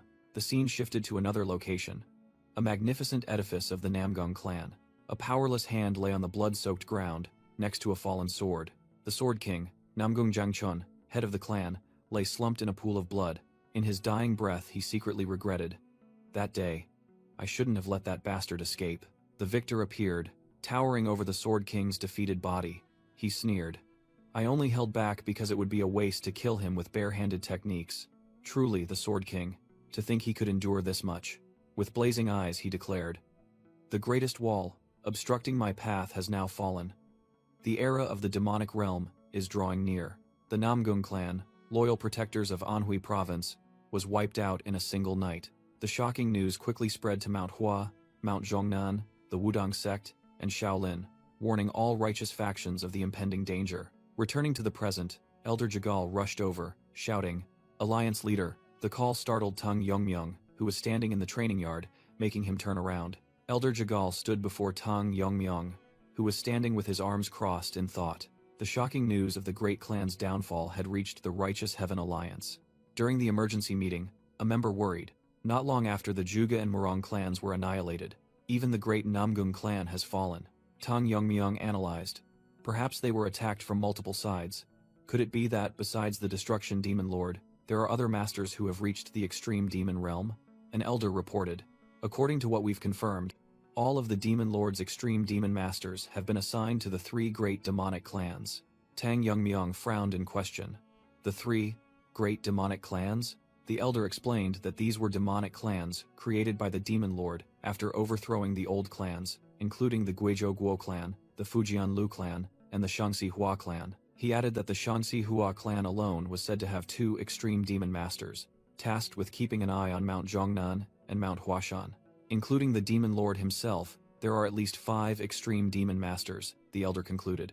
But in my opinion, there was probably no joint attack as the alliance leader suspects. He began to explain the power of the Sword King, who had comprehended the mystery of weight, once inside his domain. Even formidable warriors would be unable to move due to the terrifying pressure, regardless of their opponent's realm. Furthermore, even without his weight sword technique, he was still the greatest swordsman of this era. A simple joint attack would not have decided the outcome. In other words, he asserted, the Demon Lord must possess martial arts powerful enough to face the Sword King alone. Tang Yongmyung secretly calculated. At least 5 extreme demon masters, plus a Demon Lord who defeated the Sword King. The situation was indeed dire. The original plan was to help Kongdong and Kunlun deal with the demonic cult first, and then combine forces to take down the Demon Lord. He questioned himself whether to attack the Demon Lord first, but worried that other fronts wouldn't be able to hold out. Losing the initiative had complicated everything from the start. He had to figure out the most effective way to allocate forces. Suddenly, a shout of Alliance Leader rang out, interrupting Tang Yongmyung's thoughts. All key members of the Righteous Heaven Alliance had stood up, their gazes fixed on him. Tang Yongmyung told himself, "Everyone is waiting for my orders.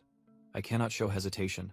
Just as Tang Yongmyung was about to issue orders as the Alliance Leader, a loud noise echoed as the meeting room door was flung open. A wounded man, panting, burst in, shouting, "Something terrible has happened." Tang Yongmyung recognized the man's attire. "You are a Taoist from the Kongdong sect?" he questioned. "The battle with the demonic cult is intense. Why are you here?" The messenger hastily asked again, Are you the Alliance Leader of the Righteous Heaven Alliance?" "Yes, speak calmly," Tang Yongmyung replied. "What happened to Kongdong and Kunlun?" The messenger cried out in despair. "Please save our sects. Grandmaster Taeheo and the Kunlun demon immortal have been afflicted by an unknown poison." Images of the 2 renowned masters, Taeheo and Gakun, appeared with expressions of extreme horror. Tang Yongmyung froze at the shocking news. Poison? He thought in alarm. Impossible. A memory suddenly resurfaced, of him handing someone a small pouch and instructing, "Take this." It was the 4th elder, and Tang Yongmyung explained. "This is the bird-killing flower, one of the 10 poisons. We must prepare for the strongest enemies." The 4th elder surprisingly asked why it had to be kept secret from the other elders. Tang Yongmyung explained that those individuals, though silent, were undoubtedly plotting behind their backs. He ordered decisively, "The 4th elder will obey my command, but the others will not. This poison must absolutely not fall into their hands." Returning to the present, Tang Yongmyung growled at the messenger. "What happened?" His eyes glowed green, murderous aura erupting. "I asked what happened to the troops my clan sent to assist your sects." A massive green energy burst forth from Tang Yongmyung, blowing everything in the room away. The messenger trembled, exclaiming in horror in his mind, "Such murderous aura, it's terrifying." Jingo Poison sat on Tang Yongmyung's shoulder, reminding him, "Hey kid, your killing intent is too strong." The killing intent made the masters in the meeting room gasp for breath. Jingo Poison continued, "Are you trying to suffocate them? Hold back a little." It analyzed. "If they came here to cause trouble as you think, they would be cursing, not begging for help." Hearing that, Tang Yongmyung cleared his throat and calmed down. "My apologies." Could you explain the situation in more detail? The envoy hastily began his story. He recounted. Because of the treacherous heavenly mountain range, the Tang family was tasked with covering the rear. But when we lost contact and went to check, the entire support force had been completely wiped out. Jingo Poison turned to his master and said, "See, you should listen to the whole story." Tang Yongmyong clenched his fist, still suspicious. "What do you mean the Sword Immortal and Demon Immortal were poisoned?" The envoy continued his recollection. After the Tang family forces were annihilated, the demonic cult attacked. The left and right guardians, the cult master's close aides, personally took action. On our side, Grandmaster Taeheo and the Kunlun Demon Immortal also personally met them in battle. The battle between them and the left and right guardians was initially evenly matched, but thanks to the Grandmaster's demon-slaying sword art, our side gradually gained the upper hand. Tang Yongmyong interrupted, his eyes sharp, but then an unexpected variable appeared. "What is this variable you speak of?" The envoy recounted with horror. Amidst that earth-shattering clash, someone unexpectedly intervened, and both of them, Grandmaster Taeheo and the Kunlun Demon Immortal, both collapsed in pain. Someone calling himself the Poison Demon. They were poisoned by him. The story paused, shifting scenes to another time. At an underground facility of the Heavenly Demon Cult, Tang Munchan woke up, his entire body wrapped in bandages, bewildered as he wondered. "Where am I? I thought I only came to treat my arm." Chained in the dungeon, Tang Munchan secretly doubted the agreement his grandfather had made with the demonic cult. Suddenly, footsteps echoed, signaling someone approaching.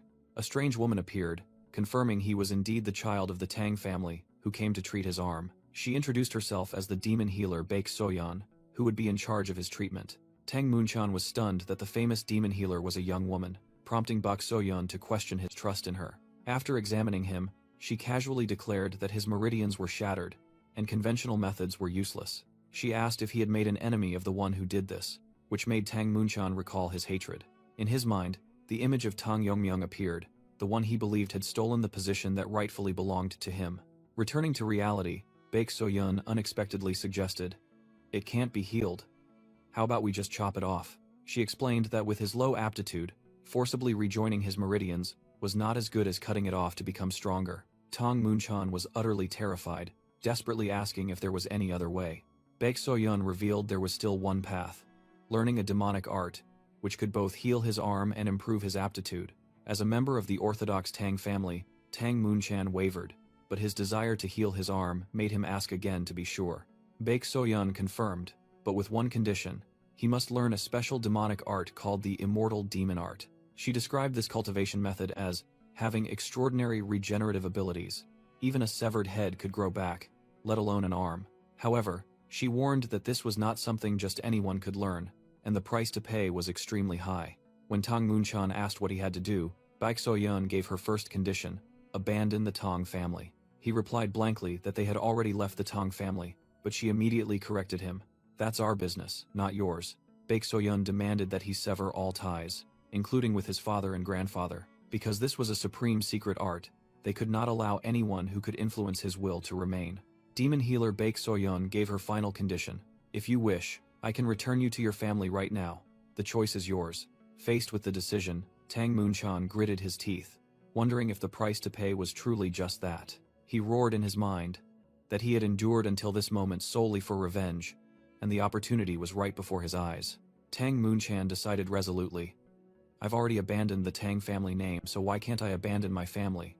I'll do it gladly." At a snow-covered encampment, a painful groan echoed. Tang Munchan, now with a new body, realized that the energy from Taeheo's attack was hindering his recovery. He thought to himself that without this painkiller, the agony from the regeneration process would destroy his mind and drive him mad. Recalling the battle, he regretted that even though he had used blood from his severed arm to poison a few Fire Realm Grandmasters, he still couldn't do more. He gritted his teeth, determined to become even stronger until the day he could kill that bastard Tang Yongmyong. "I will master this demonic art and make him pay for the humiliation he caused," Tang Munchan growled. Sometime later, Baek Soyeon announced, "Congratulations, your arm has fully recovered. Who would have thought you had such talent for demonic arts?" Tang Munchan thought in astonishment, "I never imagined such a martial art could exist. Is this the immortal demon art?" He thanked the demon healer for the treatment, but then wondered, "But why am I tied up here?" Baek Soyeon coldly replied that his fundamental aptitude was lacking, and if he remained as he was, he wouldn't get anywhere. She explained that the true power of the immortal demon art was its ability to transform the body, which allowed its creator to become unrivaled and even dare to challenge the cult master. Tang Munchan was stunned by the story, while Baek Soyeon warned him never to think of following in the footsteps of the immortal demon. Ultimately, he was killed by the cult master. She revealed a brutal truth. He asked in confusion, "But wasn't the immortal demon invincible, able to regenerate even if his head was cut off? How could he be killed?" Baek Soyeon explained that this demonic art relied on controlling demonic energy, so it was useless against the cult master, who dominated demonic energy itself. As Baek Soyeon leaned closer, Tang Munchan blushed and stammered, "So, what exactly are you planning to do with me?"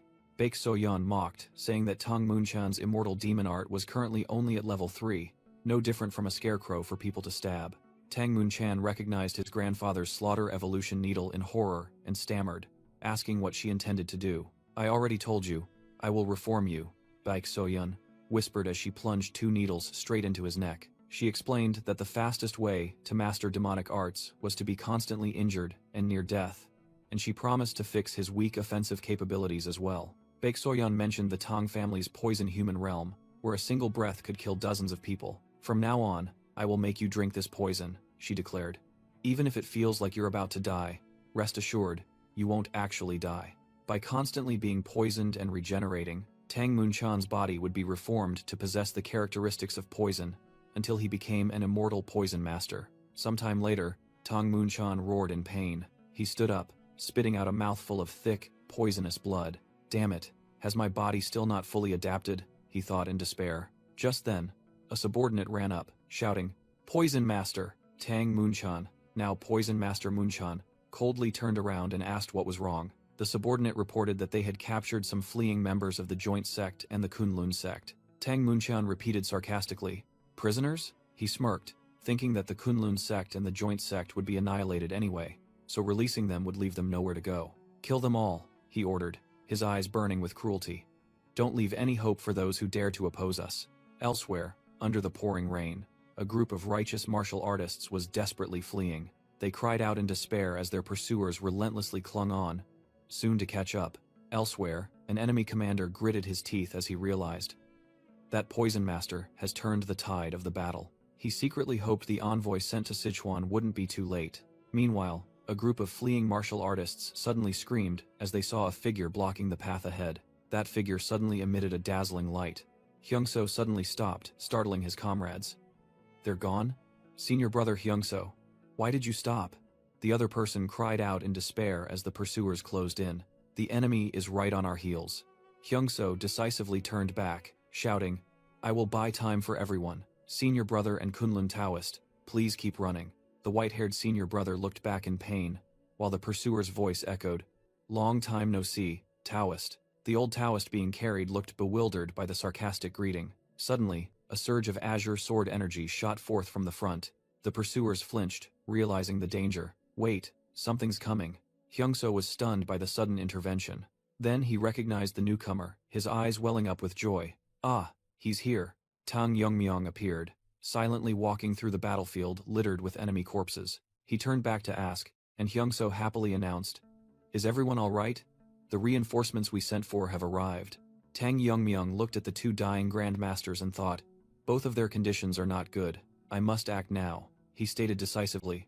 "Fortunately, it's only poison, no external injuries. Since there isn't much time, let's start detoxifying immediately." Hyungso clasped his hands in gratitude. "It's fortunate that the young master has come to assist. For that reason, please hold them off until the detoxification is complete." He instructed his comrades as they formed a defensive barrier. Hyungso realized in horror that the 2 main enemies were approaching. Damn it, the ones leading the pursuit. It's those 2. The envoy recognized the enemy in terror, left envoy of brilliance, Gongsun Tai, and also the right envoy of brilliance, Helian Jingxian. He thought, left and right envoys? I heard they are great demon lords of the demonic cult. Tang Yongmyong turned back and instructed, "I need about half a minute to detoxify. Please buy me some time." Gongsun Tai sneered. "Detoxification? So, reinforcements from the Tang family have arrived," the poison demon growled. "However, do you think I'll give you time to detoxify?" He swung his great saber, imbued with demonic energy. "I will kill all of you right here," Hyungso roared, rallying his comrades. "Half a minute, forget it. Fight with all our lives. Tang Yongmyong entrusted them.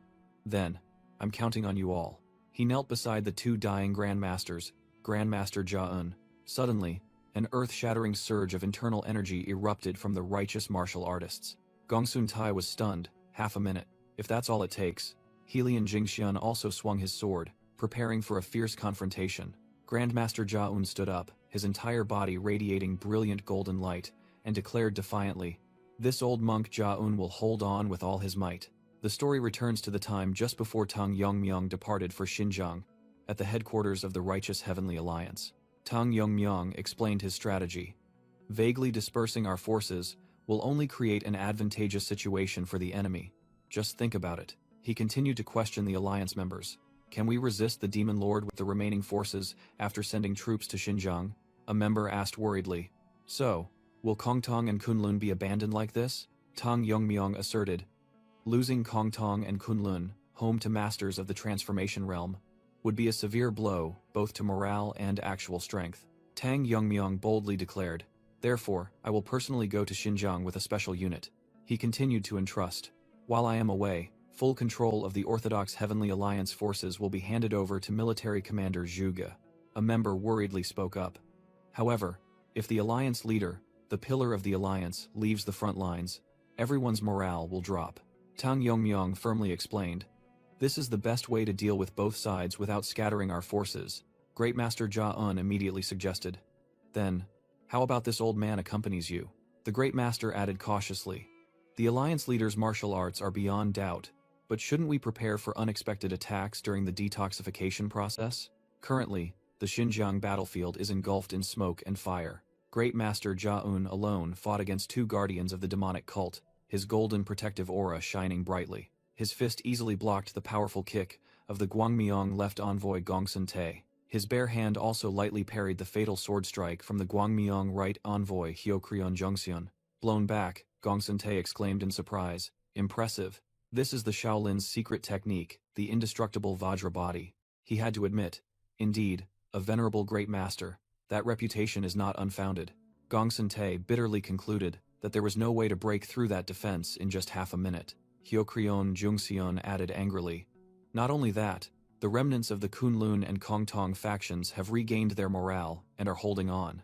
Inspired, the orthodox martial artists led by Hyungso stood firm on the front lines. Meanwhile, Tang Yongmyong was circulating his internal energy, preparing to carry out the detoxification process. Hyokrion Jungsan made a decision.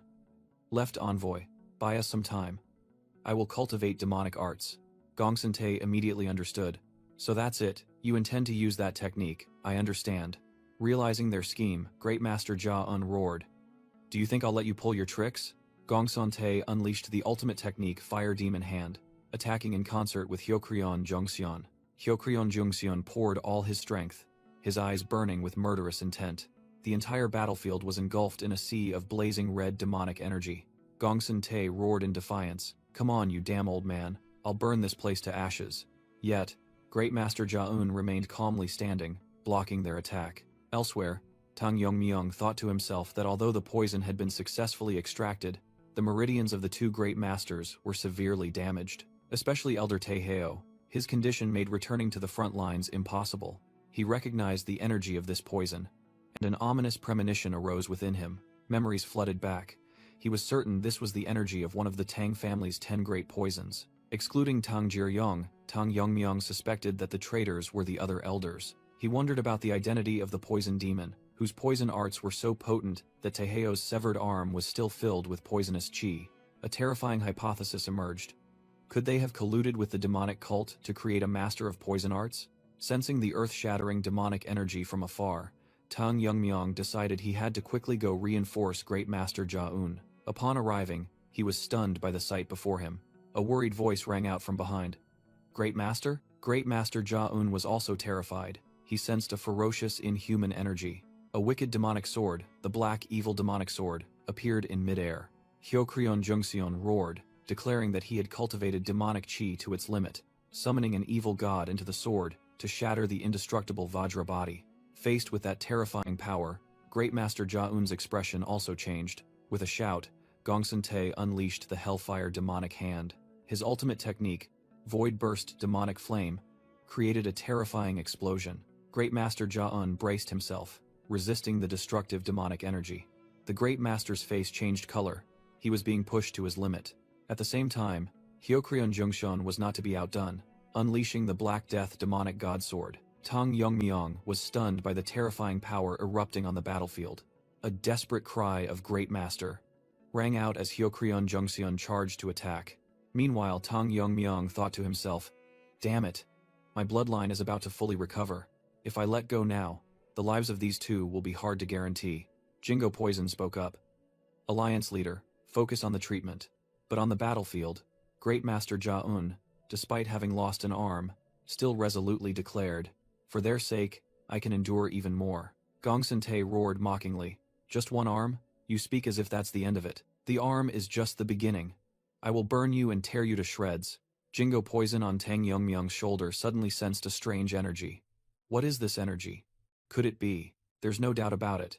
But he's not a shaman, is he? Then how could such a massive surge of evil chi erupt from his sword?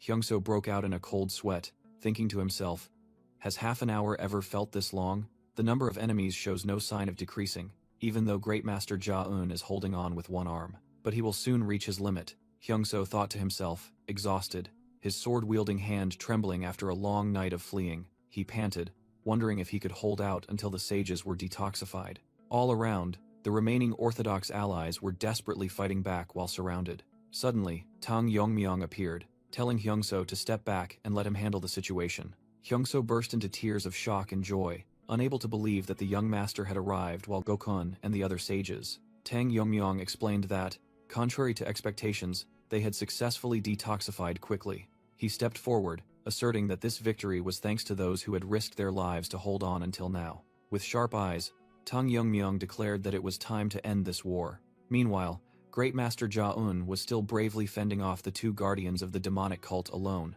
Helion Jingxian roared, scoffing that once the Great Master fell, the righteous faction would completely collapse. A destructive attack shot straight towards Great Master Ja-un, who had lost an arm. But Helion Jingxian was stunned, not understanding what had just happened. All of his subordinates were swept away by an invisible force, scattering into the air. Gongsun Tae frantically warned his comrades to be careful of the mysterious swordsman's appearance. Tang Yongmyong stood in front of Ja-un, respectfully asking his master if he had arrived late. Gongsun Tae screamed in horror, unable to comprehend how Tang Yongmyong had arrived so quickly. "Yes, it's all thanks to Master," Tang Yongmyong calmly replied to Ja-un's inquiry. Great Master Ja-un smiled in relief, acknowledging that their desperate resistance had finally paid off. Tang Yongmyong listened in silence, his gaze fixed on the enemy before him. Great Master Ja-un clasped his hands, acknowledging Tang Yongmyong as the alliance leader, and vowing to rectify his mistakes. Tang Yongmyong mused about the Great Master's perfect character and their immense losses before the final battle. Meanwhile, Helion Jingxian frowned, realizing that the enemy's energy could counter Shaolin's secret techniques. Tang Yongmyong chastised himself, vowing never to hastily judge an opponent again. "The losses are too great," Gongsun Tae said in a low voice, leaving Helion Jingxian bewildered. "To compensate for Great Master Ja-un's lost arm," Tang Yongmyong whispered, his killing intent erupting. "Killing just the two of you won't be nearly enough." In a flash, Tang Yongmyong charged, unleashing countless blue sword chi strikes that overwhelmed the two guardians. Gongsun Tae roared in resentment. "How can we be repelled by a mere brat?" Helion Jingxian was also terrified, never expecting the righteous faction to have such a master. Amidst the raging energy, Tang Yongmyong's true identity became a major question. A massive wave of sword chi swept across, knocking away both great masters of the demonic cult. Gongsun Tae gritted his teeth and admitted, "Ordinary techniques are useless now, we must use our ultimate skills." He roared, employing the ultimate technique Hellfire, summoning a great sun demonic fireball. Helion Jingxian frantically screamed, "Left envoy, are you planning to flatten this entire place?" Tang Yongmyong narrowed his eyes, recognizing the terrifying destructive power of the attack. If that demonic fireball struck, this entire area would be razed to the ground. Tang Yongmyong's hair turned silvery white as he unleashed his own sword art. Two destructive energies, one righteous and one evil, collided with an earth-shattering explosion. Right Guardian Helion Jingxian was frozen, unable to believe what had just happened. Left Guardian Gongsun Tae was also utterly terrified as he was sent flying. "You. Who exactly are you?" Helion Jingxian growled, secretly wondering if this was a once-in-a-millennium genius. Facing him, Tang Yongmyung stood coldly, a powerful existence comparable even to the young cult master. Although there's no need to explain to those about to die, Tang Yongmyung began. I will make an exception and tell you, he proudly declared. I am the young master of the Sichuan Tang clan, and the alliance leader of the righteous Heavenly Alliance.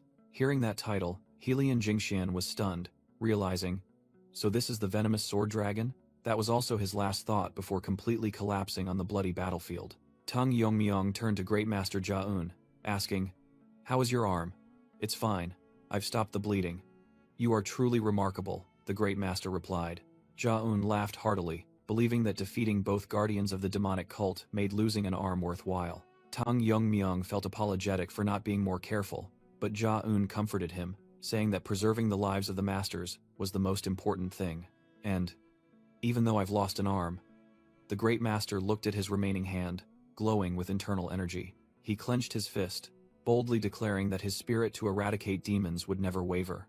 Jia-un's words reassured Tang Yongmyung, who secretly thought how fortunate it was to have such a great master by his side. Suddenly, Tang Yongmyung noticed a dark evil energy that had not yet dissipated from the corpses. He frowned, observing that even though the enemies were dead, their killing intent still lingered. Jia-un suggested, we should eliminate that energy before we leave. Is that possible? Tang Yongmyung asked. The Great Master confidently explained that Shaolin's secret techniques possessed purifying power, easily eliminating ordinary demonic energy. Come, let's finish this and return, Jia-un said, then began to perform his martial art, purifying the battlefield. Jingo Poison frantically screamed, young man, stop that old man before he touches the energy from the sword, but it was too late. A crimson evil energy engulfed the Great Master. Jia-un realized in horror that his purification attempt had completely failed. Tang Yongmyung immediately clenched his fist, preparing to act. Quick as lightning, he charged forward, tearing through the evil energy to save the man. Great Master, are you all right? Thanks to the alliance leader, fortunately. Tang Yongmyung turned, his sharp gaze meeting the source of the dark energy. Jia-un was secretly horrified. Even though I used all my strength, it still didn't disappear? He explained. The moment I channeled Buddhist power into the sword, the evil energy devoured it. This is Buddha-slaying energy. Both were stunned as the surge of resentment began to condense into a gigantic, grotesque form. Tang Yongmyung was aghast at the unbelievable sight. It's taking shape? John screamed in panic. Jingo Poison whispered. I found it strange before, but now I'm certain. You know what it is? Tang Yongmyung asked. It's a Chimimoryo, but not the ordinary kind born from a single grudge. This thing was created by binding hundreds, thousands of grudges into the sword, an artificial Chimimoryo. Jingo Poison continued to explain that apart from special cases like him or Muyongek, only shaman sorcerers could control them. Even those sorcerers were forbidden from creating Chimimoryo, but occasionally someone would break the taboo. So, you mean, it seems someone in the demon cult is continuing the bloodline of the shaman sorcerers.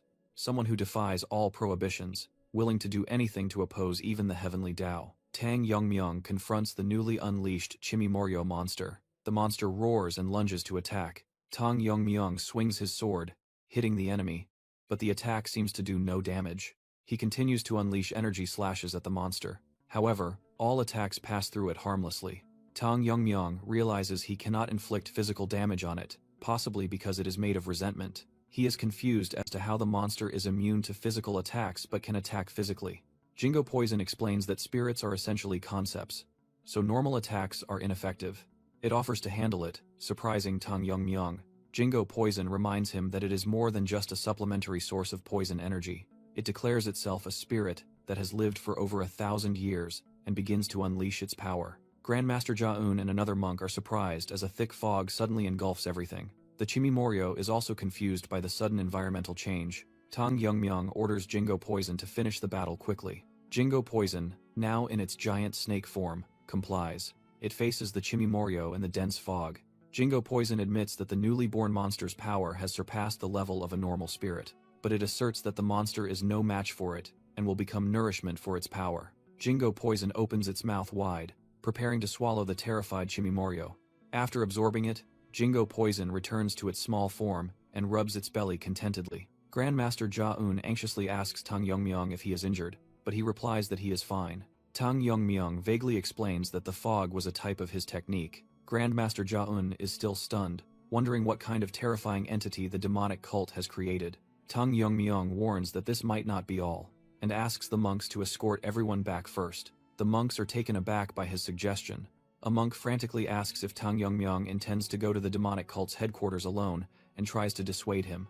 Tang Yongmyong explains that the spirit was immune to normal attacks, so he had to resort to a special technique. The young monk realizes that the demonic cult might be forcibly creating a large number of such spirits. Tang Yongmyong asserts that they must assume the demonic cult's forces are still intact, and the threat of the little poison demon remains undetermined. He thinks that if that person is related to the Tang family, he must handle it himself. He argues that this is the best opportunity to strike a decisive blow, while the enemy's main force has a vulnerability. The young monk still desperately tries to object. Grandmaster Jia-un finally speaks up, reminding Tang Yongmyong of his leadership role and urging him to act cautiously. Tang Yongmyong smiles confidently and promises to return with good news. Immediately after, he disappears in a flash of light, charging forward. Grandmaster Jia-un laughs heartily, admitting he cannot stop him and orders everyone to gather the patients for evacuation.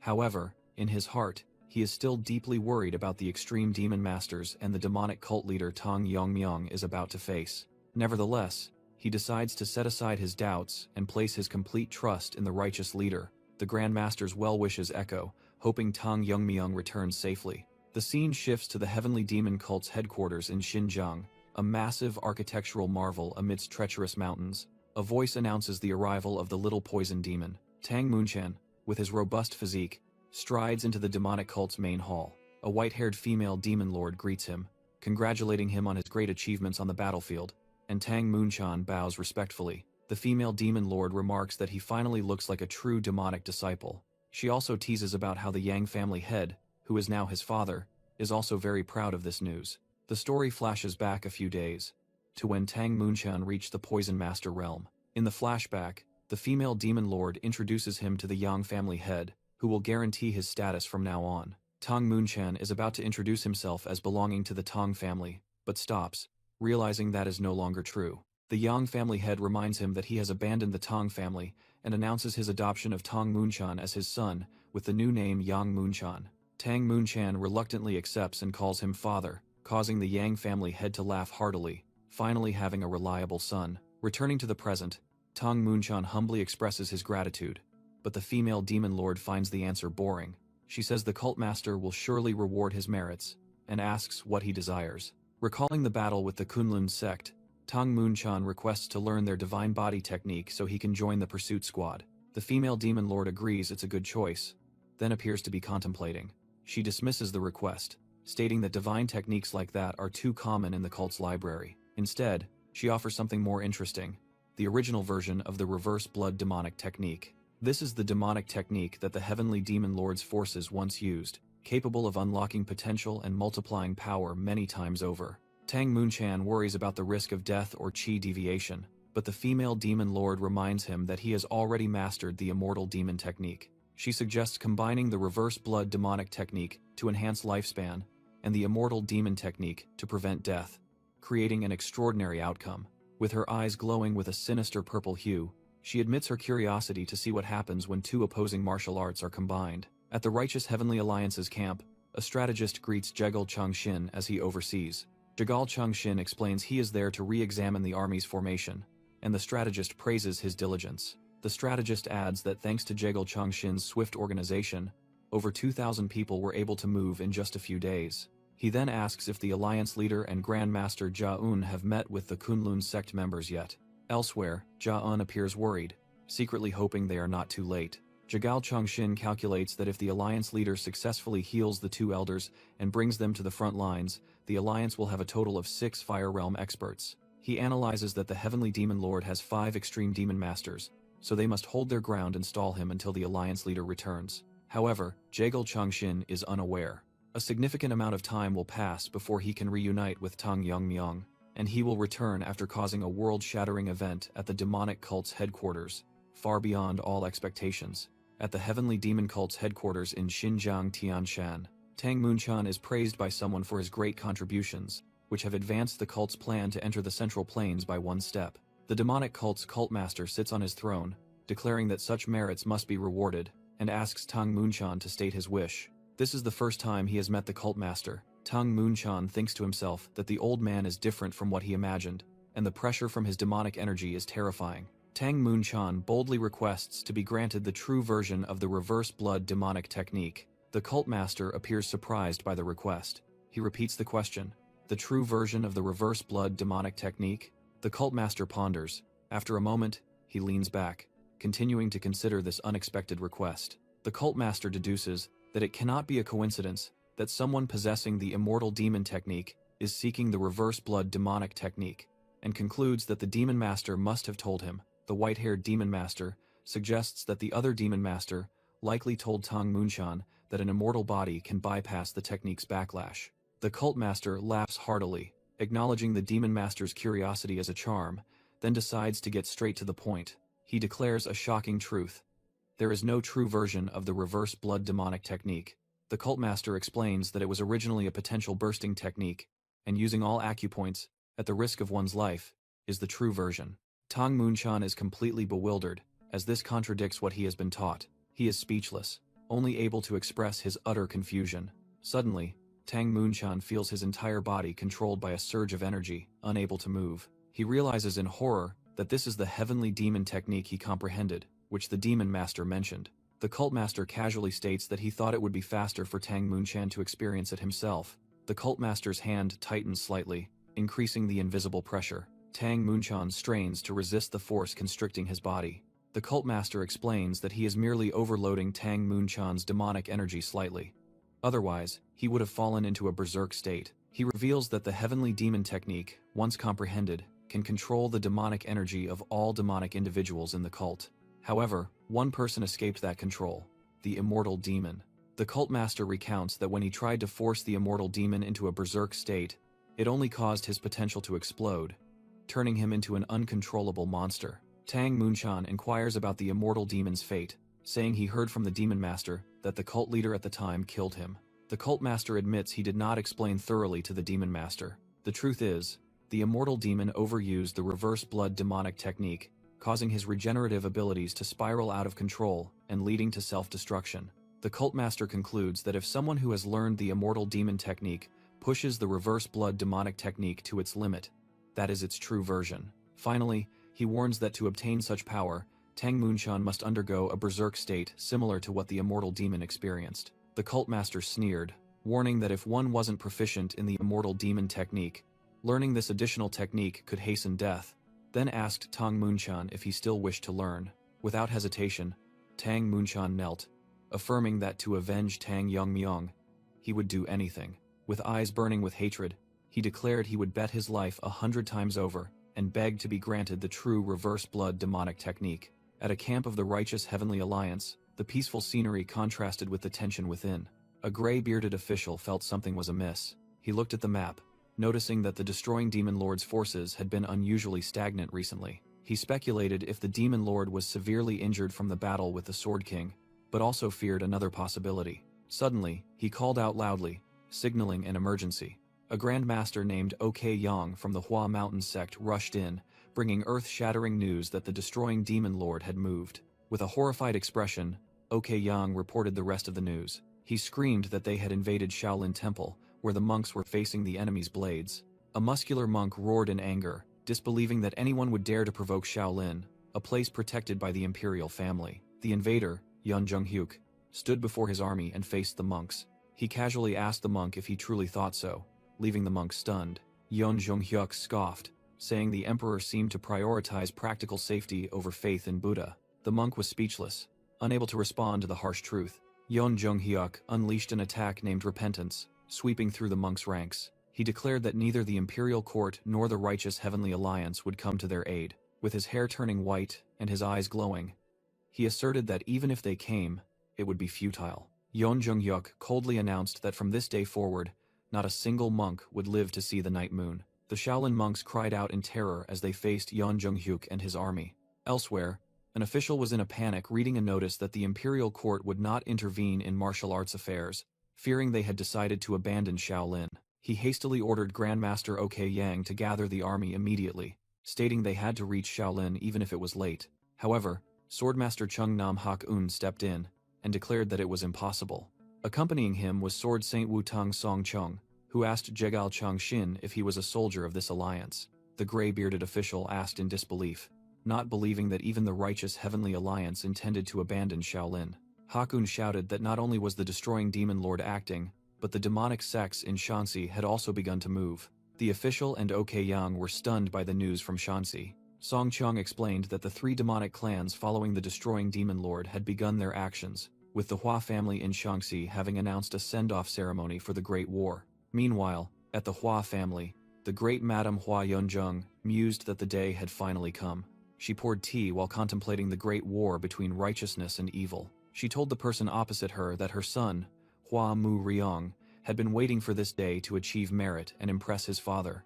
Hua Yunzheng understood that this great war would decide the successor among the three young masters of the demonic path, and she couldn't help but worry. She asked the destroying demon lord's guardian, Guillaume Riong, if her son was the most promising candidate. Guillaume Riong casually asked if she was still worried, and if his support as the demon lord's right-hand man was not enough. Hua Yunzheng replied that as a mother, worrying was natural, and she just wanted an honest answer. Gum Riong affirmed that among the three families, young master Huamu Riong possessed the highest skills, and if he achieved merit in this expedition, his succession would be secured. Hua Yunzheng began to inquire about the extent of merit required. She was stunned to realize the answer was the destruction of the righteous sects in Shanxi. Guillaume Riong confirmed that eliminating the Hua Mountain and Chungnam sects would be enough for the young master to become the next demon lord. While the destroying demon lord attacked Shaolin, and the imperial court declared non-intervention in martial arts affairs, the Hua family in Shanxi, one of the three great demonic families, also held their send-off ceremony. The martial arts world once again stood on the brink of an era of chaos. An official of the righteous Heavenly Alliance read the report, bewildered, wondering how all this could happen in a single day and where they should begin to respond. Elsewhere, an envoy was galloping through the barren land. The person cried out in despair, begging the alliance leader to return quickly, as the righteous Heavenly Alliance needed him. Meanwhile, Tang Yongmyong wondered as he looked at a desolate land he had never seen before, devoid of water or vegetation. Jingo Poison explained that this was the Taklamakan Desert, an abandoned land no different from the afterlife. It recounted that in the past, it and the invisible guest had destroyed the earth dragon here, turning the entire area into a desert. Jingo Poison further explained that dragons were born with the ability to control the 5 elements. For example, the Azure Dragon controlled lightning energy. Other evil dragons each governed one of the 5 elemental attributes. The Earth Dragon, the ruler of earth energy, had absorbed a large portion of the land's energy during the battle with the invisible guest. To prevent this, a ritualistic mage created a formation to redirect the earth energy elsewhere, and it was still active. Tang Yongmyong wondered why the formation was not removed after the Earth Dragon was destroyed. Jingo Poison replied that it was unsure, but a mage had objected to its removal, fearing it would cause problems affecting the lives of civilians.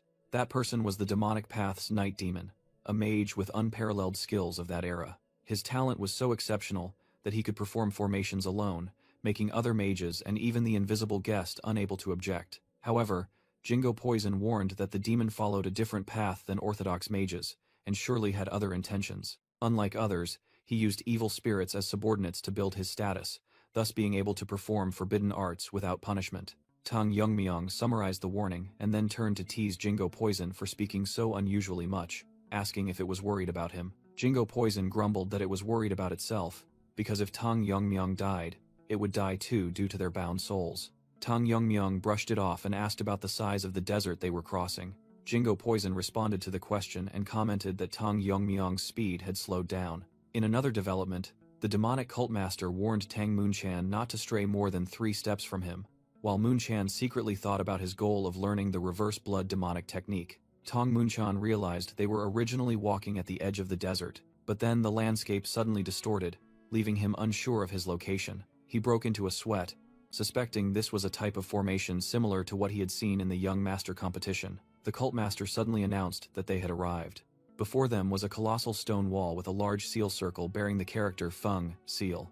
Tang Moonchan exclaimed in surprise upon seeing a door in the middle of the desert. The cult master calmly said it was too early to be surprised. He produced a yellow talisman with the character Kai, open. Then, he pressed the talisman against the seal and commanded it to open. The giant seal circle immediately erupted in a blazing red light. The colossal stone door began to slowly open.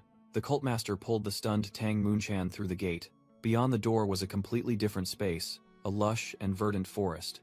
Tang Munchan realized the vegetation here was extremely strange, with plants he had never seen before. The cult master explained this was his secret training ground, created by the first cult master from his thoughts hundreds of years ago. He asserted that only direct descendants could enter and exit, meaning Tang Munchan could train here without being disturbed. The demonic cult master ordered Tang Munchan to focus on his training, emphasizing that the cult's power would increase if he reached the extreme demon realm. With gratitude, Tang Munchan knelt and accepted the cult master's care. Afterward, the cult master ordered a mysterious entity to manifest. From the darkness, two shadowy figures emerged. The cult master greeted them and called one of them Method Deer. Two deer-headed creatures appeared, the one in front respectfully responding to the cult master's summons. Tang Munchan was stunned, wondering if those were deer masks. The cult master ordered Method Deer to assist Tang Munchan's training, and the latter immediately complied.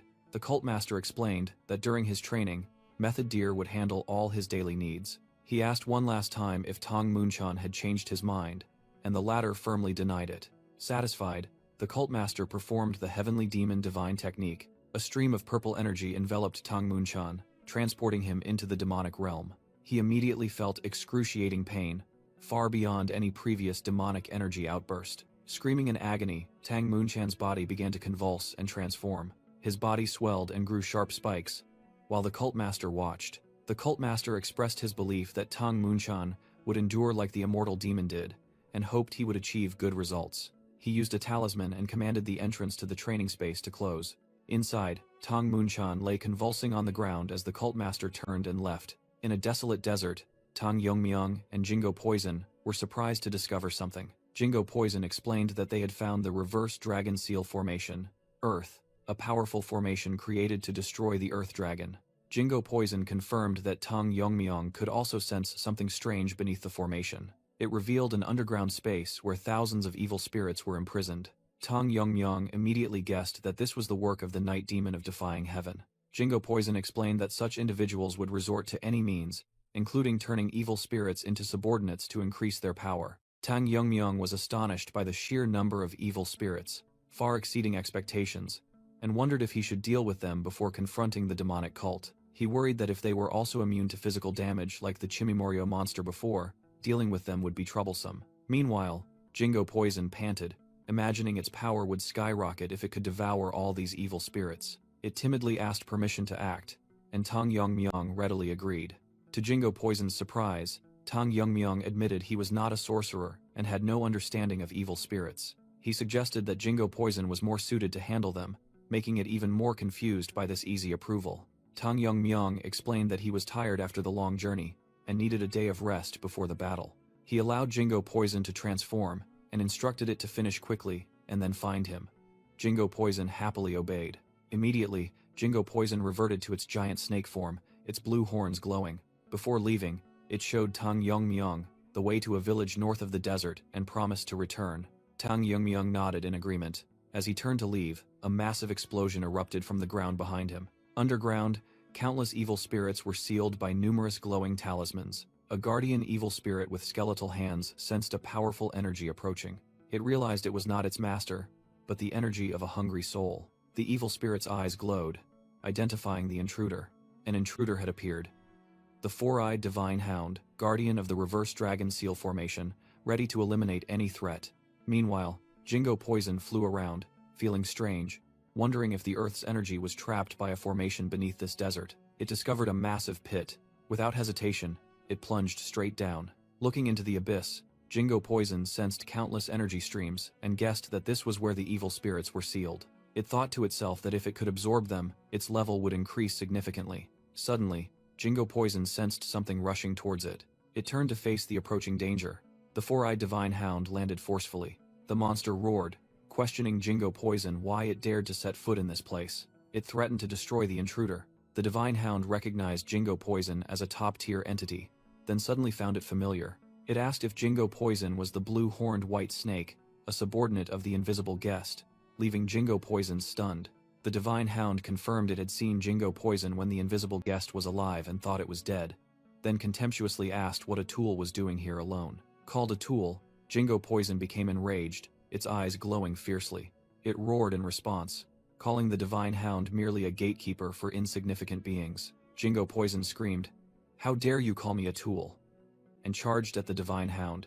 At the same time, in a village called Goitug, in the Taklamakan Desert, Xinjiang, Tang Yongmyong thought to himself, just as Jingo Poison had said, there was a village on the outskirts. Meditating in his room, he felt fortunate to have found a place to rest, and wondered what Jingo Poison was doing. Tang Yongmyong reasoned that he couldn't rely solely on Jingo Poison to deal with evil spirits. He realized their nature was resentment, and concluded that he needed to imbue his sword with a stronger will. Just then, an elderly servant brought a meal, interrupting his meditation. Reminded by Tang Yongmyong, the old man fearfully apologized for forgetting his instructions. Tang Yongmyong irritably told him to leave the food and go. The servant timidly suggested arranging a female attendant for the night before, quickly retracting his words. Tang Yongmyong's sharp gaze made him apologize again in haste. He thought to himself that the villagers had mistaken him for a high-ranking member of some demonic cult. From then on, the entire village bowed and worshipped him, observing his every move. Tang Yongmyong decided to ignore the misunderstanding,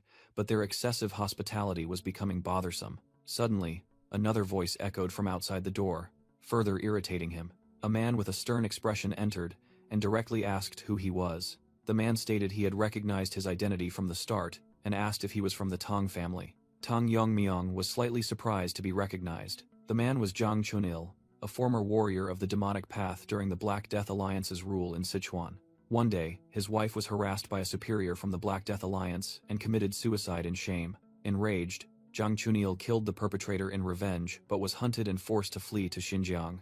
He explained he had a young daughter and was returning to find her if the arrest warrant had been lifted. Tang Yongmyong stated that the demonic sects in Sichuan, along with the Black Death Alliance, had all been annihilated, so the arrest warrant was likely no longer valid. Zhang Chunil was stunned, unable to believe someone had defeated the Black Death Alliance. Tang Yongmyong confidently asserted that he was the one who had annihilated the Black Death Alliance. He thought to himself that it would be best to let things pass in silence, otherwise it would only become more chaotic. Zhang Chunil was utterly astonished, realizing he was speaking to a legendary master. He bowed profusely in gratitude, overjoyed that he could now peacefully search for his daughter. Tang Yongmyong wondered why the poor villagers treated him so well, and Zhang Chunil explained it was due to the divine medicine. Zhang Chunil revealed it was a type of medicine distributed by the heavenly demon cult to help people forget their worries, but this village was too poor to receive more than a minimal amount. The problem was that this medicine was highly effective and severely addictive. Once hooked, there was no escape. He explained that the villagers mistook Tang Yongmyong for a high-ranking member of the cult and were trying to curry favor for more medicine. Tang Yongmyong was inwardly furious to learn that the heavenly demon cult was distributing addictive medicine to innocent villagers. As Zhang Chunil was about to continue, a loud bell suddenly rang, drawing Tang Yongmyong's attention. Zhang Chunil explained it was the village's emergency alarm, and when it rang so loudly, it meant bandits were approaching. A group of fierce bandits on horseback charged forward. Tang Yongmyong merely thought with annoyance why the bandits had to come on the day he was here. The elderly servant rushed to Tang Yongmyong's door. He frantically reported that about 50 bandits were approaching. Seeing Zhang Chunil, the old servant was surprised and asked why he was there. Tang Yongmyong calmly explained that he had summoned Zhang Chunil, and then asked about the bandits. The old servant said they had prepared a shelter and advised Tang Yongmyong to hide with them. Tang Yongmyong replied with a sharp glare, asking if he looked like someone who would run from petty bandits. The old servant frantically explained that he didn't mean it that way. Tang Yongmyong coldly ordered him to bring the bandits here immediately. A group of bandits led by a bearded leader approached the village gate, confronting Tang Yongmyong and the villagers. A bandit in leopard skin shouted, pointing out the strangers who were not villagers and demanding their identities. Amidst the fearful villagers, Tang Yongmyong stood calmly. Zhang Chunil whispered to Tang Yongmyong to claim to be from the Yang family of poison masters. After learning that the Yang family also specialized in poisons, Tang Yongmyong thought that the demonic cult had something similar to the Tang family and decided to follow the suggestion. He introduced himself as the young master of the Yang family, surprising and making the bandits suspicious. Asked to present the divine medicine as proof, Tang Yongmyong sighed, saying there was no other way. The bandit leader inwardly smiled maliciously, planning to kidnap Tang Yongmyong for ransom. However, his expression suddenly changed to one of horror. In an instant, the entire bandit group was flung into the air by an invisible force. The leader was bewildered, not understanding what was happening, while Tang Yongmyong calmly remarked that the situation was strange. Tang Yongmyong complained that he just wanted to rest but was constantly being bothered, and the bandit's timely appearance was suspicious. He turned and glared at Zhang Chunil, who was sweating, threatening to ask who had leaked the information.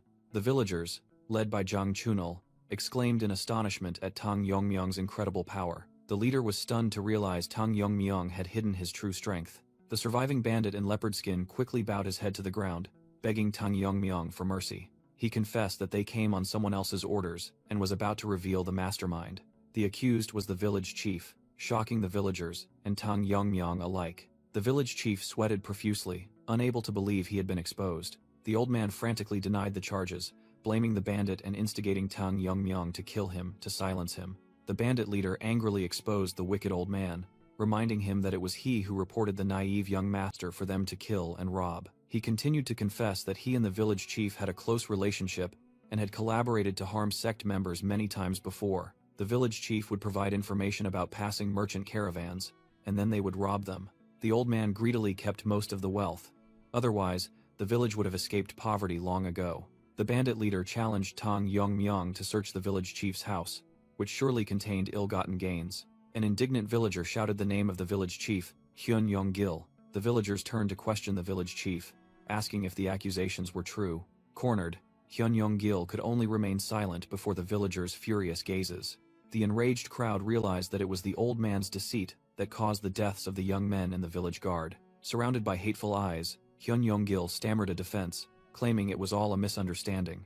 Tang Yongmyong coldly snapped his fingers, and an invisible projectile was launched. With the last thought that he had no other choice living in this place, a dart embedded itself directly into Hyun Yong-gil's temple. Tang Yongmyong contemptuously looked at the falling corpse and remarked that the old man was truly disgusting. The bandit leader realized in horror that the invisible feather darts were what had taken down his men. He began to suspect, as the Yang family of poison masters did not use such weapons. Looking at Tang Yongmyong, the bandit leader asked directly if he was truly from the Yang family. The bandit leader realized the poison needle on his forehead likely came from Sichuan. Immediately after, he collapsed unconscious. Tang Yongmyong coldly said that he should have pretended not to know. After dealing with the bandits, Tang Yongmyong confirmed their words about the treasure were true. He and Zhang Chunil were astonished by the immense wealth, enough for all the villagers to start a new life. Tang Yongmyong decided to leave all the treasure behind, making Zhang Chunil ask the reason in surprise. He explained that he didn't need the wealth, and the villagers deserved it all. Zhang Chunil confirmed that thanks to this money, the entire village would relocate to the Central Plains to buy farmland. He thanked Tang Yongmyong, saying that thanks to him, he could now set off to find his daughter. Tang Yongmyong gave him a small pouch, saying it contained poison and darts for self-defense. Zhang Chunil was deeply grateful for the gift, not knowing how to repay such kindness. As Tang Yongmyong turned to leave, Zhang Chunil suddenly asked if he was from the Tang family of Sichuan. Tang Yongmyong admitted he was indeed Tang Yingming, the young master of the Tang family of Sichuan. Zhang Chunil was completely stunned, unable to believe his benefactor had such a noble identity. Afterward, Tang Yongmyong looked towards Jingo Poison and wondered why it hadn't returned yet. Feeling uneasy, he decided to go check the situation himself. Elsewhere, a violent collision sound echoed. Jingo Poison was caught in a fierce battle. It coiled itself and unleashed a powerful attack. Jingo Poison, also known as Chunggak, was gradually losing its connection to its master. The bond between master and servant was a form of telepathic communication through a spirit medium. However, neither Tang Yongmyong nor Chunggak were aware of a dangerous side effect when the physical distance between them became too great. The familiar would be unable to maintain its sanity. Meanwhile, in the deepest part of the Nilongfang and formation, the evil spirits were imprisoned. All the high-level evil spirits in the abyss simultaneously looked up at the sky. They had sensed the death of the four-eyed divine hound, the guardian of the abyss. Immediately after, a massive energy source descended. It was a strange, deranged evil spirit spreading poisonous gas. The low-level evil spirits above were instantly annihilated upon contact with its poisonous mist. Faced with this threat, the high-level evil spirits realized they had to act to avoid the same fate. Their only choice was to devour each other to increase their ranks and become stronger. A brutal free-for-all erupted among the evil spirits. A high-level evil spirit named Phantom Wraith devoured an opponent to increase its strength. After finishing the absorption, it looked up triumphantly. Phantom Wraith roared, ordering a smaller evil spirit to leave before attacking. But Jingo Poison suddenly appeared, blocking the attack and declaring it would not allow someone like Phantom Wraith to level up. Another high-level evil spirit, Black Qilin, realized the divine hound was dead and saw it as an opportunity to escape. It was about to devour a smaller evil spirit to level up when a voice ordered it to stop. A higher-level tiger evil spirit, Azure Eyes Black Tiger appeared and claimed that prey was its own, confronting Black Keelan. Azure Eyes Black Tiger ordered Black Keelan to back down if it wanted to die peacefully. Black Keelan challenged, calling its opponent a cat. A mysterious voice echoed, deeming both of them useless. Suddenly, the ground between them exploded violently. Rocks and dirt flew everywhere in a terrifying tremor. Both high-level evil spirits were stunned by the sudden event. From beneath the ground, a top-tier evil spirit named Bullet Pearlfish emerged. Azure Eyes Black Tiger realized in horror the unimaginable power gap of the creature that had just appeared. Bullet Pearlfish was an entity born from the terror of the deep sea, possessing unparalleled power. In the past, it was so powerful that it could not be sealed along with the four-eyed divine hound. Therefore, the first Yekchon's formation master had to imprison it in the deepest part of the bottomless abyss, with a curse tied to the life of the divine hound. Now, Bullet Pearlfish's eyes opened, declaring the wait was over. It roared, vowing to devour all humans, especially those who sealed it. Even Jingo Poison felt the terrifying pressure radiating. Black Keelan and Azure Eyes Black Tiger could barely move under the immense pressure. From outside, a giant hole in the forest began to shake. The ground around the hole exploded, sending dirt and rocks into the sky.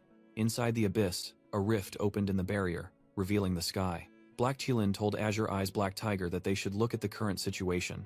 Black Keelan suggested that where Bullet Pearlfish passed, there were many resentments from low-level evil spirits, and absorbing them would help both of them increase their ranks. It proposed that instead of fighting each other, they should share those resentments and escape together. Azure Eyes Black Tiger reluctantly agreed, saying it was the only option, and only for this time. Meanwhile, Bullet Pearlfish had set its sights on a new target, sensing a considerable rank from Jingo Poison. Jingo Poison faced it, wondering if this was the one who killed the four-eyed divine hound, and declaring such a high-level creature was worth devouring. Bullet Pearlfish roared, vowing to devour Jingo Poison to break the seal on the abyss's ceiling. Suddenly, the sky above, which was a ceiling formation, began to crack. A powerful stream of energy slashed down, shattering the formation. Jingo Poison looked up in astonishment at the sudden change. Even Bullet Pearlfish appeared worried as it sensed the terrifying power from outside.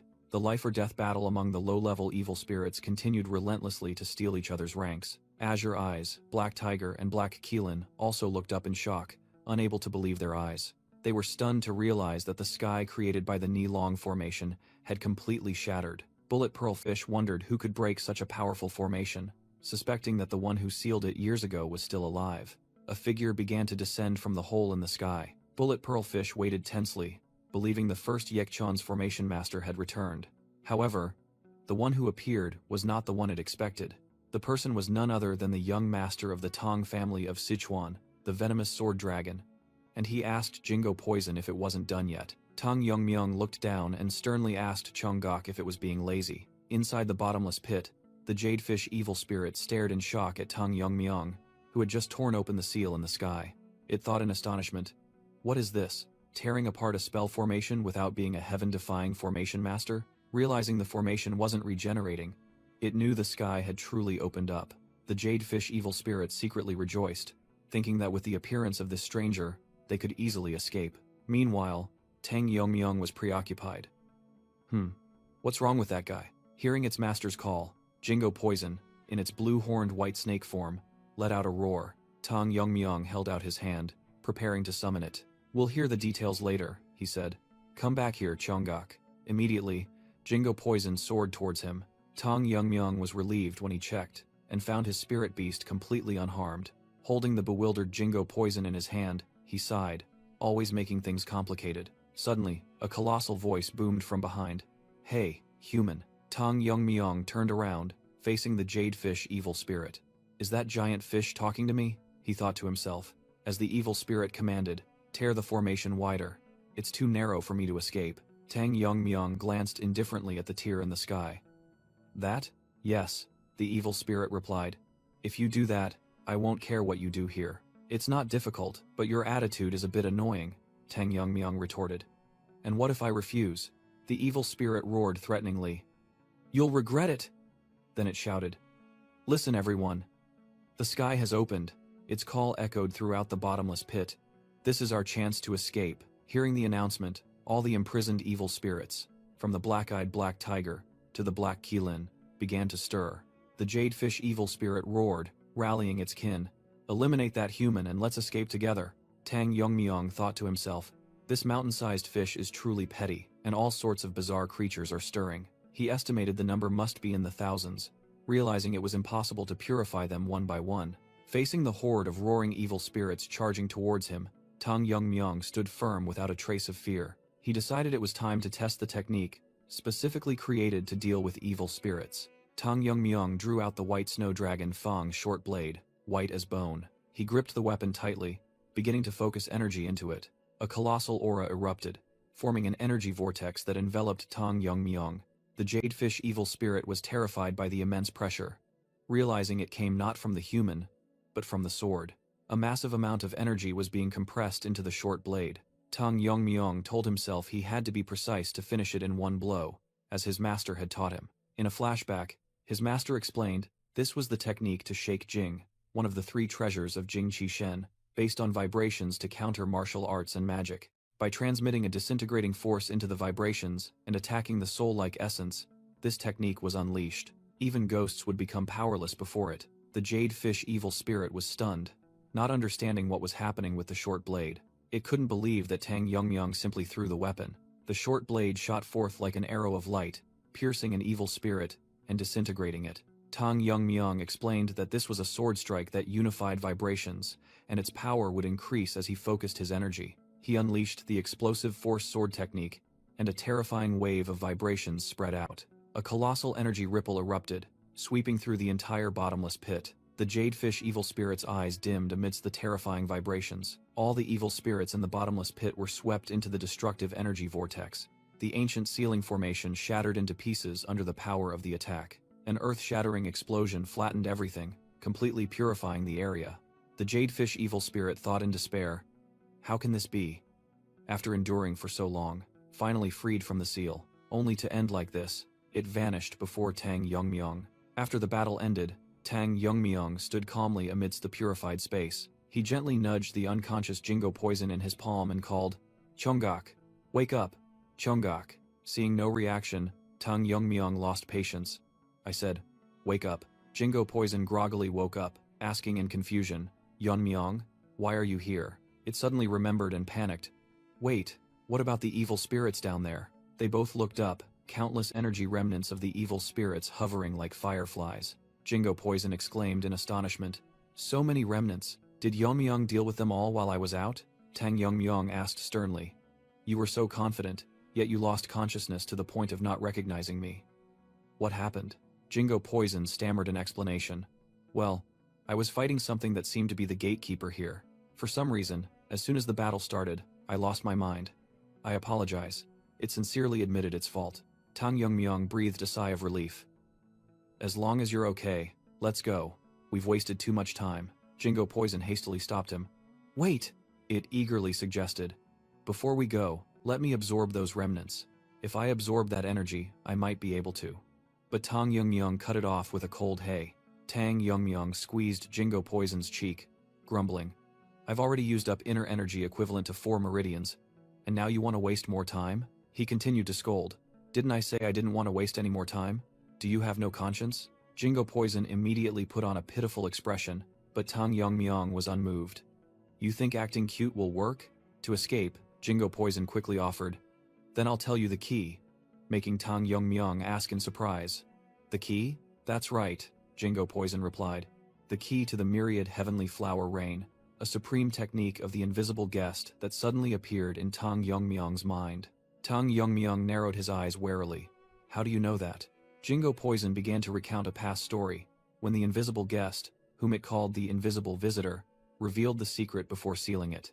In the flashback, the invisible guest instructed Jingo Poison to pass on the key, and become a spirit beast for his descendants if found. He also added that it was the only way for it to survive in the future. Jingo Poison concluded the story, saying that was why it had been imprisoned in the magic jar for over 1,000 years. Back in the present, Tang Yongmyong questioned, so why are you only mentioning the key now? Jingo Poison, with teary eyes, confessed that it had intended to use that secret to negotiate for its freedom, as it didn't want to live as a tool. It hastily pledged loyalty and begged to absorb energy just this once, making Tang Yongmyong ask, how long will it take? Hearing this, Jingo Poison was overjoyed. while Tang Yongmyung muttered that he should have allowed it from the start, instead of listening to its lengthy explanation. Jingo Poison immediately returned to its giant serpent form, happily promising it would only take a moment. The blue energy remnants of the evil spirits still lingered in the air. Jingo Poison opened its mouth wide, beginning the process of absorbing that immense power. It coiled itself within the powerful aura, sucking up all the energy remnants under Tang Yongmyung's observation. After finishing, Jingo Poison hesitated. It's a bit embarrassing to say this now, but Tang Yongmyung looked at it and sincerely reassured. You've been a great help, and I don't see you as just a tool. Jingo Poison replied emotionally. Thank you for saying that. Immediately after, its body began to crack and transform. Tang Yongmyung exclaimed in surprise. Blue horn scales. Are they turning black? In a flash, Jingo Poison's entire body was covered in pitch-black scales, emitting an ethereal glow. It announced, I've absorbed everything I can, and Tang Yongmyung replied, We have no reason to stay here anymore. Let's go. He teased, Your scales have changed color. Should I call you Black Serpent now? But it replied, My horns are still the same color, so just call me Blue Horn. In its new form, Jingo Poison bowed in gratitude. Thank you for indulging me, Tang Yongmyung. I will never forget this favor. It began to recount. In the past, I was an evil spirit named Xiang Willow, specializing in stealing wisdom and spreading poison. The invisible guest captured me. He wanted to create poisons with sorcerers, not poisonous creatures or insects, but evil spirits containing toxins. In a confined space with over 100 evil spirits, we devoured each other and accumulated resentment. And I, the one who survived until the end, became the true poison. Since then, my transformation began due to accumulated resentment, and I was called the Blue-Horned White Snake.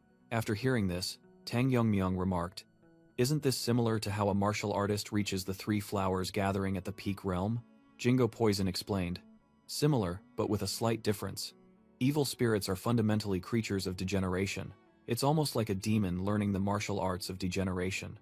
When their achievements are profound, they will reach the ultimate demon level. Tang Yongmyung wondered, I don't feel anything negative about an ultimate demon. Is this also an effect of absorbing resentment? That's right. The more resentment you absorb, the more supreme you become. Do you know what an ultimate demon grandmaster is called when they break through the wall once more? Jingo Poison's question was illustrated by an image of a divine entity with earth-shattering power. Jingo Poison declared it had reached the demon transcendence realm, feeling it could break free from its restraints. Tang Yongmyung silently pondered that. While Jingo Poison thought about accumulating more resentment for freedom, Tang Yongmyung decided to put this matter aside for now. Hearing his thoughts, Jingo Poison angrily questioned him, but Tang Yongmyung merely cleared his throat and replied that spiritual realms couldn't be resolved by resentment. He affirmed that even if he could, he had no intention of severing their connection at this moment. Then, Tang Yongmyung picked up Jingo Poison in its tiny form onto his shoulder and urged it to get going, as they still had a long journey ahead. He wore a smug expression.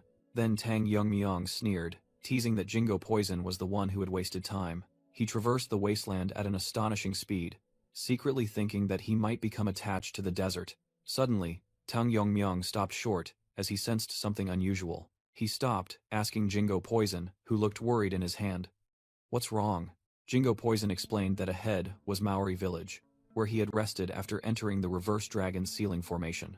Looking towards the village, Tang Yongmyung wondered why he could still sense human presence, even though they had said they would leave together. Suddenly, Chun-il ran out from the village, joyfully shouting upon seeing that he had returned. Tang Yongmyung asked why he was still there, but Chun-il frantically dismissed it, saying that wasn't the problem. He pointed desperately into the village, stammering about the villagers. Chun-il hastily led Tang Yongmyung inside. Tang Yongmyung's eyes froze in horror.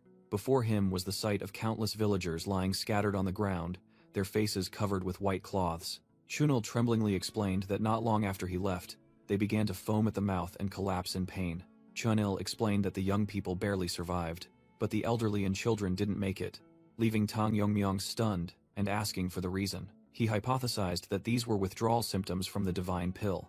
Recalling before he left, Chun-il had given him strange pills found in the village chief's house. He explained that most villagers had taken more than one pill. That meant everyone was addicted, and Chun-il begged him to find a solution.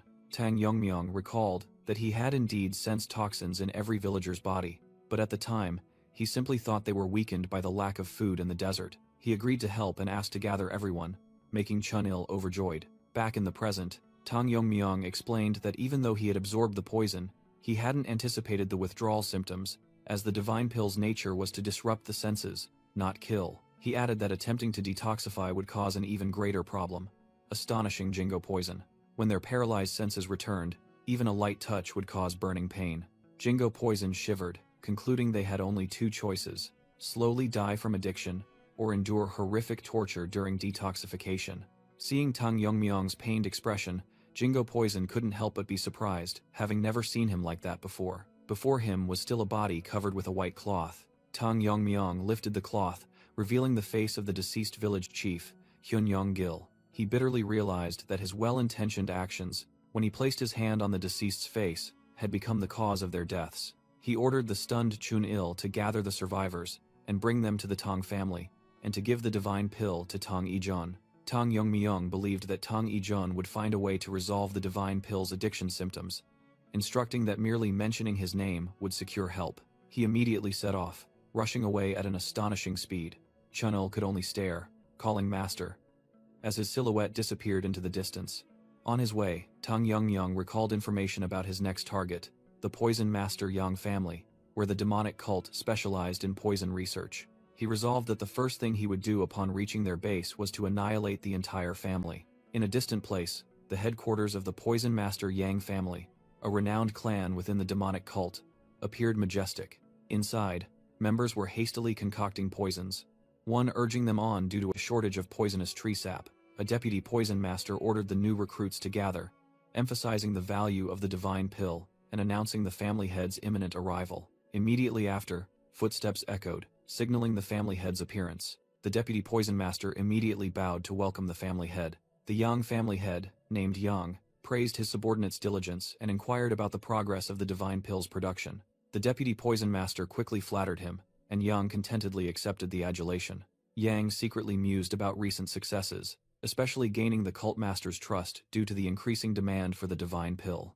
He was also very pleased with his adopted son, Moonchan, who had displayed superior strength by defeating 2-3 flowers gathering at the peak masters. Yang compared his family's current standing to the demonic Fire Noble clan, one of the families with left and right envoys. He also thought of the demonic Sword Lian family, another powerful rival within the demonic cult.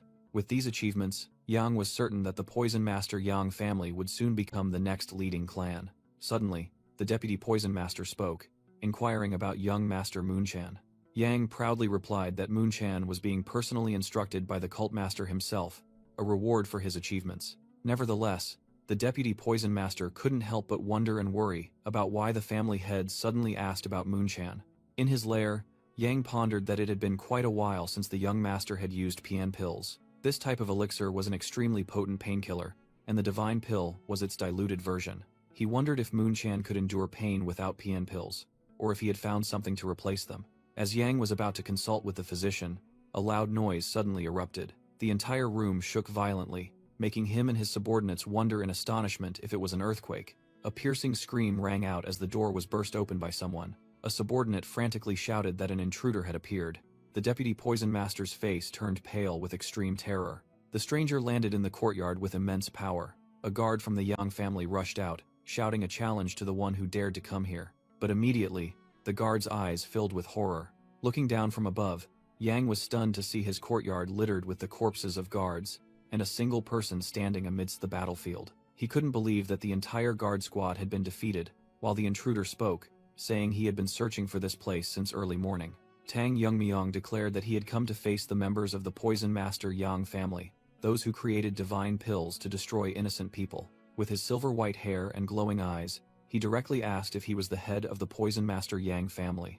Yang and his subordinates were completely stunned by the intruder's question and murderous aura. Tang Yongmyong, his face hidden behind a mask, silently looked up. Standing amidst countless corpses, he heard Yang's question from above.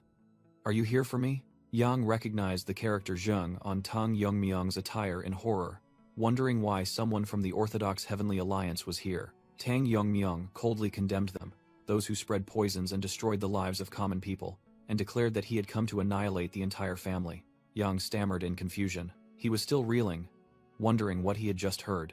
Regaining his arrogance, he snarled, "How ridiculous! The people of Xinjiang belong to my sect, not to an outsider like you. Furthermore, Their lives and deaths are entirely in the cult master's hands. Yang questioned Tang Yongmyung. By what right do you demand to destroy my clan? We haven't harmed the Central Plains. Tang Yongmyung coldly exposed. Isn't your war with Kunlun meant to pave the way for invading the Central Plains? And those divine pills are merely tools for proselytizing. He explained that just one pill was enough to cause addiction, forcing users to submit to the heavenly demon cult. With his hair turning white, Tang Yongmyung declared, "As the alliance leader of the righteous heavenly alliance, I will not allow this filth to spread to the Central Plains." Yang was stunned, speechless, unable to believe the title he had just heard. The title Poison Sword Dragon Tang Yongmyung appeared, full of overwhelming might. The narration echoed. Though the Central Plains and Xinjiang were far apart, rumors still spread. News that the Black Death Alliance leader had been defeated by the Tang clan's Poison Sword Dragon had reached as far as Xinjiang. The establishment of a new righteous heavenly alliance in Sichuan was also known, but it didn't provoke much reaction. The reason was that the divine cult's young master, Yon Zhenghyuk, was active, leading them to believe that the Central Plains forces could not be an immediate threat. Returning to the present, Yang asked in horror, "But why are you here?" A terrible thought flashed, and he stammered, "Wait, your presence here means you've encountered my sect's left and right envoys?" Tang Yongmyung recalled those two, contemptuously calling them weaklings. He calmly admitted, "I've already killed them all. There's no reason to spare those who wish to murder alliance members." Yang completely collapsed at the answer. Tang Yongmyung ended the conversation. "No matter how much you stall, the outcome of destruction will not change." Tang Yongmyung observed the situation with a determined gaze. Standing amidst a courtyard full of enemy corpses, he sensed a large surge of demonic energy approaching, and wondered if it was reinforcements. Yang scoffed, saying that other clans were coming to assist, because Tang Yongmyung had caused trouble in their territory. He feigned disbelief when questioned about killing the sect's left and right envoys. Roaring that the joke had gone too far, he crushed the pills in his hand, and a blazing red energy erupted. Yang screamed that he would turn this place into Tang Yongmyung's grave, and charged forward. However, Tang Yongmyung unleashed a pink mist that enveloped the entire arena. A white and red-haired subordinate of the Yang clan confidently stepped out, declaring that poison was useless against him. Tang Yongmyung showed surprise at the sudden appearance of this unexpected enemy. He gripped his short blade, preparing for an unpredictable battle. However, the white and red-haired young man suddenly felt dizzy, and Jingo Poison appeared on his shoulder. Jingo Poison was also confused, realizing this was not the ordinary poison it knew. Yang sneered, explaining that it was the Transcendent Pill, a painkiller produced by his clan. He continued with a smug expression that the Transcendent Pill was not a poison. He revealed that it merely refined and sharpened the senses, causing temporary dizziness. Suddenly, Yang's expression changed as he sensed his reinforcements had arrived. An elite army of the heavenly demon cult was rushing to the battlefield. The reinforcing army landed, shouting that they had come to help Master Yang. The commander of the army confidently declared he would handle the rest. The entire elite army of the heavenly demon cult formed ranks, ready to face Tang Yongmyung. Tang Yongmyung moved with astonishing speed, dashing through the corridors. Yang triumphantly announced to the entire army, "Thank you all for coming. I've just caught an intruder." He revealed that the intruder was none other than the alliance leader of the righteous heavenly alliance. While Tang Yongmyung was clutching his head in dizziness, the heavenly demon cult soldiers buzzed with questions, wondering why the alliance leader was here alone when he was supposed to be confronting the demon lord of destruction's forces. Yang explained that before the reinforcements arrived, he had made the intruder inhale the smoke of the Transcendent Pill. Tang Yongmyung realized that this pill, originally used for pain relief, was now causing sensory disruption to his healthy body. Despite that, green energy flashed in his eyes as an ability was activated. Recognizing this as a golden opportunity, Yang drew his sword. He roared, ordering everyone to charge and attack. Tang Yongmyung subtly smirked with confidence. A multitude of heavenly demon cult soldiers swung their swords and rushed forward, surrounding him. However, all they struck was a blurry afterimage. "What? Where did he go?" A terrified soldier screamed. Another frantically pointed skyward. "Up there! Everyone, look up!" Tang Yongmyung hovered in midair, while from a distance, a mysterious figure also observed him with similarly glowing eyes. Yang couldn't believe it. Impossible. He recovered and used martial arts after being affected by the Transcendent Pill? Tang Yongmyung thought to himself. It was unclear if that poisonous mist was medicine or something else, but the flow he could now see with his flowing eye had been amplified many times over. He clenched his fist, realizing that at this very moment, He could perform martial arts he had only dared to imagine. Tang Yongmyong spun around, gathering energy to prepare for a devastating attack. A subordinate exclaimed in horror. What? How can he move in mid-air like that? Hovering high above, Tang Yongmyong unleashed a rain of green energy darts. He thought to himself. After using his internal energy to suspend the flying darts in the air, he entrusted them to the flow that Liu Yan could perceive, and instantly spun them to diffuse. The green-haired commander and his comrades were stunned. This is insane. How is this possible? The flying dart wheel technique was unleashed, forming a deadly vortex above the enemy's heads. The rain of darts began to pour down, tearing through the ranks of the heavenly demon cult army. Countless soldiers were impaled by the green light beams, helpless. Their entire formation was engulfed in a destructive storm of dark energy. The Yang family head screamed in horror. What did I just witness? It's like a rain of death descending. Tang Yongmyong landed before the survivors, saying, I came here to annihilate you. Who knew you'd grant me such an enlightening experience? The subordinate trembled, thinking, Enlightenment? He calls this enlightenment? What exactly is this guy? With his hair turned white from surging power, Tang Yongmyong coldly asked, Are we done here? The narration explained the transcendent pill, a painkiller that, if abused, would damage the nervous system, making the senses extremely acute.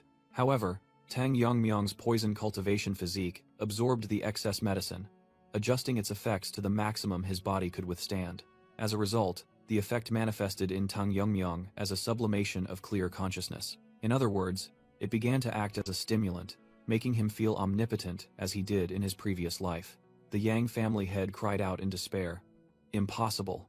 No one has ever overcome the side effects of the transcendent pill. Tang Yongmyong gripped his short blade, realizing that if no one had done it before, he could try now.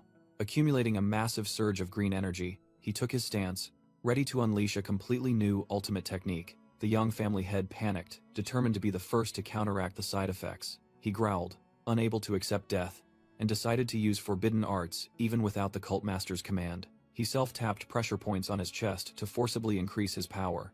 A surge of red dark energy erupted as he roared in extreme agony. He unleashed a powerful blast of qi towards the front. With fiery eyes, he lunged at Tang Yongmyong, shouting that he wouldn't let him have his way. Meanwhile, Tang Yongmyong calmly realized he had to test his new power before the effects of the transcendent pill wore off. He knew this was a once-in-a-millennium opportunity for enlightenment. Through his amplified Liu Yan, he saw through the flows and trajectories that naturally existed in heaven and earth. A flash of light in his eyes, Tang Yongmyong whispered that he had understood. He recalled countless sword art trajectories he had mastered in his previous life under the name Long. Now, he would infuse his true qi into that flow, attacking along all trajectories simultaneously. A new ultimate technique was born, Simultaneous Manifestation Sword. Countless blue sword qi lines erupted, surrounding the Yang family head. He realized in horror that he was being attacked by sword strikes even though no one wielded a weapon.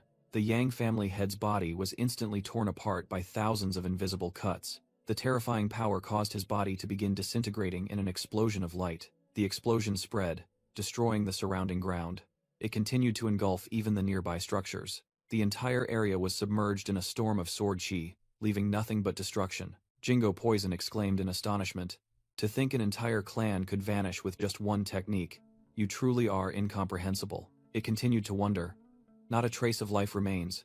Wouldn't it be better to leave at least one person alive for information? Tang Yongmyong coldly replied. There's no reason to leave behind seeds of disaster, and besides, we don't need information. He looked into the distance. I sense a massive energy source beyond the Tian Shan mountain range. That must be where the cult master is. In a majestic fortress hidden within the mountains, a dark power reigned. Inside, a powerful figure thought to himself. They are late.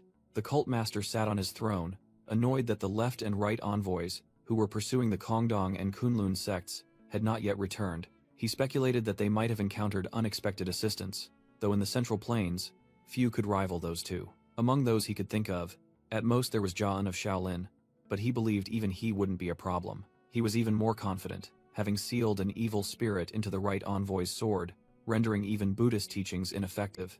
Yet, they are this late, he muttered, his patience wearing thin.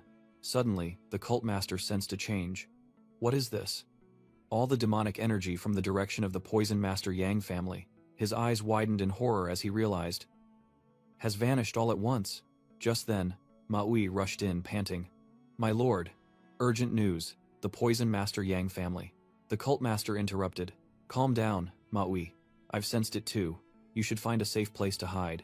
He stood up, crushing the armrest of his throne, and said, if they don't stop at the Yang family, they will surely come here, no matter who it is. With rage flaring, he roared. I will make them regret provoking our sect. Meanwhile, in a quiet forest, another event was unfolding. A guard screamed in agony as he was pinned to a tree trunk. Before his consciousness faded, he only managed to wonder. How long has it been?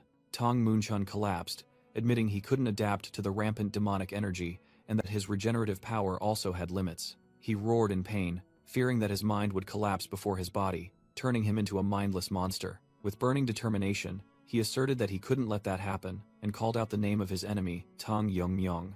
The image of Tang Yongmyong appeared in his mind, strengthening Tang Moonchun's will that he couldn't die before personally killing him. He sat down, accepting the pain and deciding to surrender his body to it, as it would regenerate anyway. Tang Moonchun decided to use this uncontrollable demonic energy to clear his meridians and break through the barrier of life and death. He gritted his teeth, realizing the only way to escape this pain was to become an extreme demon. To kill his enemy, he had to reach that level, and decided to stake everything on this gamble of life and death. Tang Moonchun's head exploded in a violent burst of energy. The explosion spread, blood and fragments splattering, as his body continued to be destroyed.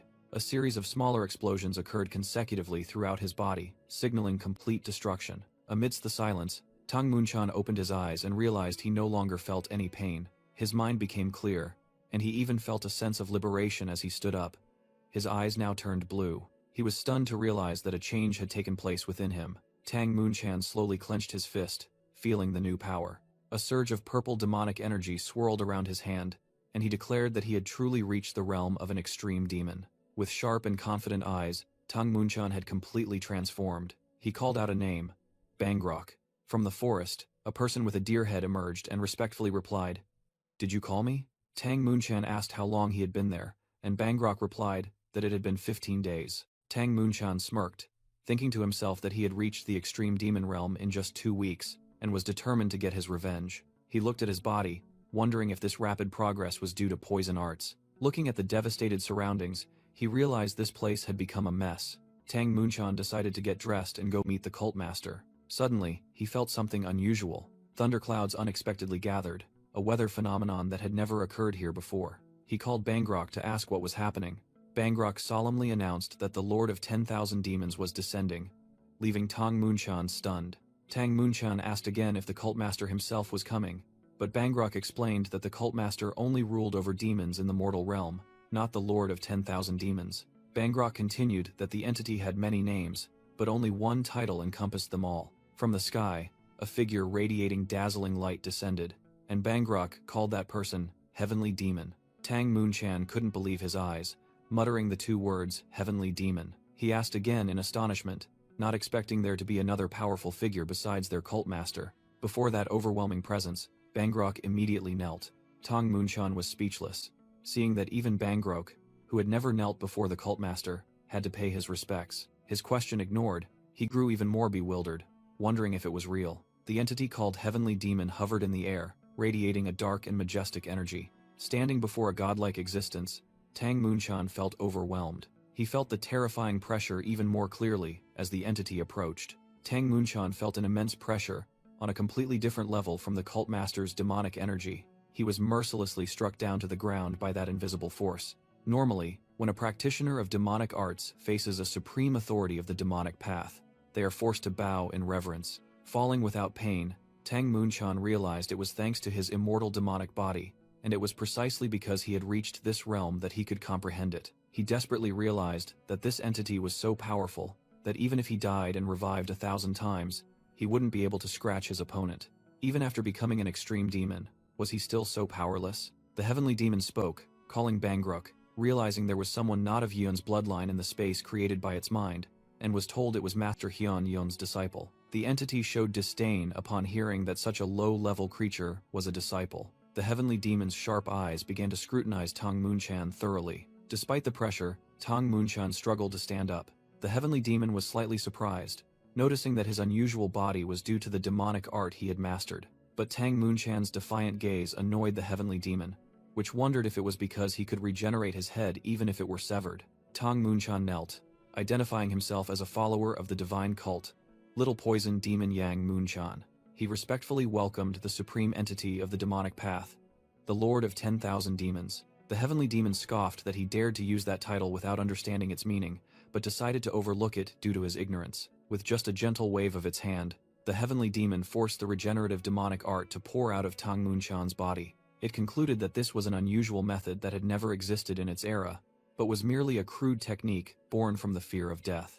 The heavenly demon explained that if control over the demonic energy was stripped away, Tang Munchan would also lose his immortality. It realized that although he was merely an ordinary individual, Tang Munchan harbored a sufficiently powerful hatred. That grudge was so remarkable that it drew it here. Even though Tang Munchan is not of Yun's bloodline, the mysterious entity gently landed on the ground. "Let me see," the heavenly demon said, "the origin of the resentment you hold." It reached out to the trembling Tang Munchan and reassured him. "Don't be afraid. I am merely looking into your mind," it declared. After analyzing, the heavenly demon concluded that endless desire had shaped Tang Munchan into his current self, an immortal body with the realm of a poison master, his bloodline steeped in potent venom. "Show me everything, all your desires," the heavenly demon commanded. In Tang Munchan's mind, Tang Yongmyong appeared as his sole target, with a vow to personally kill his enemy without hesitation. The heavenly demon suddenly realized something upon seeing the illusion of the blue-horned white snake, and wondered if the other party was a descendant of that person. It chuckled, deeming this to be fate as well. It explained that this enlightenment was originally meant for Yun's bloodline, but their absence here was also karma, and called Tang Munchan fortunate. "With your aptitude, transcending the demonic path is impossible," the heavenly demon said, deciding to bestow upon Tang Munchan its own spirit-infused bloodline, so he could become truly immortal. It urged Tang Munchan to give his utmost. The heavenly demon unleashed an energy-filled strike into Tang Munchan's body, beginning the process of power inheritance. In another scene, the four-eyed divine hound, the guardian, had fallen. The colossal gate with the seal imprisoning the heavenly demon stood tall. That seal shattered into pieces. A terrifying explosion shook the ground. In the middle of a vast desert, Tang Munchan lay collapsed after the battle. Struggling to push himself up, he gasped, and wondered what had happened to him. Suddenly, Tang Munchan sensed two powerful energy flows from the direction of Tianshan, a sensory ability that seemed to have been amplified.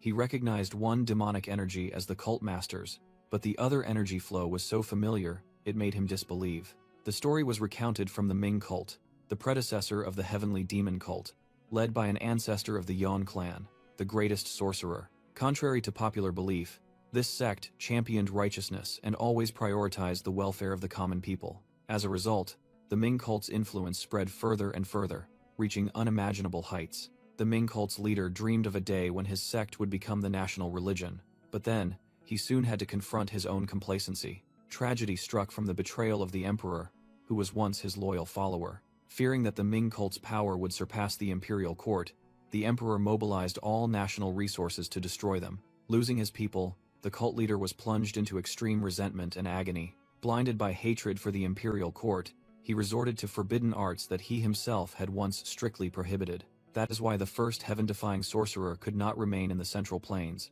and that is also why the heavenly demon cult chose the barren land of Xinjiang as its resting place. One of their ancestors revealed that the true reason was a new method to enhance strength, surpassing limits without needing magic or dark arts. That method was faith. Becoming an object of worship for everyone would help increase one's strength. When enough strength is accumulated, that person can transcend human limits and become a god. The heavenly demon cult master recalled his ancestors' plan, who had come to Xinjiang to build a new faith after being hindered by the emperor. However, he realized that the faith of Xinjiang's common people was limited, and to achieve their goal, they had to expand into the vast Central Plains. His plan was to unleash all the collected evil spirits to plunge the Central Plains into chaos. Afterward, as the only ones who could control the evil spirits, they would become saviors and be worshipped as gods. He revealed that his son, Yon Junghyuk, was weakening the power of the Central Plains as the destroyer demon lord. With the Kongdong and Kunlun sects on the verge of destruction, he believed that the day his demonic order would ascend was very near. Suddenly, his train of thought was interrupted by the unexpected appearance of Tang Yongmyong. The cult master sarcastically asked if the leader of the righteous Heavenly Alliance had come alone to eradicate evil. Tang Yongmyong replied that on his way here, he had seen more than enough reason to destroy all of them immediately. He provoked, saying that he would soon send the cult master to reunite with his two left and right guardians. The cult master was stunned, unable to believe that Tang Yongmyong had actually defeated his two strongest subordinates. Tired of talking, Tang Yongmyong told his opponent to experience it for himself, and charged into attack. He unleashed a powerful destruction technique aimed directly at the cult master. Even knowing his opponent was the head of the demonic cult, Tang Yongmyong still didn't anticipate what was about to happen. A defensive talisman suddenly appeared, completely blocking his attack. Tang Yongmyong was astonished to see the cult master completely unharmed after his technique. Jingo Poison warned him that his opponent was a heaven-defying sorcerer, and this battle would be completely different from the martial artists he had faced before. Tang Yongmyong calmly accepted the reality, believing this confrontation was bound to happen sooner or later. Emitting surging demonic energy, the cult master declared that he would show Tang Yongmyong how a sorcerer fights. The heavenly demon cult master raised a talisman, summoning the three-headed, one-footed eagle. Tang Yongmyong and Jingo Poison turned to look with wary expressions. A gigantic, fiery wing appeared from nothingness. Next were enormous, sharp talons. A majestic, three-headed, one-footed eagle appeared, confronting Tang Yongmyong. Tang Yongmyong secretly assessed this evil spirit's power as equal to his own. Jingo Poison reminded its master that there was another evil spirit beside the cult master. It remarked that the opponent was controlling the evil spirit like a shikigami, even though he wasn't a traditional summoner. The cult master ordered the eagle to capture Jingo Poison. Tang Yongmyong immediately ordered Jingo Poison, who had transformed into a giant black serpent, to focus on the cult master. Jingo Poison roared, declaring it would handle the eagle itself. The two mythical creatures clashed, creating an earth-shattering explosion. The heavenly demon cult master recognized the black serpent as the Tang family's blue-horned white snake. Tang Yongmyong also secretly wondered about Jingo Poison's change in color. Meanwhile, the heavenly demon cult master prepared another talisman. With glowing eyes, he declared he would fight seriously. Tang Yongmyong was wary, wondering if something else was about to appear, but then nothing happened, leaving him a little confused. Suddenly, the ground beneath him cracked open and erupted. A giant stone man rose, its hand clamping tightly around Tang Yongmyong. Clamped tightly by the stone man's hand, Tang Yongmyong maintained a calm expression. Suddenly, a gigantic horned entity appeared, roaring, "I won't let you harm my master." The Ghost King threw a thunderous punch at Tang Yongmyong. The punch collided, creating a fierce energy explosion. Meanwhile, Jingo Poison, fighting elsewhere, anxiously called out its master's name. The three-headed eagle seized the opportunity, sneering, "Is this a time to be distracted?" The monstrous bird swooped down with terrifying speed, creating a large explosion. It looked down at Jingo Poison condescendingly, ordering its opponent to stand still. Wounded, Jingo Poison collapsed and groaned, "This bastard." The heavenly demon cult master began to introduce the evil spirit he had just summoned, calling it the Ghost King. He explained that this was the guardian of the divine cult, bound to the Yun family bloodline for generations. The cult master declared that this was an honor, as Tang Yongmyong was the first to see it in hundreds of years. He ordered, "Finish it, Ghost King," and the demon bowed in obedience. The Ghost King raised its gigantic greatsword, preparing for a destructive attack. It swung its weapon down with earth-shattering force. The attack tore through the ground, creating a massive surge of energy. Jingo Poison, still wounded, again called out its master's name with worry. Tang Yongmyong, still held tight by the stone man, calmly teased, "It seems you're still taking it easy over there, aren't you?" He ordered, "Focus on your own battle, Chongguk." Immediately after, Tang Yongmyong broke free and blocked the Ghost King's devastating punch with one hand.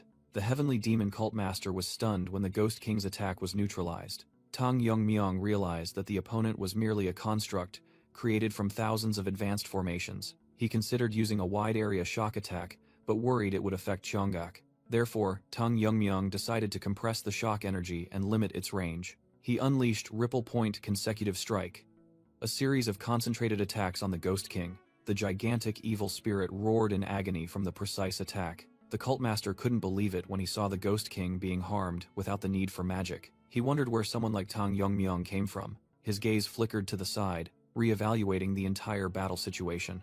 Even the three-headed eagle was gradually recovering its composure after seeing its master safe. Tang Yongmyong unleashed his full power, engulfing the Ghost King in an energy explosion. The cult master watched the scene in stunned silence.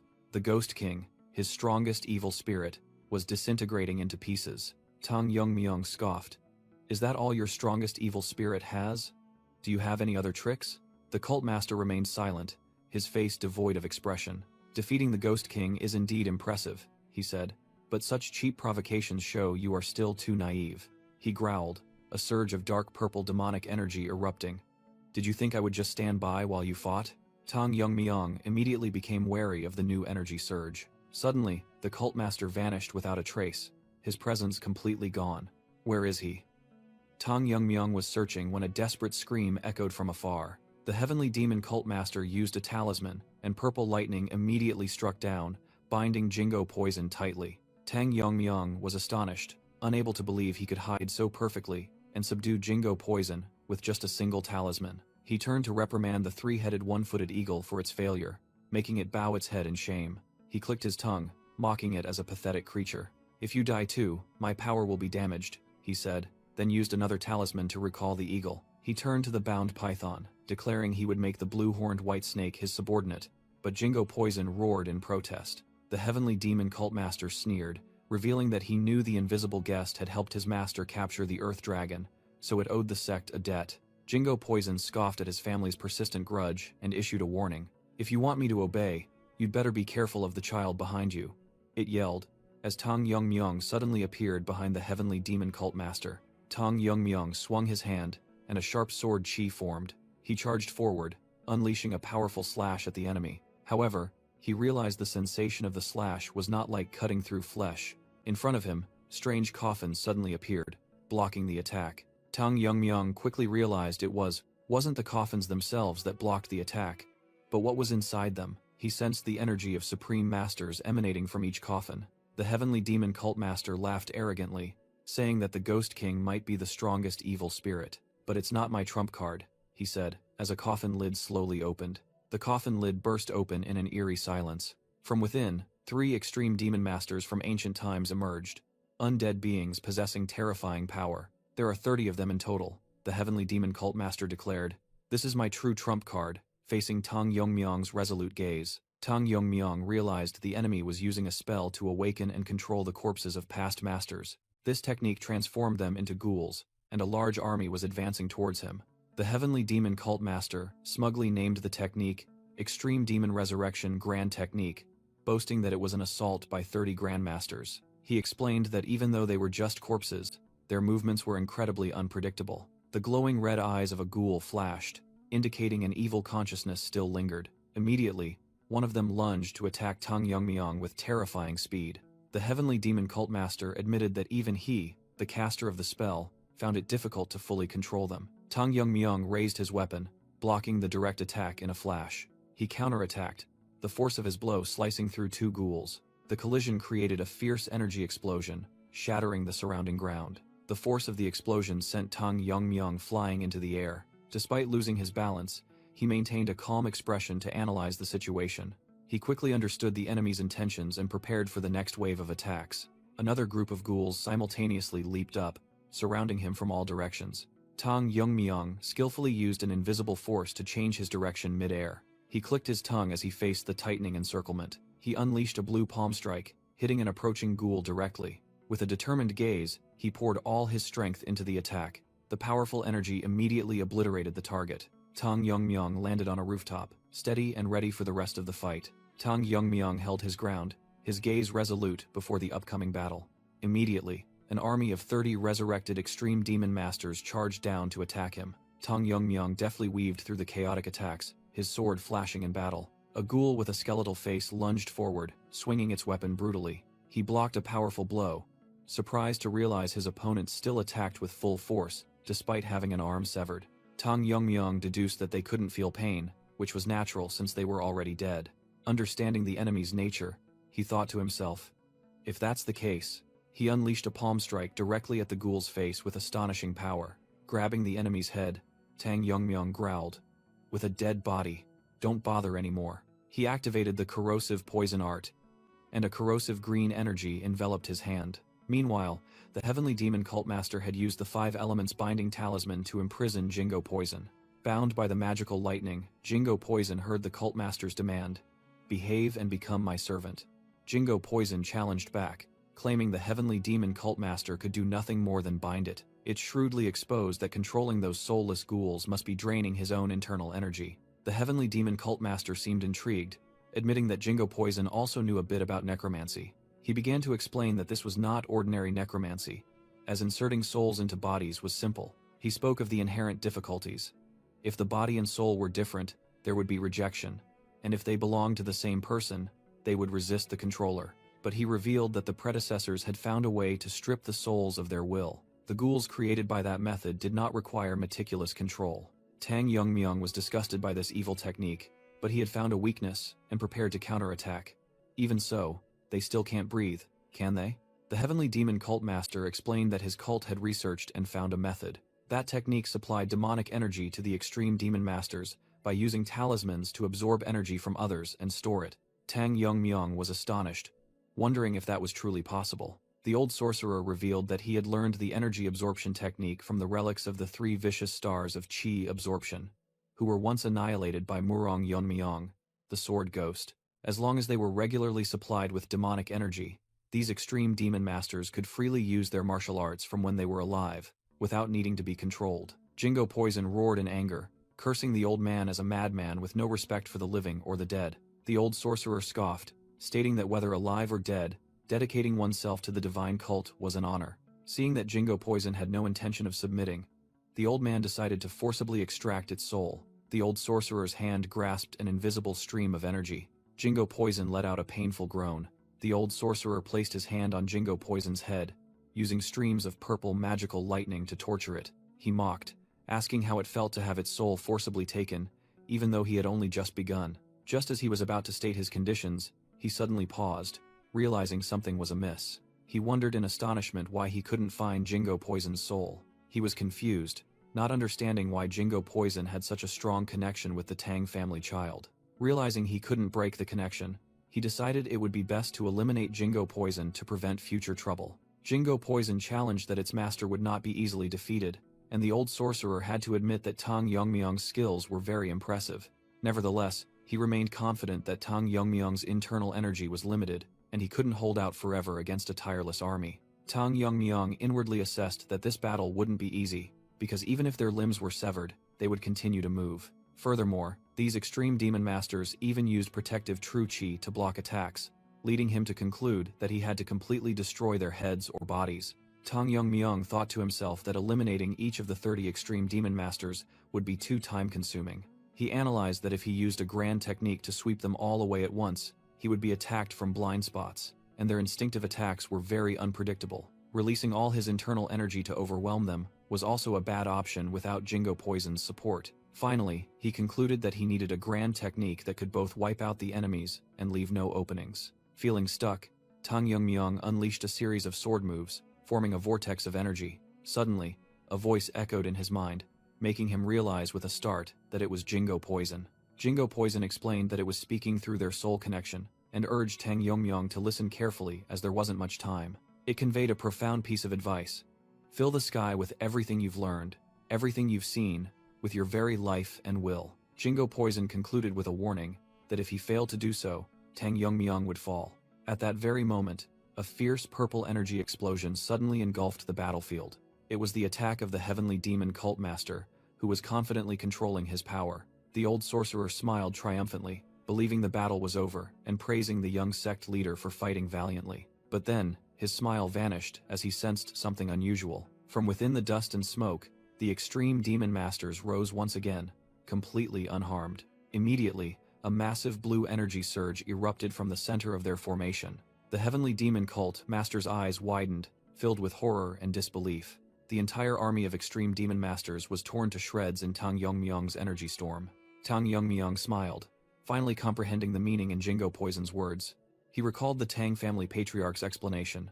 Myriad flowers rain originally just meant myriad heavens, with the flowers rain part added later to describe the scene like a rain of blood as thousands of attacks tore through enemies. He also recalled a passage in Yu Kiljun's book, quoting his master, "All martial arts reveal their essence in their names." Tang Yongmyong remembered his previous life's master's teaching. Any martial art, when its principles are applied to the sword, becomes sword art. He realized he had been too focused on the technical form of Woyinke, overlooking its true meaning. Finally, he realized that the essence lay not in the hidden weapon technique, but in pouring a lifetime of martial arts and conviction into a single moment to create powerful energy. Although both he and his ancestor used the flowing water eye to see through the flow, what he saw was different. While Wei saw the trajectories of hidden weapons, Tang Yongmyong saw the path of sword art through both of his lives. He decided to infuse his entire being into those sword trajectories. That was Myriad Flowers' Rain. But Tang Yongmyong thought to himself, the name Flowers' Rain didn't suit him. Witnessing the change, the heavenly demon cult master began to feel uneasy, as Tang Yongmyong declared he would create his own myriad heavens. He then unleashed his new ultimate technique, Myriad Swords Extraction. Tang Yongmyong's resolute face stood in stark contrast to his enemy's horrified expression. After a moment of stillness, the entire space seemed to settle. A colossal pillar of green sword energy erupted from the ground, sending the entire army of extreme demon masters flying. Their protective energy shields were easily torn apart by countless slashes of sword chi. The heavenly demon cult master shrieked in terror. Is this the Tang family's ultimate technique, Myriad Flowers' Rain? From afar, Jingo Poison recognized it as the detestable Wei-Yinkei's technique, but it also admitted that it was a sight that never ceased to be overwhelming. Tang Yongmyong noticed that 3 extreme demon masters still stood firm. They must have been formidable when they were alive. He looked at the manipulated souls and said that they didn't choose to become this way. Then he raised his hand, preparing to set them free. Tang Yongmyong's overwhelming sword technique unleashed its full power. Witnessing that scene, the heavenly demon cult master exclaimed in horror that this battle was too dangerous. A gigantic dome of blue light enveloped the entire battlefield. Immediately after, the energy exploded, sweeping away everything in sight. After unleashing the ultimate technique, Tang Yongmyong silently observed the outcome. A faint voice rang out, thanking him for freeing them. The soul of an extreme demon master dissolved into light, whispering that it had finally found salvation. Tang Yongmyong silently witnessed the last souls being purified. When the battle ended, he gazed into the void with a pensive expression. He raised his hand and called out his companion's name. Blue Horn. Jingo Poison immediately appeared in its small form, letting out a wronged cry. Tang Yongmyong scolded, acting brave only to be defeated. How shameful. But Jingo Poison quickly defended itself, saying that if it weren't for that old sorcerer, it would have won. He admitted that if it weren't for Jingo Poison giving him the key to the Myriad Flowers technique, the battle would certainly have lasted longer. I owe you one, Blue Horn, Tang Yongmyong said with a smile, expressing his thanks. Praised, Jingo Poison showed a hint of embarrassment, but he immediately broke the atmosphere, saying, "It would have been better if you had told me sooner," making Jingo Poison secretly sigh. Tang Yongmyong landed on the desolate ground, thinking to himself that this technique was truly too powerful. Suddenly, he sensed a lingering presence. Amidst the rubble, the heavenly demon cult master struggled to get up. I didn't expect him to still be alive, he thought. Then said that the cult master had no trump cards left and should have stayed buried. The heavenly demon cult master roared, demanding Tang Yongmyong to shut up. He declared that everything was just a stepping stone for his plan to advance into the Central Plains, and that he was not afraid. In a fit of rage, he vowed not to forgive, and began to summon his last trump card, the blue armored ghost. Tang Yongmyong witnessed an armored phantom emerge from a stream of azure energy. The blue armored ghost entity charged out at blinding speed. Tang Yongmyong remained calm, analyzing the opponent's abilities. He realized that this evil spirit had no power of its own, but its value lay in merging with its caster. As expected, the blue armored ghost merged into the cult master's body, transforming into an energy armor, and he declared he would kill him. The heavenly demon cult master completed his transformation, his entire body radiating overwhelming power. His energy made the ground tremble, and countless rocks began to float in the air. The rocks were drawn towards him, converging into a solid mass. For the future of the sect, he used the rocks to create a gigantic greatsword. He swung his new weapon, vowing to finish Tang Yongmyong right here. He challenged the alliance leader of the Orthodox Alliance to be ready. Tang Yongmyong stood firm against the terrifying aura, ready to face the challenge. The heavenly demon cult master in his blue armor leapt into the air, preparing to unleash a decisive blow. He slashed down with the rock greatsword with earth-shattering force. A terrible explosion occurred at the point of impact. However, the attack was blocked, causing the armor on his arm to crack. Tang Yongmyong counterattacked, shattering the cult master's rock greatsword. Tang Yongmyong's counterattack shattered the cult master's weapon. The destructive power of the technique tore up the surrounding ground. Having lost his weapon, the cult master roared in fury in his blue-armored ghost form. Tang Yongmyong, with his hair turned white, took a ready stance for the next attack. He unleashed a series of continuous shockwaves, striking directly at the opponent's body. The energy armor on the cult master's face began to crack under the assault. Fragments of the armor flew off, revealing his astonishment. However, Tang Yongmyong realized the enemy's body was regenerating. He watched as the energy armor quickly restored itself. Both charged at each other in a fierce confrontation. Tang Yongmyong judged the armor's hardness to be too high, and its regenerative ability prevented his poison from taking effect. The cult master sneered, revealing that as long as his internal energy was not depleted, the blue armored ghost would regenerate infinitely. Unlike Tang Yongmyong, who had expended his strength, he was confident that victory was his. Another energy explosion erupted as the two collided. Tang Yongmyong curled his lips into a smirk, declaring that all he needed to do was exhaust the opponent's internal energy, then called out Blue Horn. Jingo Poison happily appeared, responding that it had wondered why he hadn't called it. The cult master was suddenly horrified, as he sensed Tang Yongmyong's internal energy rapidly increasing. Empowered, Tang Yongmyong unleashed a rain of sword chi, completely overwhelming his opponent. The cult master couldn't believe his eyes, wondering how Tang Yongmyong could absorb internal energy from evil spirits. The heavenly demon cult master, horrified, wondered if Tang Yongmyong was still human, as the attacks grew more ferocious. His energy armor shattered, making him grit his teeth in resentment. Tang Yongmyong unleashed a powerful attack, blowing away the surrounding earth and rocks. He was stunned by his opponent's next move. The heavenly demon cult master was flying straight up into the sky to escape. Tang Yongmyong scoffed, calling him the most cowardly master he had ever seen. From the foot of the mountain, a group of people watched in horror as Tianshan Peak emitted a brilliant blue energy. Gang Haesung frantically asked Ma Ui who the cult master was fighting, that caused the entire headquarters to disappear without a trace. Ma Ui confessed she didn't know either, only following orders to gather the demon elders and wait. She anxiously looked at the elders, wondering if it was alright to just stand and wait. She had originally thought that the elders, who were second only to the cult master and the left and right guardians, would be more than enough to deal with the intruder. But after witnessing the scene before her eyes, all her confident thoughts vanished. The battle on Tianshan Peak had far surpassed the imagination of any human. Ma Ui suddenly understood the elders' hesitation. Intervening now would mean certain death.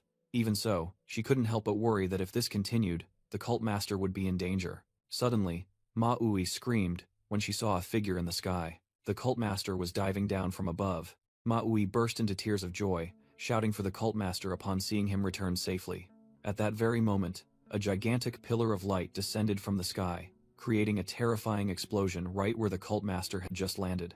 Ma Ui let out a gasp, gazing in astonishment at the explosion, and calling out the cult master's name. Amidst the smoke, the heavenly demon cult master appeared in his energy armor, praising Ma Ui for completing her orders. He said he needed to take care of something and turned around, seemingly injured. With determined eyes, the heavenly demon cult master prepared for the final battle.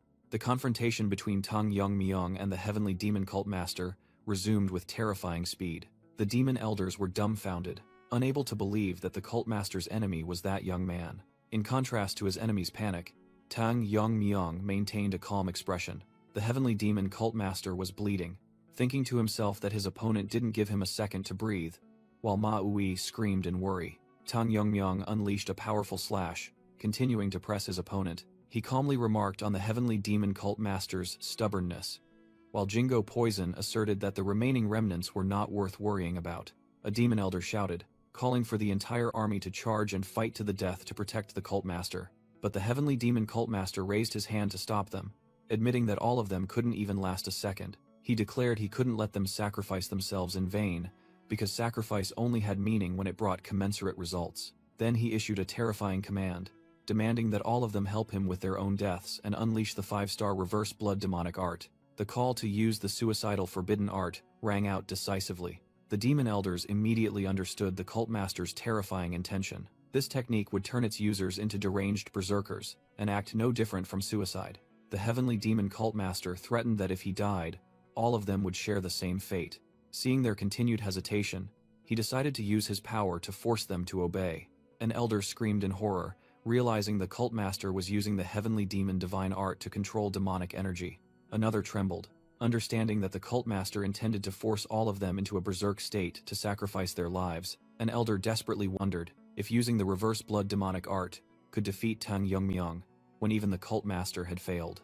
With glowing red eyes, the elders decided they had no other choice but to fight to the death. Tang Yongmyong coldly faced the enemies charging in a berserk state. He unleashed a drawing sword technique, and a brilliant blue sword aura flashed. The demon elders were horrified to find themselves enveloped by countless streaks of light swords. A sharp sword strike sliced across an elder's vision, the entire Elder army was wiped out in a single blow, shattering into pieces. The Heavenly Demon Cult Master was stunned, unable to believe that the Demon Elders, using the Reverse Blood demonic art, were defeated by a single move. He confusedly looked down at his chest, where a dark void was forming. Maui fell into his arms, her body covered in injuries after taking the blow for her master. The Heavenly Demon Cult Master was dismayed, wondering why Maui had sacrificed herself when his armor should have been impenetrable. Maui lay motionless in his arms, blood oozing from her wounds and the corner of her mouth.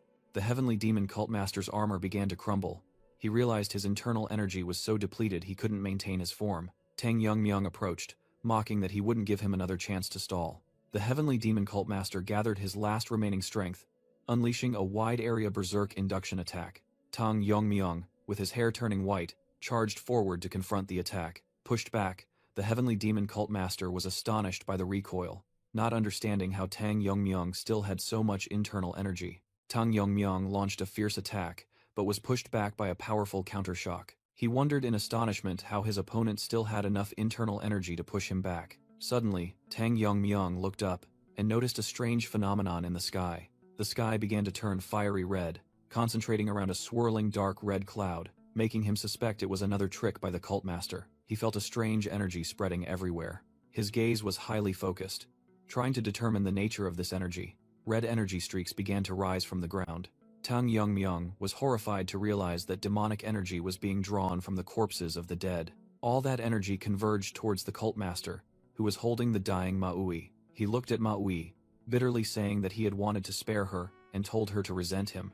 Then, he gently closed her eyes, promising to let her rest in peace. With eyes burning with hatred, the cult master swore to completely destroy and eradicate Tang Yongmyung. He stood up, and although his energy armor was damaged, he still exuded an overwhelming aura. Tang Yongmyung noticed that his opponent's armor was rapidly recovering. He determined that he needed an attack even stronger than Myriad Flower's Rain to destroy it. He decided to focus the entire concept of the technique into a narrow area to maximize its power. Tang Yongmyung unleashed his new ultimate technique, Myriad Sword Draw, creating a massive surge of sword energy that enveloped the sky. However, he was stunned to see his opponent still standing firm after that attack. The cult master stood there without a scratch, his armor fully restored, making Tang Yongmyung unable to believe his eyes. The white-haired cult master explained the secret art of the Heavenly Demon Divine Art, a red cloud domain capable of causing widespread frenzy and absorbing all demonic energy, regardless of whether one is alive or dead. He warned that this domain would gradually expand, draining demonic energy from all cult members across Xinjiang, making Tang Yongmyung look up in horror at the swirling red vortex in the sky. He admitted that he didn't want to use this art, but to kill Tang Yongmyung, he had no other choice but to accept the sacrifice. What? Tang Yongmyung asked in shock. Are you planning to kill not only your followers but also innocent civilians? The cult master sneered, claiming that faith could be easily rebuilt, and mocking Tang Yongmyung for worrying about civilians just because he bore the character Orthodox on his back. Jingo Poison wondered if it wouldn't be better if all the cult members died, but Tang Yongmyung asserted that he wouldn't care either, if only they were the victims. He explained that the problem lay with the people living in the barren lands of Xinjiang, who only learned breathing techniques for cultivation, and inadvertently carried demonic energy within them. Furthermore, after experiencing the effects of the divine pill, he realized that even without learning demonic arts, continuous exposure to its toxicity caused demonic energy to accumulate in their bodies. Tang Yongmyung told himself that if he let these people die, he would repeat the mistakes of the past when he failed to protect Yunhui. He didn't want to regret not making a better choice, as when he witnessed the tragic battle at Shaolin. As the leader of the Orthodox Heavenly Alliance, he had a duty to be responsible for everyone in the Central Plains. He was determined to finish off the enemy before this domain expanded further, even if it meant using the dragon scales and the source of power. Suddenly, Jingo Poison spoke up, dissuading him by saying it wouldn't be necessary, which surprised Tang Yongmyung. Jingo Poison analyzed that if the cult master's words were true, they only needed to stop the cloud from spreading, and Tang Yongmyung skeptically asked if there was a way. It confidently declared that, when it came to magic, not martial arts, its knowledge far surpassed Tang Yongmyung's, and it couldn't let him die when they were already soulbound. Jingo Poison secretly thought that it had truly changed a lot, wondering if it was due to the influence of being by Tang Yongmyung's side. It shouted, tasking Tang Yongmyung with distracting the cult master so it could deal with the magic. The white-haired cult master noticed Jingo Poison's presence, and wondered what it intended to do by approaching his technique. Immediately after, Jingo Poison plunged straight into the center of the crimson magical vortex. The white-haired cult master was performing his demonic arts when his attention was drawn by another surge of power. Tang Yongmyong provoked him, reminding him that he had no time to look away. Insulted, the cult master roared, calling him an insignificant worm. Meanwhile, Jingo Poison soared through the crimson sky. It determined that the magical domain had only spread near Tianshan, and there was only one way to stop it. That was to use the power of a malevolent spirit to completely dispel the spell. A fierce blue energy explosion erupted from the center of the vortex. Jingo Poison's energy wave began to push back the red domain. The cult master was astonished to realize that Jingo Poison was frantically burning its own power to stop him. He calculated that if it recklessly unleashed such power, it would surely pay a price. Seizing the opportunity, Tang Yongmyong launched a powerful attack towards the enemy. He secretly appreciated his reliable companion, Jingo Poison, for without it, this battle would have been much more difficult. The white-haired cult master furiously roared because his plan to replenish demonic energy had been ruined. Jingo Poison found its actions strange, as it was willing to fight for others, even sacrificing its cultivation. Since that day, it had never thought it would open up to anyone again. Memories of the invisible guest's silhouette appeared under the moonlight. In the past, it had desperately cried out, asking why the promise was broken after everything was over. The cold reply it received was simply, "Because you are very dangerous."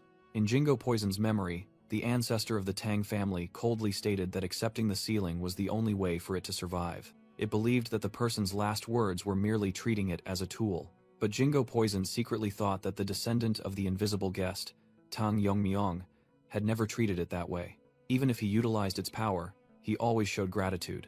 Tang Yongmyong always treated it with respect. Jingo Poison decided that this was not an action influenced by the enemy's magic. This was its own choice. For a friend, it unleashed all its energy in a sacrificial explosion. Memories flooded back, and Jingo Poison desperately pleaded with the invisible guest not to imprison it. The Tang family ancestor only responded to the plea with silence. After sealing it, he whispered an apology that Jingo Poison couldn't hear. He acknowledged its immense help and regretted not being able to treat his friend better. He explained that because Jingo Poison had become too powerful, the heaven-defying sorcerers would not leave it alone. At the same time, the dragon hunters appeared, angrily demanding the invisible guest hand over the evil spirit. Placing his hand on the jar, the Tang family ancestor hoped a future descendant would bring it freedom. Back in the present, Tang Yongmyong silently thanked his friend for everything. The white-haired sorcerer watched the demonic energy clouds dissipate and mistakenly thought Jingo Poison was doing its job well. Tang Yongmyong told himself that perhaps from now on, he should stop seeing Jingo Poison as merely a source of poison. He prepared to end the match, despite the white-haired sorcerer desperately gasping and pleading. Tang Yongmyong coldly asked if his opponent had any more trump cards. The white-haired sorcerer revealed a formation sealing evil spirits in the Xinjiang desert. He boasted that he could unseal the reverse dragon sealing formation at any time, sowing chaos throughout the Central Plains. He smugly challenged Tang Yongmyong, believing he wouldn't dare sacrifice the entire world. But Tang Yongmyong calmly replied, "Go ahead and unseal it." The white-haired sorcerer was stunned by the answer, unable to believe his ears when Tang Yongmyong repeated the challenge. Tang Yongmyong provoked, "If you can," making the white-haired sorcerer secretly doubt his confidence. Angered, the white-haired sorcerer dismissed his doubts and decided to unseal it immediately. However, he realized with horror that something was wrong. He was shocked when he couldn't sense any energy from the reverse dragon sealing formation. Tang Yongmyong explained that it was thanks to that formation that Jingo Poison was able to transform into a black serpent. He revealed that Jingo Poison had absorbed all the sealed evil spirits, infuriating the white-haired sorcerer because his efforts had gone to waste.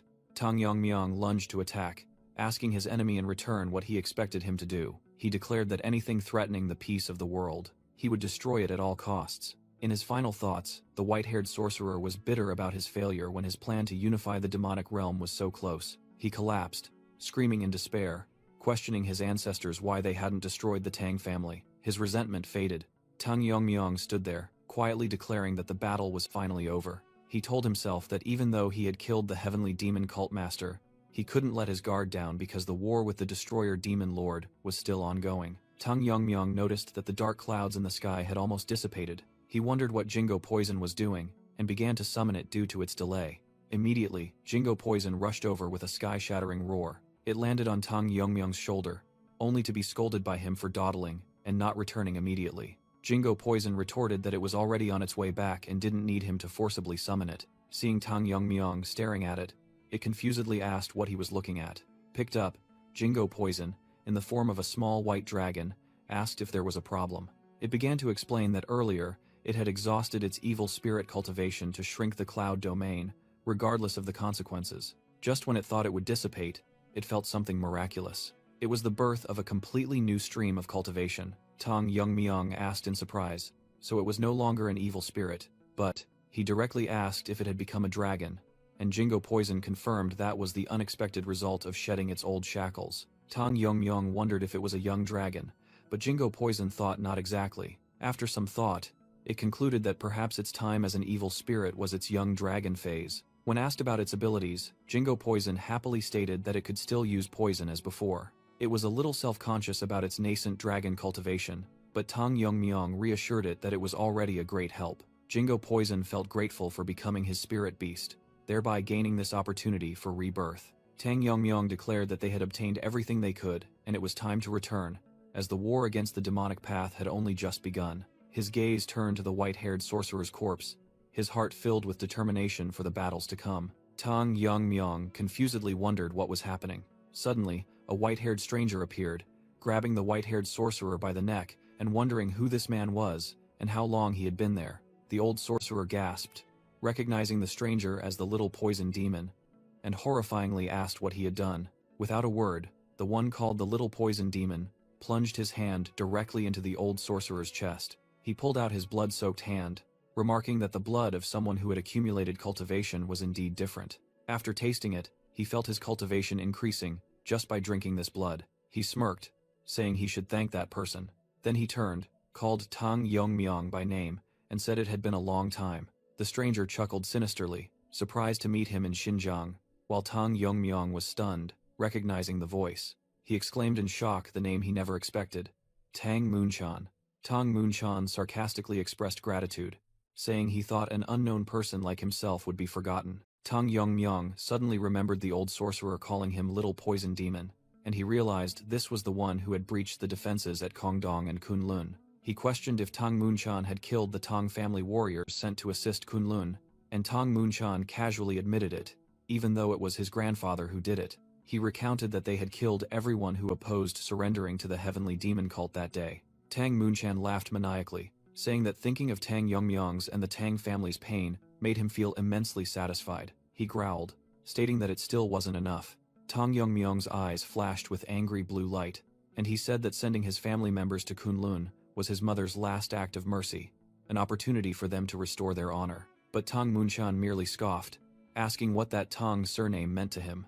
A surge of dark purple demonic energy erupted from his body, showing absolute contempt. Tang Moonchan scoffed, declaring that he no longer needed family honor.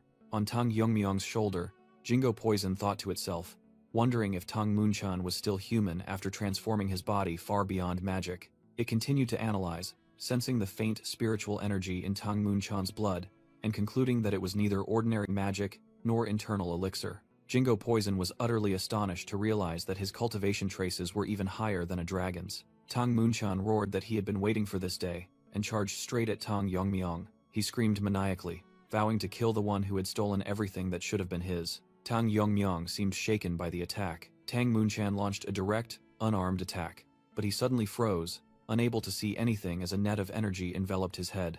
A violent explosion occurred immediately afterward. When the smoke and dust cleared, Tang Yongmyong stood there without a scratch, coldly stating that if he wanted to kill him, he needed to become even stronger. With his body cracking, Tang Moonchan asked again in astonishment, unable to believe that even reaching the extreme demon realm was not enough. Tang Yongmyong looked at his opponent with a serious expression. He questioned Tang Moonchan about what kind of monster he had become. Tang Moonchan merely smiled sinisterly, claiming that such a designation hurt him. He suggested that Tang Yongmyong give him a cooler nickname and recalled his famous title in Xinjiang. After calling out the venomous sword dragon, Tang Moonchan declared he would bestow a title upon himself. He described himself as an immortal who would not die until he killed the venomous sword dragon, one who would dye the entire world with the spiritual energy of blood. Finally, he declared his new title to be the Immortal Blood Demon. On a desolate wasteland, rocks lay still. Suddenly, fresh blood splattered everywhere. Tang Yongmyong and his master's illusion clashed in a high-speed battle. Streams of blue and red energy collided fiercely as they exchanged blows. The master's illusion laughed savagely. "What's wrong? Your hands are slower than yesterday." Tang Yongmyang gritted his teeth and attacked, thinking to himself, "It's been almost a day since I unilaterally attacked him." He realized a disturbing truth. But I can't see an end to his regeneration ability. And what's more, each time he recovers, he gets stronger. The master's illusion's hands grew sharp claws, and Tang Yongmyang knew that his regeneration speed was getting faster and faster. Tang Yongmyang used a short blade to block the claw attack. The impact force was so great that he was pushed back, creating a shockwave that shattered the ground. With a tense expression, Tang Yongmyang confirmed his suspicion. He's getting stronger. The master's illusion easily caught Tang Yongmyang's attack, and provoked, finally landed a hit. "Huh? Are you tired?" He flashed a sinister smile. "But what will you do about this?" The master's illusion's fist clenched. He unleashed a terrifying surge of power, roaring. The battle hasn't even begun. The master's illusion was stunned as Tang Yongmyang suddenly vanished. "What? Where did you—" The surrounding ground began to crack and bulge abnormally. A massive green sword energy formed as Tang Yongmyang prepared to unleash myriad heaven sword draw. Sensing the terrifying energy, the master's illusion showed astonishment for the first time. Tang Yongmyang unleashed a destructive sword energy attack, charging straight towards his opponent. Tang Yongmyang looked at his opponent with a resolute expression after launching the attack. However, the master's illusion merely burst into laughter, declaring that it wouldn't be fun if he fell too soon. With his body regenerating, he roared, challenging Tang Yongmyang to continue the battle. Showing disgust, Tang Yongmyang cursed his opponent, while the latter unexpectedly broke his own arm. "If you won't come, I will," Tang Yongmyang shouted and charged forward. He was confused to realize that the thrown arm contained no internal energy. Suddenly, the master's illusion regenerated from a different location and charged from behind. He seized the still-stunned Tang Yongmyang. Tang Yongmyang was horrified to realize he had been tricked. His opponent had regenerated from the severed arm itself. "It's not over yet!" The master's illusion roared, holding his disciple tightly. His body swelled, emitting a deadly, glowing red energy. He activated the Bloodfall art, creating a terrifying explosion that engulfed them both. The destructive power of the technique ravaged the surrounding ground. Tang Yongmyang was thrown back, crashing violently onto the ground. Jingo Poison rushed over to check on him, and he struggled to reply that he was fine. It secretly worried, not expecting Tang Yongmyang to struggle so much after days of non-stop fighting, to the point where its poison energy was almost depleted. Jingo Poison looked up. The master's illusion had regenerated completely once again. He approached and remarked that Tang Yongmyang was finally starting to adapt to his new body. "Your skill has returned to your youth," he said, irritating Tang Yongmyang, who felt constrained. He reminded himself of the true enemies: the war in the Central Plains, the heavenly demon cult master, and the destruction demon lord. The master's illusion provoked Tang Yongmyang, mocking that an immortal kept bothering him. Jingo Poison, exhausted, suggested to Yunmyang that they should retreat as they had been fighting continuously. But Tang Yongmyang refused, asking Jingo Poison to provide poison energy one last time, because he had figured out a way to neutralize his opponent's regeneration ability. Jingo Poison reluctantly transferred the maximum possible energy to him, and Tang Yongmyang thanked it. Immediately, the master's illusion charged to attack again. Tang Yongmyang analyzed, realizing that his opponent was using his regeneration ability to continuously suppress the poison energy in his body. He decided that by simply breaking that balance, he could win. The master's illusion suddenly froze, sensing the change. He was astonished by the immense surge of energy suddenly erupting from Tang Yongmyang. Tang Yongmyang began to crush the fragmented demonic energy. He continued to refine them until they turned into fine powder and diffused everywhere. With glowing eyes, he prepared to unleash his ultimate technique. A massive poison annihilation mist enveloped the entire battlefield. The master's illusion bewilderedly wondered what kind of mist this was. He quickly sensed Tang Yongmyang's presence somewhere within the mist. He frantically swung his fists into the air, yelling to ask where his opponent was. Realizing he had missed, he suddenly understood Tang Yongmyang's plan. He growled, thinking that Tang Yongmyang was using the mist to buy time to recover his internal energy. Enraged, he roared and prepared to unleash a wide-area attack. But just as he struck, his arm was severed by an invisible slash. The illusionary master scoffed, claiming that no matter how many times he was cut, it would be useless against him. However, his confident expression immediately turned into surprise. He looked down in confusion at his severed arm, wondering why his regeneration ability had slowed down. Realizing his energy hadn't weakened, he suspected that the surrounding mist was the cause. Tang Yongmyong explained that he had created the poison annihilation mist to counteract his opponent's extraordinary recovery ability. With his hair turned white, he declared he would tear the illusionary master apart before he could adapt to the poison. Tang Yongmyong charged forward, unleashing a torrent of sword energy that ripped through space. The illusionary master roared in extreme agony. His body was continuously torn apart by the relentless slashes.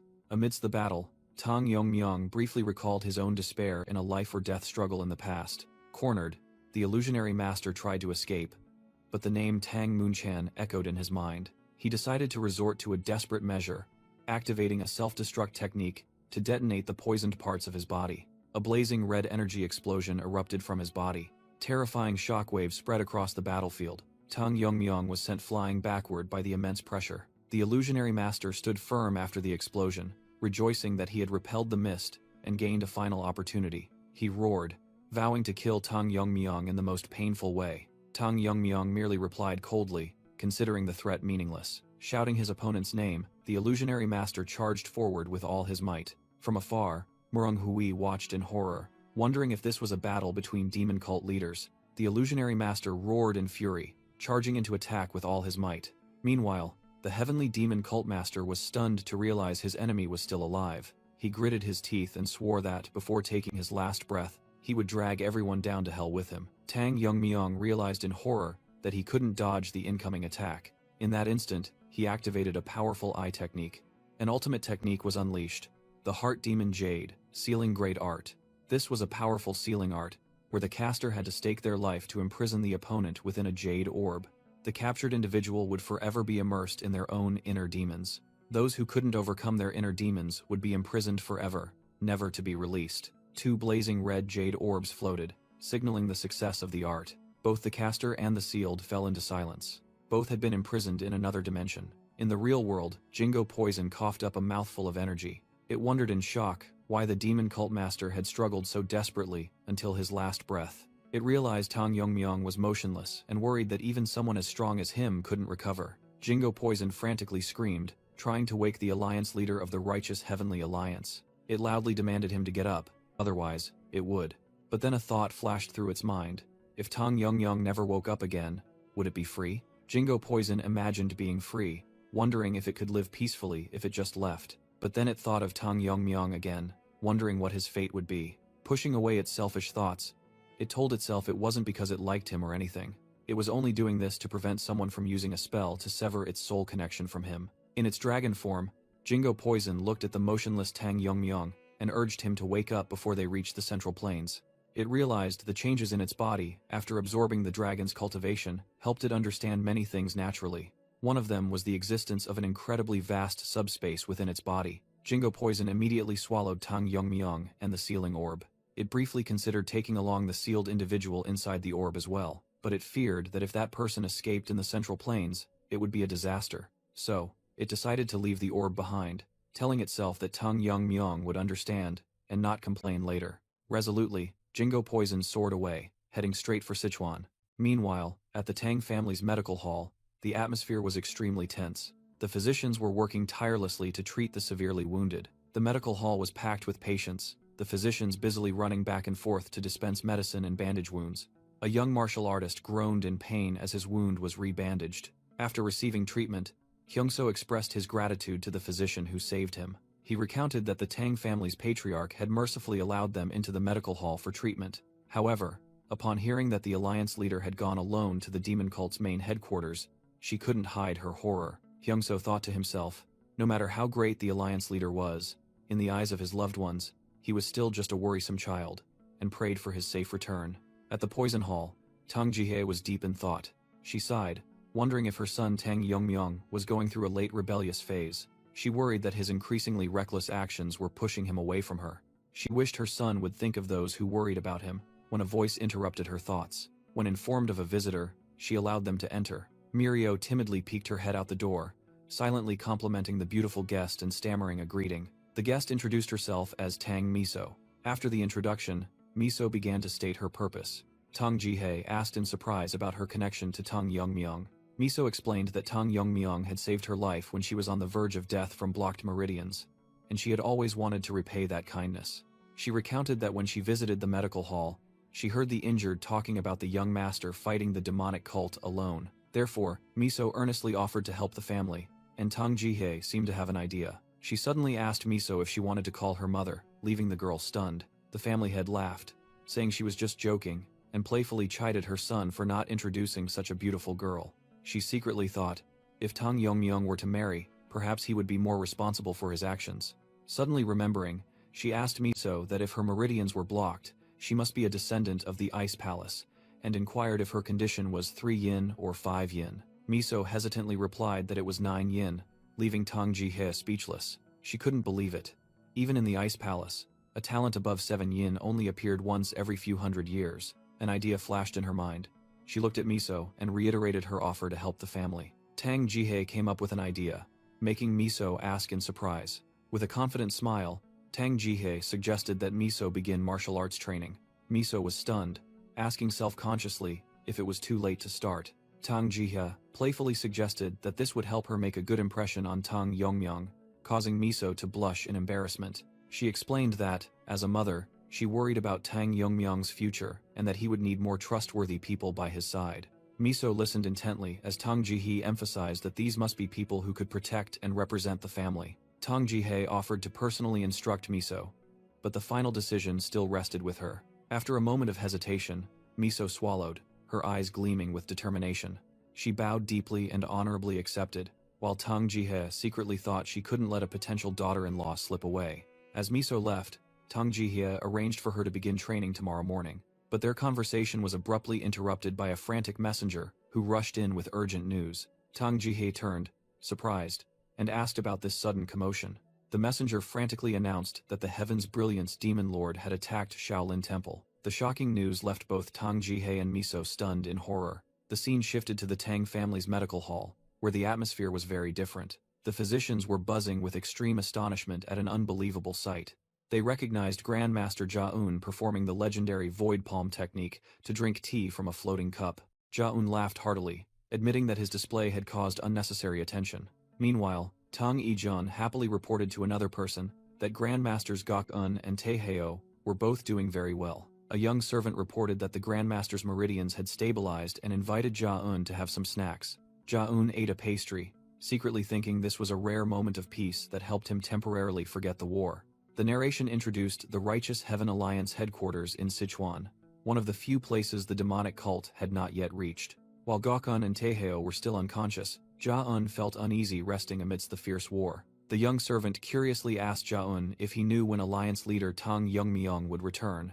When asked about their relationship, the servant happily explained that he and the Alliance leader were once in the same group during a competition. Jia-un laughed heartily, suggesting they were comrades in arms, but the servant humbly denied it.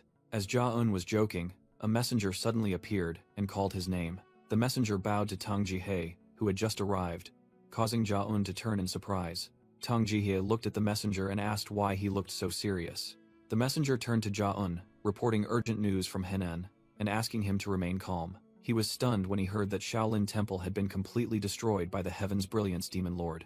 Too shocked, Jia-un dropped and shattered his teacup, yelling that Tang Jihye's joke had gone too far. He angrily questioned how Shaolin, a place that had existed for 1,000 years and was protected by the imperial court, could have fallen. Jia-un gritted his teeth, demanding a thorough explanation if this was not a baseless rumor. He tensed, declaring he would not let this insult pass, terrifying those around him. Tang Jihye merely coldly mentioned the phrase, "no interference in military affairs." She explained that the Demon Lord had received a non-interference treaty from the Peng family and the imperial court, and then immediately attacked Shaolin.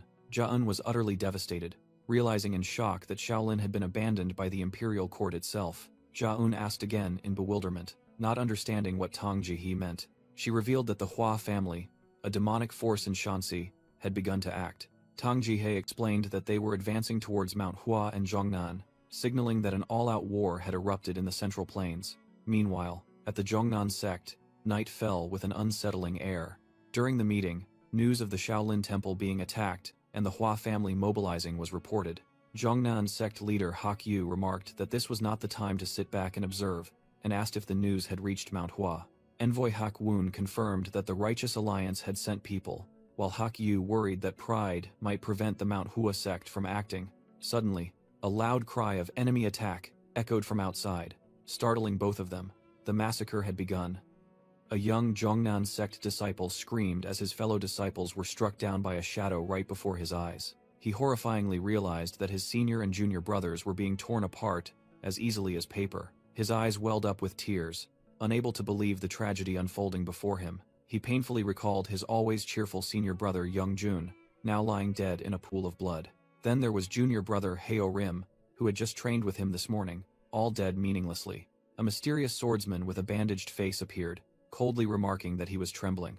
He said that although he didn't like killing cowards, today was an exception. "I'll deal with you quickly," he declared while gathering a brilliant surge of energy in his hand.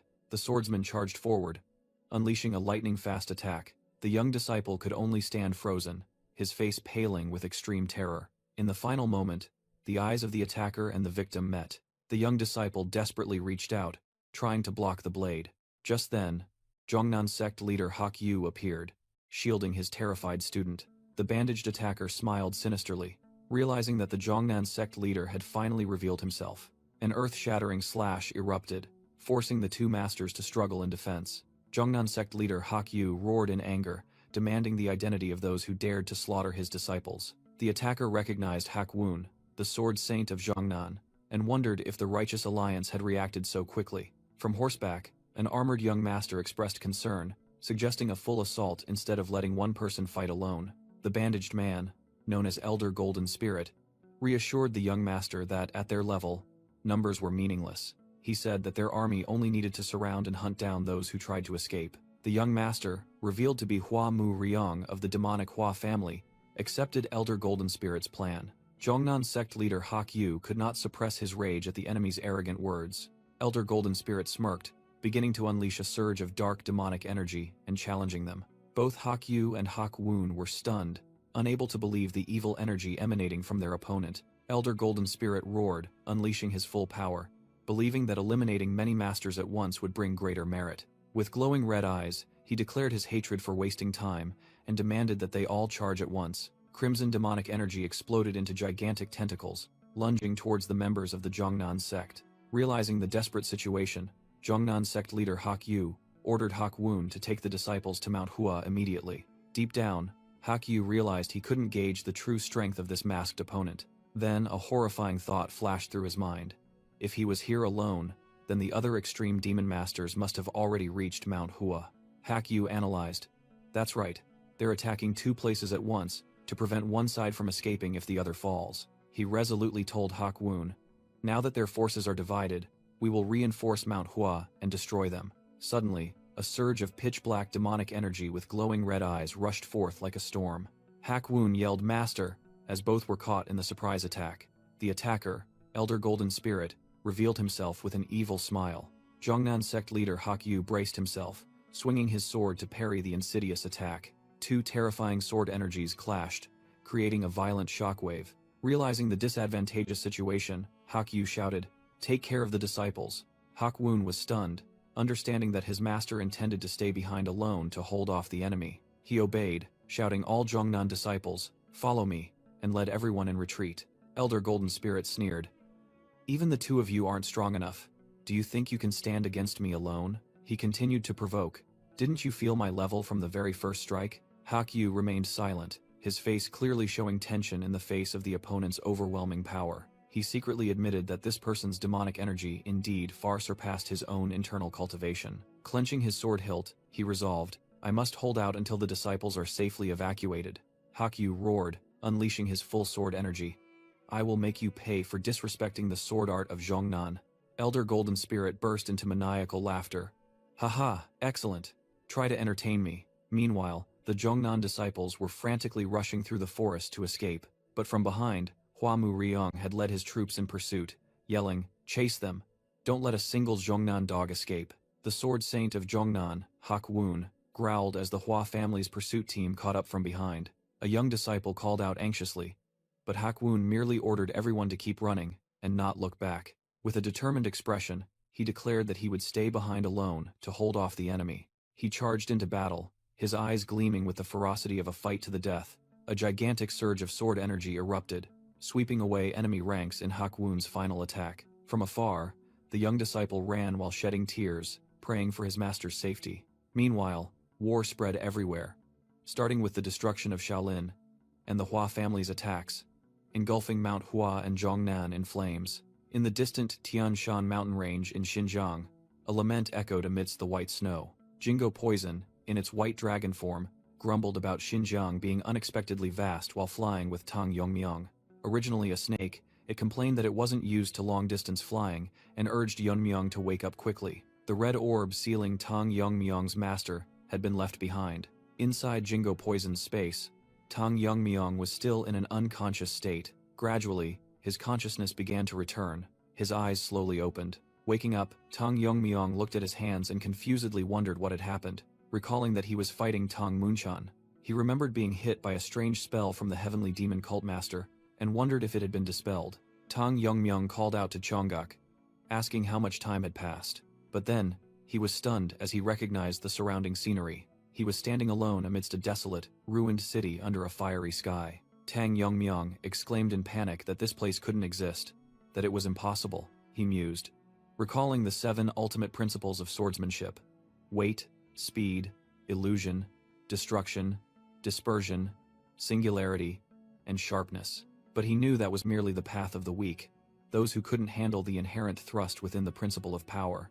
Memories resurfaced of his master, the sword ghost, sitting on a rock after using overwhelming force to train his disciple. Tang Yongmyong confusedly wondered if this was a dream of the past. He was moved as he realized he was meeting his master again, and wondered if he had always unconsciously yearned for those days. Suddenly, the sword ghost, who was slumped on the ground, called out to him from afar. He questioned why he was peeking like a thief, and more importantly, how he had gotten here. When the sword ghost threatened to act if he didn't get an answer, Tang Yongmyong was shocked to realize this wasn't a memory. Standing on the cliff, the sword ghost repeated his question, demanding a careful answer.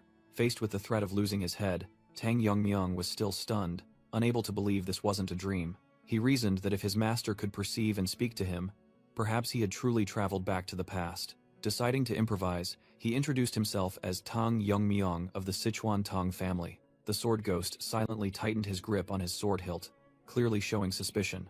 As Tang Yongmyong tried to fabricate a story about hearing rumors, the sword ghost growled, cutting him off, only wanting to know how he got here. Without warning, he unleashed an earth-shattering slash. The sword ghost was slightly surprised to see his opponent could react. Tang Yongmyong barely managed to retreat, narrowly dodging the attack. He looked directly at his master and asked if he recognized this swordsmanship.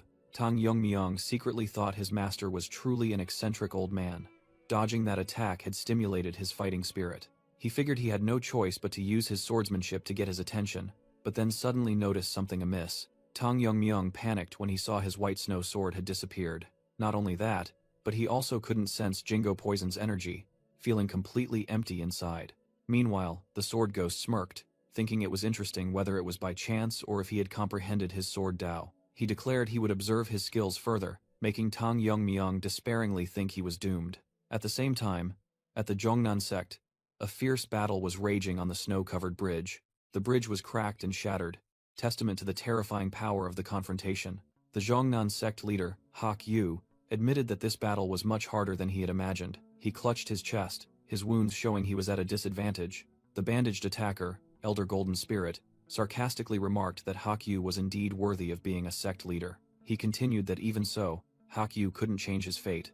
Elder Golden Spirit smirked and declared that the Zhongnan sect would end here, in his generation. Hak Yu angrily retorted, saying that just because his opponent had the upper hand, he dared to speak so lightly of annihilating a sect. He tightened his grip on his sword hilt, questioning whether sects could simply vanish like dust.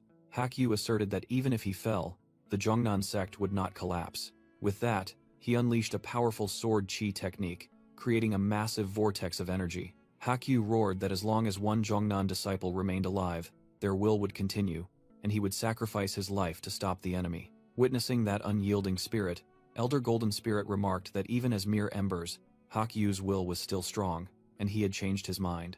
Elder Golden Spirit maliciously declared that he would let Hak Yu live a lingering existence. He roared that he would make Hak Yu witness the Zhongnan disciples being slaughtered one by one. Despite the situation, Hak Yu still mustered his strength to block the enemy's attack. Elder Golden Spirit immediately channeled his energy, preparing to unleash the 9-dragon demonic unyielding technique. Dark demonic energy streams struck Hak-Yu, causing him to stagger. The attacker didn't stop, continuing to unleash a third technique. A supreme technique named Three-Headed Great Rising Wheel created a massive energy vortex that engulfed the Jongnan sect leader. Swept into the eye of the storm, Hak-Yu screamed in extreme pain. But he didn't give up, pouring all his remaining strength into unleashing the 36 swords of the Heavenly River. Countless blue sword strikes were unleashed, forming a defensive net to ward off the attack. However, Hak-Yu's attack was shattered, and he was thrown back by the explosion. Though his body was covered in wounds, the Jongnan sect leader's eyes still burned with resolve. Seeing that his opponent had not yet fallen, Elder Golden Spirit unleashed the fourth move of the Nine-Dragon Demonic Unyielding Technique. A barrage of attacks named Nine-Dragon Chaotic Barrage surged towards Hak-Yu. Hak-Yu thought to himself that he could still endure this relentless assault. But the power of the technique was too great. He was blown away by an explosion and cried out in despair. In his final moments, Hak-Yu calmly thought that his disciples must have escaped, and that he had no regrets regarding his sect. However, he was tormented by the words he hadn't had a chance to say to Ok-Yun, the Mount Hua leader. Hak-Yu reminisced about the past, when he and Ok-Yun were once the Shaanxi Dragon and Phoenix, two outstanding talents of their respective sects. On the day of the exchange between Mount Hua and Jongnan, Hak-Yu's eyes met Ok-Yun's by chance, and he fell in love with her smile at first sight. To impress her, he trained tirelessly until their next meeting. He researched the Baozi shops in Shaanxi that she liked and wrote countless love letters over and over again. However, at the meeting the following year, something completely unexpected happened. Ok-Yun, she, broke the limbs of all the Jongnan disciples with the surname Hak. Her rage didn't stop there, but was aimed directly at Hak-Yu. But having been exhausted after defeating his senior brothers, Hak-Yu easily subdued her. He tried to understand the reason for Ok-Yun's sudden actions, but his fellow disciples spoke up. They cried out that she had attacked not only them but also their martial uncle, and begged him for revenge. Unable to ignore his fellow disciples' pleas, Hak-Yu also broke the limbs of the Mount Hua disciples with the surname Ok. And just like that, the good relations between Mount Hua and Jongnan were shattered. Later, Hak-Yu learned that the reason Ok-Yun had gone berserk was because his senior brothers had harassed her. Along with feeling guilty towards her, he felt disillusioned and ashamed of his sect. He wanted to clear up the misunderstanding with her, but the relationship between the two sects was beyond saving. When he was appointed as the next sect leader, Hak-Yu resolved to change the current Jongnan. He believed that cultivating character was even more important than honing martial arts. Hak-Yu recalled his desire to emphasize etiquette and respect, so that the Mount Hua sect would see Jongnan differently. He had thought that by then, he too could face Ok-Yun once more. Decades passed, and now Hak-Yu was left only with regret. "I'm sorry, sect leader Ok." Facing death, he realized he should have apologized himself, regardless of the sect's reputation. Elder Golden Spirit smirked, growling, "This is the end, Sword Master." Suddenly, he froze at the appearance of pink plum blossoms. Hak-Yu looked up in astonishment, thinking, "Purple plum blossoms. Could it be?" A brilliant pink energy explosion erupted on the battlefield. A powerful sword chi streaked past, embedding itself into the ground right next to Hak-Yu. Elder Golden Spirit was stunned, wondering why this person was here, when his troops had already been sent to Mount Hua. Amidst the blossoms, a figure gently descended. It was none other than the plum blossom goddess Ok-Yun, the Mount Hua sect leader. Hak-Yu whispered the name of the newcomer in astonishment. Ok-Yun? He couldn't believe his eyes, stammering, "How?" Ok-Yun simply offered a confident smile. Elder Golden Spirit wondered why the Mount Hua leader had appeared here. He provoked her, asking if she had abandoned Mount Hua. Ok-Yun coldly cut him off, asking if he had been taught not to meddle in adult affairs. With blazing eyes, she declared that an uneducated brute like him needed a good beating. The story returns to the moment the attack on Mount Hua began, as sect leader Ok-Yun faced the enemy and wondered about their destructive intentions. Ok-Yun scoffed at her opponents, claiming they had only been in Shaanxi for a few years, yet dared to arrogantly demand the destruction of a major sect for a small gain under the Demon Lord. Hua Mu-ryung replied that the war against the righteous path was not about to happen. It had already begun. He revealed shocking news. The Demon Lord had destroyed the Shaolin Temple, and was on his way to Shaanxi, terrifying Ok-Yun and Elder Ok-Yang. Ok-Yang couldn't believe his ears, stunned to learn that even Shaolin couldn't hold out. He thought about Shaolin's foundational position in the martial arts world, yet it had fallen so quickly. Ok-Yun clenched her fists, realizing that the army had been dispatched to respond, but it was too late. The battlefield situation was changing faster than expected. Hua Mu Ryong arrogantly declared that when the demon lord arrived in person, subordinates like him had the duty to clear the way. He further revealed that the situation at the Zhongnan sect had likely concluded, shocking Ok-yun even more with the enemy's resources. Hua Mu Ryong recounted that Kim Lin, who personally served the demon lord, had taken action in Zhongnan, and her martial arts far surpassed anything they could compare to. He concluded that Zhongnan would likely fall even before Mount Hua, leaving Ok-yun speechless. Elder Ok-yang realized this was not the time to be stubborn. He called out to his disciples.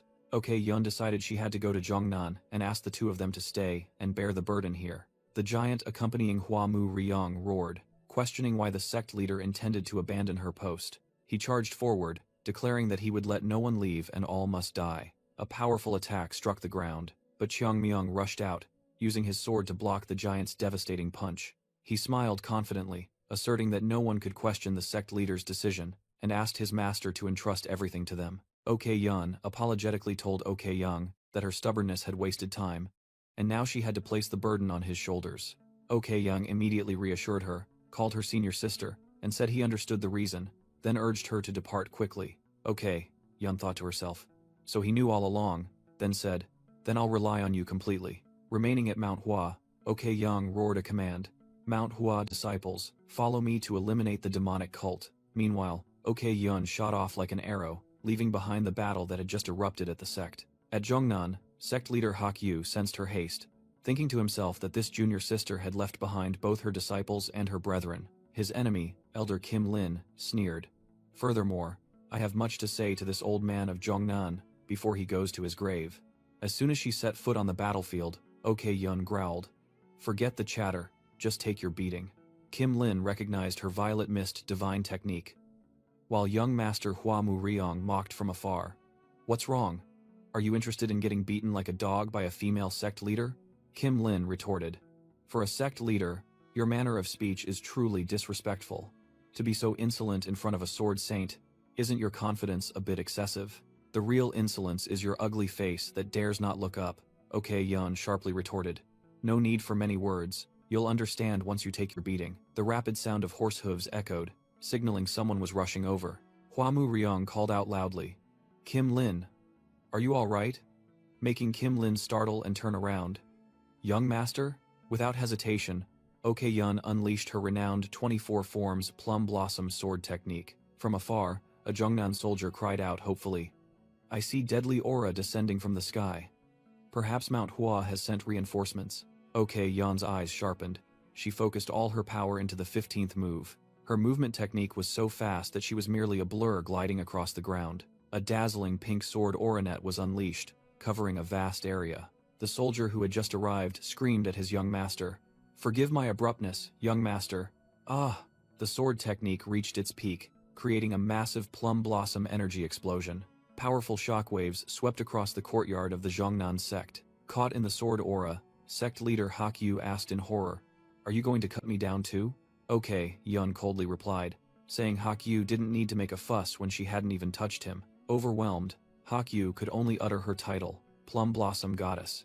Kim Lin faced her, while Hua Mu Ryong behind him recognized the enemy in terror. Kim Lin then confirmed that the person accompanying him was indeed the young master of the Hua family. Okay, Yun recounted that before coming here, she had met a few members of the Zhongnan sect.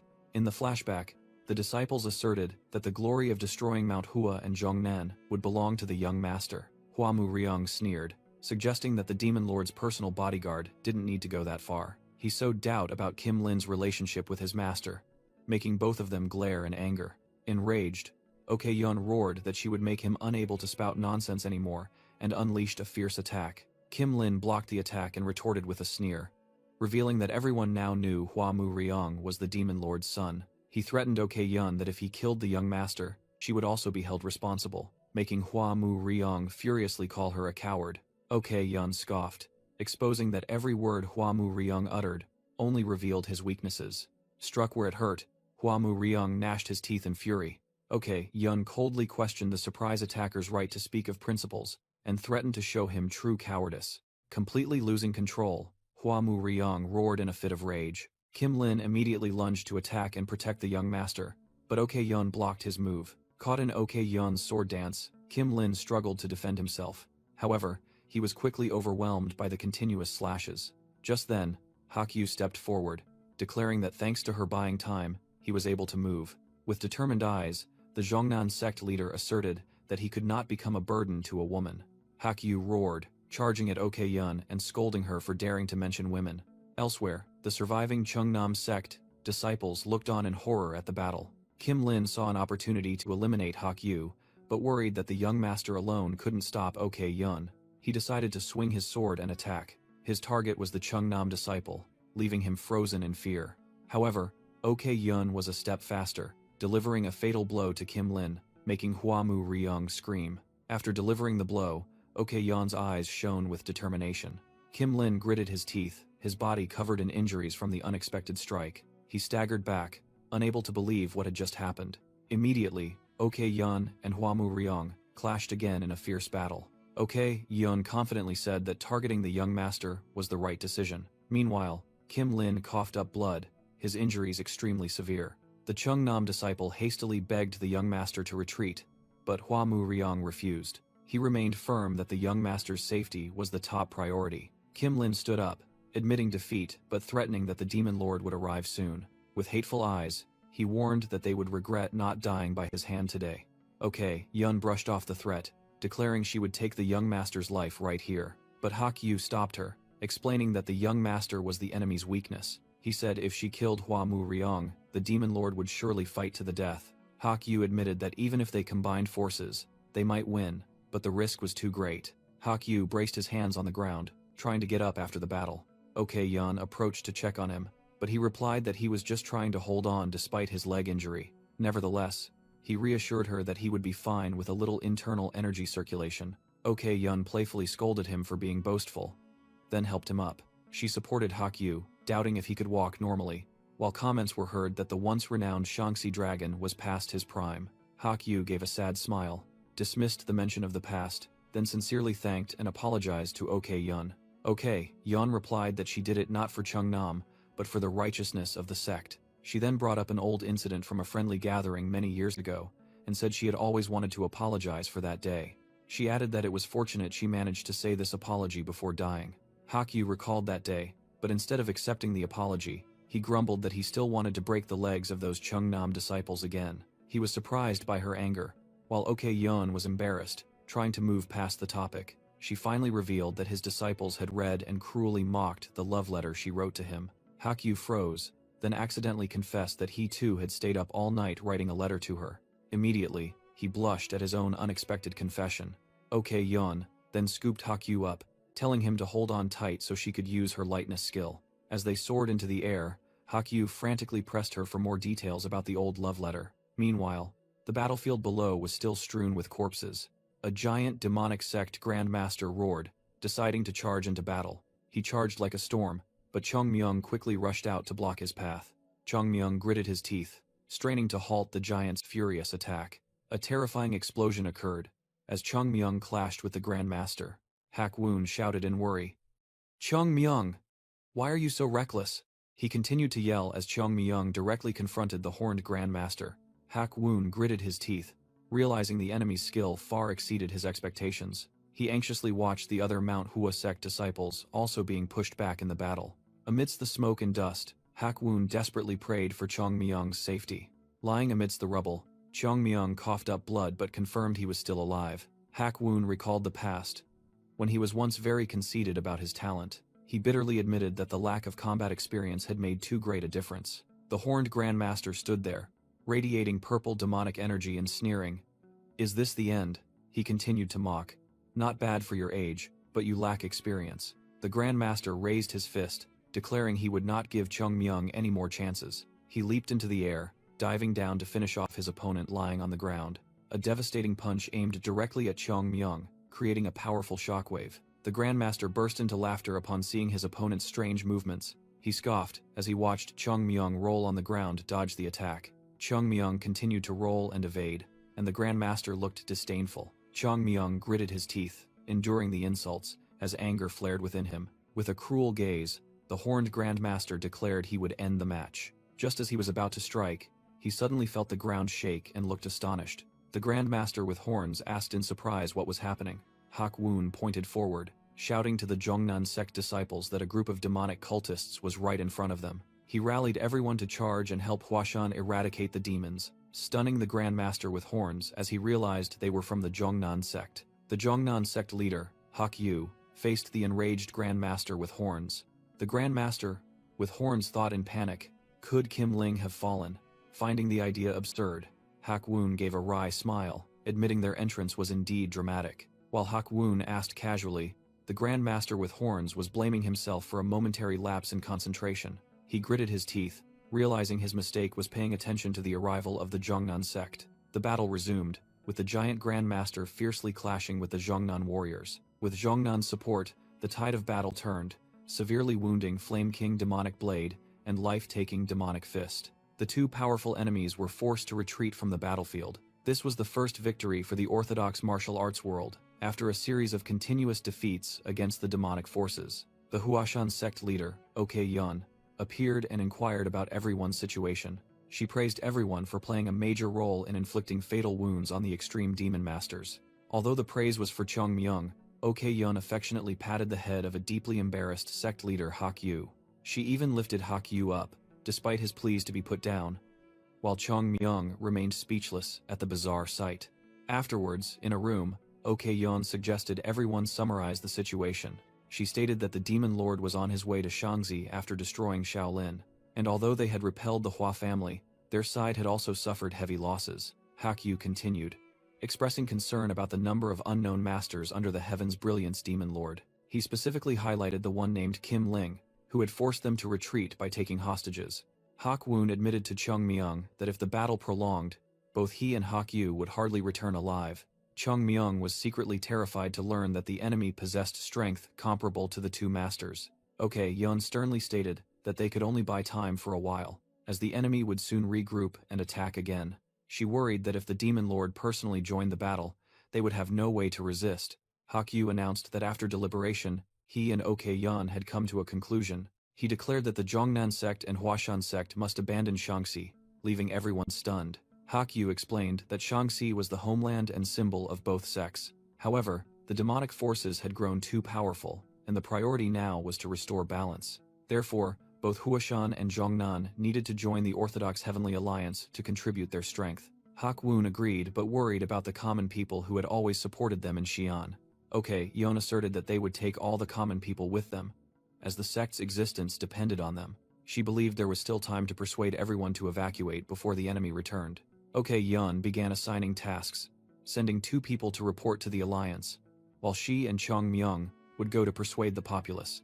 Hak Yu immediately teased, suspecting that with OK Yun's personality, she would beat the people instead of persuading them. Annoyed, Hak Yu changed the plan, declaring that he and Hak Woon would go to Xi'an, leaving OK Yun at a loss. Hak Yu also told OK Yun to take care of his injuries and stop hitting him, which only made her more exasperated. The next day, at the Orthodox Heavenly Alliance's camp in Jushan, a letter arrived, announcing that Huashan and the Zhongnan sect would leave Shaanxi to join the alliance. An alliance leader read the letter and secretly praised the envoys for their successful persuasion. He was also pleased to learn that they had repelled the mysterious master Gumryong, dealing a heavy blow to the demonic forces in Shaanxi. Military advisor Zhuge worried that they didn't have time to check on the situation at Shaolin Temple. He feared that if the Shaolin monks in the alliance learned the truth, their morale would collapse. Feeling the burden on his shoulders, he wondered where the alliance leader was. Meanwhile, Tang Yongmyung stood alone on a desolate cliff. Suddenly, a muscular, bald man with glowing eyes appeared before him. The man mocked Tang Yongmyung, saying he was nothing special. Tang Yongmyung slumped down, his entire body covered in wounds and blood.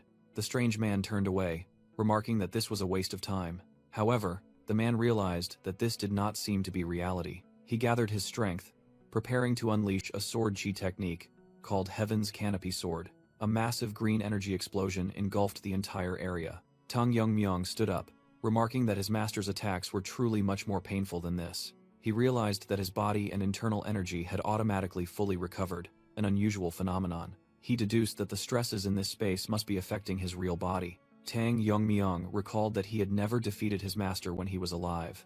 He admitted that, while he was happy to see him again, his master's smile still made him a little afraid. Seeing this as a wall to overcome, Tang Yongmyung was determined to show his master that this disciple had surpassed him. Both stood facing each other amidst a desolate, ruined landscape. A fierce burst of energy erupted as the two began to fight. The master's illusion descended from the air with a powerful sword strike, while Tang Yongmyong stood ready to counterattack. Tang Yongmyong was stunned as the space around him began to shatter. He quickly channeled his inner energy, creating an energy shield to defend himself. With an intensely focused expression, he observed the situation. A flash of light appeared, signaling a high-speed attack rushing towards him. Tang Yongmyong concentrated power into his legs, preparing to move. He launched himself into the air, dodging a massive sword chi attack. The sword chi flew far, destroying a rocky mountain. Tang Yongmyong landed, thinking to himself that a simple dragon-scale fragment wouldn't be enough to harm his master. He needed a decisive blow. He analyzed that the master's illusion currently only used pure inner energy, so Myriad Flower's Rain was the best choice. The master's illusion charged forward with astonishing speed. An energy-infused punch was thrown. The master's illusion unleashed the Shadow Step, dragon-scale technique, creating countless energy slashes. Tang Yongmyong realized he could use the dragon-scale principle to create footholds and change direction, though it would consume a lot of inner energy. He decided he had to condense the shattered energy fragments. Tang Yongmyong condensed his energy into a sword and charged into a direct confrontation. Their collision created a terrifying explosion. He used the energy sword to block the attack from the master's demonic illusionary face, thinking to himself that it couldn't compare to Bai Shui. The master's illusion swung a powerful punch, forcing Tang Yongmyong to retreat. Tang Yongmyong took a stance, asserting that one sword was enough to handle this situation. Their battle took place amidst a desolate, barren land. A surge of sword chi energy erupted, shattering the surrounding space. Tang Yongmyong condensed his energy into a sword, his gaze sharp. Facing him was the master's illusion, a bald man with a muscular physique. The master's illusion descended with a destructive attack, making Tang Yongmyong struggle to defend. The illusion's face transformed, becoming more ferocious as it continued to press its attack. Tang Yongmyong retaliated, telling himself he had repaid the shoulder wound to his master. He swung his sword, creating a massive slash that tore through the ground towards the illusion. After the attack, Tang Yongmyong let out a confident laugh. He thought to himself, indeed, his master could not be regarded as a normal opponent. The master's illusion also burst into laughter, showing immense enjoyment of the battle. Tang Yongmyong admitted it was a magnificent sword strike, one that few in the world could match. Suddenly, Yonhui's illusion appeared, asking in pain why he did it. She continued to question, asking why, with such power. He merely stood by and watched her burn to death in a sea of flames. Tang Yongmyong was shocked to recognize the child, wondering why she was here. He quickly composed himself, tightened his grip on his sword, and told himself not to waver, as this was not reality. Yonhui's illusion continued to provoke, asking if he intended to use that sword to kill her, just like those standing behind him. Tang Yongmyong turned back in horror, seeing an army of vengeful spirits glaring at him from the shadows. He was completely frozen by the terrifying sight. The vengeful spirits screamed, cursing Tang Yongmyong for the injustice. Under pressure, he gritted his teeth, enduring the mental anguish. Tang Yongmyong unleashed an energy attack to push back the illusions. He told himself to remain calm, as these were merely remnants of memories. But a mysterious voice echoed, asking if he truly thought so. The voice continued to question his responsibility towards the dead. The image of Yu Kiljun appeared, like a reminder that he had turned a blind eye to his opponent's reasoning. Illusions of his master and Yonhui appeared, the voice asserting that the burden of resentment was binding him. His feet sank deep into the mire of doubt, guilt, and arrogance he had created himself. Yonhui's illusion, with bloodshot eyes, appeared, and the mysterious voice continued. All those burdens were his inner demons. Tang Yongmyong accepted that truth. He admitted that he had always been fully aware of his own actions. After recalling his past life, he realized he only knew how to resolve things with force. Whether in his past life, or this one, he had never learned any other way. He had resolved to live a normal life, but ultimately still found himself submerged in a sea of blood. Even with a chance to start over, he wondered if he had truly changed at all. He cried out in despair. If things had come to this, why did he have to remember his past life? In a distant memory, Jingo Poison said that someone with his talent could not live a normal life, because such an existence must have a reason. In the chaotic inner space, Tang Yongmyong wondered about the reason for his existence. Illusions of his master and Yonhui appeared, bringing back painful memories. Yonhui's phantom, with a smudged face, looked at him reproachfully. The girl's eyes held a silent judgment. A terrifying energy explosion in their memory erupted before their eyes. Yonhui's illusion coldly replied to his question. Yes. The voice of the inner demon rang out, challenging Tang Yongmyung's choice. Looking at the phantoms of the past, he realized that he now had too many people to protect. He admitted that he initially only wanted a normal life, and had tried to eliminate all obstacles. But then he realized that countless relationships had formed, bringing him a warmth he had never experienced in his previous life. He concluded that if there was a reason for him to remember his past life, it must be to protect these connections. He asserted that whether there was a reason or not, those relationships were his reason for living. With glowing eyes, he declared that he would escape this place, despite the inner demon's mockery. Meanwhile, Hak Woon and the righteous martial artists went to the villages and Xi'an to report on the situation in Shaanxi. They warned that after Shaolin's destruction, the demonic cult was targeting Mount Hua and Zhongnan, plunging the entire region into a sea of war. The populace was worried, because unlike ordinary conflicts, war with the demonic cult would spare no one. Soon after, a stream of refugees began to form. Xi'an had to witness the largest evacuation in its history. To ensure the safety of the group, Hak Woon, OK Yun, and Chong Myung led the formation, escorting them along the way. To guard against pursuit by the demonic cult, Hak Yu and OK Yun were responsible for covering the rear of the group.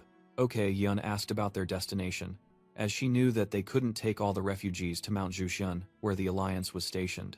Hak Yu explained their plan was to move together within Shaanxi, and then he would take the refugees to Sichuan. He believed that Sichuan was the safest place in the Central Plains with the presence of the Tang family and the righteous Heavenly Alliance. OK Yun remained skeptical, thinking they would be very lucky not to be ambushed, which made Hak Yu remind her not to speak ill omens. Hak Yu suddenly remembered something and asked OK Yun about Kim Lin, wondering if she had noticed anything strange about him. OK Yun hesitated for a moment, then replied that there was nothing.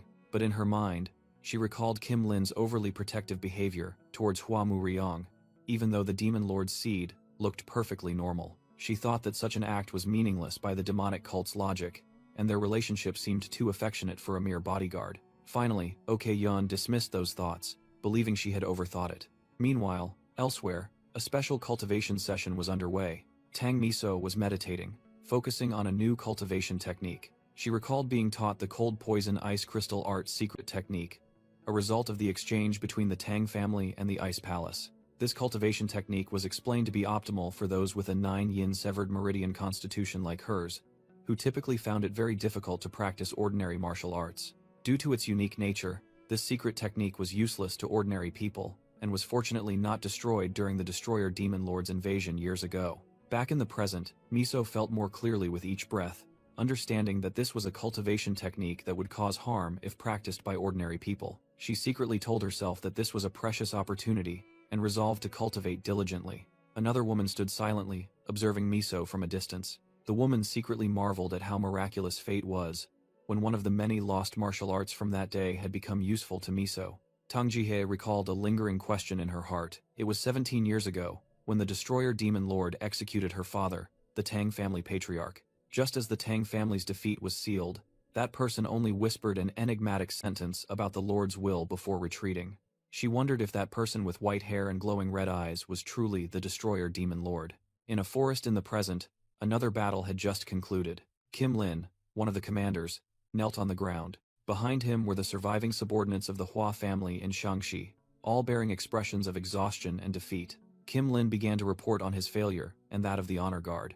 They bowed together before a tall, dignified man, and loudly hailed the Lord of the Demonic Path. Hidden behind a tree, Yun Zhongyuk realized that that person was his father, the Destroyer Demon Lord Yun Zhongyuk. Yun Zhongyuk stood there with glowing blue eyes, listening silently. His eyes shone with a powerful swirling pattern. Yun Zhongyuk felt extremely ashamed for failing to conquer Mount Hua and Zhongnan, and thus dared not step forward to greet him. Meanwhile, Kim Lin bowed his head, admitting his guilt for his carelessness that led to the defeat in Shaanxi, and was ready to accept any punishment. He offered up his sword, accepting his master's judgment. Yun Zhongyuk remained silent, his blue eyes observing without a trace of emotion. Memories of the enemy's chaotic retreat resurfaced. The figures of the righteous faction hastily retreated under pursuit. Leading the refugees were OK Yun and Hak Yu, both looking back with horrified expressions. Hak Yu and OK Yun stood frozen, unable to believe what had just happened.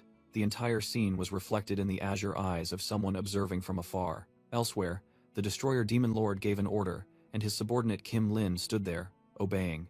Yun Zhongyuk declared that he would personally handle the situation in Shaanxi. and now the opportunity belonged to the Guo family. Kim Lin knelt down, desperately begging his lord for another chance to defeat both sects. Yan Zhenghyuk coldly replied that this was already the second time. He recalled Kim Ling's failure 17 years ago, when he invaded the Tang family with only a small force and suffered defeat. In a flashback, a young Yan Zhenghyuk recalled that he had forgiven that mistake because the Black Death Alliance leader was a threat at the time. But now, with the Black Death Alliance destroyed, Yan Zhenghyuk saw no reason to forgive a useless person repeating a reckless mistake. He declared that from this moment on, the Hua family would be excluded from the succession competition. Kim Ling frantically begged the lord to wait a moment. Just then, Hua Mu-ryong appeared, knelt, and respectfully greeted his father, Yan Zhenghyuk. Kim Ling hastily called out young master and tried to take full responsibility for this failure.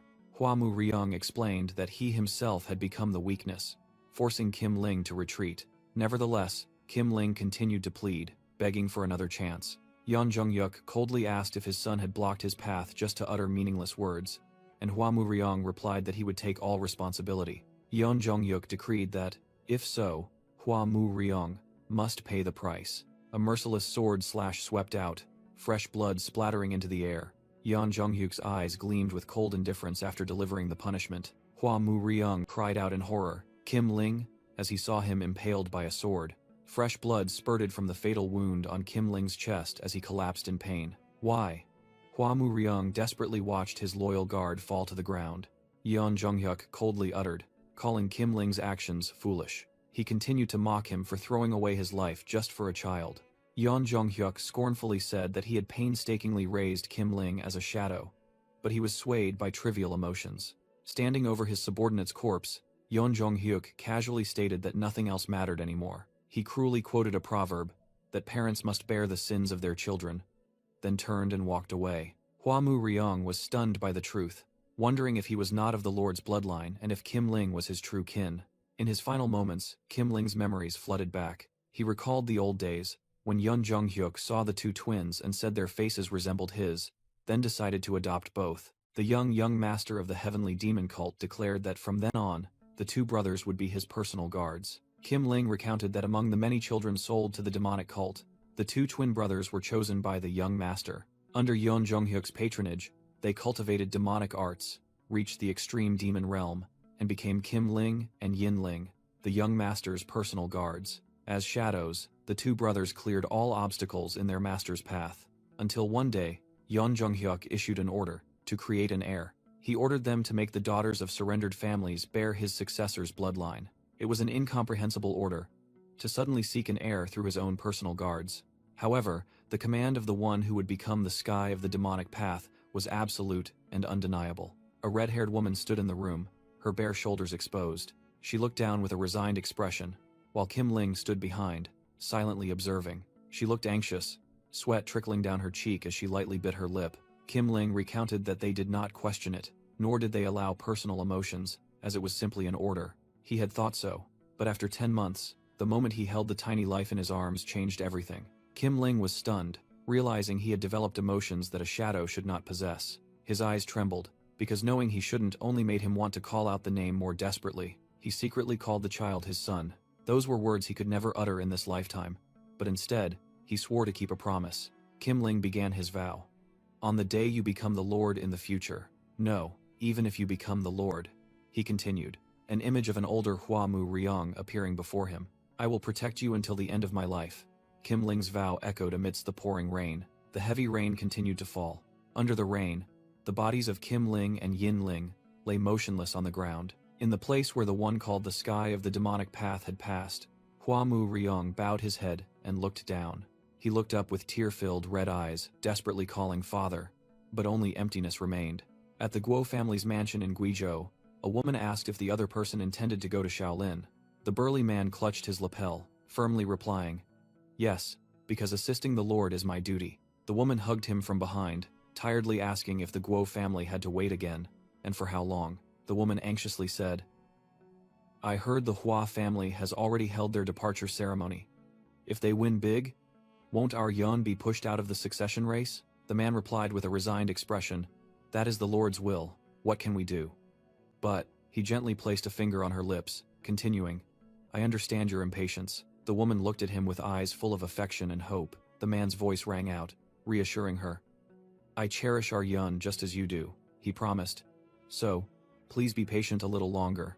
I will definitely find a way. The scene changed, and the man rushed off into the night. He thought triumphantly to himself. That bastard Kim Ling failed. Thanks to that, my chance has come. He ordered his army, deploy the Guizhou forces to attack the Tang family of Sichuan and the Orthodox Alliance's base. Reinforcements will arrive late, he declared. If we take down the Tang family, the next lord's position will belong to my son, Guo Yun. His eyes gleamed with extreme determination and ambition. Meanwhile, in a mountainous region, a group of people was preparing to part ways. Hakwun said, We should split up here. I will escort the civilians safely to Sichuan. Hakyu agreed. All right, we'll meet again later at Jushin Mountain. The two groups quickly separated, urgently setting off. Hakwun looked back, silently praying for a safe reunion. His group hurried along the forest path. Okay, Yun, accompanying Hakyu's group, worriedly asked, Will Hakwun be alright alone? If he's ambushed while leading so many people, Hakyu reassured her. That bastard Kim Ling and the Hua family masters have suffered internal injuries. They'll need time to regroup, and in the meantime, we can escape. As Hakyu was reassuring OK Yun, both suddenly froze, sensing a terrifying surge of energy. Not only them, but Hakwun and Chong Myung in other locations were also simultaneously horrified by this overwhelming aura. Hakyu suddenly realized that his previous uneasy premonition was not an illusion. Someone had been following them. Suddenly, a tall figure appeared, scoffing. Splitting up now to go your separate ways? It's too late.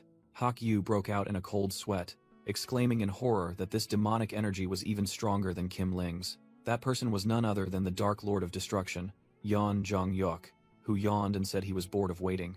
Okay, Yeon was stunned, unable to believe that he had not only arrived in Shangxi faster than expected, but had also predicted their route.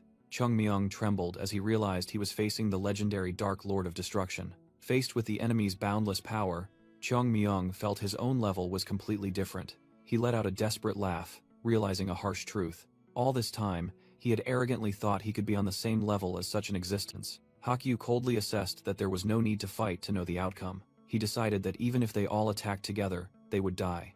Someone had to sacrifice themselves for the others to escape. Gripping his sword hilt, Hakyu resolved to buy time for his comrades, even if it cost him his life. However, Yeon Jong-yuk casually stated that he was not interested in the group of civilians heading towards Sichuan.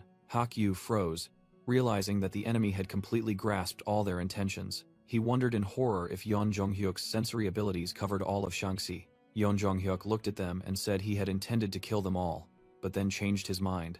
With a sinister smile, he declared that he would temporarily spare their lives. Full of caution, Hakyu growled, asking what Yeon Jong-hyuk's scheme was. With glowing blue eyes, Yeon Jong-hyuk calmly replied that he had no scheme at all. He casually said that slaughtering everyone here and then chasing after the refugees would only take as much time as drinking a cup of tea.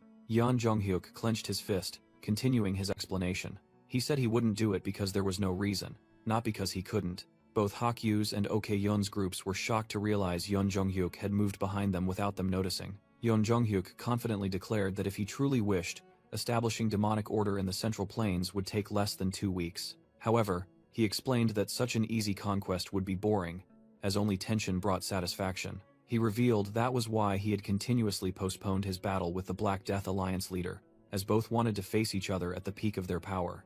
But upon hearing that his opponent had died at the hands of some Orthodox Alliance leader, Yeon Jong-hyuk decided to use this person as a replacement amusement. Therefore, he declared he would only keep the elites of both factions, eliminating the weaklings who got in the way. Turning his back, Yeon Jong-hyuk said that by that criterion, Hakyu's group had proven their worth. He issued a cold warning, sparing their lives but forbidding them from leaving Shanxi, or they would die. The group watched him leave in stunned silence, Hakyu bitterly admitting that it was not an empty threat. Okay, Yeon angrily turned to ask Hakwun, the only one who had faced both, about the Alliance leader's chances of victory. Hakwun admitted that the Orthodox Alliance leader's true strength was also hard to gauge. However, he still had to conclude that he could not guarantee a victory against the Dark Lord of Destruction. Suddenly, Yeon Jong-hyuk stopped and turned back, wondering if letting all 4 of them go was too generous. He reiterated that he had personally killed Kim Ling, horrifying Hakyu and OK Yeon, as they recalled such a master being cruelly executed by him. Yeon Jong-hyuk tightened his grip on his sword hilt. He decided he needed to balance the numbers, taking down at least one person before leaving. Okay, Yun froze in horror. Her eyes widened as an invisible attack rushed towards her. Suddenly, Hak Yu lunged in front of her, swinging his sword to block the attack. Hak Yu? Okay, Yun stammered, calling the name of her savior. Severely wounded, Hak Yu turned back and pleaded. Sect leader, okay, please, don't follow too soon, he gasped, as blood spurted from his fatal wound. Okay, Yun stood motionless, her face blank as Hak Yu's blood splattered onto her. He collapsed to the ground, and she could only utter his name in despair. Yeon Jonghyuk sneered. How touching, both sides blocking attacks for each other. He issued his final warning, ordering them not to leave Shaanxi, and to wait in silence. Once the enemy was out of sight, Ok Yeon embraced Hak Yu, sobbing as she asked why he made that choice. Hak Woon and Chang Myung watched in pain, regretting that they hadn't had a chance to respond to his apology. With tears in her eyes, Ok Yeon wondered what she would do now that he had left first. She held him tightly, heartbroken that they had only just managed to open up to each other. Her sorrow quickly turned into rage. She vowed that she could not forgive this. A blazing red, killing intent erupted around her as she gritted her teeth and swore that she would definitely kill you, Dark Lord of Destruction, she screamed in utter hatred. Outside a grand building, night fell with heavy rain. Hasty footsteps echoed in the rain, breaking the silence. Hua Mu Ryong's mother ran frantically, her face showing clear panic. Her eyes froze in horror as she witnessed a scene before her. A group of guards was carrying Golden Spirit's body across the courtyard. The woman collapsed, falling in utter despair. Hua Mu Ryong coldly looked at his mother, questioning why she grieved when the Lord was safe. With a face drenched in tears and rain, he demanded she tell the truth. Am I truly not the Lord's son? Hua Mu Ryong cried out in pain. Returning to the present, the tense conversation continued. Hua Mu Ryong clenched his fist, saying that not only him, but all the young masters of the three great families were not the Lord's biological children. His mother explained that no one knew the reason, not even Golden Spirit. She only knew that after more than 20 years of service, the Lord was like an existence from another world. Perhaps it wasn't that he didn't want to, but that he couldn't, because the Heavenly Lord regarded humans as less than beasts. She sadly concluded that was all they had ever discussed about the Lord. Hua Mu Ryong softly asked if Golden Spirit had ever mentioned him when he was with her. He looked up, stunned to hear his mother reply. Of course, you were all he ever talked about. She recounted that she was worried at first, but Golden Spirit had reassured her. For Hua Mu Ryong, Golden Spirit was even willing to defy the Lord's orders. In a flashback, Golden Spirit had promised that all credit for destroying Zhongnan would go to the young master. He affirmed that Hua Mu Ryong's safety was his top priority. The mother's narration ended with the image of Golden Spirit collapsing, sacrificing his life. She told Hua Mu Ryong that Golden Spirit would not regret protecting him. Hua Mu Ryong recalled the past, finding himself foolish and shameful for craving recognition from a stranger father. He realized his true father had always been right beside him.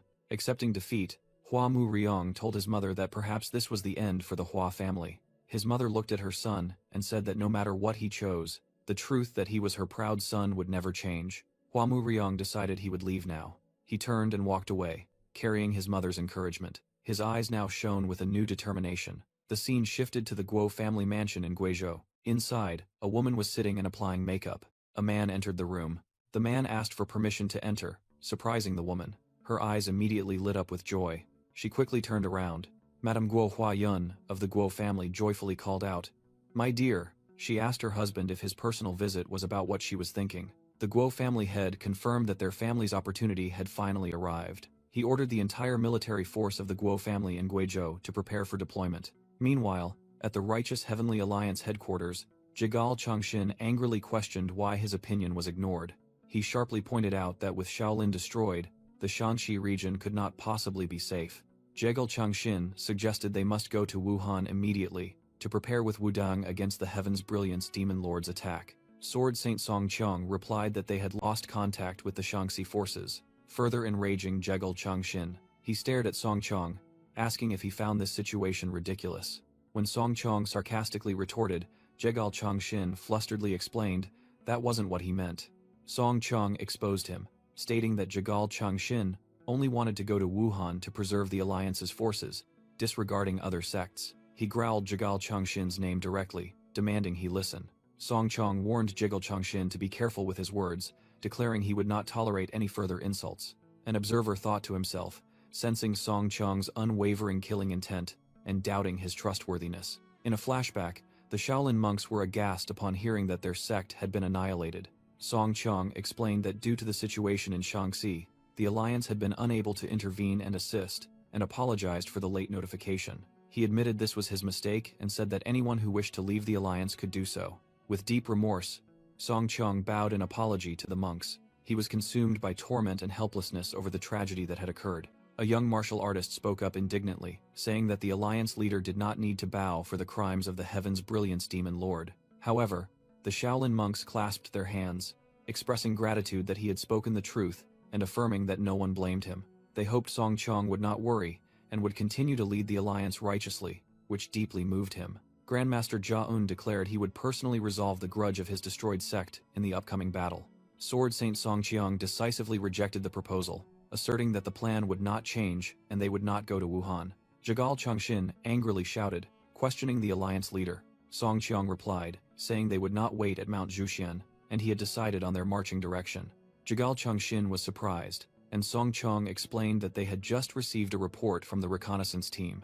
Accordingly, the Guo family's army from Guizhou was advancing towards Sichuan, intending to ambush their main base. Jigal Chongxin skeptically asked if they intended to abandon Wuhan to defend Sichuan, but Song Chong denied it. With a determined expression, Song Chong declared they would attack Guizhou itself. Meanwhile, in the distant mountains of Qinghai, a group of fleeing villagers were utterly terrified as they were blocked by a sinister voice. The leading man thought to himself that he never expected Kunlun sect's territory to have bandits. The fierce bandit gang demanded they hand over all their valuables. The man nervously checked his bag, realizing the amount of poison and throwing darts the young master had given him was almost depleted. Nevertheless, he resolved to protect everyone and bring them safely to Sichuan. The bandit leader sneered, intending to slaughter them when he saw the man's intention to resist, but then he suddenly froze with an expression of extreme astonishment. Jingo Poison suddenly appeared in the form of a giant python, roaring ferociously. The entire bandit gang was stunned, unable to believe their eyes when they saw a dragon appear.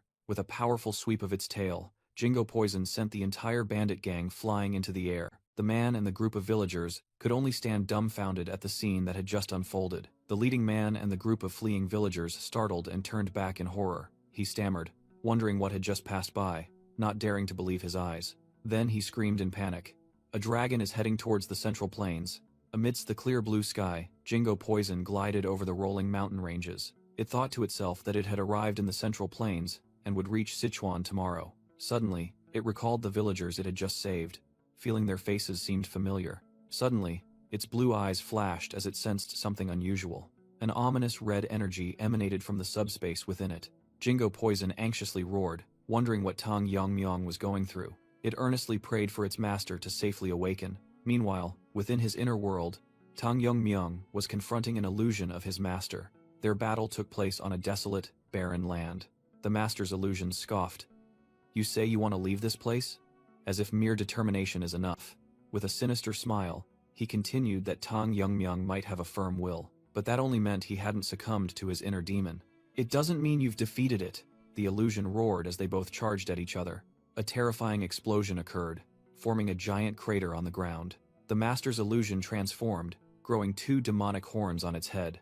Tang Yongmyong maintained a resolute expression, unfazed by his opponent's transformation. Both once again clashed in an earth-shattering battle. The master's illusion laughed arrogantly, mocking that Tang Yongmyong's sword art was useless here. Both charged at each other, a green sword light flashing in a fierce collision. But the master's illusion suddenly froze, exclaiming, "What?" Tang Yongmyong had parried the attack and counterattacked, pushing his opponent back. A massive energy explosion erupted from their confrontation. The master's illusion realized in astonishment, this guy.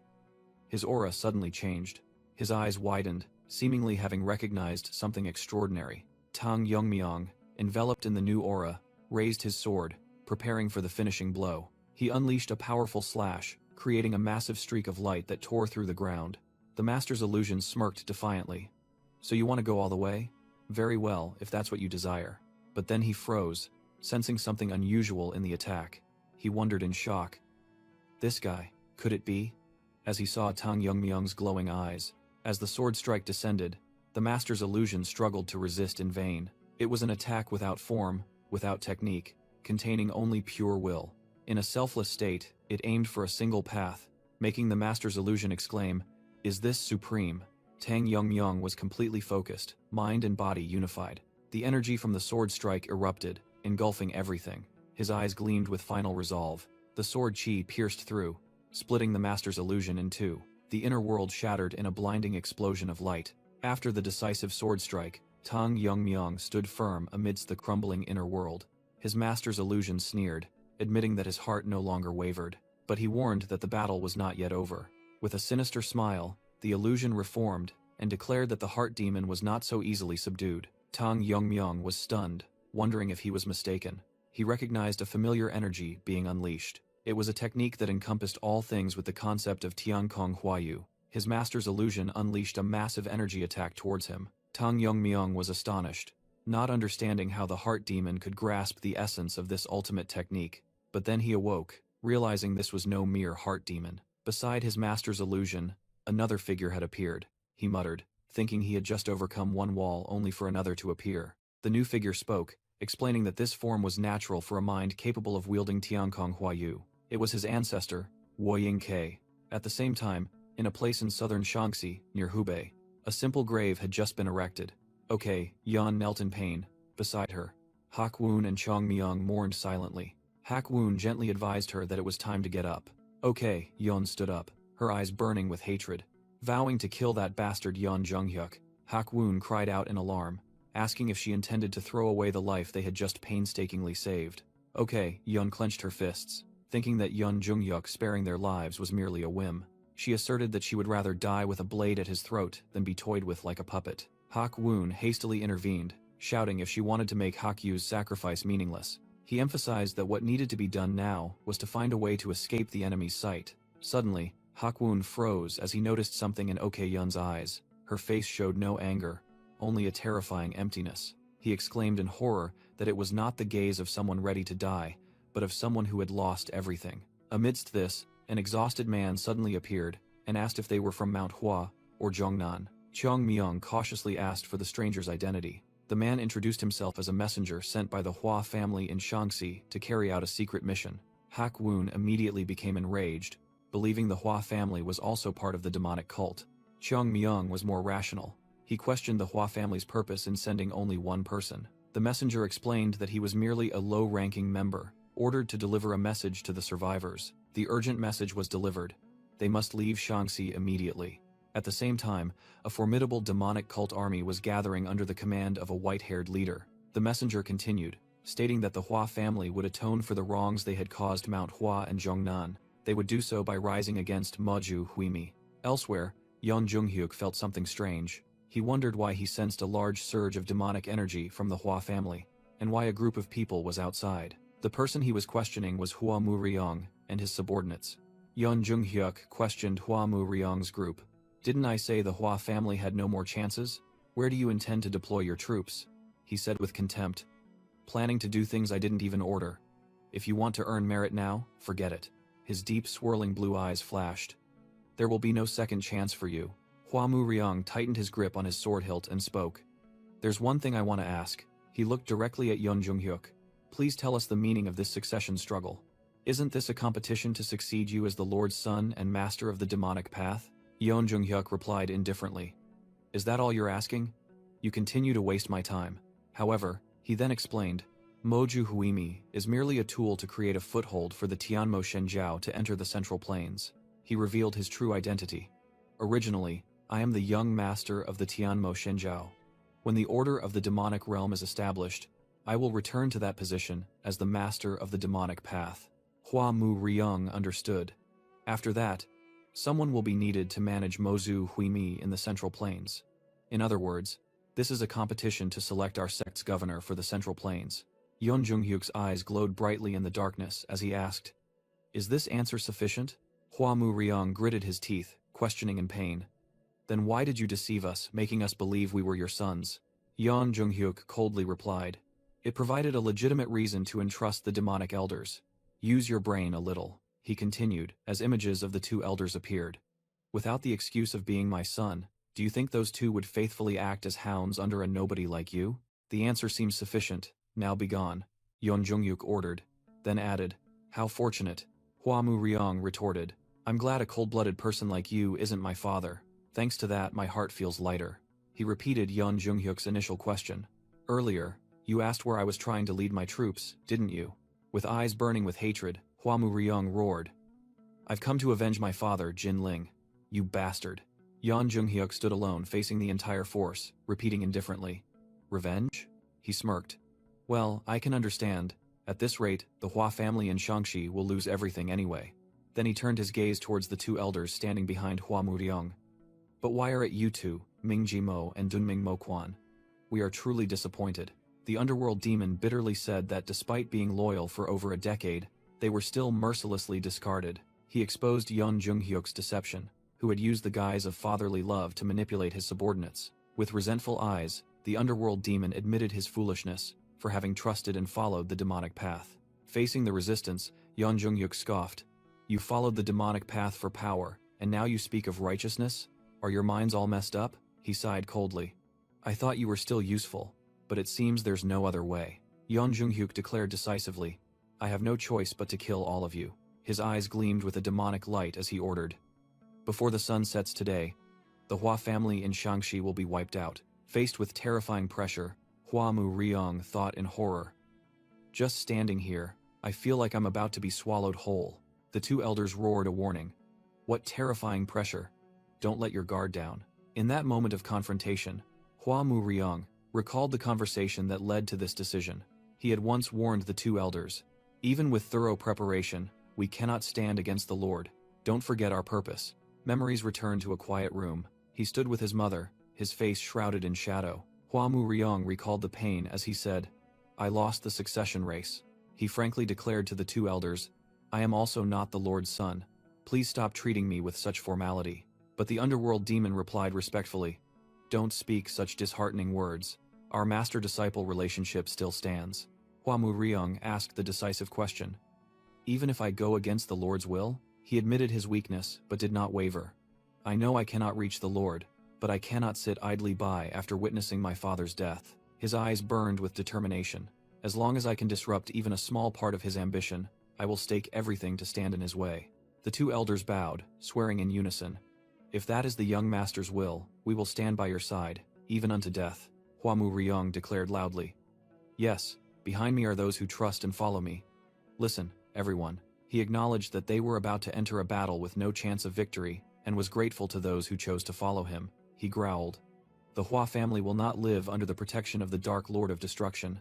With fiery eyes, he asserted that he would rather die as an honest fool than survive with a false lineage.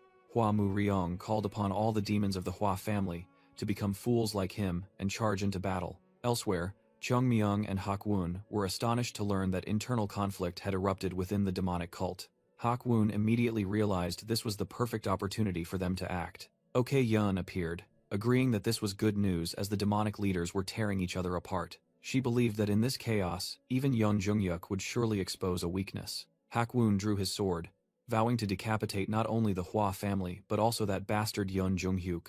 But first, Ok Yun turned to the trembling messenger. She coldly questioned, When the Hua family invaded Mount Hua, you were there too, weren't you?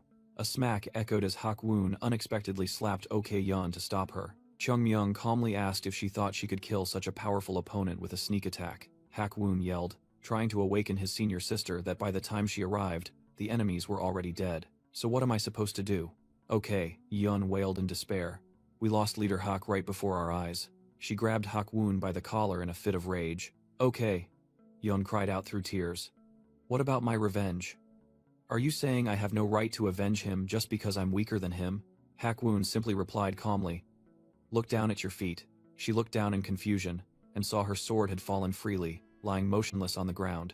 Okay, Yun was stunned to realize Hak Yu's sword had fallen from her hand. She painfully admitted that now they were the only ones left to handle the sect leader's relics. Hak Woon sternly said that what they needed to do now was not seek revenge.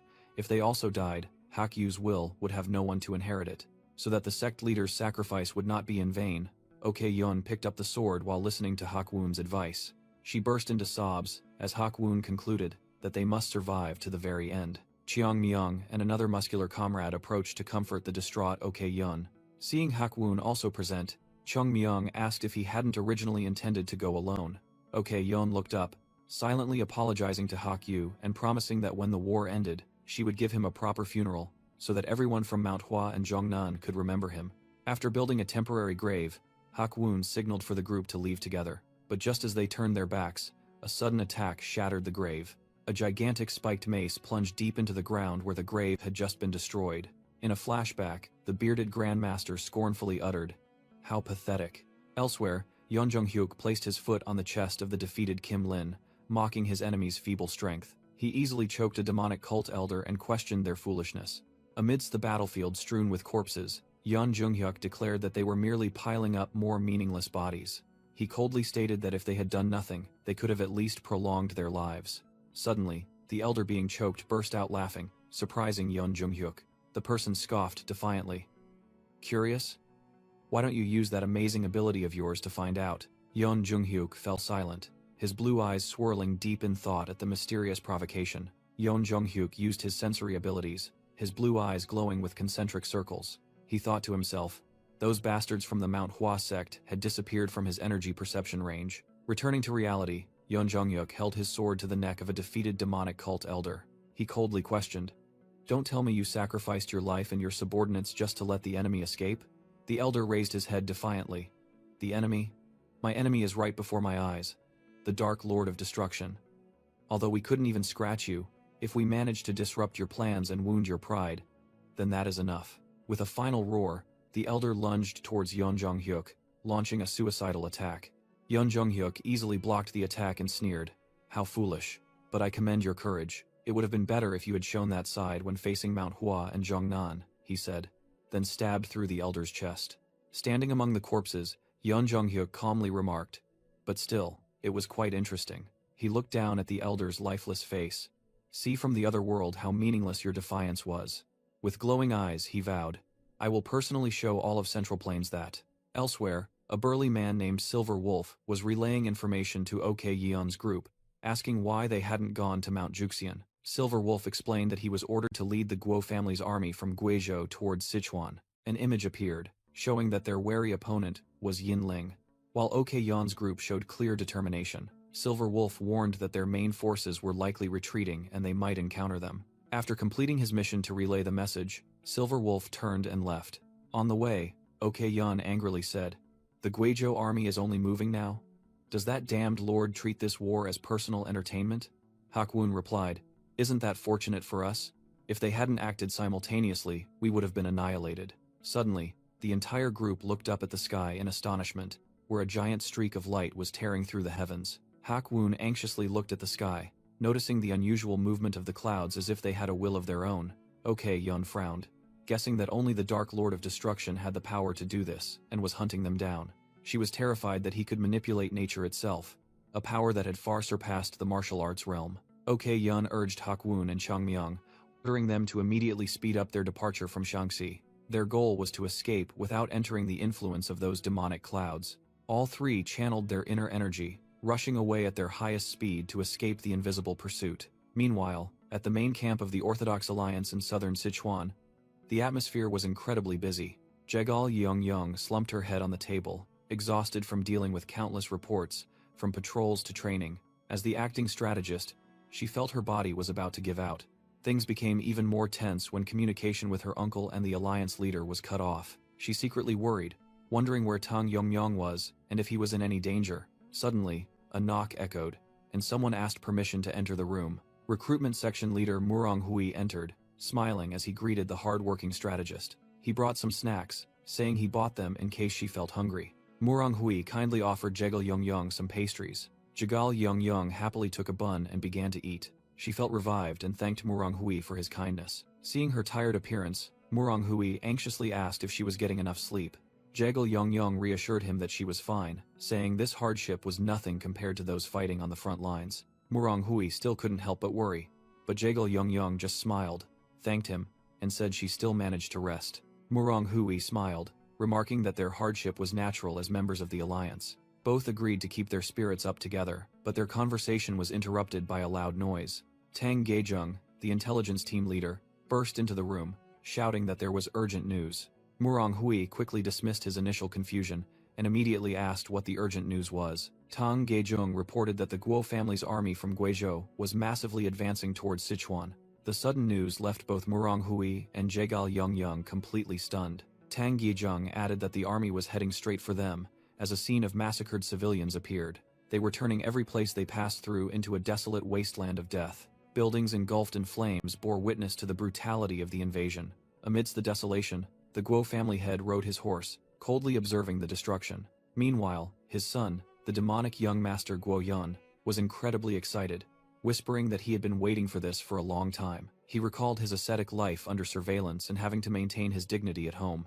His father once said that morale was most important in war, and where dignity was trampled was also a place to unleash desires. Guo Yun gleefully admitted he greatly enjoyed this conquest, and then began to issue orders to the entire army. He declared that he would temporarily suspend command and control for the next 2 hours. With a wicked smile, Guo Yun allowed his soldiers to freely kill and plunder civilians. The innocent civilians could only cower in fear, hiding under the floorboards. Guo Yun ordered his soldiers to revel in their despair. As a soldier swung his weapon towards the civilians, he roared, encouraging them to unleash their desires to the fullest as a scene of brutal dismemberment unfolded. From a distance, the Guo family head, also known as Silver Wolf, expressed concern about wasting time, but his subordinate reassured him. Gun Qianak believed that in war, looting was a necessary evil they could permit. He explained that this boosted morale and allowed soldiers to equip themselves, identifying himself as the Great Spear Demon Gun Qianak, an elder of the Guo family. Silver Wolf, the Dark Lord of Destruction's honor guard, secretly thought that a virtuous general knew when to loosen discipline. He analyzed that Gun Qianak was originally a general before entering the demonic path, so his nature was more like a soldier than a martial artist. In the past, Gun Qianak had fallen into a frenzy and was saved by the Lord, after which he joined the Dark Lord of Destruction's faction and supported the Guo family. However, Silver Wolf felt that Gun Qianak's words and actions harbored another kind of darkness, a darkness that made him uneasy. Nevertheless, he admitted that Gun Qianak's skills were excellent and decided to merely observe for the time being. Suddenly, Gun Qianak spotted a messenger hawk flying towards them. He recognized it was from Madame Guo Huayan.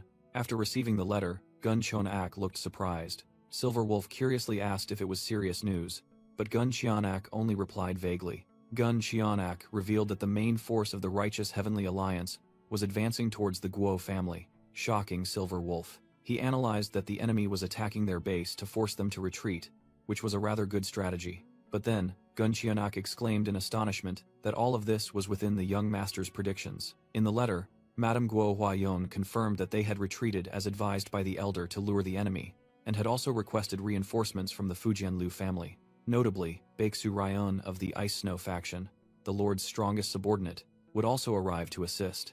A strategic map showed the factions moving, and the only question now was who would decapitate the enemy leader first. Reading Madame Guo Huayan's message, Silver Wolf secretly admired her composure even in a life-or-death situation. However, the participation of the Ice Snow faction was a complete surprise to Silver Wolf. Gun Qianak confidently declared that once Madame had given the order, they would advance without worry to annihilate the Tang family and the Righteous Heavenly Alliance. Silver Wolf agreed, asserting that this victory would elevate young Master Guo Yun to the position of the next lord. As the army advanced, Silver Wolf secretly told himself that this was the time to build achievements for Guo Yun, and they must not make mistakes like the Hua family in Shanxi. He was determined to quickly destroy the main headquarters of the Tang family and the Righteous Heavenly Alliance. Gun Qianak roared, giving orders to the entire army. He led the mighty army forward, shouting for everyone to advance together. In another town, Guo Yun wore a cruel smile as he led a savage massacre. Members of the Righteous Heavenly Alliance, including Jegal Yongyang, Murong Hui, and Tang Geizhong, had to hastily flee. After the battle, one of Guo Yun's subordinates asked a comrade if all enemies had been wiped out, and received an affirmative answer. Guo Yun clicked his tongue, looking disappointed that the fun had ended just as it began. His subordinate also lamented that it was a pity, looking around the battlefield strewn with corpses. The subordinate reported that he had anticipated this and already captured several women. He proudly boasted that he had personally selected them and invited Guo Yun to relieve his battle fatigue. The bound women trembled in despair. Guo Yun licked his lips, showing interest in the offer. With a sinister smile, he said it would be rude to ignore his subordinate's good intentions. As he was about to choose one to begin, an urgent voice loudly called his name. A messenger rode up, reporting that Elder Gun Qianak had an urgent letter, stating that the Righteous Heavenly Alliance was attacking the Guo family's main headquarters. The soldier relayed the order to continue attacking the Alliance's camp, making Guo Yun stunned as he asked, "The enemy is attacking our main house?" Seeing a glimmer of hope in the captured women's eyes, Guo Yun secretly thought that he couldn't let desire ruin important matters at this moment. Guo Yun coldly ordered, "Kill all those women, they're just a burden now." Just as a subordinate began to plead, Guo Yun struck him down from behind. After dealing with it, his army continued on their way. From a distance, Guo Yun led his army across an open field. He secretly regretted not enjoying himself a little before leaving, telling himself that the situation wouldn't change much anyway. But then he became serious, thinking that he had to pretend to be diligent to gain recognition, especially when his mother was risking her life. As he was lost in thought, strange eyes appeared in the nearby bushes. Feeling something was amiss, Guo Yun turned back with a questioning look. He spotted a strange object on the ground, resembling a rope. Suddenly, a mysterious masked rider charged in like a storm.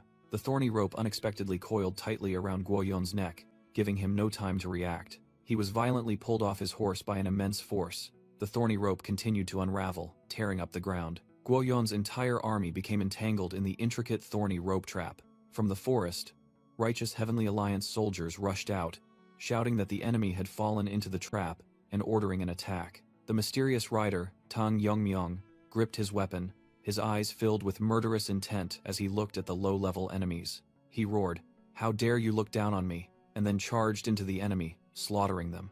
The righteous Heavenly Alliance soldiers were terrified as they watched their leader cleave enemies in half with a single sword strike. Bound tightly and utterly terrified, Guo Yun realized his opponent was at least at the Grand Master realm and screamed, demanding the identity of the one who used such despicable tactics. Jigal Yongyong faced the enemy, scoffing that someone from the demonic cult dared to speak of cowardice. Guo Yun replied, regretting that he didn't have time to prepare something worse for them because of the crimes they had committed in Sichuan. As a member of the Orthodox Heavenly Alliance, Jigal Yongyong declared that his tyranny must end. She clenched her fist, determined to stop him right here. Immediately after, the two armies clashed in a fierce battle. Guo Yun was stunned, secretly thinking that he had been overwhelmed by Jigal Yongyong's beauty at first sight. He told himself that because his mother was a famous beauty in Guizhou, he had never lost his composure before any woman. But now, a desire for possession rose within him. "I want her." Guo Yun smirked, thinking that since she belonged to the Orthodox Heavenly Alliance, he didn't need to rush. Meanwhile, Jigal Yongyong worriedly discussed with Murong Hui that the extreme demon masters were absent and might have gone to the Tang family. Back in the battle, Guo Yun called out to Jigal Yongyong, complimenting her beauty and brazenly demanding to take her as a concubine. Jigal Yongyong showed disgust at his thoughts right at that moment. Guo Yun misunderstood again, thinking she just wanted to take things slowly. He decided to clean up the surroundings first and rushed to slaughter the other members of the Orthodox Heavenly Alliance. Jigal Yongyong watched in horror as her comrades were attacked. She immediately shouted, ordering everyone to prepare for battle. Seeing his subordinates lying scattered, Guo Yun roared, forcing them to get up and continue fighting. He commanded with a crazed expression, demanding that the woman with the fan be captured alive at all costs and the rest be killed. Guo Yun roared a command, leading his muscular army straight towards Jigal Yongyong and the Orthodox Heavenly Alliance forces. Suddenly, a sharp thorny rope sprang from the ground. A trap had been set. Tang Gaizheng of the Orthodox Heavenly Alliance was stunned by what was happening. Murong Hui also couldn't believe his eyes, stammering, "No way." Jigal Yongyong desperately realized that even with the traps prepared, the power gap between the two sides was still too great. Amidst the chaos, Guo Yun calmly sat on his horse, enveloped by a red aura, completely unaffected. The Alliance members realized in horror that the red protective energy also enhanced his horse, making confrontation akin to facing heavy cavalry unarmed. Just then, Tang Yongyong appeared, scoffing that his opponent had underestimated his strength by daring to challenge him on an open battlefield. He ignored the enemy, walked up to Jigal Yongyong, and asked her about the answer to the previous matter. Guo Yun interrupted, grabbing Jigal Yongyong's chin and saying that he didn't care about things like names. With a sinister smile, he looked at her and made an indecent proposal. "How about you become my concubine?" Murong Hui roared in indignation, charging forward to attack Guo Yun for daring to touch his comrade with such a filthy hand. But before he could get close, two figures rushed out to block his path. Guo Yun's two burly subordinates warned Murong Hui not to approach their young master so carelessly. Murong Hui gritted his teeth and cursed, struggling to fend off the continuous blade attacks from the two guards. Witnessing that scene, Tang Gaizheng anxiously shouted, "Section Leader Hui." Meanwhile, Guo Yun still held Jigal Yongyong tightly, impatiently urging her for an answer. Jagal Young coldly retorted, questioning his confidence in flirting with others with such a violent and cruel nature. She snarled, ordering him to leave, asserting that he was not worth a penny compared to the person she admired. In response to the challenge, Guoyun replied with malicious intent, "Oh, is that so?" He grabbed Jagal Young's neck, snarling, "Then our conversation ends here." With a crazed smile, Guoyun declared, "Now I will use force to make you submit." He sneered that her comrades were being held back by his troops, so they could play around at their leisure. Guoyun smirked, admitting that he found this even more interesting than docile submission. In despair, Jagal Young secretly called for help from her young master. Suddenly, both froze as they sensed a change in the air. Guoyun looked up, confused, and asked, "What is this?" Jagal Young was also surprised to see a snowflake fall, and wondered, "Snow?" He rubbed his eyes, confirming that he wasn't mistaken. Still holding Jagal Young tightly, he wondered what was happening, since it wasn't the snowy season. Guoyun's eyes widened in extreme astonishment as he sensed an approaching surge of power. A fierce explosion of blue-cold energy erupted, flinging Jagal Young far away. Guoyun and his soldiers were blown away, while Jagal Young's comrades screamed in terror, calling young master. Struggling against the terrifying pressure, Guoyun wondered who could unleash such a simple move with such immense internal energy. Murong Hui and Tang Geizheng stared blankly at the scene that had just unfolded. A woman appeared before Jagal Young, apologizing for being late due to not being accustomed to her new movement technique. She reassured the frightened Jagal Young that everything was fine now. The girl boldly declared that she would protect everyone, introducing herself as Tang Miso, a direct disciple of the Tang family head. Tang Miso was meditating, a cold aura emanating from her body. She was highly focused, beads of sweat on her forehead, indicating the arduousness of her cultivation. In the silence, her face remained tense. Suddenly, her eyes snapped open as she sensed a presence. A woman with braided hair appeared, respectfully greeting, "Master, you have arrived." The woman hastily apologized.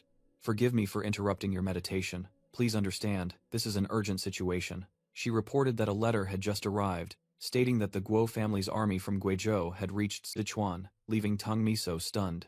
She explained that the enemy forces had split into two, one branch heading towards the Zheng-Tian alliance, while the main force was advancing directly towards the Tang family. She added that while the Tang family was short on manpower, the Zheng-Tian alliance was even weaker, as most of its forces were at Mount Zhuxian. Therefore, she asked if Tang Miso was willing to reinforce the Zheng-Tian alliance. But Miso hesitated about her own abilities. Tang Miso worried that she should stay to protect the Tang family, but the woman reassured her not to worry about this place. She reminded her that their family had the Zhuge family's formation masters, who, though unable to win, still held an advantage in defense. The woman analyzed that the enemy force attacking the Tang family had two extreme demon masters, while the other branch only had one low-level extreme demon. She placed her hand on Miso's shoulder, earnestly saying, "Please help the Zheng-Tian alliance achieve victory, then return to support the Tang family. Believe in yourself," the woman asserted. "Your talent far exceeds what you think." Meanwhile, elsewhere, a demonic sect leader looked at the bruised Jagal Young and thought to himself, "The last time I saw her, she was only on par with me." He continued to ponder as he recalled the image of Tang Miso radiating terrifying power. Since when did she become like this? The purple-haired leader's face revealed a look of madness. "This is driving me crazy. I never expected." He flashed a sinister smile, exclaiming, "Two desirable women have appeared at the same time." The leader roared, ordering the surrounding soldiers, "Capture that woman alive too." Jagal Young screamed in panic. "Danger!" Immediately, Tang Miso unleashed the cold poison ice crystal art. A massive wave of cold energy, with the move Eastern Land Flying Leap, enveloped all the enemy soldiers. Two demonic soldiers initially scoffed. "What is this? Snow? It's just cool. What's so special?" The leader laughed loudly. "You call this an attack?" While Jagal Young worried that this move was too much for her, the leader continued to mock arrogantly. "Heh, a cute little trick." But then his smile vanished as he noticed something unusual. The two soldiers from before began to shiver uncontrollably, complaining that the cold was seeping into their very bones. One of them collapsed, gasping, "I can't breathe." Witnessing all his soldiers collapse, the leader roared furiously, "You have internal energy, yet you're collapsing from the cold?" A cold voice rang out, "Pitiful fools. You don't look any different from them, do you?" The leader turned back in shock, not understanding what was happening. Tang Miso appeared, explaining that her cold poison not only froze flesh but also internal energy. She warned, "If you don't want to lose an arm, you should run now." I haven't learned this move for long, so I don't know how to control things like its severity, she concluded, her eyes glowing with power. Meanwhile, Tang Yongyang had returned to the Zhengtian Alliance's base. Captain of the Honor Guard Wan Jin welcomed him, and Tang Yongmyung immediately asked about the situation. The Tang family's elite army reported that they were ready to deploy at any moment. A female warrior reported on the enemy's key commanders, including Great Spear Demon Gun Cheonak and someone named Silver Wolf. She emphasized that according to intelligence, Silver Wolf was the one who, along with the Dark Lord of Destruction, annihilated Shaolin, possessing unfathomable martial arts. In the meeting room, someone remarked that fortunately they had Great Master Jia Un, but the situation was still unfavorable. Jigal Changshin anxiously inquired about the situation of Great Master Gokun and Taeheo. Tang Jihei merely shook her head silently. She confirmed that both Great Masters had regained consciousness, but the situation was not very optimistic. Taeheo explained that although their wounds had healed, their internal energy meridians were blocked by poison. He concluded that in their current state, going into battle would only make them a burden. Jigal Changshin disappointedly admitted that they could not rely on the strength of the two Great Masters. As he was discussing defensive strategies, a scout rushed in with urgent news. The soldier reported that the reconnaissance team tracking the Guo family's army in Guizhou had just sent word. An extreme master of the Silver Mask had separated from the main formation and was heading directly towards the Zhengtian Alliance. Tang Jihie froze, her eyes wide with horror at the unexpected news. Meanwhile, elsewhere, Great Spear, Demon Gun, Cheonak, and Yinling were marching together in the night. Gun Cheonak remarked that there were no reinforcements or traps from the Tang family along the way. He told Yinling that, at this rate, he would reach Guoyuan before dawn. Yinling reminded him that the young master had learned the Silver Wolf's cavalry techniques, suggesting his worries were unnecessary. Gun Cheonak replied that he hoped so too, but the reaction of the surveillance bug Go indicated something was amiss. Yinling confidently stated that the Great Spear Demon Elder alone was strong enough to deal with the Tang family's forces. He declared that he would go to assist young Master Guoyun. With that, Yinling immediately accelerated and sped away. Gun Cheonak secretly thought about planting Go to monitor the Lord's own son, considering this protection excessive and that the younger generation was bearing the brunt of the war. A warrior of the righteous Heavenly Alliance charged forward. His opponent was a purple-haired young master, fiercely wielding a long spear. The young master gnashed his teeth in anger, thinking that if he had a horse, he would have easily swept away these bastards. He roared, "Get out of the way!" and flung an enemy to the ground. A purple-haired ninja guard observed, noticing his master was losing his composure and slowing down due to the enemy's ice magic. The guard shouted, seemingly preparing to join the fight to assist. However, he suddenly turned, attacking his own young master, making him scream in pain. Meanwhile, on another front, Tang Miso unleashed a wide-area ice spell, asserting control over the situation. Sensing a golden opportunity, a righteous Heavenly Alliance warrior shouted loudly, urging his comrades to seize the chance. The traitorous guard roared, "I'm coming!" and lunged to attack the young master once more. He leaped into the air, swinging his sword to deliver a fatal blow to his besieged master. The young master was struck, blood splattering as he groaned. Damn it! He was in extreme panic, unable to accept that he would die here. Suddenly, an ice shuriken flew out of nowhere, embedding itself in the ground and exploding. From afar, a mysterious person clenched a bloody hand, observing Tang Miso's battle. Two warriors on another battlefield were stunned by an unexpected turn of events. A massive ice energy explosion erupted, radiating a brilliant light. A woman witnessed the scene from afar, exclaiming in shock, "What?" Tang Miso's blue eyes gleamed, indicating she was the one who created the explosion. Back in the battle, the traitorous guard had been knocked down, stomped on the head by a righteous Heavenly Alliance warrior, and muttered, "There's no way the young master could be defeated by these guys." A righteous faction martial artist screamed in pain as an invisible assailant choked him. A female warrior observed the chaotic battlefield, wondering if the young master's rage was caused by ice magic. The purple-haired young master, collapsing, called for help from a newcomer, addressing him as Silver Wolf and asking him to neutralize the cold energy. The female warrior was stunned, realizing the newcomer was none other than the legendary Extreme Master of the Silver Mask. Yinling pondered, wondering why someone who should have been leading troops to the Tang family appeared here. The female warrior analyzed, noting that Yinling's martial arts seemed shallow, yet his internal energy was incredibly profound. Emitting a blazing red demonic aura, Yinling questioned the female warrior, suspecting she had used ice magic to attack the young master. The scene suddenly shifted to a quiet night sky. Elsewhere, a mysterious man ordered the invisible assailant to run far away to escape his sight. The man with swirling blue eyes coldly stated that the assailant would have to run ceaselessly beyond the central plains. Suddenly, he sensed something unusual. He looked into the distance with surprise and interest. Immediately, he sped off with astonishing speed. His swirling eyes gleamed with delight as he witnessed an unexpected sight. He smirked, realizing he could use a different method. Standing before an old man in meditation, he decided to try a cultivation technique he hadn't used in a long time. He performed the extreme demonic soul restoration art to treat the old man. Meanwhile, a strategist was in a panic upon learning that the extreme master of the silver mask had suddenly appeared in an unexpected place. He regretted inadvertently sending Tang Miso to the most dangerous battlefield when he dispatched her to the righteous Heavenly Alliance. The strategist immediately planned to deploy the great spear demon gun Qian Ak to deal with the situation. Jigal Chengxin mused, regretting not having sent Grandmaster Jia-un to the righteous Heavenly Alliance sooner. The female warrior reported that Grandmaster Jia-un was actually the first to see the battle report. He merely delivered the letter and immediately left. Zhang Gil was stunned, unable to believe he would leave at such a crucial moment. She further explained that he said he had an urgent matter and had to leave first. The question was posed: where could he have gone? Meanwhile, elsewhere, a purple-haired ninja lay slumped by a cliff, covered in injuries. Nearby, a young red-haired martial artist had also fallen, completely helpless. Yin Ling stood above, looking down at Tang Miso and Jaegal Yongyong, remarking that ice magic was a rare talent that the Fujian Liu family would be very interested in. Another female warrior stood opposite, silently acknowledging the immense power disparity between the two sides. Nevertheless, she did not back down, prompting Yin Ling to decide he would capture her alive instead of fighting. But a voice interrupted, "Silver Wolf, wait a moment," and Yin Ling respectfully turned around. "Yes, young master?"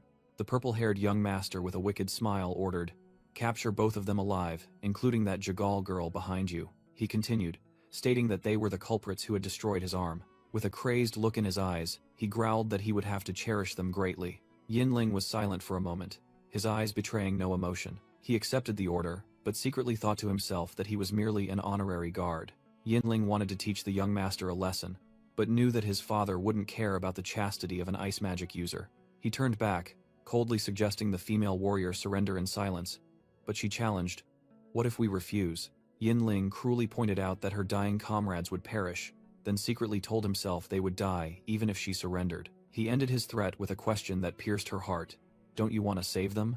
Yin Ling was surprised by his opponent's reaction. The long-haired female warrior stared behind him with a look of astonishment. Suddenly, a large figure appeared, ordering her to retreat. She was stunned to recognize the person, not understanding why he was here. Great Master Jia-un stood in front, declaring he would handle everything himself. He recognized the new enemy as the Extreme Master of the Silver Mask, one of those who destroyed Shaolin. The Extreme Master scoffed, thinking Jia-un should have fled long ago. Jia-un stomped his foot firmly on the ground, beginning to circulate his internal energy. He roared that there would be no mercy for Shaolin's enemies. The quiet night in the mountain range was suddenly torn apart.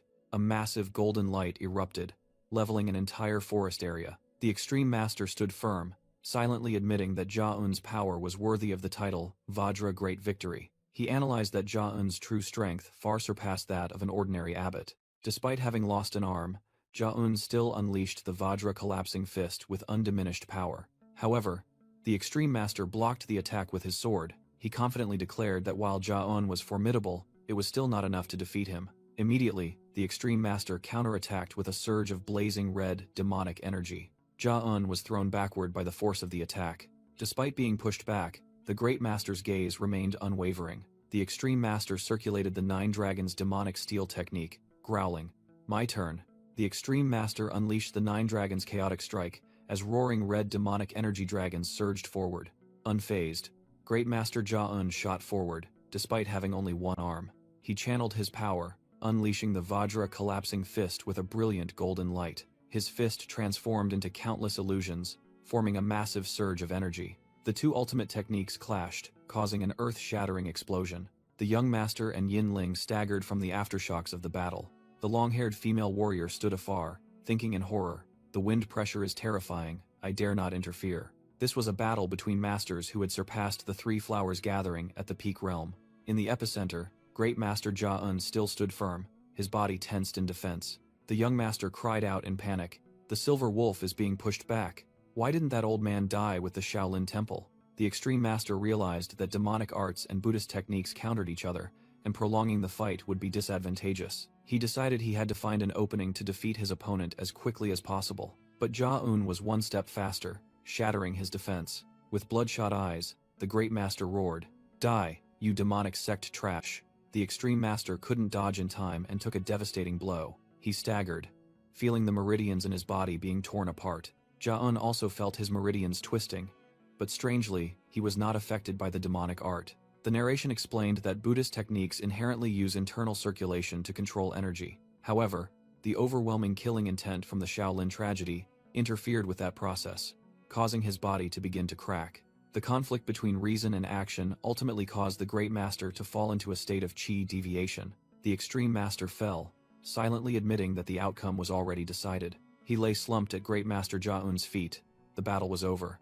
Yet, Ja-un cried out in pain, and a mysterious observer watched, pitying the Great Master, who had lost himself to hatred. That person believed Ja-un's enlightenment was too shallow, and he had brought about his own demise. The mysterious person appeared, remarking that they had arrived just in the nick of time. Then that person turned to the injured female warrior, saying they would help her escape her suffering.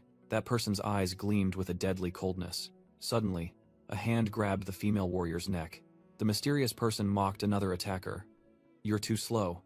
If you intended to ambush, you should have acted immediately." Ja-un, though deranged, still admitted, "Indeed, I was too late." The mysterious person sneered, thinking the old monk was just spouting nonsense after falling into chi deviation. "Be grateful. I still won't kill you," that person said. And a ghostly illusion appeared behind them. Suddenly, that person startled and turned around. A surge of energy had just swept past, making that person wonder what it was. Though fleeting, that chilling pressure was truly terrifying. That person's hand trembled, realizing this was a presence on par with the Heavenly Lord. Elsewhere, the injured young master scoffed at the newcomer. "Haha, Alliance leader, you're a bit late." Tang Yongmyong appeared, embracing the trembling female warrior. He removed his mask and apologized to everyone. "I apologize for being late." Tang Yongmyong thanked the survivors for their resilience. He reassured them not to worry anymore. Yin Ling, the enemy, was stunned by this sudden appearance. Tang Yongmyong, the leader of the Orthodox Heavenly Alliance, firmly stated that he was here. He calmly advanced towards the injured and astonished Yin Ling. Yin Ling was secretly terrified because even after reaching the extreme demon realm, he still couldn't sense his opponent's presence. He realized that man was the leader of the Orthodox Heavenly Alliance. Tang Miso burst into tears, disbelieving her eyes as she asked if it was the young master. Tang Yongmyong praised her internal energy control, noting it had improved significantly. He secretly blamed himself, thinking his absence had become a burden on everyone, including Tang Miso. Driven by instinct, Yin Ling lunged to attack. He was determined to kill this dangerous foe, even if it meant dying together. Yin Ling shouted for his young master to go to Gun Chanak, as he couldn't protect him and fight at the same time. Tang Yongmyong assessed that this silver-masked individual was on a higher level than the Guangmyong left and right envoys. He told Tang Miso that they would have to postpone their reunion. Confidently declaring that the number of enemies didn't matter, he summoned sword energy into his hand.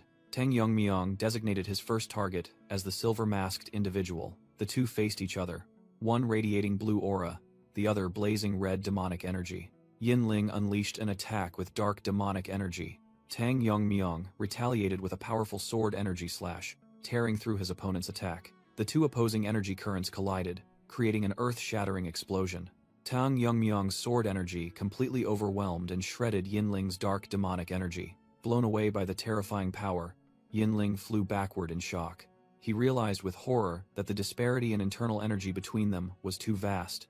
There was no chance of victory or escape. Even knowing his chances of winning were zero, loyalty prevented Yin Ling from fleeing, fearing it would bring disaster upon his master. Determined to sacrifice his life, he channeled all his demonic energy, preparing for a final attack. But then, an unbelievable sight stunned Yin Ling. "Wait, is that walking on air?" Tang Yongmyong calmly stepped onto a platform of air, a supreme technique of top-tier martial artists. From above, he plunged down like a meteor, creating a massive shockwave. Yin Ling could only watch in stunned silence as the destructive attack bore down on him, his face filled with extreme horror. His face paled with fear before the unstoppable surge of power. From a distance, Grandmaster Ja-un was also stunned by this sight. The rescued female warrior also widened her eyes in astonishment, her pupils reflecting the brilliant blue light. The other survivors could only gape, unable to believe what was happening. Tang Yongmyung unleashed a slash from mid-air, an attack named Dragon Strike. In his final moment, Yin Ling could only utter in despair, "Impossible." Grandmaster Jia Un laughed in admiration. "Haha, indeed, every time I meet him he astonishes others." The Alliance leader's martial arts seemed to have reached an immeasurable realm. The rescued comrades rushed towards Tang Yongmyung, loudly calling out his name and title. With tear-filled eyes, the purple-haired female warrior looked at him and said, "I'm truly glad you're safe."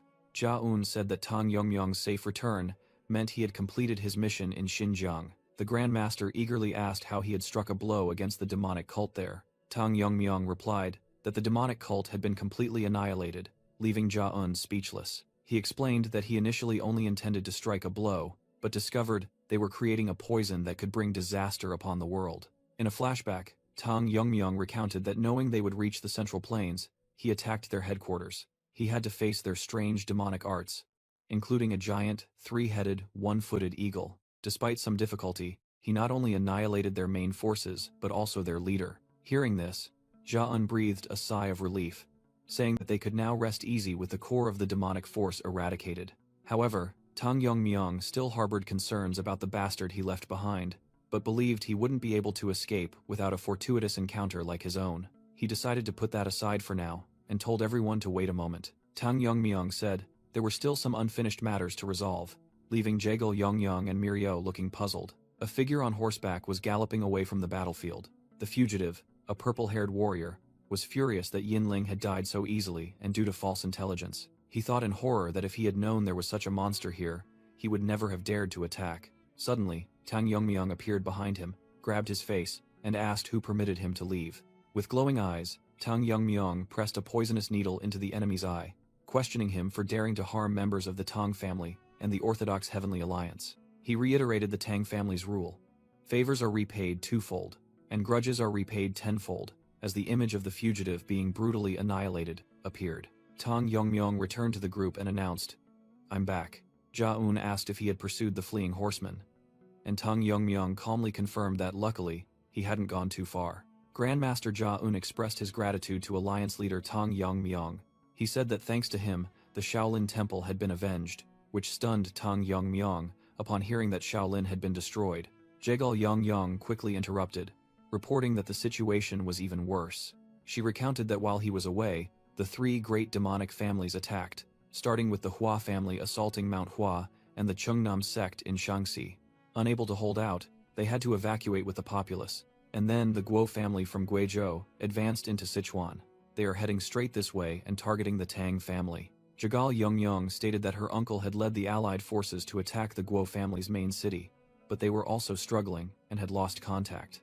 Upon hearing this, Tang Yongmyung bowed his head in self-reproach, believing his selfish actions had caused everyone to suffer. Jia Un immediately comforted him, saying that thanks to him, the Western Front had been pacified, which was a great achievement. He advised him not to blame himself, but to focus on destroying the Dark Lord of Destruction and saving the Central Plains. Just then, Jingo Poison unexpectedly appeared and interjected, scolding its master for being too sentimental at times, startling everyone. Jia Un and the newly rescued people stared blankly at the strange creature, not understanding what it was. Tang Yongmyung closed his eyes, clearly annoyed by Jingo Poison's sudden appearance. Jingo Poison was equally surprised, asking if everyone could see it. Tang Yongmyung quickly grabbed it and scolded it, saying he had warned it not to reveal itself to others without permission. Jingo Poison frantically explained that it was a spirit entity, but because it had ascended to a dragon, it could now be seen. Seeing that Blue Horn hadn't meant to, Tang Yongmyung sighed and decided to reveal the truth. He introduced it as his family's guardian deity from the time of their ancestors, which had greatly helped in the fight against the demonic cult. He added that it was the one who brought him back to the Central Plains after he was trapped in a mental demon realm by the demonic cult master's magic. Jia Un was astonished, realizing that Tang Yongmyung's safe return meant he had not only overcome the mental demon, but also reached a more transcendent realm. Tang Yongmyung smiled and admitted, "I have overcome it." He continued, saying that he didn't do it alone, but had received help. His memories returned to a desolate land where the trial began. In his inner world, Tang Yongmyung roared and charged to attack. Two powerful illusions, one of his former master and one of a horned warrior, simultaneously blocked his attacks. A blinding flash of light erupted from the collision, A massive surge of energy engulfed Tang Yongmyung. He screamed in pain as he was sent flying. Thrown into the air, he appeared utterly helpless against their power. Nevertheless, Tang Yongmyung gritted his teeth and endured, his hair turning white from the exertion. He landed firmly on the ground, his eyes gleaming with determination to fight. The illusion of his master attacked from above, but Tang Yongmyung deftly dodged it. He skillfully weaved through the dangerous sword strikes of both opponents. His eyes glowed emerald green, signaling an impending counterattack. Tang Yongmyung gathered his strength, unleashing sword art, FS, power of destruction. He looked straight ahead with a resolute expression. Immediately after, he unleashed the technique, dragon scale soaring dance. He tensed his body, pouring all his strength into the final attack. After the battle, only he remained standing on the cliff. From a distant place, an old man and a young girl were watching, and the old man remarked, "That took a long time. Normally, their will would have shattered, and they'd be a cripple by now." Inside his mind, Tang Yongmyung roared, not expecting his attachment to life to be so strong. From afar, the red and white-haired girl calmly remarked that it would all end soon, and it might have been easier if he had surrendered to the mental demon.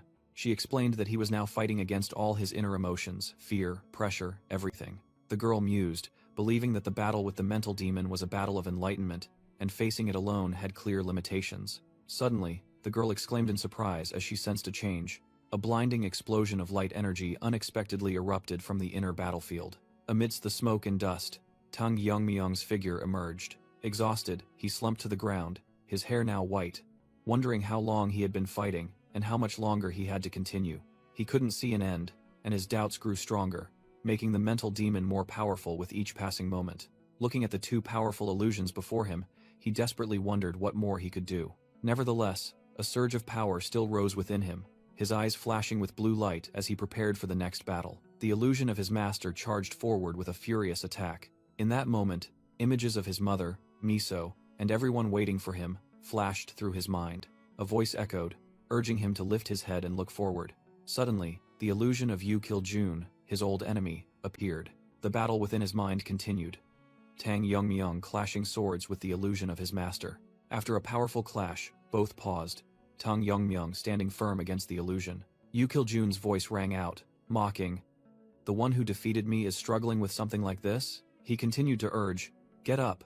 What's falling here isn't your strength or stamina, but your heart and will." In other words, Yu Kiljun concluded, "As long as you revive your spirit, you can leave this place." Tang Yongmyung was stunned, wondering if he was seeing things. It was the Black Death Alliance leader, Yu Kiljun. "Why are you here?"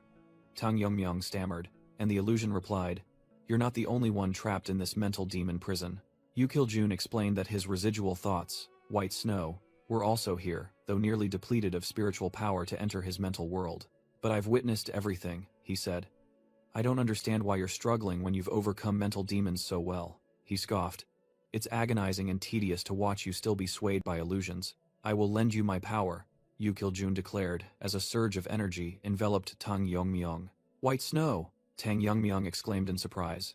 Empowered, he turned to face the two charging illusions. Tang Yongmyung unleashed a powerful punch, tearing through the air. His hair turned white, his eyes gleaming with steely resolve. The horned illusion met the attack, its glowing yellow eyes reflecting surprise. An explosion shook the ground, shattering it into pieces. The force of the attack erupted into a colossal pillar of energy. The horned illusion began to disintegrate, wondering in astonishment, "Has the one with a shattering will regained his will? How can this be?" It roared in utter disbelief as its body shattered. Tang Yongmyung looked at the energy sword in his hand and understood. "You said my heart was swayed by illusions. Now I understand." With glowing green eyes, he declared, "Now I can truly end this." He realized that, fundamentally, this mental demon wasn't a trial through training. It was activated by malice to imprison him, and he swung his sword directly at its source. Tang Yongmyung realized that the images of his master and ancestor were merely part of the mental demon. He understood that what needed to be cut down wasn't the illusion before his eyes. Instead, he was determined to cleave apart this entire world created by an external will. A sword strike imbued with that will tore through the illusory space. The horned illusion was stunned as the world around it began to crumble. It acknowledged, "You finally aimed at the right place to attack." It asked Tang Yongmyung, who was exuding an intense aura, if he had named this sword technique that surpassed its original power. Tang Yongmyung replied that it was heaven-shattering annihilation. a move embodying his resolve to cleave apart a world that didn't belong to him. He explained that he had created it by combining his master's teachings and the principles of the myriad petal dance. The horned illusion laughed in understanding. Before dissipating into light, it praised, "Truly a magnificent sword." As the inner world collapsed, Tang Yongmyung returned to his original form amidst empty space. He suddenly sensed another presence. Yu Kiljun's remnant appeared, saying he sensed a familiar energy from his soul. Before fully dissipating, he smiled and urged, "Blue Horn, please take care of it." Tang Yongmyung stood frozen, completely bewildered by what had just happened. He was left alone in the silent space. He pondered the cryptic words of the illusions and remnants. Tang Yongmyung mused about the strange sensation of using the heaven-shattering annihilation technique, unsure if he could use it outside this space. He wondered if it was because he was in a mental demon realm, then suddenly realized the sword white snow had vanished from his hand. Tang Yongmyung stared in shock at his empty hand, certain he had never let go of the sword. Suddenly, his gaze turned in astonishment towards an unexpected scene unfolding before him. In the illusory space, he saw Yu Kiljun standing opposite Yonhui.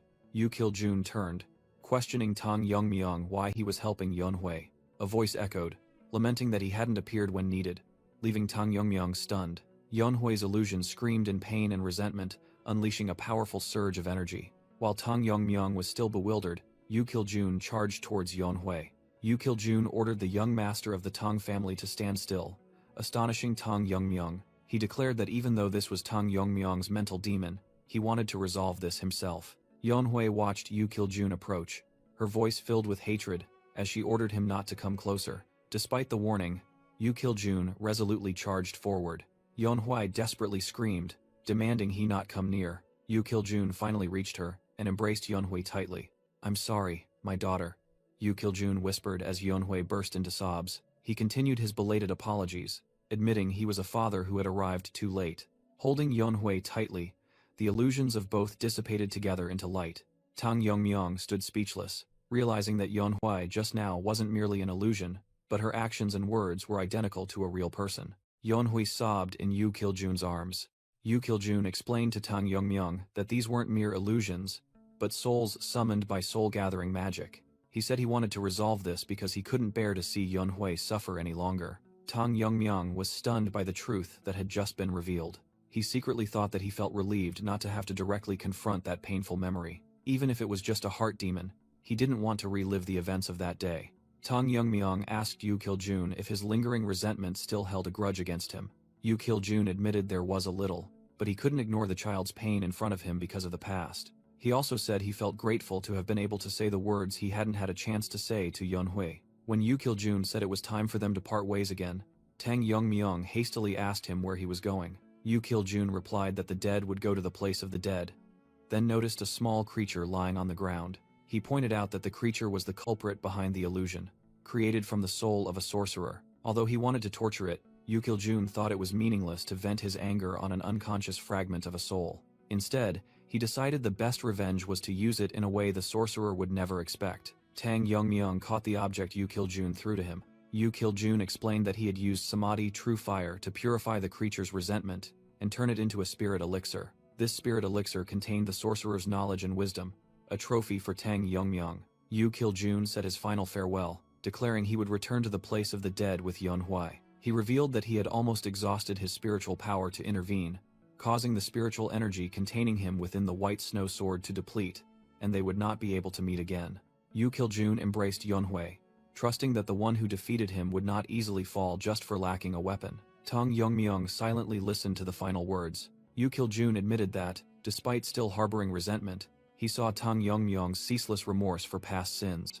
Tang Yongmyung silently replied that even if he couldn't forgive, he believed in the other's desire to protect their connections. Before dissipating into light, Yu Kiljun hoped Tang Yongmyung would have no regrets and protect what he cherished. Tang Yongmyung watched, his hair turning white as he whispered a word of thanks. Standing alone in his inner world, he pondered the lingering resentments of the Black Death Alliance leader and Yonhui. He admitted that thanks to their comfort, his heart felt somewhat lighter. As the surrounding space began to collapse, Tang Yongmyung decided it was time to leave. He realized that thanks to the cult master's soul, he could create an exit with just a thought. Suddenly, a familiar voice rang out, making Tang Yongmyung exclaim, "Blue Horn, Jingo Poison confirmed and explained that it sensed a soul connection between the two. In the form of a majestic white dragon, Jingo Poison hastily urged its master to escape quickly, as they were nearing the righteous Heavenly Alliance camp. Tang Yongmyong smiled and asked again, surprised to learn that Jingo Poison had flown all the way to Sichuan while he was trapped.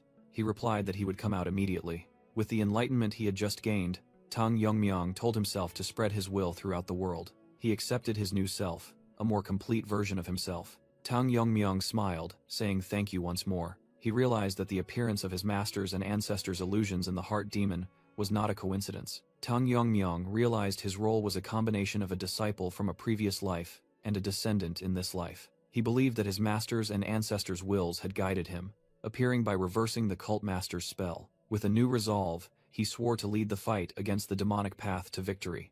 He shouted his oath to protect all his precious connections. Meanwhile, in the real world, Jingo Poison, in the form of a giant dragon, flew across the sky, loudly calling Tang Yongmyong's name to everyone's astonishment. Jigal Changshin and the others were stunned, not understanding what the creature was. Jingo Poison hastily urged him to wake up quickly, because the situation outside was critical. In his inner world, Tang Yongmyong finally heard the call, and realized it was Blue Horn. His eyes snapped open, declaring that he was about to return. At the same time, a scout rushed in to report that an extreme demon master from the Guo family was approaching. Tang Jihe's face paled upon hearing news of such a powerful enemy. On the battlefield, Gun Cheonak, leader of the invading army, coldly ordered the massacre of the entire main force of the Tang family. Jigal Changshin worriedly noted that the enemy forces outnumbered theirs twofold. He also couldn't help but worry about the other front, where Grand Master Jia Un was pursuing the silver-masked assailant. Tang Jihe cast aside all worries, and as the family head, she began to issue orders. She admitted it was a reckless command, given the enemy's overwhelming numbers. She ordered the soldiers to fight to the death, demanding that each of them take down at least 10 enemies at all costs. She recalled the bitter defeat in the past when the demonic cult had almost annihilated them.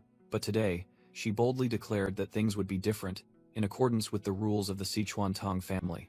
Gun Cheonak declared that in a battle between martial artists, the commander's individual strength was paramount. Immediately, a volley of flying daggers shot towards him. He immediately activated the pure demon armor art, creating a surge of blazing red demonic energy that enveloped his body. The flying daggers were easily repelled by that wall of chi. Tang Jihe realized that it was the martial art of the royal guards, an astonishing wall of chi. Gun Cheonak roared smugly that ordinary flying daggers could never pierce his armor. However, Tang Jihe's next volley of flying daggers flew completely off course. All of them plunged straight into the ground, not touching Gun Cheonak at all. He wondered blankly, not understanding why the attack had missed its target so absurdly. Tang Jihe calmly asked back, "Do you really think I missed?"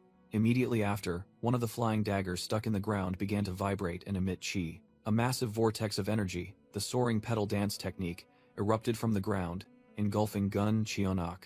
Tang Jihe explained that the flying daggers were merely conduits to control the flow of chi. She admitted that this chi flow was only strong enough to make a horse stumble. "But that's enough," she said, her hands already clutching poison pellets. Capitalizing on her opponent's loss of balance, Tang Jihe threw the poison pellets. They exploded, releasing a thick green poisonous mist. Trapped, Gun Cheonak realized his chi was being eroded by the poisonous wind. If he didn't dispel his armor, he would exhaust his internal energy and die. But from within the mist, Tang Jihe's voice echoed, "Or at least, that's what you think." Gun Cheonak roared, declaring he would show the true power of the pure demon armor art. A Tang family warrior rallied his comrades to charge and eliminate the remaining forces, believing the family head had subdued the enemy commander. The muscular army from Guizhou roared in fury, preparing for a bloody counterattack. The two armies clashed, creating a chaotic and brutal battle under the pouring rain. Tang Jihe observed the battlefield, silently acknowledging that her troops were fighting better than expected. She recalled that ever since the confrontation with Ma Guangtian, they had not neglected their training, and through the previous battle with Hylian, they had accumulated valuable combat experience. That growth was evident in how they were overwhelming the enemy on the battlefield. Suddenly, a massive surge of energy violently erupted from Gun Cheonak's direction. Tang Jihe cried out in horror as she realized it was his spear. The spear glowed brightly like a meteor streaking across the night sky. Gun Cheonak explained that the pure demon armor art was a martial art specialized for chaotic battlefields, capable of accumulating all blocked damage into chi, and it could be fully unleashed in a single strike called the Explosive Impact Spear. "Do you think I'll just stand by?" Tang Jihe yelled, charging forward and launching flying daggers to block the attack. However, her flying daggers were easily deflected by the spear's terrifying energy. Tang Jihye was stunned to realize that the chi in her flying daggers was being dispersed by the overwhelming energy. She realized that if the spear hit the ground, it would cause terrible damage to both allies and enemies. Deciding to stop it herself, Tang Jihye ordered all combat units to evacuate immediately. The Tang family warrior turned back, calling out the family head's name in utter shock and anxiety. The Tang family soldiers watched in horror as the massive energy sphere descended from the sky. The commander yelled for everyone to evacuate, but despair filled his heart at the overwhelming power. Mid-air, Tang Jihye realized she couldn't stop the attack in time. She was stunned when a pitch-black sword chi suddenly appeared, shooting straight towards the energy sphere. Tang Yongmyong, with glowing green eyes, unleashed a decisive slash. A powerful sword strike tore through space, flying straight towards the enemy's attack. Two earth-shattering surges of energy collided on the battlefield. A blinding light flashed at the point of impact. The terrifying explosion engulfed an entire section of the sky, blowing away everything around it. The surviving Tang family soldiers looked towards their savior with utter astonishment. Tang Jihye smiled with relief and emotion, realizing her son had returned. Gun Xian-ak was frozen, unable to believe his ultimate technique, the explosive impact spear, had been neutralized with just one move. He wondered in shock who had just appeared. Tang Yongmyong landed, faced Gun Xian-ak, and confirmed he was indeed the leader of the demon cultists. Gun Xian-ak recognized the righteous Heavenly Alliance uniform, and remarked that the young man's power was indeed as formidable as the rumors about their alliance leader. When Tang Yongmyong confirmed he was that very alliance leader, Gun Xian-ak was utterly stunned. He couldn't comprehend it. As reports stated, the alliance leader was at the Xinjiang front, while Tang Jihye joyfully called out her son's name. She worried that the righteous Heavenly Alliance needed him more, but Tang Yongmyong calmly reassured his mother. Tang Jihye was once again speechless when her son revealed that members of the righteous Heavenly Alliance would also arrive soon. Jagal Yongyong reached out, loudly calling her master's name. She, along with the righteous Heavenly Alliance members, rode on the back of Jingo Poison's giant white dragon, angrily scolding Tang Yongmyong for rushing ahead alone. Gun Xian-ak was frozen, unable to believe his eyes when he saw a real dragon appear. He wondered why Silver Spirit and Guo Yun had allowed the righteous Heavenly Alliance members to arrive safely. Just then, Tang Yongmyong spoke up, asking if he was looking for this. He threw a large object wrapped in a banner towards Gun Xian-ak. The object plunged straight into the ground. It was a corpse wrapped in the tattered banner of the Guo family. Gun Xian-ak was horrified as he recognized the person lying there. That was Silver Spirit, who should have been serving young master Guo Yun. Tang Yongmyong coldly revealed that Guo Yun had also met a tragic end at his hands. Gun Xian-ak gnashed his teeth, clutching his weapon in utter fury. He let out an earth-shattering roar, recalling his tragic past. He had once lost his beloved daughter in a war, driving him to the brink of chi deviation. In his most desperate moment, he was taken in by the Dark Lord of Destruction, Yun Zhongyuk. The real reason for his loyalty was that Madame Guo Huayun bore an uncanny resemblance to his deceased daughter. Thus, Gun Xian-ak roared that Guo Yun was not just a disciple to him, but like a grandson. He swore to avenge Guo Yun with his very life, but immediately, Tang Yongmyong appeared and blocked his attack. He coldly declared that the grievances of the deceased had all been settled by him on his way here. The death of Gun Xian-ak dealt a fatal blow to the morale of the demonic cult forces. Without their commander, the mighty army now disintegrated and fled in chaos. The Tang family warriors, with their burning hatred for the Dark Lord of Destruction, did not miss this opportunity and immediately gave chase. Finally, they achieved a great victory, filling the Sichuan night with joyful cheers. After the battle, Tang Jihye was astonished to learn that the tiny dragon, Jingo Poison, was the Tang family's legendary 10 Great Poisons. As a mother, she was grateful that it had always been there to help Tang Yongmyong, and suggested everyone return to celebrate the victory. However, Tang Yongmyong interrupted, saying they had to postpone it, leaving Tang Jihye stunned. He revealed information from the letter found on the Silver Wolf. The enemy was meticulously preparing for the Orthodox Alliance's advance towards the Guo family in Guizhou.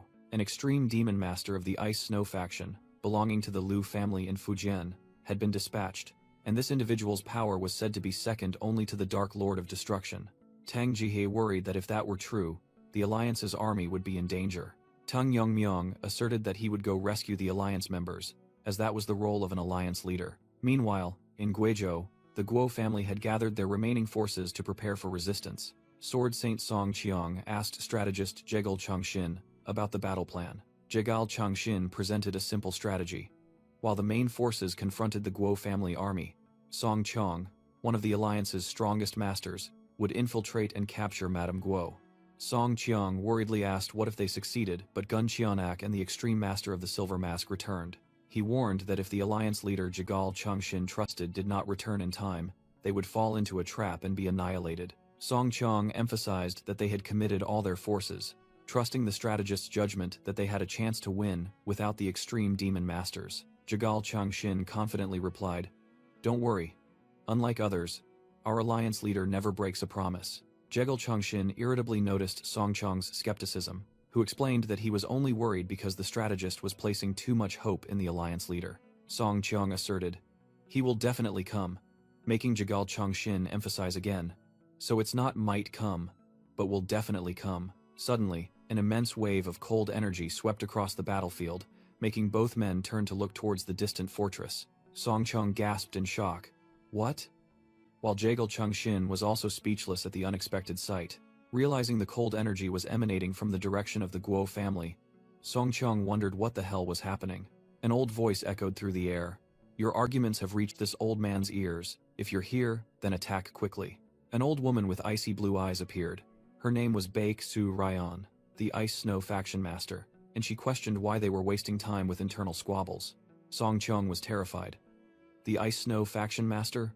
Why is this legendary grandmaster here?" Jigal Chengxin was also completely speechless at the presence of a legendary figure. Baek Su Ryan threw a frozen object towards them and asked, "Did you come here for this?" Song Qiang stammered in horror as he recognized who it was. "This is Madame Guo of the Guo family in Guizhou."